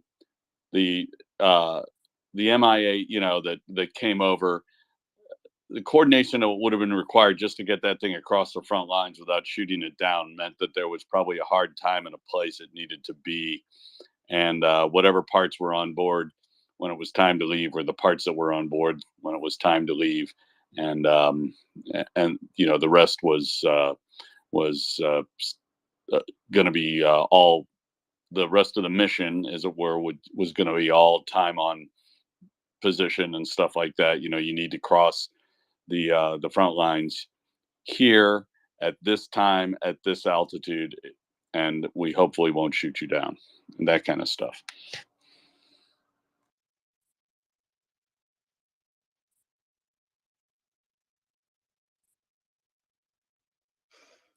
Thank you very much, Hop. I've just been looking at a boom in Tokmak. I did pop it up into the nest there. Nice bavovna. And this particular location is apparently the command post and location of equipment of one of the units of the 58th Combined Arms Army of the Russian Air Force. And I can safely say that that very large column of smoke, probably not something that the Russians were expecting today. Raver. I haven't looked at that. I was coming back to talk about something that Hopsy brought up or related to that. Not just the pilot in this aircraft, but the reports were that Ukrainian intelligence was able to smuggle this dude's family out of Russia. And if I remember right, they're saying that his peacetime posting was somewhere close to the stands. So that implies that Ukrainian intelligence has developed some networks that can work across the breadth and depth of Russia. And that's got to be given the SFB just absolute fits.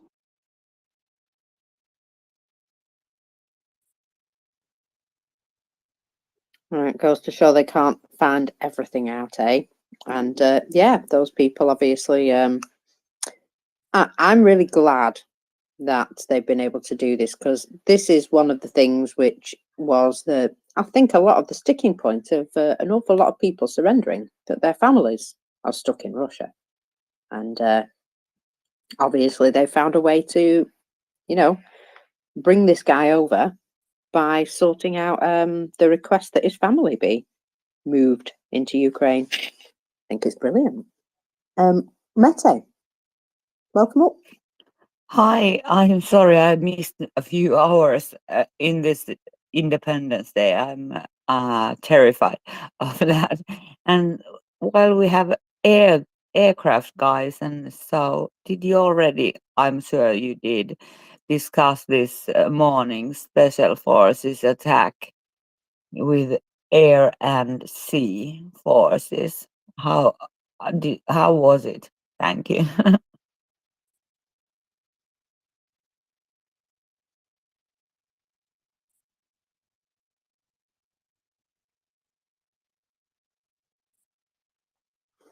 I think I've lost him. Well, yeah, they have indeed been discussing the fact that aircraft may have been involved. It certainly says aircraft may have been involved, and perhaps that was why they had to take out that system yesterday,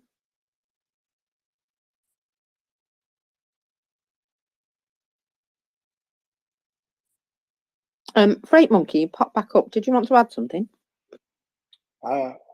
Well, to that particular story, not that I know much about it, but it seems that we don't know exactly what happened, and we will learn about it maybe a little bit later.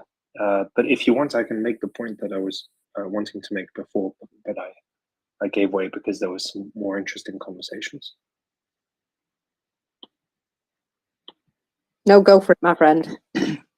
So a little earlier, there was a very interesting conversation about Russia, about oligarchs, and about Tim was explaining about why Russia tends to be an aggressive neighbor. And there's one thing that I think a lot of people miss, especially in the US, but also even in places like France. When you look at the French, they're very fond of the idea of Russian culture, but Russian culture as what they imagine, which is sort of Peter the Great era, doesn't really exist. I mean, arguably, the Russians are further away today from the Enlightenment ideas than they were under Tsarist times. And of course, the Russians never went fully through with a lot of these Enlightenment ideas, which means that, during the 18th century, there was a whole period where different countries experimented differently with Enlightenment ideas of stuff like democracy and a change away from absolutism. And Russia does not have that same experience. They've gone from absolutist powers to absolutist power with very few interruptions, where maybe some kind of semblance of some kind of democracy might have existed. In the very, very early days of the Soviet Union, there might have been some kind of idealist idea that you'd have some, workers. It's not a democracy, but something more akin to democracy, which obviously never happened. The more liberal communism never came through, and at the end of the Soviet Union, when it collapsed, there was maybe an expectation that you'd have some kind of democracy, which obviously never happened. But all this Russian culture and civil society, through about the few that they had through 70 years of communist dictatorship, basically got destroyed. So what you have now is a system which is where the power is very condensed at the top, as Tim was explaining about oligarchs and why the oligarchs are very dissimilar to our Western billionaires. But there's also another aspect, and we were talking about the Russian military, and it is that Russia is not actually a military state. It's not a state where the power derives from a military junta. like in some places. If you want to name one, for instance, in Myanmar, formerly Burma, that is the case. But in Russia, it's a tight little circle of people, obviously including Putin, and we don't really know much about it. We can't really have the same look into it because it's obviously very closed. But one of the effects are that it is not in the Russian interest or in this Siloviki and this Russian leadership's interest to have the most competent or best military. Because the military at the end of the day is going to be one of the sources of destabilization and potential let's say competitors for power, and that is something that the Russians are very, very, very conscious about. So we mentioned a little bit earlier the death of Stalin. If you go and watch the movie, which I love watching that movie, it's so great. You can see a little bit of this fight between the intelligence services and the military. I mean, the intelligence services have their own military, and it gives you a little bit of something like that, a little bit of an introduction. I think it's still very much the case. I think this is still ongoing, and that explains a lot of the friction that we have. And obviously, it ties in quite well with this whole Prigozhin story, which is why it was also a little bit of a surprise sometimes about the way that Prigozhin went to maybe grab power, would be exaggerated, but definitely go and challenge it. So I think it's fascinating to with these only few, this little, very limited look that we have into Russian society to see how it works or does not work. And it is similar to what you have in other absolutist powers. Saudi Arabia is a very good example. The overwhelming consensus seems to be that the Saudi military is also very limited in capability and in intelligence, because it is seen by the family that runs Saudi Arabia to be their biggest threat. So only one branch of the military, which is absolutely filled with loyalists, is really any good, and that's the Air Force. And the rest is they try to keep as maybe destitute is the wrong word, but under control and sort of half nourished as possible, because they're always afraid of a coup. Obviously, a lot of what I'm saying here is amateur sociology, but I think it's coming much more. It's entering much more into the general understanding of how Russia operates, and it's fascinating to see the difference about what we think of Russia today versus what we thought of Russia in 2020.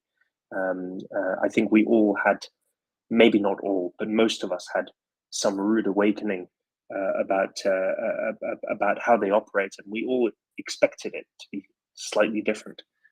So yeah, it's not as interesting as the F-16s and Gripens conversation, but it's just a thought that came to mind when there was this whole conversation earlier. And the last thing I wanted to say, when you look at Tim mentioned Russia's geography, and geography is something I'm fascinated with. And Tim mentioned they have a difficult geography. They have actually a pretty shit geography.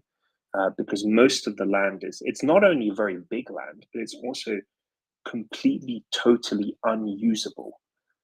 Most of Siberia is useless. The only good parts of Siberia are the parts where the Trans-Siberian Railway passed by, which is why there's a railway there, by the way.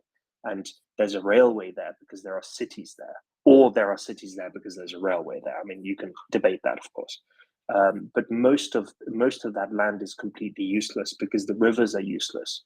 I mentioned this maybe a few times, but the rivers freeze up the wrong way, which sounds silly to say like that, but it actually makes agriculture useless. There's a huge amount of the land that is under permafrost, which means that it's unusable entirely for agriculture because it's always frozen, even in summer.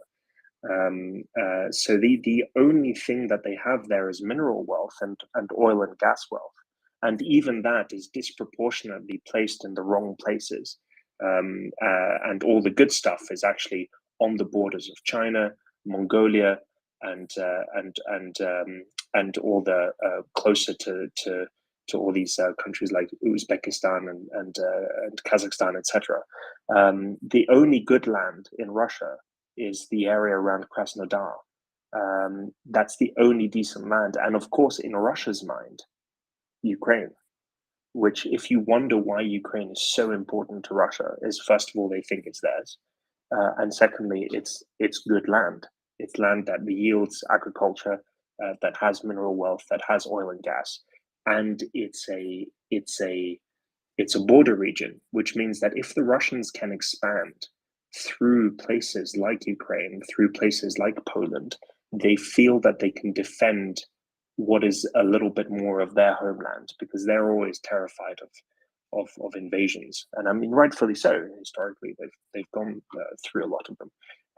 It's very similar to the French mindset under Louis the 14th, who wanted to expand his country through what he called his natural borders, and his natural borders included all the Low Countries, especially Belgium and even into the Netherlands, and obviously northern Italy. So he was constantly at war with the rest of Europe because he wanted to secure these borders and have these sort of buffer zones, which is how the French and the English got into quite a few spats, because the English did not want the French to control the Low Countries, and still to this day. Belgium is basically a British invention, as Tim would probably say. But it's fascinating to see this very, it's not medieval, but very Renaissance mindset from the Russians. And I think it comes down to the fact that absolutism has never not been the system of governance in Russia. And to Europeans, it's completely alien.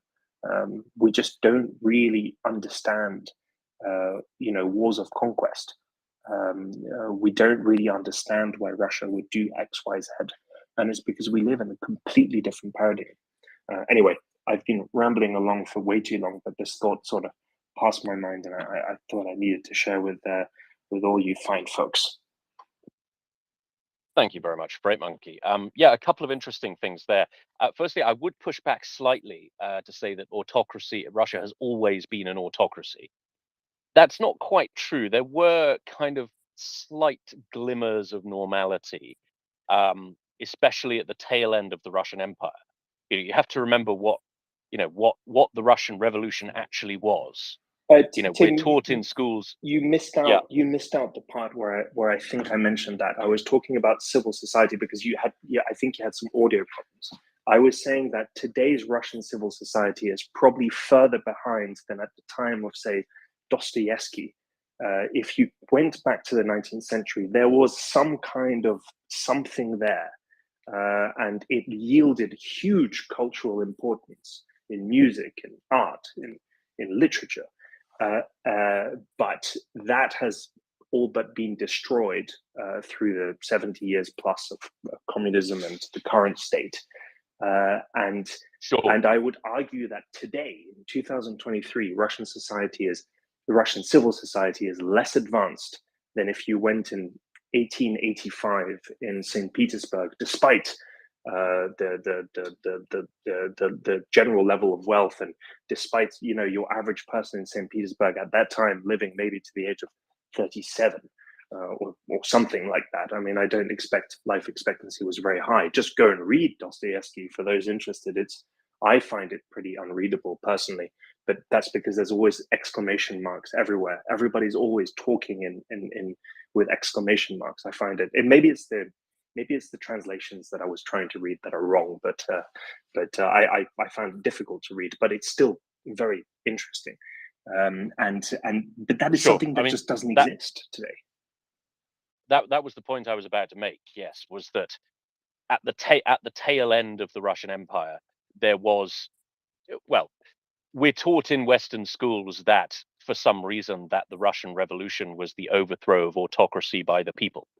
That's not true. It was the overthrow of a functioning democracy or a semi-functioning democracy by the Bolsheviks, right? That's what happened. It took a political system that was kind of 2/3 of the way through democratizing and turned it into the Soviet Union. And it was, it was I like to say that the closest thing they had to a normal government was Stolypin, probably. But of course, they shot him. So that, yeah, I do agree that at the tail end of the Russian Empire, there was this, there was and throughout the 19th century as well, there was this kind of normalization process. But I guess that was kind of a symbol, perhaps a symptom of Russia being able to operate as a geographically vulnerable place within the political mores of the time. At a time when empires were entirely normal and basically everybody had one, even the Belgians, easily England's worst invention, possibly after VX gas.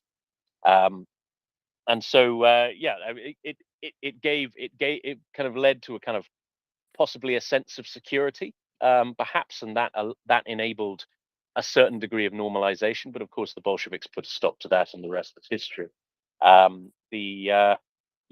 Very interesting points. We've got a couple of hands. I would just to close off what I was talking about earlier on, was that my England example, that geographically vulnerable countries tend to be quite belligerent because they feel very, very insecure. How do you solve that? Well, you move your borders to solve your vulnerability, right? So in England's case, that looked like the annexation of Wales under Edward the Longshanks. It looked like the union with Scotland, the union with Ireland, and these problems kind of went away. And Ireland's the Irish vulnerability is now solved by Ireland basically being a protectorate of the United Kingdom, and also a partner in all sorts of things. So you solve them. Countries tend to solve these issues in broadly the same way. The issue is that once these security concerns become irrelevant become less relevant because of political circumstances, you do have to grow out of them. And the UK has grown out of ours. France has grown out of hers. Russia doesn't seem to have grown out of hers. She doesn't seem to have realized that actually the security situation in Europe is drastically different from how it was during the Second World War, and they just kind of haven't really caught up. They haven't really grown up and grown out of that. Now, you could argue that they see this in terms of downside risk.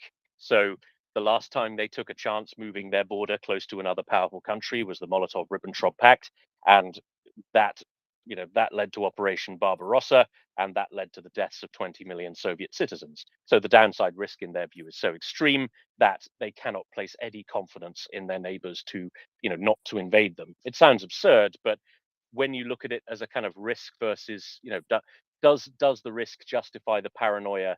If history is anything to go by, then maybe yes. But this is very old thinking in Russia. We've got a few hands. Freight Monkey, I'll give you a final word, then we will go to Tracy and then Raver. Yeah, I'll be quick. If you go through Russian propaganda pre 2022, one of the main things that they used to always talk about is how the West is trying to break apart Russia. And at the time, it wasn't true. Now it's become an interesting thought, because at least on this space it is. But one thing that I think where Russia cannot grow out of it is because they understand fully well the whole concept that it is a prison of nations. And actually, if you look at it, if Russia was not constantly trying to fight someone, they have the feeling that basically they would break apart naturally. There's a whole bit of Siberia which the Chinese think belongs to them. So I just wanted to mention that as a last point. If you think the Chinese aren't going to come for that bit of Siberia when the time is ripe, then you haven't studied enough history, I guess, because it will happen when they think that they can get away with it. And that's the kind of feeling that Russia always is paranoid about. But actually, they've got a point, because you mentioned it yourself. There's no population. It's not a proper country. Correct. Tracy. Thank you, Tim. I was just looking more into this grain memorandum. I'm not seeing the term white at all in any of the text of the memorandum. So I'm wondering whether it's a translation issue, although I don't think it is, because I've checked it with a couple of things now. I also considered whether, because we have this term now for the propaganda, don't we, the white, grey and black propaganda. So I was wondering maybe if it meant in that kind of sense, in other words, transparent grain operators. I wondered what your opinion was of that. Possibly, but I mean, I think they probably mean a whitelist, right? So they mean that you're going to be opting in, and that means you have permission to operate, and anybody who's not on the list doesn't. I mean, that would be my immediate thought. But yeah, maybe they just mean squeaky clean and approved, which I guess amounts to the same thing. And so the other thing that I noticed is that this is a new thing. That's again possibly why it's not mentioned in the original text, because it's something that's been worked out over the month. And so it looks like it's going to be, I guess they would write a new clause into the memorandum or something. They couldn't just put it there without doing something like that, could they? I suppose not. I'm sorry, I've been busy talky, so I've not really had a chance to look into it. But hold that thought, and I'll see if I can jump back on later and talk about it. Thank you very much, Tracy. Meanwhile, let's go to the Freight Monkey. Yeah, I haven't. Oh, sorry, I just muted you by mistake. You should be good now. Sorry, I haven't read the memorandum myself. Sorry, I'm just going to get out of this big echo. But I know that there's a crackdown on corruption in Ukrainian ports, and that it might be due to that, because historically in some of these places it's been very nearly mafia-esque controlled, and you have and basically the Ukrainian government is going and making sure that the people doing the deals are not these kind of people. That's just my thought. I remember the same thing happened in Romania, in Constanta, a few years ago. And there was a whole cleanup operation because there was all kinds of, shady business happening. There's in all commodity business, regardless of which country, even in places like Canada, the US, you have all kinds of shady operations happening. Because large cash transactions, etc. I have a feeling it's that. As for the word white, I think that's just a translation thing. I think you're right, Tim. Whitelist or something like that would be the best way to look at it. Not that I've read it, but just some thoughts. Now, as you say, this dodginess in ports isn't a uniquely Ukrainian phenomenon. Wasn't it basically the impetus behind the Port Services Directive of the European Union? Just kind of breaking up the shady crap that happens in European ports. Yeah, the European Union is one of the only places where corruption in ports is really fantastically limited. Everywhere else, and the lower down the value chain you go, the more this is the case. So when you look at bulk cargoes like grain, thievery, corruption, it is absolutely rampant. In places that you wouldn't expect it. You go to Canada sometimes and you just get fleeced. But everywhere is exactly the same thing. So the government obviously was for months looking in other directions because they had priorities to deal with, and then they've probably realized, okay, there's some stuff going on here and we need to look into it. That's my thought. But yeah, the EU has done well. In Britain, everything I think is, well, there's less industrial activity on the bulk side, so I don't really know for sure. But yeah, it's. I think most of the world is getting better, and some places are getting worse. Basically, that's how you can summarize it. Well, this was one of the reasons why the UK was not happy at all with the Port Services Directive, was because the UK already had a system of very dynamic privatized ports. So the big clunky, municipally or nationally run ports that existed in Europe before the directive didn't exist in the UK. The UK already had a very competitive sector. And so this imposed a layer of nonsense on a British system that was working extremely well. is my understanding of it, and it upset a lot of people. But on that bombshell, I'm afraid I must leave you for today, as my relief has showed up in the elegant form of Sir Shaggy and Robin. So thank you very much, everybody. Thank you, Mockers, for co-hosting with me this afternoon, and thanks to all our amazing panelists who've been up giving us great content. As always, Slava Ukraini. Oh, I'm sorry. Slava, indeed. Roos, I think you were next. Well, saying that China would go for the parts of Siberia that they consider theirs when the time is right doesn't really say anything. I'm sure that Japan would go for their northern islands, and Finland would go for Petsamo and Viipuri when the time is right. The important part is the definition for when the time is right. For the Finns, it's probably when there's no Russians there at all. For the Japanese, it might be when it's not guarded by a Russian army. For the Chinese, is when the Chinese are stronger, or significantly stronger, maybe. So it's quite a difference in when the time is right, and that's what makes the whole difference. Yeah, I actually don't think that the Chinese need to actually take this place. I honestly think they just need to just quietly move in, which they have been doing with a lot of, any industry and what have you around there. Now, just give me a mic check, Sir Shaggy. Mic check, Sir Shaggy. Excellent. In that case, your order is Tracy, Freight Monkey, and Alex, and I will scoot out of the way of the lovely Robin. Okay, thank you very much. I was going to say I couldn't see Alex's hand there, but it just popped up. Must have been a bit of a refresh. So yeah, I'm here with Peter. We've moved from the Russian embassy, which I was really quite surprised it was open, but then realised I normally come here on a Saturday and a Sunday.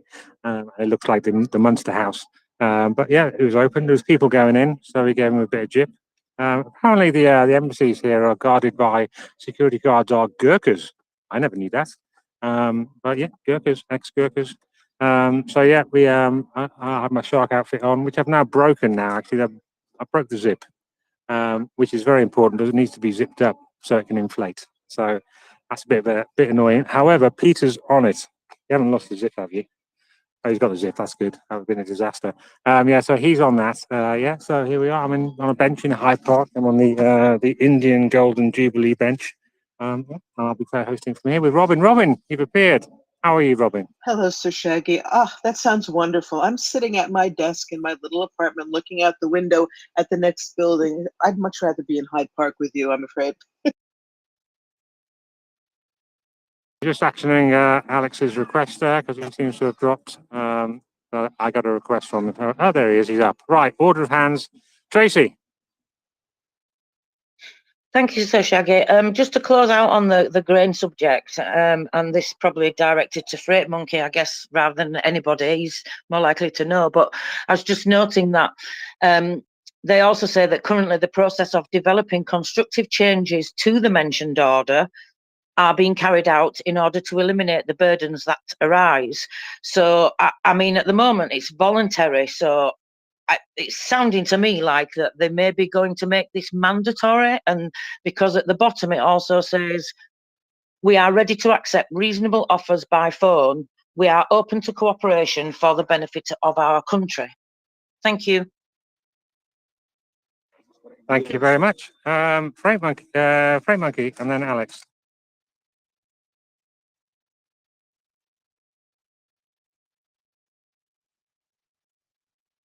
Freight Monkey. Sorry about that. I keep getting calls every few minutes. I didn't hear what that previous speaker said about the grain, but I'll just respond again to Roos. I completely agree with you. However, it's not whether China would go and annex part of Siberia, because for the Chinese there's no there's no rush. What I mean to say is that the moment that Russia communicates weakness is the moment that they feel they're going to get pounced on. So the game for Russia is always to talk strength and always to push. And if it costs 100,000 lives, for them, that's not even a statistic. It's a mild inconvenience in a greater goal. And that explains also some of the ways that they perform their foreign policy. And then in the West, we don't really understand this. So when you have a war like Georgia, for instance, we go like, well, why did the Russians do that? And then when you have some kind of peace treaty, then we're like, okay, so now the Russians will have a peace treaty and Georgia will be, there'll be no Russian forces in Georgia. But then the Russians say, yeah, we signed the peace treaty, we'll withdraw, but we'll take this republic and we'll make this an independent state. So it's always to push, push, push, because they feel that they cannot afford weakness. And my point is that actually they're kind of right in a way, because if they show weakness to the Chinese will stab them in the back. But as you said, and as I said, there's no rush for anybody to go and do that, which is why it might not even happen in our lifetimes. And by the way, the Chinese have much bigger problems to deal with than annexing part of Siberia.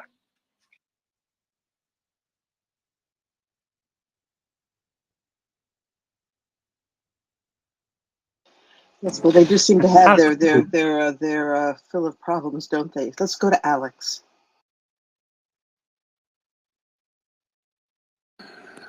Thank you. Good morning.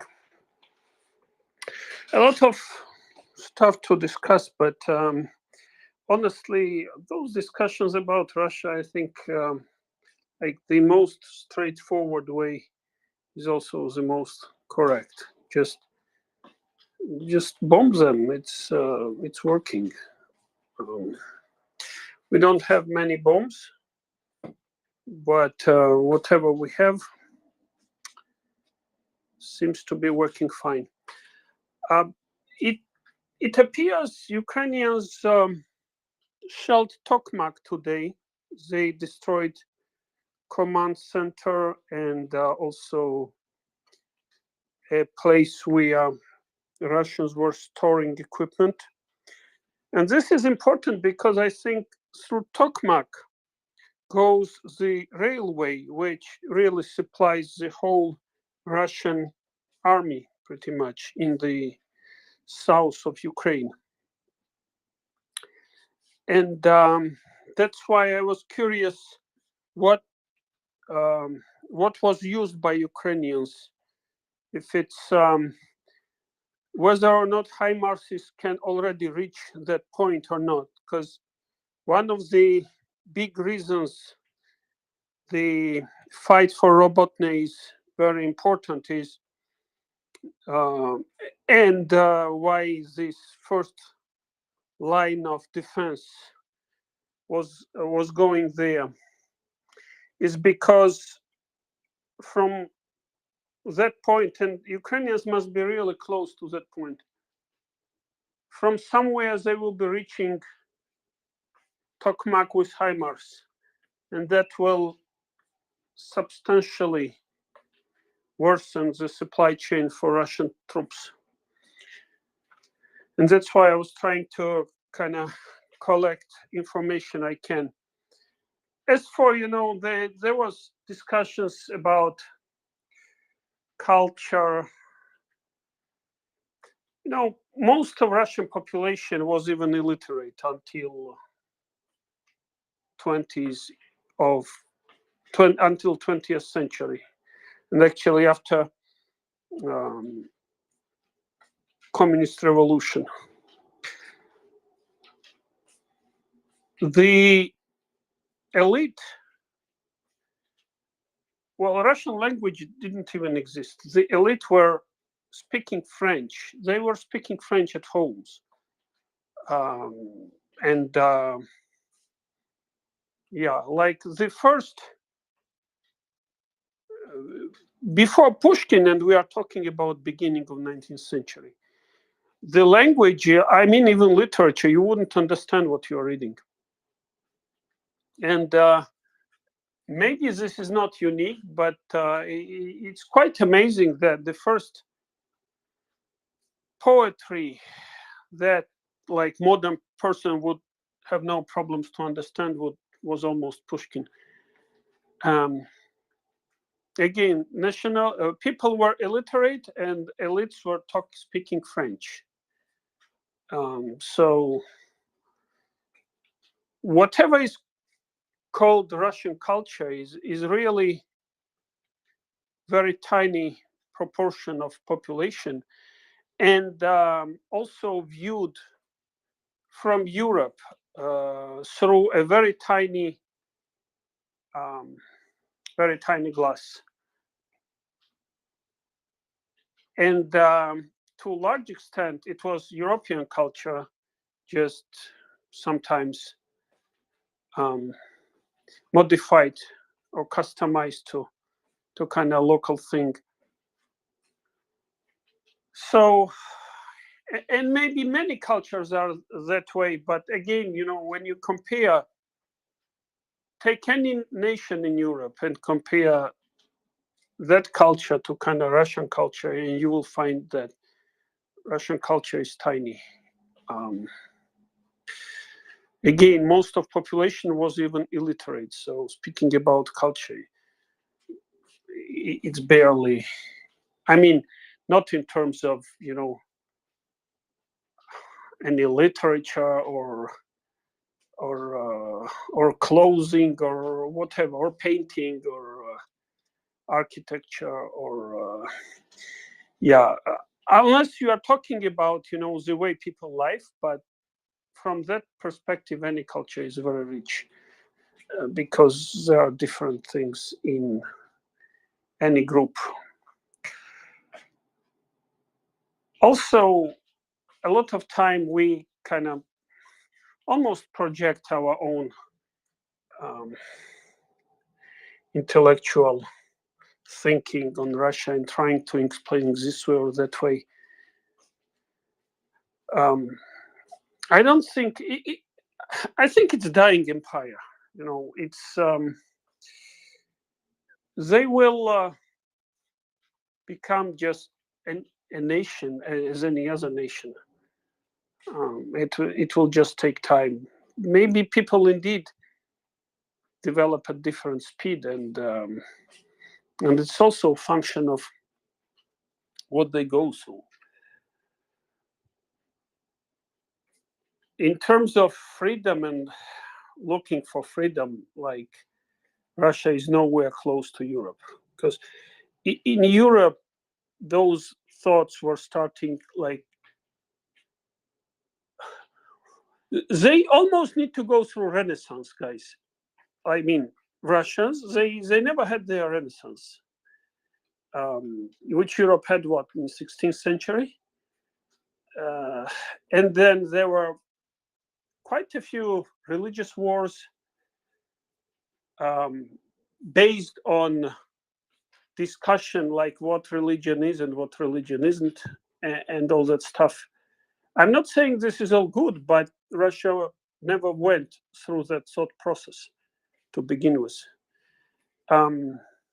It's just different, and I don't think, again, all we should care about is kick them out of Ukraine, which is very possible and was done in the past many times and by many nations.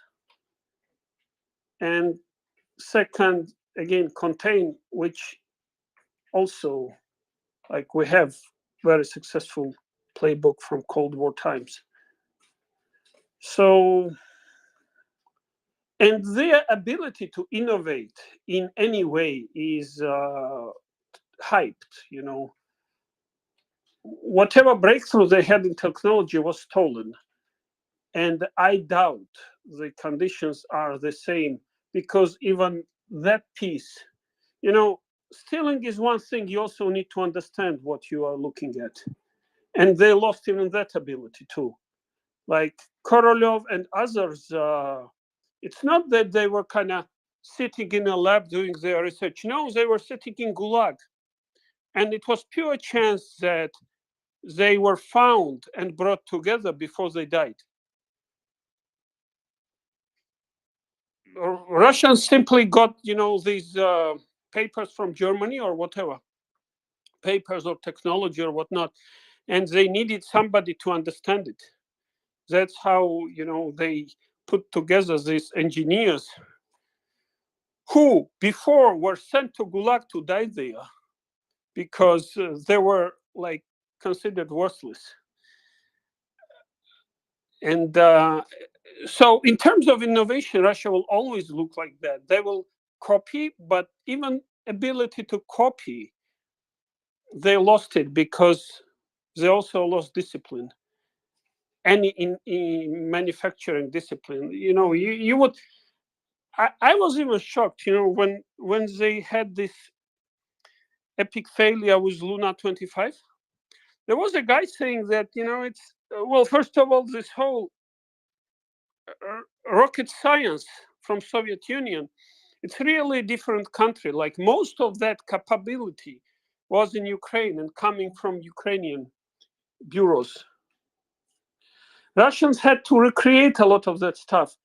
But again, like I said, because even discipline is not there, there was a worker who kind of put a piece into a rocket upside down. And because it did not fit very well, and it was not built the way that, even in Lego, you would understand, okay, it doesn't fit this way, maybe you should turn it around. No, that's not how Russians do.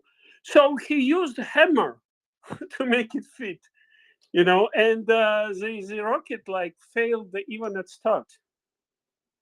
And that kind of manufacturing technology and industrial age we are talking about, it's yeah, I would not put too much thought about it because really it's just we need just kick them out of Ukraine. It's they will take care of themselves or not. And again, whatever it will be their problem. Yeah, thank you. And yeah, we also, I think we overestimate the ability to first maintain their nuclear power and then to use it. Well, I understand the risk is high and you don't want even one case. But again, there will be no reason to use nuclear power against internal, like Prigozhin type of thing, where all different factions are fighting each other. Because they will come to that. They always come when they lose, when there is no clear center of power. Then the struggle for power starts, and there will be no need whatsoever for them. And it won't be even the matter of whom they're gonna shoot this nuclear weapon against. The other party in Kremlin. It doesn't make much sense. But yeah, I don't want to continue this ramble. Just tokamak is kind of important because it will explain whether or not Russians are losing ability to supply their troops in South Ukraine. Thank you. Well, thanks, Alex. Boy, you covered a lot there. Yeah, this is this business of Russia never having gone through the Renaissance, I think, is really important. Timothy Snyder looks at Russian society as being more of a medieval one, really, because of that. If you expect to find Enlightenment attitudes among the populace, you're not going to find it because they've never gone through that. And Timothy Snyder again talks about it's the only way an empire ever becomes a democratic state is the empire has to be soundly and roundly defeated. So for the rest of the world and also for Russia in the long run, this is the thing we have to do. They have to be defeated to such a point where they can't continue their imperial ambitions anymore. And the last point you made about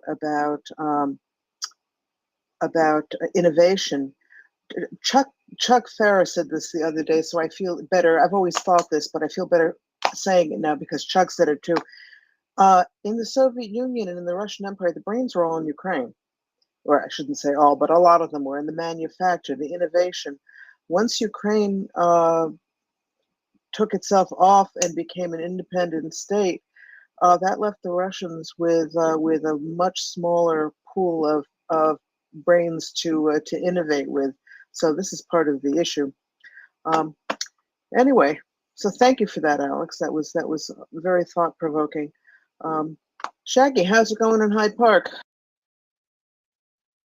Yeah, it's okay. It's all right. I'm just catching up on the news myself. I was just having a little look at one of Chuck's maps. So one of them just south of it says that the Ukrainian forces are now south of Robotny. And looking at Chuck's map, there's a big stripy red bit, chunky bit actually south of Robotny. Yeah, so coming in from the northwest. South of Robotny, the Ukrainian defenders, some JDAM strike on the Russian command post in, what does that say? Novoprokopivka. Yeah, so yeah, that's looking quite good. So I'm catching up on that. On the way in, actually, I'll give you a little tale of woe, my own. So I was in London. You get this free newspaper called the Metro. So it's free, and it's what you read on the tube mainly when you go into work and back. So I was looking in that 24th of August, Ukrainian Independence Day, looking for anything to do with Ukraine. Nothing, absolutely nothing. The only thing that they reported on was Prigozhin. They had a whole page related to the war. So most of it was Prigozhin's plane crashing. There was a UK guy who died last November, UK volunteer military guy who died last November the 7th. So it was his coronary report. And that was it. Nothing in there to do with Ukrainian Independence Day today. So I was most disappointed in that. So I don't normally read newspapers, so I get all my information from the internet these days. But I used to read that every day on the way to work, and then get the evening one. There's another free one as well in the evening, and read that on the way back. So I was most disappointed. So yeah, bummer. Yeah, that's happening here too. You know, it's funny because for those of us, Ukraine is really the center of everything, and it's very odd to see that that's not the case when you get outside of our group of committed people. Yeah. I mean, you think. I mean, they did have a whole page, one whole page. It was near the middle. Well, probably about a quarter of the way in.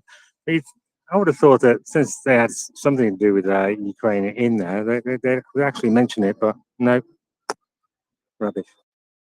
Well, we'll just keep on talking, so they'll have to, well, people will have to listen if we don't shut up, and I don't plan to shut up for a long time. Just talking about remembering Ukraine. Today is a wonderful day. We talk about rage donating, and Lord knows I've done a lot of that myself. Today is a great day to do celebration donation. MriyaReport has been involved in a number of really important projects in Ukraine, getting food to newly liberated frontline towns. We have a protein that one of our volunteers is very much involved in getting to people who have been undernourished, very malnourished under the Russian occupiers. We've been working on getting water purification systems into Kherson. We had the deputy, I think she was deputy mayor of Kherson on a few weeks ago talking about that.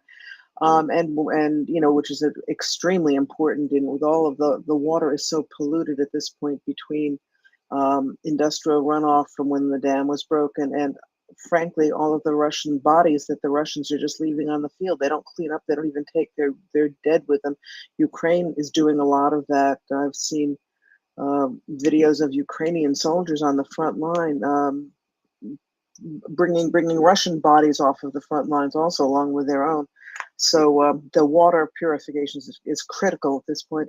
And we also have a big project going on to supply thermal drones that can be used to look at areas and find mines before sappers go into to get rid of them is going to save a lot of lives, because they're not going to be going in blind hoping to see the mine before they step on it. So today's the day. Celebrate the 32nd year of Ukrainian independence, free sovereign Ukraine, and give whatever you can. Thanks. Thanks, Robin. Yeah, just carrying on from what I was saying before about being miffed with the metro, not having anything about Ukraine. It just focuses my mind even more, actually, to speak louder and to do more for Ukraine. Because if other people aren't as much as I'd like, then I'm gonna have to step up myself. That's why I see it, and try and be more persuasive. Maybe get out and about a bit more into the real world rather than the online world, and do that. So yeah, that's what we should do. So just a little public information announcement. If you're trying to request and you're not getting action, you're not getting brought up to speaker, then it might be a Twitter glitch. I mean, I am outside. It's the first time I've co-hosted on, what am I on? I'm on 4G at the moment. So I'm normally on Wi-Fi. So yeah, just send Robin or I a DM, and then we can then, when we look at our DMs, normally when it's really busy, it takes me ages. Yesterday, it was 4.5 hours after finishing my co-hosting session. By the time I'd got through all the notifications and all the back office messages and all the DMs, 4.5 hours it took me to get through all those. It just kept on piling up. So that was quite amusing. But it's a little bit slower today. Everyone will be probably out and about celebrating Ukrainian Independence Day. And I'm working because I suppose it is a Friday. And then yeah, we can action those in the DM. We can send you a speaker request, and then you'll be able to press the button and then come straight up. So yeah, that's my little tip. Yes, thank you for the reminder, Shaggy. I usually leave my DMs up on my laptop, and I had it covered with something. So, yes, we do our best. Don't if you're not being brought up, yeah, try to give us a yell somewhere, because it's you know, with our friends, we don't leave you sitting in the listeners if you're trying to come up, if we can possibly help it. Yeah, there's one more little tip on that as well. So I heard while doing my training to be a co-host, I got told that if we follow each other, so if me and our prospective speaker follow each other, there's more chance of us seeing the request. So if you're not following us and we're not following you back, then follow us, and I normally follow people back anyway. And then I'll give it more chance as well for your request to be seen, basically. I normally have problems when I don't follow somebody and they don't follow me, then I don't actually see the request. And if the other co-host does, well, that's great because they can bring them up, but sometimes I just can't. That's my last tip. Thank you. And in the meantime, we had somebody come up. Over to you, Bull Terrier. Oh yeah, just for your information, I was listening earlier. Well, I was a speaker, and MriyaReport just like dropped, and then it didn't appear. Not only did MriyaReport not appear on Twitter, but there were no spaces appearing, and it went on for like half an hour. And I was messaging Ockers, and she said it happens to me sometimes, and then it just gradually came back, but it was really strange. Yeah, thanks. Yeah, that's called Twitter pox. Yeah, we get that quite a lot, don't we, Robin? Yeah, and I must say, I feel better if it's happening to all the spaces, because otherwise, I'm very suspicious when it's only the pro-Ukraine sites that have problems. So, but yes, it's definitely Twitter is. I don't know, Shaggy, does it seem to be becoming more unstable to you? I'm not sure if I'm just on it more, so I'm noticing it, or whether it really is getting worse. It's sporadic. Saturdays are normally the worst. I don't know if they do their system upgrades at Twitter HQ then or something like that on a Saturday. But Saturdays usually is the worst day. But usually, oftentimes, it can be a local problem with just the app getting a bit confused as well. So I find sometimes the app, just restarting the app helps. Sometimes I find the easiest thing to do is just close the app, long press on the icon, and then go into app properties and delete the cache. Don't delete delete the whole cache, all your data, because you'll have to put your password in again. And if you can't remember your password, then you're a bit stuffed. But just delete some of the data. There's two options normally, or there is on Android, and then just restart your phone, and that clears everything that's in the memory of your phone and everything like that. And then it normally works after that, unless there is a general problem with Twitter. That's my third tip in a row. Yeah, and adding on to that, it makes a big difference when to be sure that your operating system on your phone, whatever it is, that you have all the latest updates, and also that the Twitter app is up to date on your phone. And as Shaggy said, if you've done all that and you're still having problems, sometimes the best thing is to go out of Twitter, shut the phone down, restart the phone, then restart everything, and that will sometimes fix whatever the problem is. So we just have to keep on keeping on.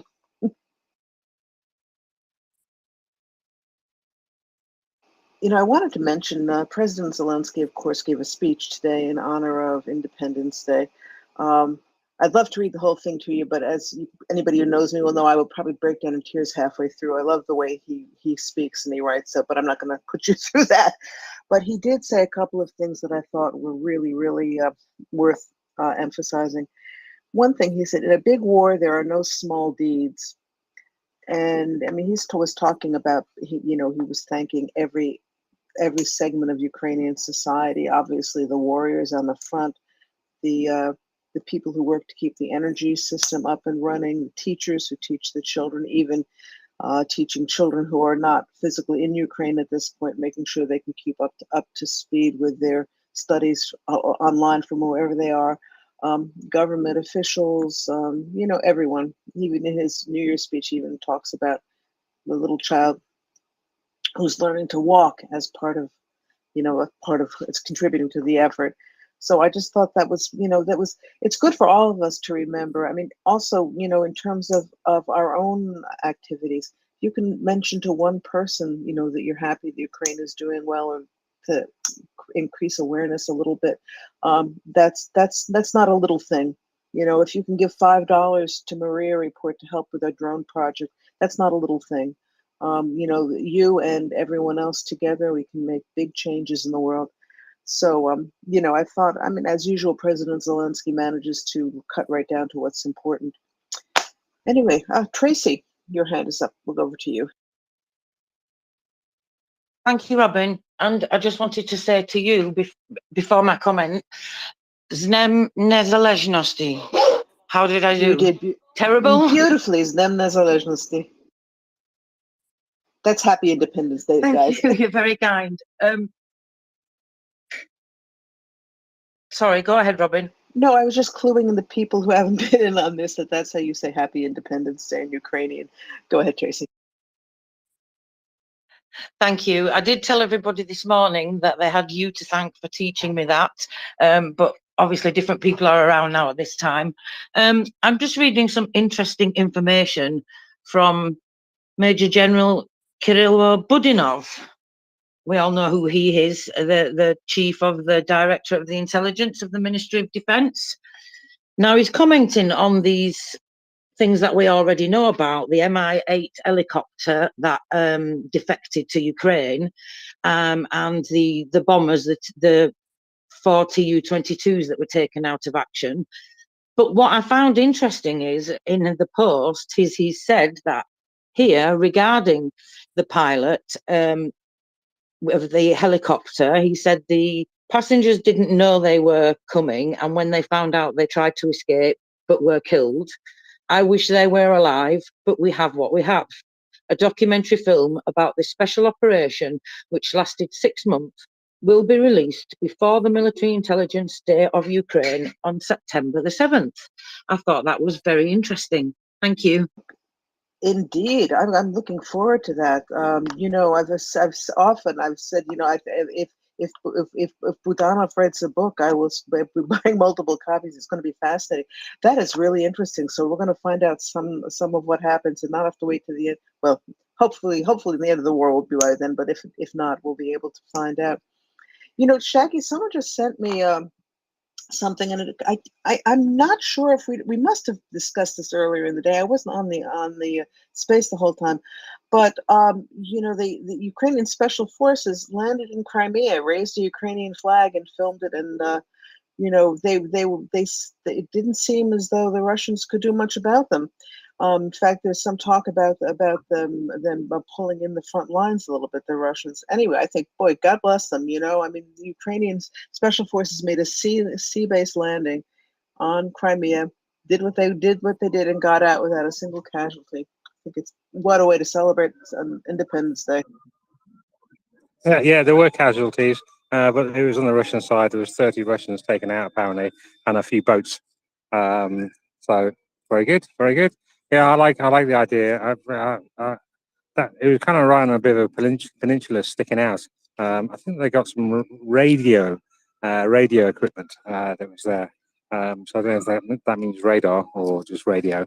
But yeah, those little boats that they go in with, the Ukrainian special forces, very good. I guess there's similar type of boats that went over from the right bank to the left bank.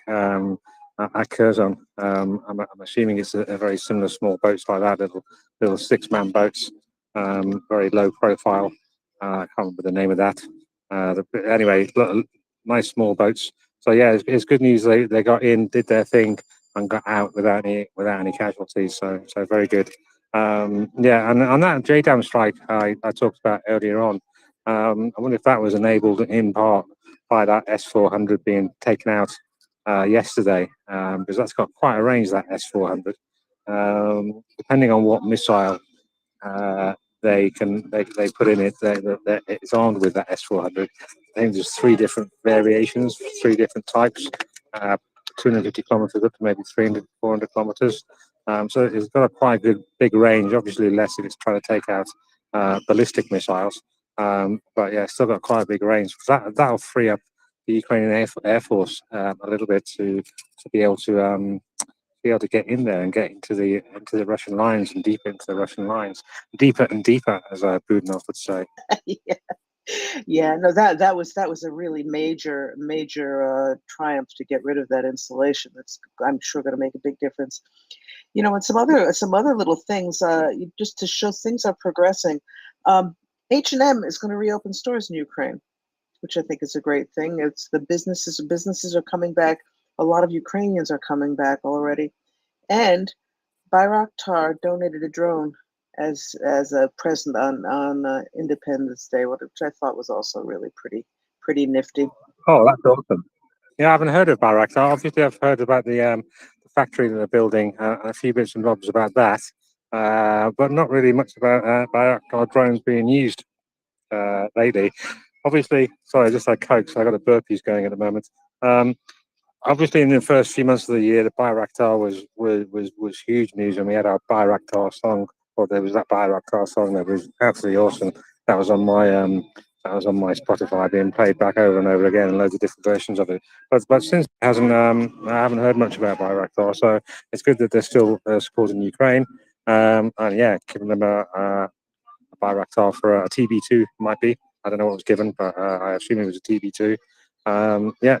But if you can take over for a second, Robin, it's just started raining. Need to find a tree. Oh dear, how British, out in the rain. Tracy, over to you. Thank you, Robin. Sorry, I just want to correct myself because I didn't mean to exclude everybody else when I said that was just to you. I obviously meant it to everybody as well. But because you taught it to me, that's why I just was that's what I meant, really. So I didn't want to exclude everybody else, and z Dnem Nezalezhnosti to everybody else too, and especially Ukrainians. Thank you. Thanks, Tracy. I doubt if anybody was put out by that. I think it was pretty clear you meant to include everyone. There's another thing that the Prime Minister Shmyhal mentioned in the last day or two. We had the Crimea, that international conference on the Third Crimean Platform Summit, and they're really going quickly ahead in economic plans for making Crimea into a new tourist hub, and getting cleaning up the mess the Russians have made, agriculture, development, power, the power industry. It's all very hopeful, and God bless them. They're not letting any grass grow under their feet in the meantime. Oyvind, over to you.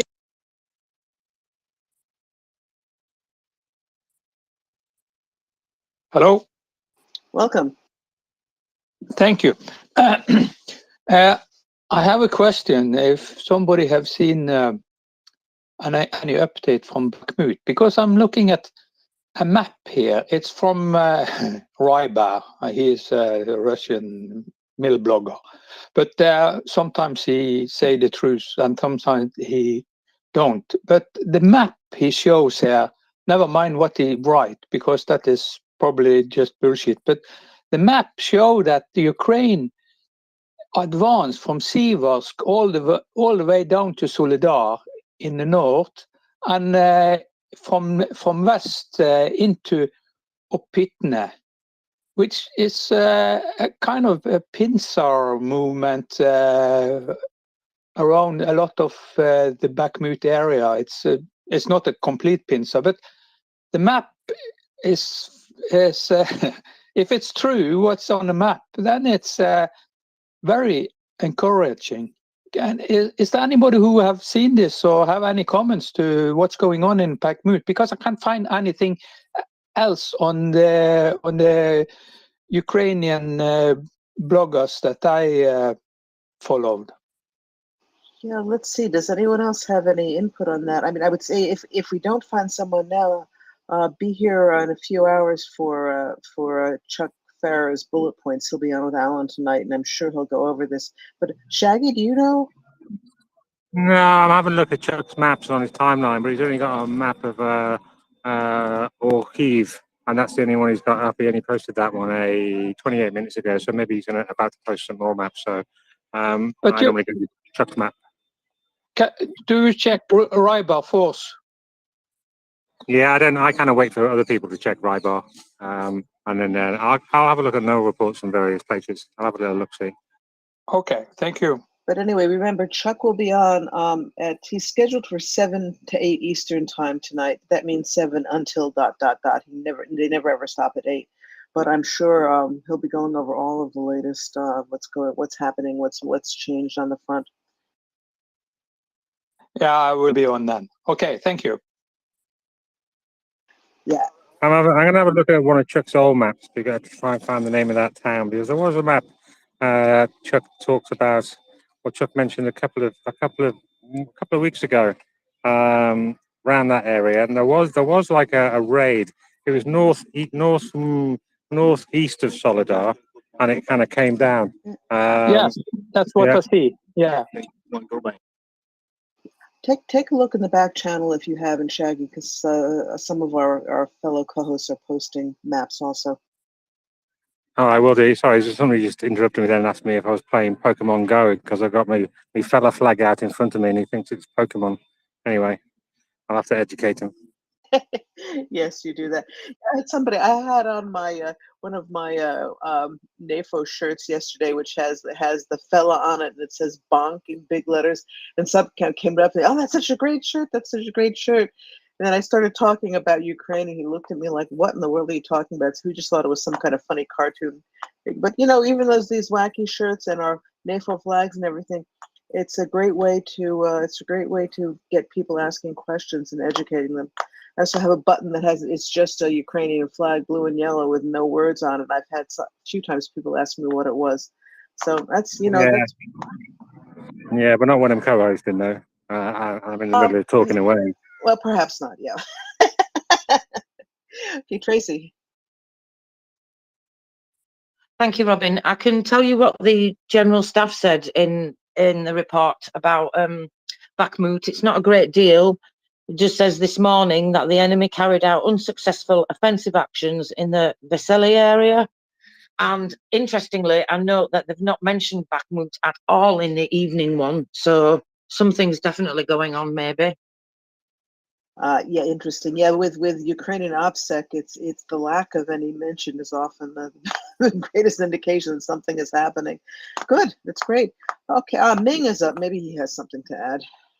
No, I didn't have anything to add. I've just been on a call and I wanted to hear all about Shaggy's adventures outside the Russian embassy because I hear you're in a shark suit in Kensington Palace Gardens. Is that right, Shaggy?